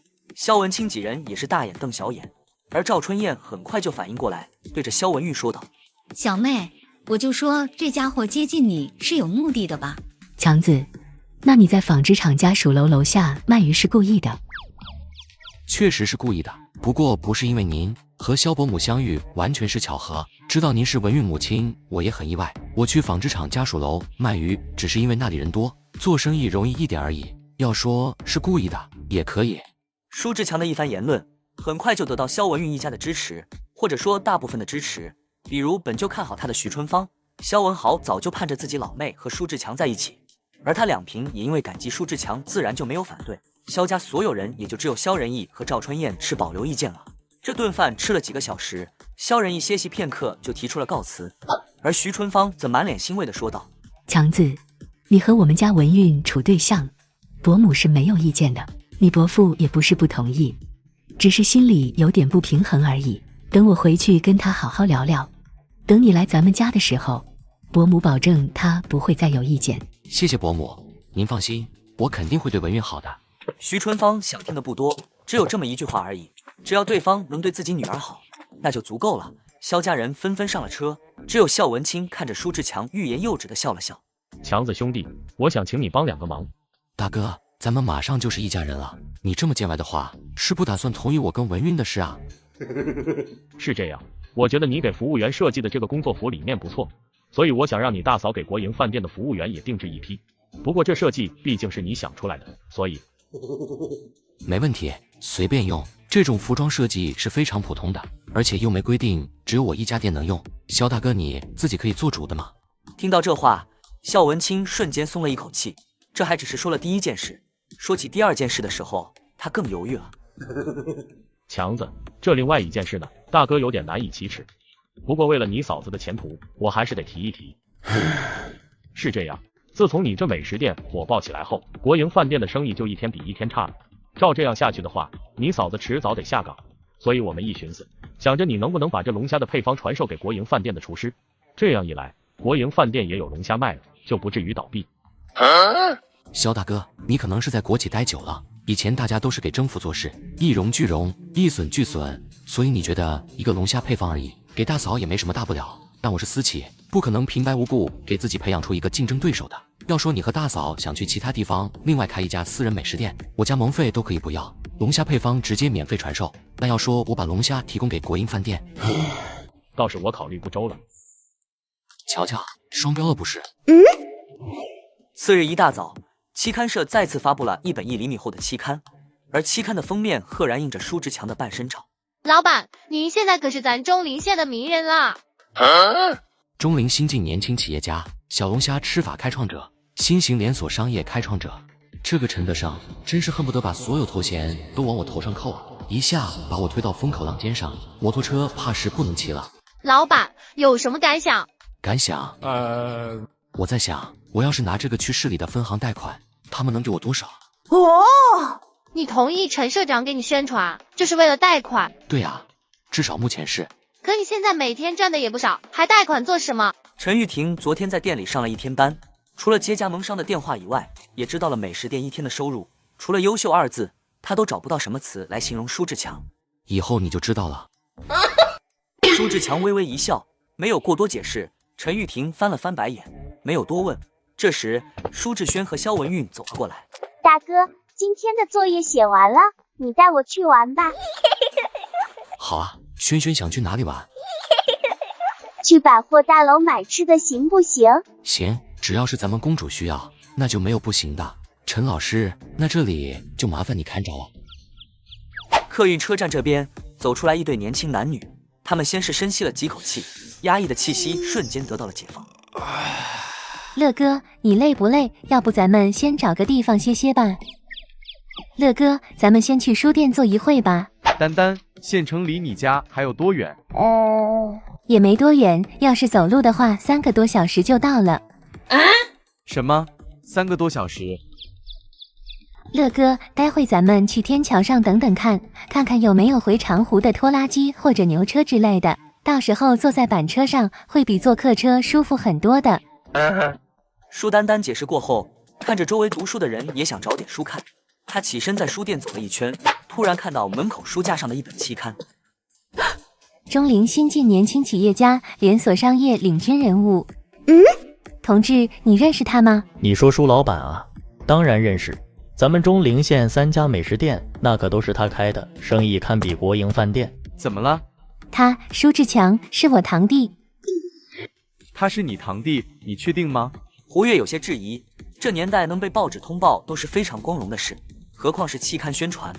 而且这个男的照片还占据了封面，地位一看就不一般。但舒丹丹一个穷乡僻壤出来的大学生，胡月不好相信，所以必须确认。我骗你干嘛？我跟我堂弟从小玩到大的，我还能认错人？姑娘，这里还有舒老板店里的招商信息，你可以看一下。啊？钟灵美食店全面招加盟商，免费提供龙虾卤料技术。钟灵老卤龙虾有点耳熟。丹丹，我记得咱们学校门口就有一家店铺在装修，招牌好像就是这个名字。乐哥，咱们快回去，我要找强子问清楚。丹丹，等等。怎么了，乐哥？我第一次去你家，怎么也得买点东西吧？就这么两手空空的去，岂不是让人笑话？没事，我爸妈不会介意的。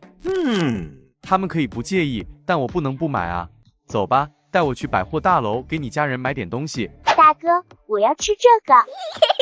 大哥，这个我也要吃。舒志轩今天很是兴奋，因为这是他第一次和大哥大嫂逛商场，而且大哥也说了，让他想吃什么就说，今天都满足他。志强，你这样会把他惯坏的。文韵，在你小时候，大哥二哥疼你吗？当然了，我可是他们唯一的妹妹。瞧瞧，双标了不是？大哥二哥都没把你惯坏，而且惯得还如此优秀。轩轩也是我和志国唯一的妹妹，疼她不是应该的吗？而且她还小，我希望她能有一个快乐的童年，而不是跟我一样，从小就没吃过什么零食。轩轩，你还有什么想吃的吗？没了，这里也没什么好吃的买了。轩轩，大哥买下一家食品厂，以后专门给你生产好吃的好不好？哦，真都假多？当然是真的，大哥不会骗你的。就在这时，三人商议着回家去，却在大门遇上一男一女。舒志强在看到那女人时，明显愣了一下，而舒志轩就没那么自控，看见女人就脱口：“丹丹姐。”强子、轩轩，你们怎么在这？强子，你不是在追慧娟吗？而且马上要订婚了，她又是谁？丹丹姐，傅慧娟根本不配当我大嫂，她还没结婚呢，肚子就鼓大包了。我哥不要她以后，她就和舒浩订婚了。舒浩被抓进牢里后，他又在家偷人，结果被舒浩爸妈给抓住了。轩轩，你胡说八道什么呢？这话是能随便说的吗？我没有胡说，这是村里人都知道了，不信你自己去问大娘。乐哥，咱们回去吧。丹丹姐，路上慢点。舒总，那我们就先走了。我能说自己确实被吓到了吗？跟你女儿处对象，我怕以后会抬不起头啊。志强，这位慧娟同志是谁呀？舒志强嘴角抽了抽，随即看向肖文玉，猛地咳嗽2声，将自己的情绪稳定好后，才和对方娓娓道来：“亲爱的，你听我跟你狡辩，解释。”什么？轩轩说的都是真的？傅慧娟真的偷人被抓在床了？下午，舒丹丹从他妈周木英的口中得知了事情的原委。大概就是这样。不过你说的傅慧娟肚子鼓大包这件事，都是舒志强那个白眼狼自己编出来的，到底是真是假，也没有人去验证。不过他现在和陈军都领证了，听说过2天就要办婚礼，而且他之前都跟了2个男的了。要是真怀了野种，估计陈军也接受不了他，除非那个孩子就是陈军的，这我就不知道了。丹丹，你不是在学校里吗？这傅慧娟偷人的事，你是怎么知道的？闻言，陷入沉思的舒丹丹也是立刻回过神，把遇到舒志强的事说了出来。妈，强子在县城开了几家美食店的事，您知道是怎么回事吗？知道，我怎么能不知道？哼，我就等你回来，咱们娘俩一起收拾他这个白眼狼呢。丹丹，你说这个舒志强是不是吸血的资本家？白眼狼，1毛钱收的大虫子在城里卖2块钱，这舒志强的心得多黑啊！爸妈，强子收村里人的龙虾是多少钱1斤？也是1毛。妈，这就是您的不对了，这大家都是1毛钱卖，也没有搞特殊照顾啊。而且您反过来想，大虫子原本在田沟里还1文不值呢，现在大家都能用来换钱，1个月180块的，这不是好事吗？至于能卖出2块钱1份，那只能说强子他有本事啊。哎呦，闺女哎，你这书都白读了啊！你爸妈是他舒志强的亲大伯大娘，还能一样吗？他作为晚辈，就算不1.5块的收咱们的龙虾，7毛8毛总要的吧？连长辈都不知道孝敬，他不是白眼狼是什么？丹丹，你别听你妈瞎胡说。先不说强子这收龙虾的价格都一样，没有对不起咱们，就说强子刚赚钱，那会对咱们家还挺不错的，家里有肉都喊咱们去，就是我和你妈糊涂。要糊涂你糊涂，我才没糊涂，我做错什么了？我糊涂，吃他一盘竹笋炒肉，喝他一碗骨头汤而已，还就有错了？他请咱们去吃饭，多吃2口还就得罪人了。周慕英如此不讲理的性格，让坐在一旁的胡乐都有些胆寒。要不是看在这一家和中龄企业家有亲戚关系，他真想连夜提桶跑路。想到这，胡月立刻咳嗽2声，看向周慕英说道：“伯母，你要不听我说2句？”不好意思啊，乐乐，伯母刚刚没吓着你吧？我能说自己确实被吓到了吗？跟你女儿处对象，我怕以后会抬不起头啊。伯母说的哪里话？您这叫性情中人，放到古代来讲，那就叫女中豪杰。乐乐，你可真会说话，没吓着你就好。对了，你刚刚说什么？伯母，您要是相信我的话，就听我一句劝，和丹丹堂弟的关系啊，一定得好好维持着。就算您再怎么讨厌他，也得跟他们家保持良好的关系。乐乐，你这是让伯母去讨好那个白眼狼？不，伯母不需要讨好，这是维持亲属关系。丹丹堂弟现在可是县城里的名人，那分店都开到市里面去了。不说多的，他现在1年最少能赚10几20万。什么10几20万？伯父伯母，我说的是最少。喂，乐哥，你这样是不是太势利了？势利，总比你妈去找你堂弟的麻烦，好吧？舒丹丹仔细一想，好像也是。周慕英听到舒志强1年赚几10万，强烈的嫉妒心让他想要发作。只见他呵呵一笑，盯着胡月说道：“乐乐，那你说伯母要怎么做？”很简单，先为您之前做的事给丹丹堂弟道个歉。伯母别急，听我说，丹丹堂弟刚赚钱那会就能喊2位去吃肉，证明他是个有孝心的人。像龙虾生意这种暴利生意，他没有利用不照顾2位，唯一的原因就是你们之前发生的误会，让伯母您去道歉，就是解决这个误会的。次日一大早，舒炳文跑着来到舒志强家门口。强哥，强哥，咱们村里的龙虾快要抓完了。咱们这没了就去市港大队呗，实在不行就跑远一点，捉牛港、下户街、高桥这些地方都可以去收。你开着车带治国去其他大队和乡镇，他负责收，你负责送。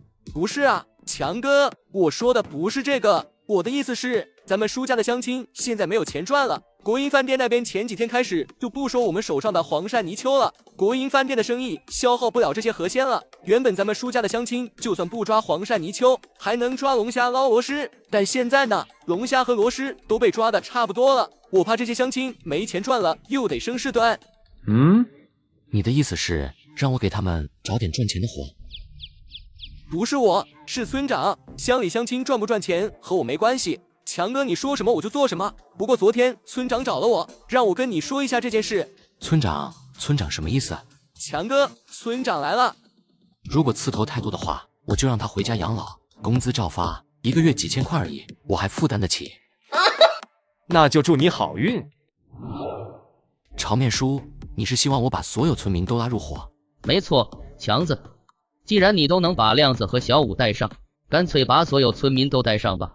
大家多多少少都凑一点钱，把这养殖基地扩大一些，到时候赚了钱，全村乡亲一辈子都会记你的好。听到这话，舒志强心里只能呵呵一笑了。乡镇书记之前就跟他这么说，只是被他拒绝了。带领村民创业就是吃力不讨好的事情，搞不好小命都丢了。于是他沉思片刻，说道：朝面叔，你看这样如何？我那边已经和政府签了合同，改肯定是改不了了。如果你想拉大伙一把，那就把大伙凑集起来商量一下，出钱的出钱，出力的出力，你带着他们重新搞一个养殖基地。作为舒家的一份子，养殖技术我可以无偿贡献给你们，并且我保证你们养出来的龙虾只要合格，我的美食店率先收购。强子，舒真心谢谢你啊！我知道你这养殖技术肯定也是花了大价钱学来的，所以叔不能白要你的。只要这养殖基地做起来了，叔和乡亲商议算你一份。不用，真不用，小事而已，就当我为咱们舒家的发展贡献一份绵薄之力了。20多分钟后，舒志强来到了美食店。这时陈玉婷说道：“舒志强，林书记给你打电话了。”他打电话来有说什么事吗？说是关于食品厂的事，让我转告你就可以了。舒志强，你跟食品厂有什么事？打听那么多干什么？还有上班的时候要喊老板。坐吧，你之前跟我提的收购食品厂这事，我们在会议上讨论过了。讨论结果就是国营企业不可能会卖给你，你就别想了。那我走。别急，虽然国营企业不可能转卖，但我们还有另一种方案，那就是采用承包的方式，你可以考虑一下。舒志强自然知道国企不会转卖，心里也猜到了承包的结果，所以在对方提出这个方案的时候，他是一点也不意外。书记，怎么个承包法？来，文件就在这里，你看看。文件都准备好了，您就不怕我不答应吗？你小子我还是了解一些的。既然你提出要食品厂，那肯定是势在必得。这份承包合同是我为了争取到最优惠的政策，这你要是接受不了，那就当我看错人了。舒志强没有抬头，迅速将合同给过了一遍。书记，这些合同我都可以接受，不过我还有一个要求。你还有要求？这已经是我争取到最好的政策了。书记，我这要求很简单，就是在这条合同里加上一条，如果政府有意将食品厂转型或私有化，我拥有优先购买权，除非我放弃收购，政府才有权利出售给其他单位或个人。这个你不用担心，国营企业不可能会私有化。不管会不会，我还是强烈要求加上这条。行，你这个要求我答应了。两人签完合同后，林建业又忍不住询问起舒志强。那个食品厂这些年一直处于亏损状态，你是怎么想到打他的主意的？而且那么大的厂，每年要交出的可不仅仅是5万块的承包费，上百号员工每年的工资就得几万块了，你就不怕亏损吗？怕什么？食品厂的产品不行，我脑海里已经有了新的产品。至于营销方式，我相信还没人比我更懂这一套。人员管理不行，我也能用自己的管理方式去纠正。如果刺头太多的话，我就让他回家养老，工资照发，1个月几千块而已，我还负担得起。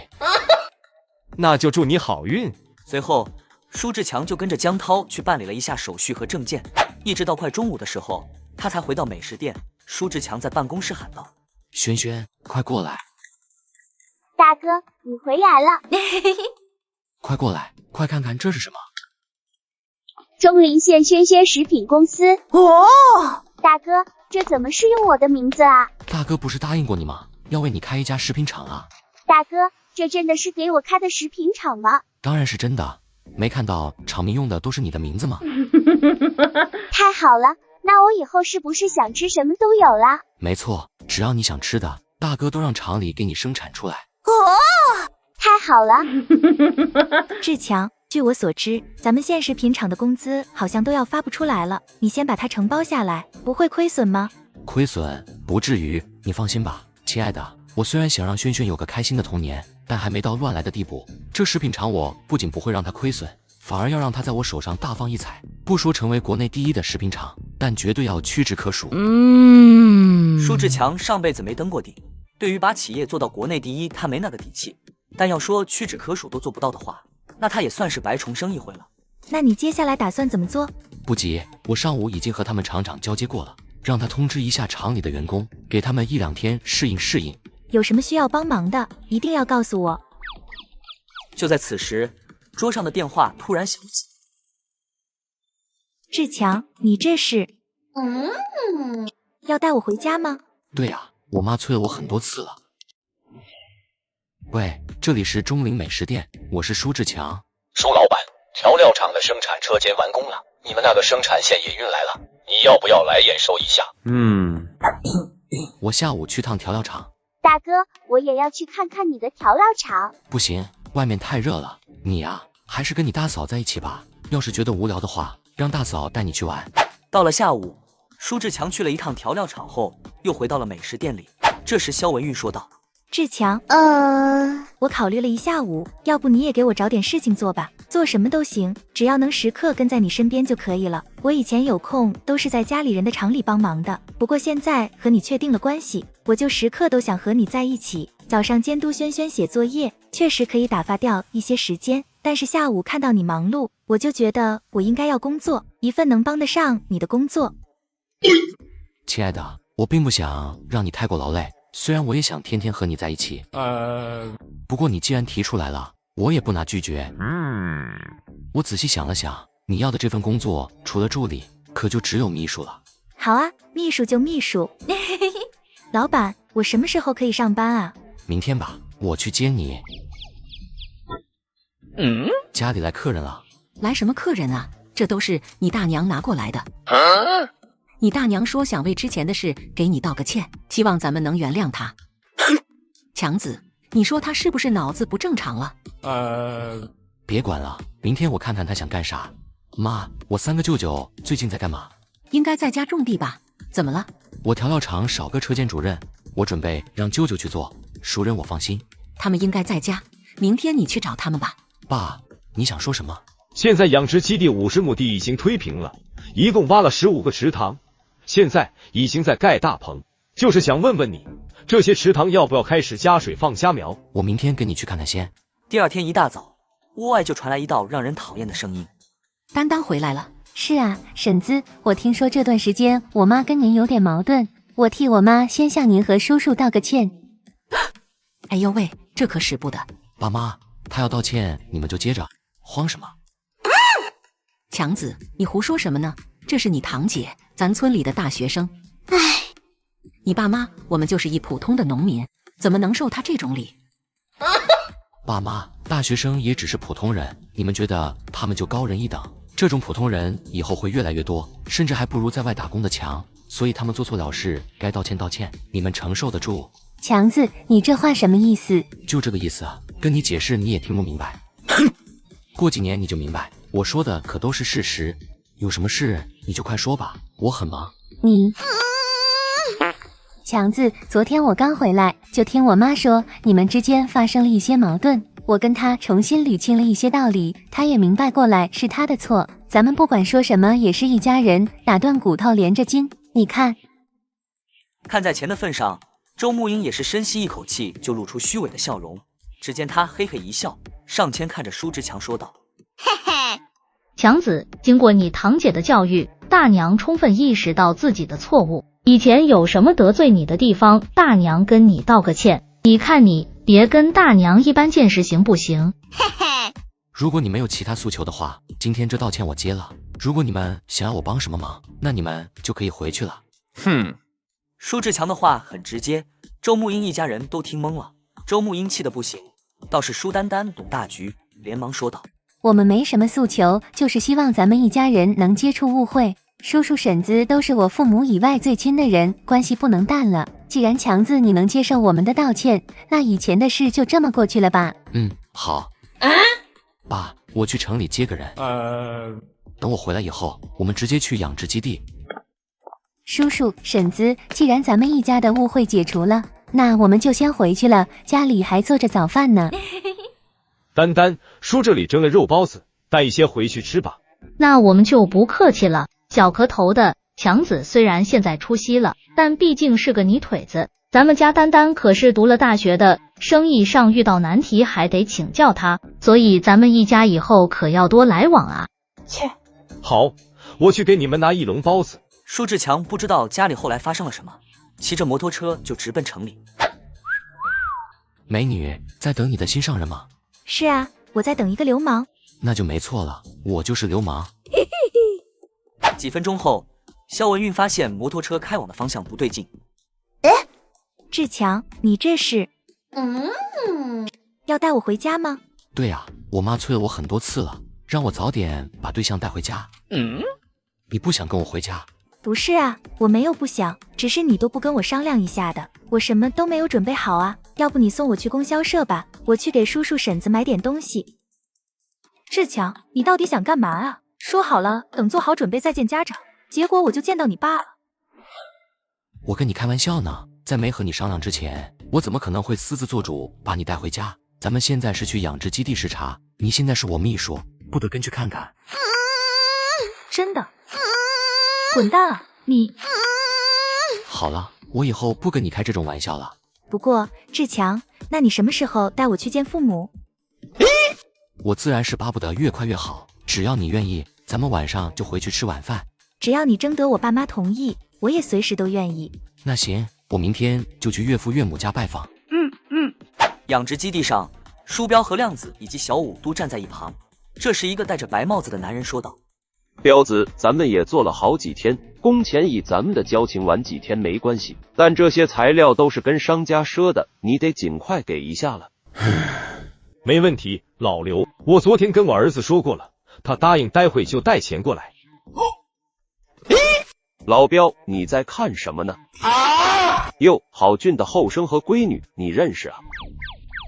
那后事是我儿子，那闺女就是你儿媳妇了。可以啊，你老彪，瞧瞧这闺女，细皮嫩肉的，一看就不是普通人。别闹，我不认识那闺女。老彪，我看她肯定是你儿子对象，要不然能那么亲密？你儿媳妇都来了，你这个老东西还不赶紧过去迎着？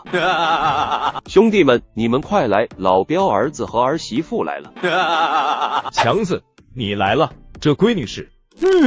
爸，我们带的钱，你待会拿去给工友们吧。强子，我问你话呢。爸，这是我秘书肖文运，京城大学毕业的大学生。爸，拿去给同志们把工钱发了吧，我们先看看进度。书彪点了点头，看了一眼肖文运，随即失望的转身走了。对方前脚刚走，肖文运立刻瞪着舒志强说道：“志强，你到底想干嘛啊？说好了等做好准备再见家长，结果我就见到你爸了，我都想大大方方承认了，结果你又说出我工作的身份。”文运，这次见我爸真的是巧合，我爸现在负责养殖基地的建设，刚好你说要当我秘书，今天我来巡视建设进度，这不就巧合的遇上了吗？我知道你没准备好，所以我才没有说咱们处对象的事。走吧，秘书的工作可不是只陪在老板身边。可是我已经想大大方方的承认关系来。强哥，嫂子真漂亮。说吧，有什么事？强哥，我们在这也帮了这么多天的忙了，深知就咱们那点钱根本开不起来这么大的养殖基地，所以就想问问您，我们还要不要再去借点？你们还能借到钱吗？听到舒志强的询问，二人对视一眼后就叹了叹气。亮子是不可能再借到钱的，毕竟他哥结婚就借了不少，这次能掏出500已经是他的极限了。至于小五可能能借到一些，但肯定也不多。强哥，咱们或许一开始就不用搞这么大吧？如果说按照一开始说好的20亩，我们加起来2500块钱或许足够了。小五也这么认为。如果只承包20亩，你们觉得能拿到最优惠的政策吗？如果只有20亩，养殖出来的龙虾又能维持美食店用多久？而且你们的钱不够，但是我钱够啊。放心吧，接下来的钱我出，股份我也不会扣你们太多。强哥，别急，白得的股份不是那么好拿的，我有要求。强哥，你都对我这么仗义了，我也不能拖后腿。有什么要求您尽管说，我付银量要是说一个不字都不是银。我也一样。按照咱们一开始的协议来谈，后续按照补贴费用来增减股份，剩下的钱我都出，你们的股份减到8%，至于你们姐姐和大嫂的股份保留2%，以后你们就跟我爸一起负责养殖基地。3班岛现在水塘也挖好了，大棚估计过几天就可以了，至于虾苗就由你们来负责，没问题吧？这件事情谈好后，亮子开始询问养殖技术上的事。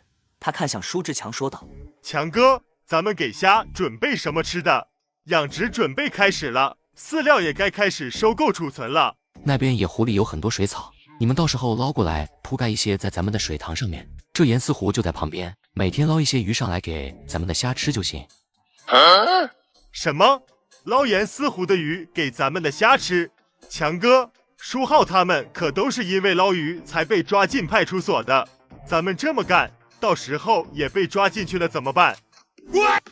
我问你们，咱们承包了几亩地？50亩啊。那咱们现在用了多少亩？20多亩吧。剩下的20多亩是不是要包括盐丝湖的范围？强哥，你不会想说严思湖的那些位置也是咱们的吧？当然归咱们，要不然你们觉得我为啥一定要承包这个位置？咱们不仅要用这里的水，还要用这里的鱼当下饲料。待会我会教你们如何调制吸引鱼群的饲料，你们看守养殖基地的时候在这捕捞就行。和亮子、小五说好后，舒志强看了肖文运一眼，便去找了工头，讨论好所有的事。时间就已经到了快中午。你们认识？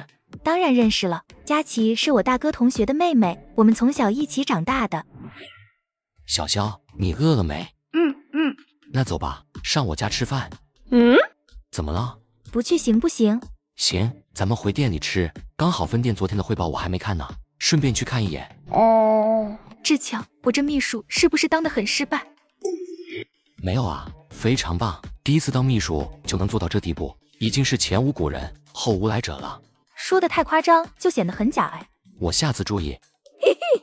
就在舒志强准备往美食店赶去，这时来了一个熟悉的人，挡在舒志强面前喊道：舒志强同志，你等等。陈志书，你有事？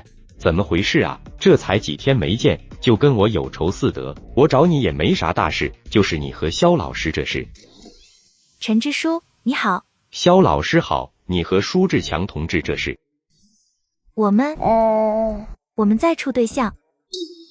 是吗？那真是祝福你们啊。谢谢。不过陈支书到底有事没事？没事别拦着，我们还有事呢。有事有事。我这不是听说你承包了50亩地搞养殖吗？你们村村长又带全村承包了100亩地，听说也是搞养殖，这是不是真的？对啊，真的呀。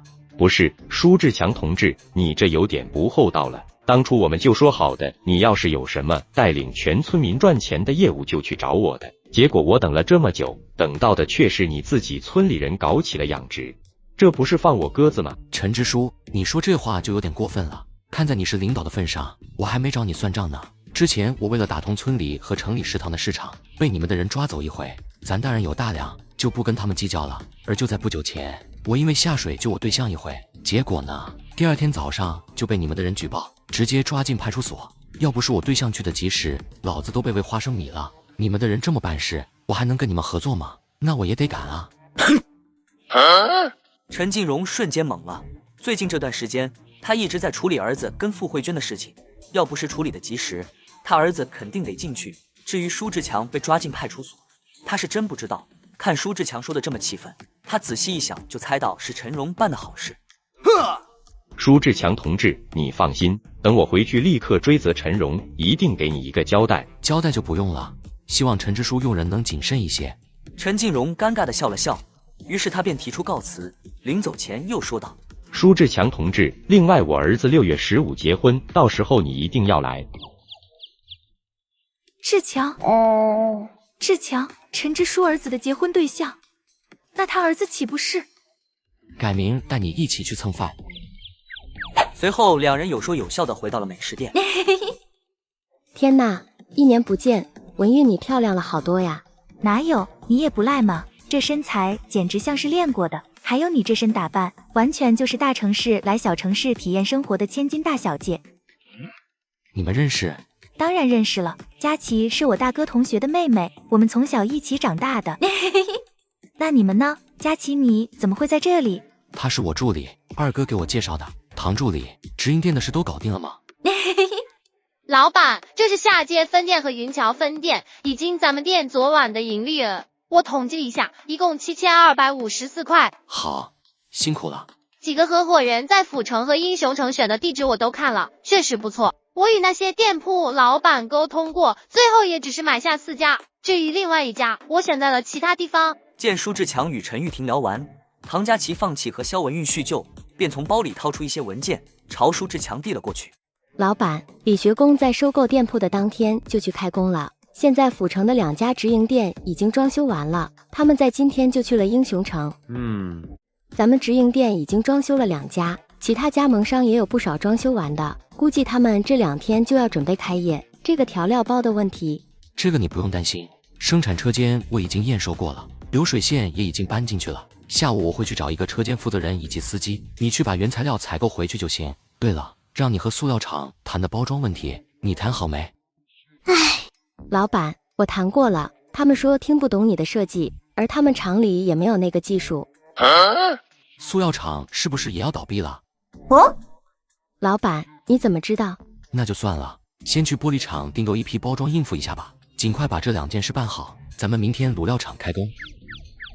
午饭过后，舒志强看向肖文玉说道：“文玉，你要不要跟我去请车间负责人？我现在是你秘书，当然是要跟你去呀，而且我要了解你的所有，才能把秘书这个职务做好。对了，志强，我们去哪找车间负责人啊？夏荣村，我外婆家，我打算让我舅舅去胜任这个职务。啊？见你外婆和舅舅？那个，大舅，目前卤料厂只有你一个员工啊？光杆司令，差不多吧？舒志强，我怀疑你就是故意的。上午才带我见过叔叔，现在又带我去见你外公外婆。冤枉啊！我现在的事业非常缺人手，怎么也得照顾一下亲戚不是？你既然作为秘书要时刻跟着我，那肯定也得见见他们啊。没关系的，你要是放不开，咱们就按工作身份去论就行了。外公外婆，真是强啊！你怎么来了？好久没见你们，想您和外婆呀。好，好，好，我外孙长大了，知道跟外公外婆亲了，快进屋里来坐，我给你们炖鸡蛋吃。强子，这闺女是。外公外婆好，我叫肖文韵，是强子的对象，二位叫我文韵或者小韵就行。强子的对象，好，好，好，闺女长得真是好看，我们家强子真是攒了8辈子福啊。谢谢外婆夸奖，强子其实也挺不错的。外公外婆，这里是我和强子给你们带的礼品，记得要多吃哦。看着外婆一心放在肖文韵身上，舒志强也是无奈的笑了笑。他看向外公熊胜利，将尿素袋里的东西掏了出来，有5斤肥肉、5斤五花肉、5斤牛肉、5斤羊肉、2斤白糖等等等等。哎呦，强子，你买这么多肉干嘛？你这不是糟蹋钱吗？这些东西可要好几十块钱，我们种地1年到头才赚多少钱？外公，你先别急，你外孙我现在有出息了，在城里开了好几家饭店，而且我在县城还有一家工厂，现在也算是一个厂长了。这次来除了看您和外婆，还有就是想请舅舅去帮我忙的。苏芬了，强子这孩子怕不是发烧了吧？都开始说胡话了，他还说自己是厂长，那工厂哪有那么好开的？外公外婆，我没说胡话，不信你们问你们的外孙媳妇，她可以给我作证。是的，外公外婆，志强他没有说胡话，他确实有家工厂。哦，好，好，好，我外孙真是有出息啊！咱们家祖祖辈辈都没出过一个当官的，今天终于出了一个。不过强子啊，你怎么还买了这么多东西？就算你赚了钱，也不能这么花啊！没事没事，这都是晚辈的一些心意，吃不完送一些给舅舅他们嘛。对了，舅舅他们呢？什么？强子，你让我去你厂里当车间主任，真的假的？当然是真的，这我还能跟舅舅您开玩笑吗？您今天就收拾好心情，明天我来接你去厂里任职就行。这我怎么就有点不信？随即，一旁的小女孩看着舒志强拿来的期刊，把期刊上的内容都念了出来。好家伙，我外甥真是有出息了，几个月不见，竟然不声不响的当了厂长。大舅，这下你可以放心了吧？放心是放心了，可是我这辈子没干过什么大事，你让我去当什么车间主任，不会给你惹出什么麻烦吧？大舅，没事的，我就是觉得您比较稳重，所以才把这个职务交给你。要是连这个你都不行的话，我估计也找不到别人了。瞧瞧，这当上大官了，说话就是不一样。哎，对了，强子，你大舅这车间主任能拿多少钱一个月？大舅，我给您120一个月，您看可以吗？听到有这么高的工资，舅舅一大家子人更加激动了，连夸舒志强有出息。次日一大早，舒志强接上舅舅和2位表哥来到了卤料厂。强子，这就是你的厂啊？这100亩地都是我的，不过刚拿到不久，因为赶着生产卤料包，所以我只让工人把生产车间做出来了。反正您这个车间主任是不会没事干的，我先带您去熟悉一下流水线操作。2个小时后，舒志强才将所有机器给熊细发讲解了一遍。这时，熊细发看了看这数百平方的车间，疑惑地看向舒志强。强子，这么晚了，怎么一个员工都没来了？那个，大舅，目前卤料厂只有你一个员工啊？光杆司令，差不多吧。待会我会让助理去招人的，毕竟这2天就得开工了。今天我只是带你来熟悉一下机器，到时候由你来教其他员工操作。辉哥，你以后和5哥就在夏荣村以及附近大队收大虫子。收完以后，负责给英雄城这些店铺的配送，分量从1000斤开始看情况增减。对了，辉哥，你还有战友退役没工作吗？怎么，你还要招司机吗？对，你也知道我现在是做大虫子生意的，大虫子现在有你们帮我送，但是卤料包我还没找到司机送呢。这年头会开车的人不好找，所以想问你还有没有战友要找工作的？我在钟陵县确实还有几位退役的战友，待会我就去联系他们。谢谢。工资的话和你们一样，也是110个月，福利待遇之外的另算。唐助理，你现在去人才市场招一批工人回来，下午就要让他们熟悉流水线，最好赶在明天开工。午饭过后，钟陵县金辉食品厂公司，此时的厂长办公室内，原厂长蒋跃动正一脸苦笑地看着面前的年轻人。厂长，食品厂被承包的消息，现在全厂的员工都已经知道了。他们有什么反应吗？厂长，他们能有什么反应？对于他们来说，只要能给他们按时发工资，国营还是私营，谁当厂长都无所谓的。既然员工没什么反应，那就是说领导层有反应了。确实是有点，主要还是怕厂长你新官上任3把火，把火点在他们身上。怎么，刚才不是聊得挺嗨的吗？来，接着奏乐，接着聊。蒋厂长，这个承包咱们食品厂的人是什么来头？他这几天不出现，一出现就要喊我们开会，不会是想搞我们吧？话音刚落，其他领导也都纷纷看向蒋跃进，脸上浮现出一丝担忧和不屑。蒋跃进把他们的表情都看进眼里，随即呵呵一笑。我也不清楚他什么来头，看不透，根本看不透。不过他肯定不敢告你们，毕竟你们都是领导层，而且承包合同写得清清楚楚，不能开除员工，不能拖欠工资。但凡你们搞不爽了，分分钟让工厂瘫痪。听到这话，众人顿时露出惊讶的表情，像是第一次认识江跃进一样。行啊，蒋厂长，您这觉悟提高了啊！以前你可说不出这话，估计也是对着新来的厂长不爽吧？废话，从厂长变成副厂长，那蒋厂长心里能舒服吗？能让蒋厂长都不舒服的人，那这新来的厂长肯定不讨喜。哼，管他呢，反正他要是敢让我不爽，我就敢让他不爽。大不了老子罢工，带着整个车间的人都罢工，反正他也不敢开除老子。我确定不能开除你们，但我能让你们降职回家养老。听到这话，原本还嚣张的不行的众人顿时脸色大变。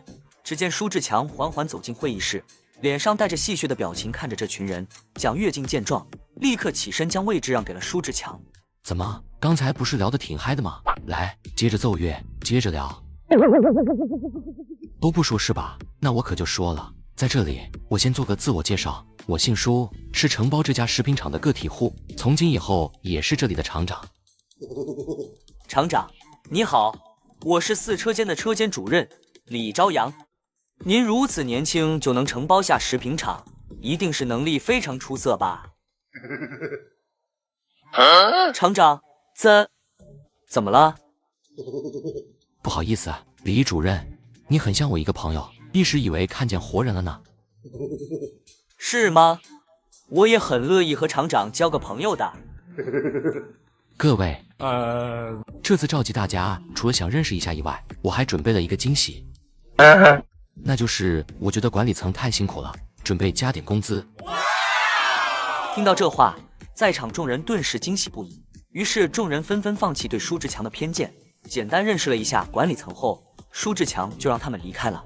临走之前，李朝阳看着舒志强嘿嘿笑道：厂长，这个我们的工资加多少啊？明天全员工大会的时候你就知道了。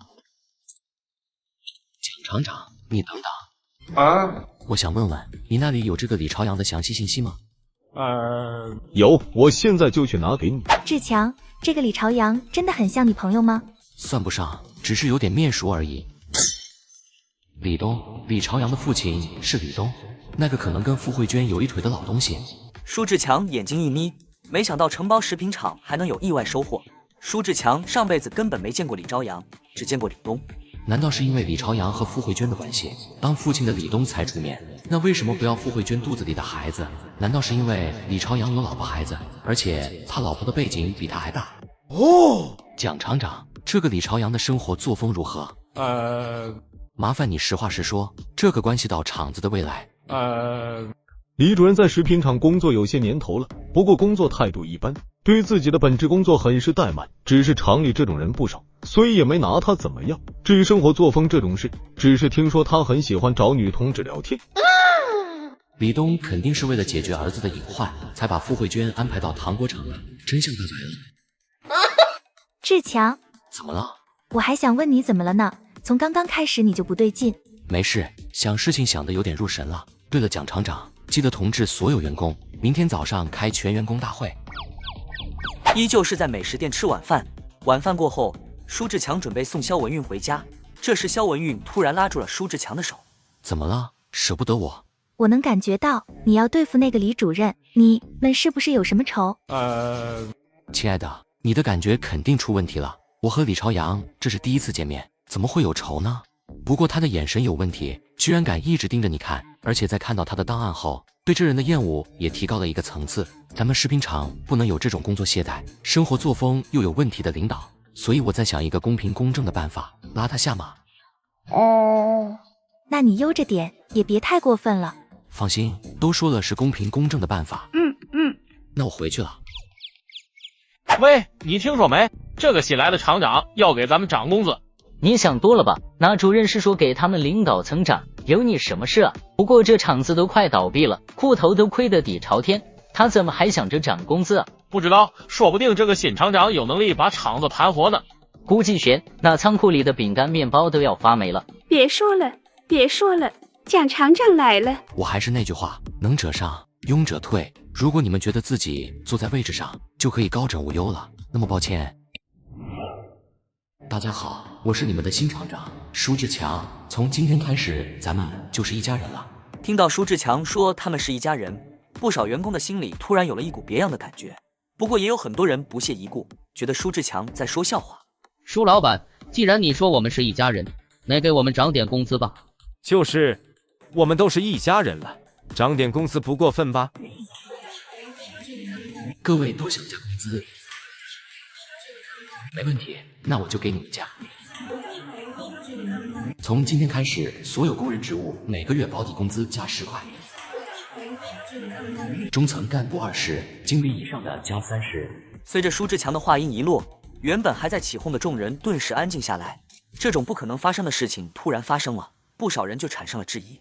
舒老板，你说的是不是真的？是啊，别跑来拿我们消遣啊！你们觉得我是来跟你们开玩笑的？据我所知，咱们厂普通员工最低的才25块钱一个月，25块钱一个月能吃饱饭吗？跟我干还拿这么低的工资，我这个当厂长的都嫌丢人。觉得我在装吗？各位应该听说过钟灵美食店吧？当然知道，在这钟灵县，谁还不知道钟灵美食店的龙虾啊？就是我之前跟朋友合伙买了1碗大份，那味道简直了。要不是没钱，我都想天天带孩子去吃。安静，那你们知道他们的员工工资是多少吗？洗碗工51个月，还是保底工资，1个月加奖金全勤，最少60往上。听到这话，众人顿时面面相觑。要知道，在国营饭店，服务员的工资也才10几块钱，美食店又是私企，里面的员工那都是没有编制的，洗碗工、服务员都没有什么技术含量。舒老板，这个和我们加工资有什么关系吗？问得好，美食店是我开的，那些洗碗工、服务员的工资也都是我给他们发的。我刚刚说的只是普通员工的工资，那么各位想要知道我们美食店的店长拿多少钱一个月吗？我在钟灵一共有3家店，市里5家直营店，店长加副店长一共10个，但是都没工资。一个服务员都180块钱一个月了，当店长的居然没工资。舒老板，你是给了他们股份对吗？你叫什么名字？在厂里什么职位？我叫甘泉，是一车间的一班长。没错，我给了他们股份分红，按照每日的盈利额，他们几人每月得的工资最少1000块。所以各位还觉得我说的涨工资是开玩笑吗？食品厂所有的岗位工资我都会涨，但是想拿到这些工资，就得拿出你们的本事。舒老板，你这是什么意思？什么意思啊？就是给你们一个展现自己的机会。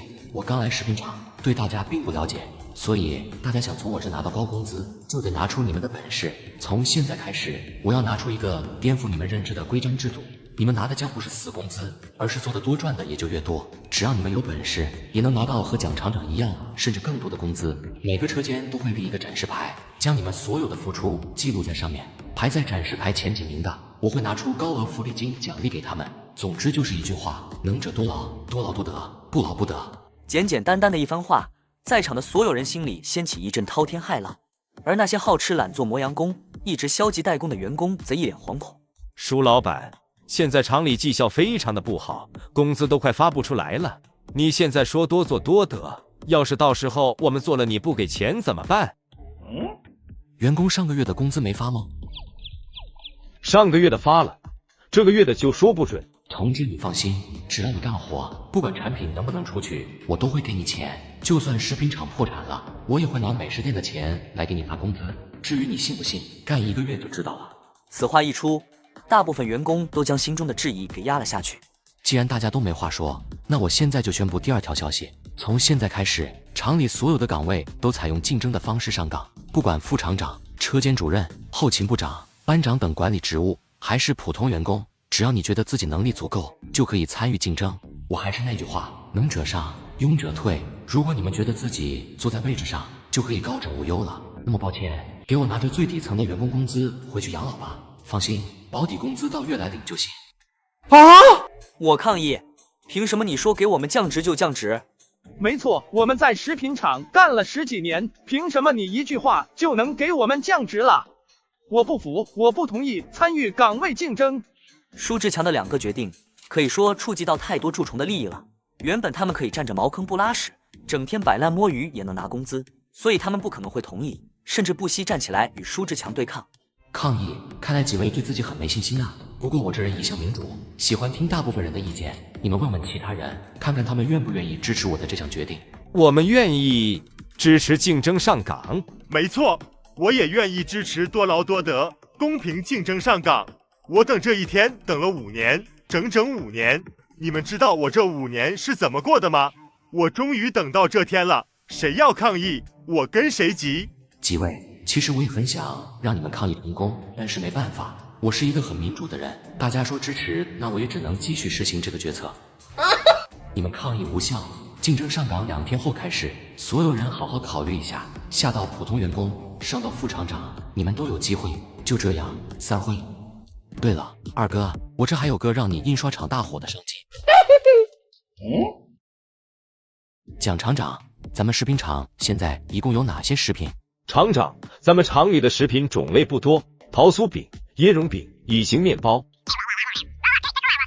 等等为主。不行不行，咱们国家改革开放了，不再是以前那种吃不上饭的时代了，老百姓吃上饭了，谁还有事没事吃咱们那种贵得离谱的饼干大面包？所以必须得换点新品，不能一味的吃着老本。厂长，你觉得咱们应该研发什么产品？各位觉得，如果不是必要的情况下，只是解解馋而已，你们会花大价钱去买一些贵的东西，时刻放在嘴里吃吗？所以咱们的新品第一点就是要便宜。既然是零食，那就是一种快速消耗品，咱们要做到的就是便宜，让老百姓吃得起，想吃舍得吃。那么各位，什么零食会让你们想吃又舍得吃呢？厂长，吃什么我们都舍不得吃，不过要是这东西味道不错的话，我还是会考虑花钱买一些的。你们说的没错，咱们的新品不仅要好吃、便宜，还要包装精美。这个年代的食品哪有什么包装？饼干、糖果都是散装称重的，食品厂的产品就是如此，更别提那些小作坊的东西了。蒋跃进无奈看着舒志强说道：厂长，你说的这些怕是都有些困难啊。有困难就解决困难，想赚钱哪有一步登天的好事？产品包装的事我来解决，你们先给我把厂里的产品改进一下。饼干我要你们在保证质量的情况下，将成本缩减30%，桃酥饼1块改成2到3块，要让顾客有一种买到很多的心理。1块的分量做那么足，你怎么不干脆生产成1斤1块的？听到这话，一群技术员的脸上写满了为难和尴尬。还有那个面包，增加一种大拇指大小的小号面包，给人看起来一种小巧精美，像是零食的模样。过2天就会有新的生产线到场，咱们再生产几种巧克力豆和巧克力块的食品。听到舒志强话，蒋跃进等人也算明白过来，这个新来的厂长是准备将食品厂彻底改革，改成零食厂，从之前让人吃饱的食品生产，改成让大人小孩解馋的食品生产。厂长，你说的这些我们会去想办法完成的，只是像您说的这么改，真的会有人买吗？得知舒志强不会改变主意，蒋跃进这个技术领头人就接下了这个任务。只是对于销售的问题，他还是非常担心。舒志强微微一笑，说道：“蒋厂长，你让人去给那些走街串巷的个体户叫来。咱们的货卖不出去，一是不够新颖，二是经销点太少。问问那些个体户以后愿不愿意卖咱们的产品，将提供给供销社的利润让给他们。再问一下，他们愿不愿意合作，给咱们厂生产手工零食。”在食品厂忙了一阵，舒志强又来到了肖文豪办公室处。妹夫，你来了啊！快来快来，看到没？你托我给你弄的电视机给你弄来了，咱们豫章能搞到的最大英寸的电视机了。怎么搞到的？你不知道啊？你嫂子在百货大楼上班啊。这我还真不知道。在得知你需要电视机的时候，他就开始留意了。这不，仓库一有货，他就帮你买了回来。原本我打算给你送过去的，不过我打电话听说你没在店里。谢谢二哥，这电视机多少钱？我给你。你别想着不收啊，一台电视机可要不少钱，我不能白拿你的。二哥，你跟我犟什么呢？我一个生意蒸蒸日上的个体户，几百块钱你还用帮我省？对了，二哥，我这还有个让你印刷厂大火的商机。什么？你又想到了新的商机？是这样的，我不是承包了一个食品厂吗？我想给食品厂的产品定制一个品牌包装，原本是打算用塑料包装的，不过我让助理去询问过塑料膜厂，他们那暂时没这种技术，所以我决定改用纸塑包装。纸塑包装？对，纸塑包装更加精美环保。你听我给你慢慢讲解。舒志强把上一世某家食品厂品牌的包装理念缓缓讲给肖文豪听，肖文豪越听越觉得震惊，疑惑的目光也变得炽热起来。二哥，给别人的产品做有辨识度的纸质包装，不就是新的商机吗？而且你想过没有，如果咱们把纸质包装设计成礼盒版，逢年过节走亲访友不再是提简单的水果瓜子，而是精美的礼盒，这样一来，会不会给人有一种高大上、倍有面子的感觉？强子，你这脑子究竟是怎么做的？我都不敢想象，小学文化的你思想就已经这么超前，要是读过大学，又会聪明到什么地步？二哥，其实这种礼盒包装，如果我在与别人竞争的时候拿出来，能给我增添不少生机。而我现在提前告诉你，就是想问问你有没有考虑带着这个商机创业？未来几十年里，绝对是个体户崛起的风潮。如果二哥你身处什么大厂，我肯定不会跟你说这种话。但一个小小的印刷厂，真的不是什么久留之地。哪怕你是重操旧业，自己开个同样的印刷厂，也比待在这好。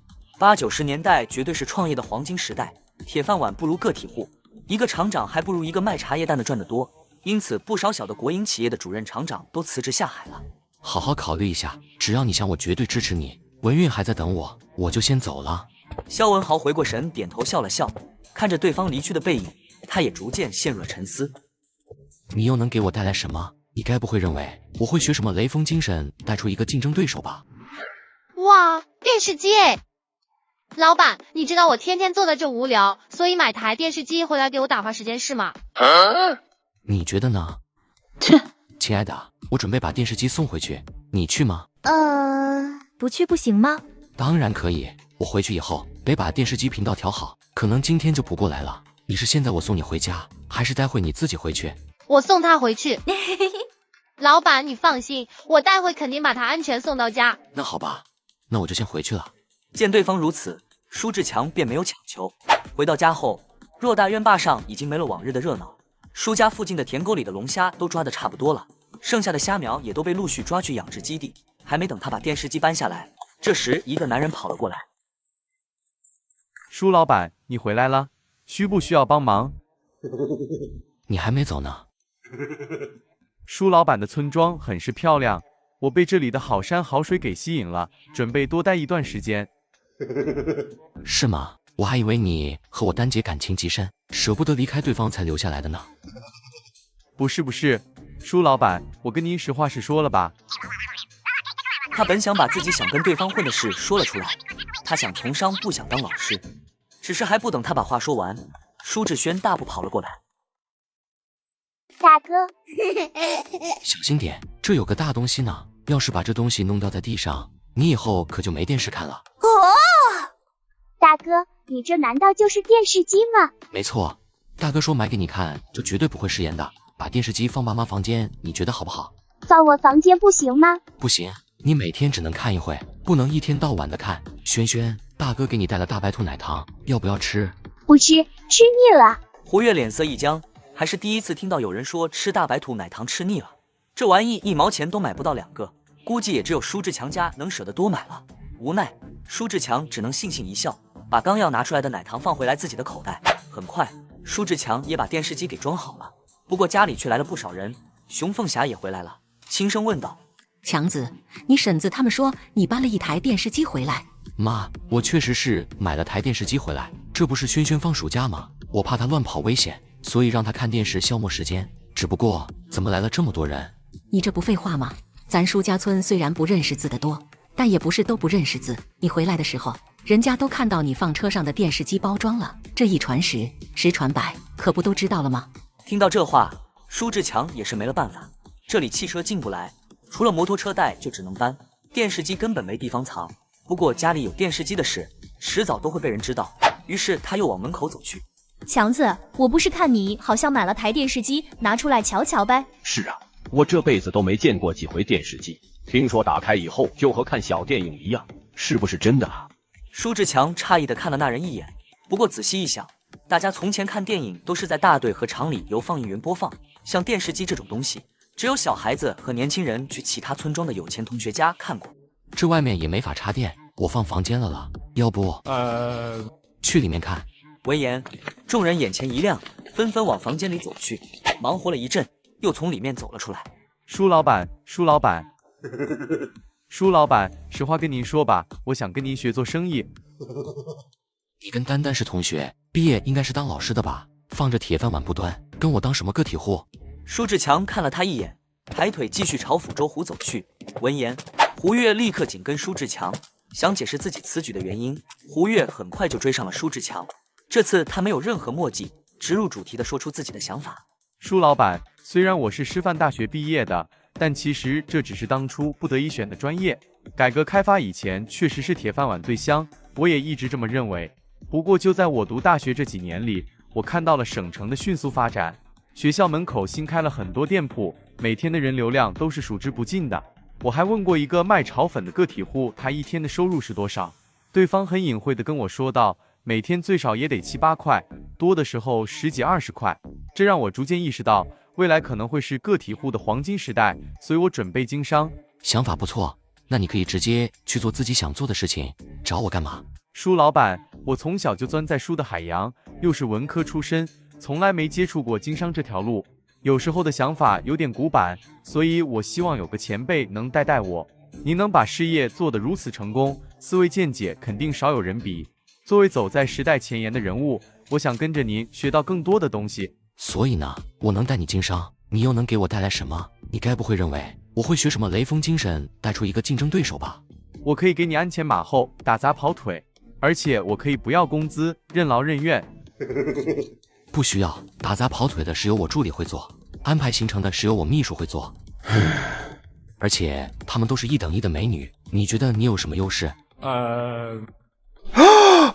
我对省城熟悉，如果你想进军省城，我可以用自己的人脉帮你打通。你帮我打通省城关系？对，我可以用自己的人脉帮你和省城领导搭上关系。既然如此，那你跟我说说，省城有哪些厂风头正盛，又有哪些厂日落西山？省城最稳定的依旧是钢铁厂、食品厂之类的国营企业，因为面向整个豫章甚至其他省，所以他们根本不愁销路。在没有出现竞争对手之前，他们也绝对不会没落。要说即将日落西山的国营企业，除了服装厂就是塑料厂了。整个豫章省一共有5家塑料厂，但这玩意又不是天天消耗的物资。对于省城的国营企业发展情况，胡月早就做过了调查，甚至连这些企业兴起和没落的原因，他都研究得一清二楚。于是，在舒志强询问的时候，他非常自信且顺畅地回答出来。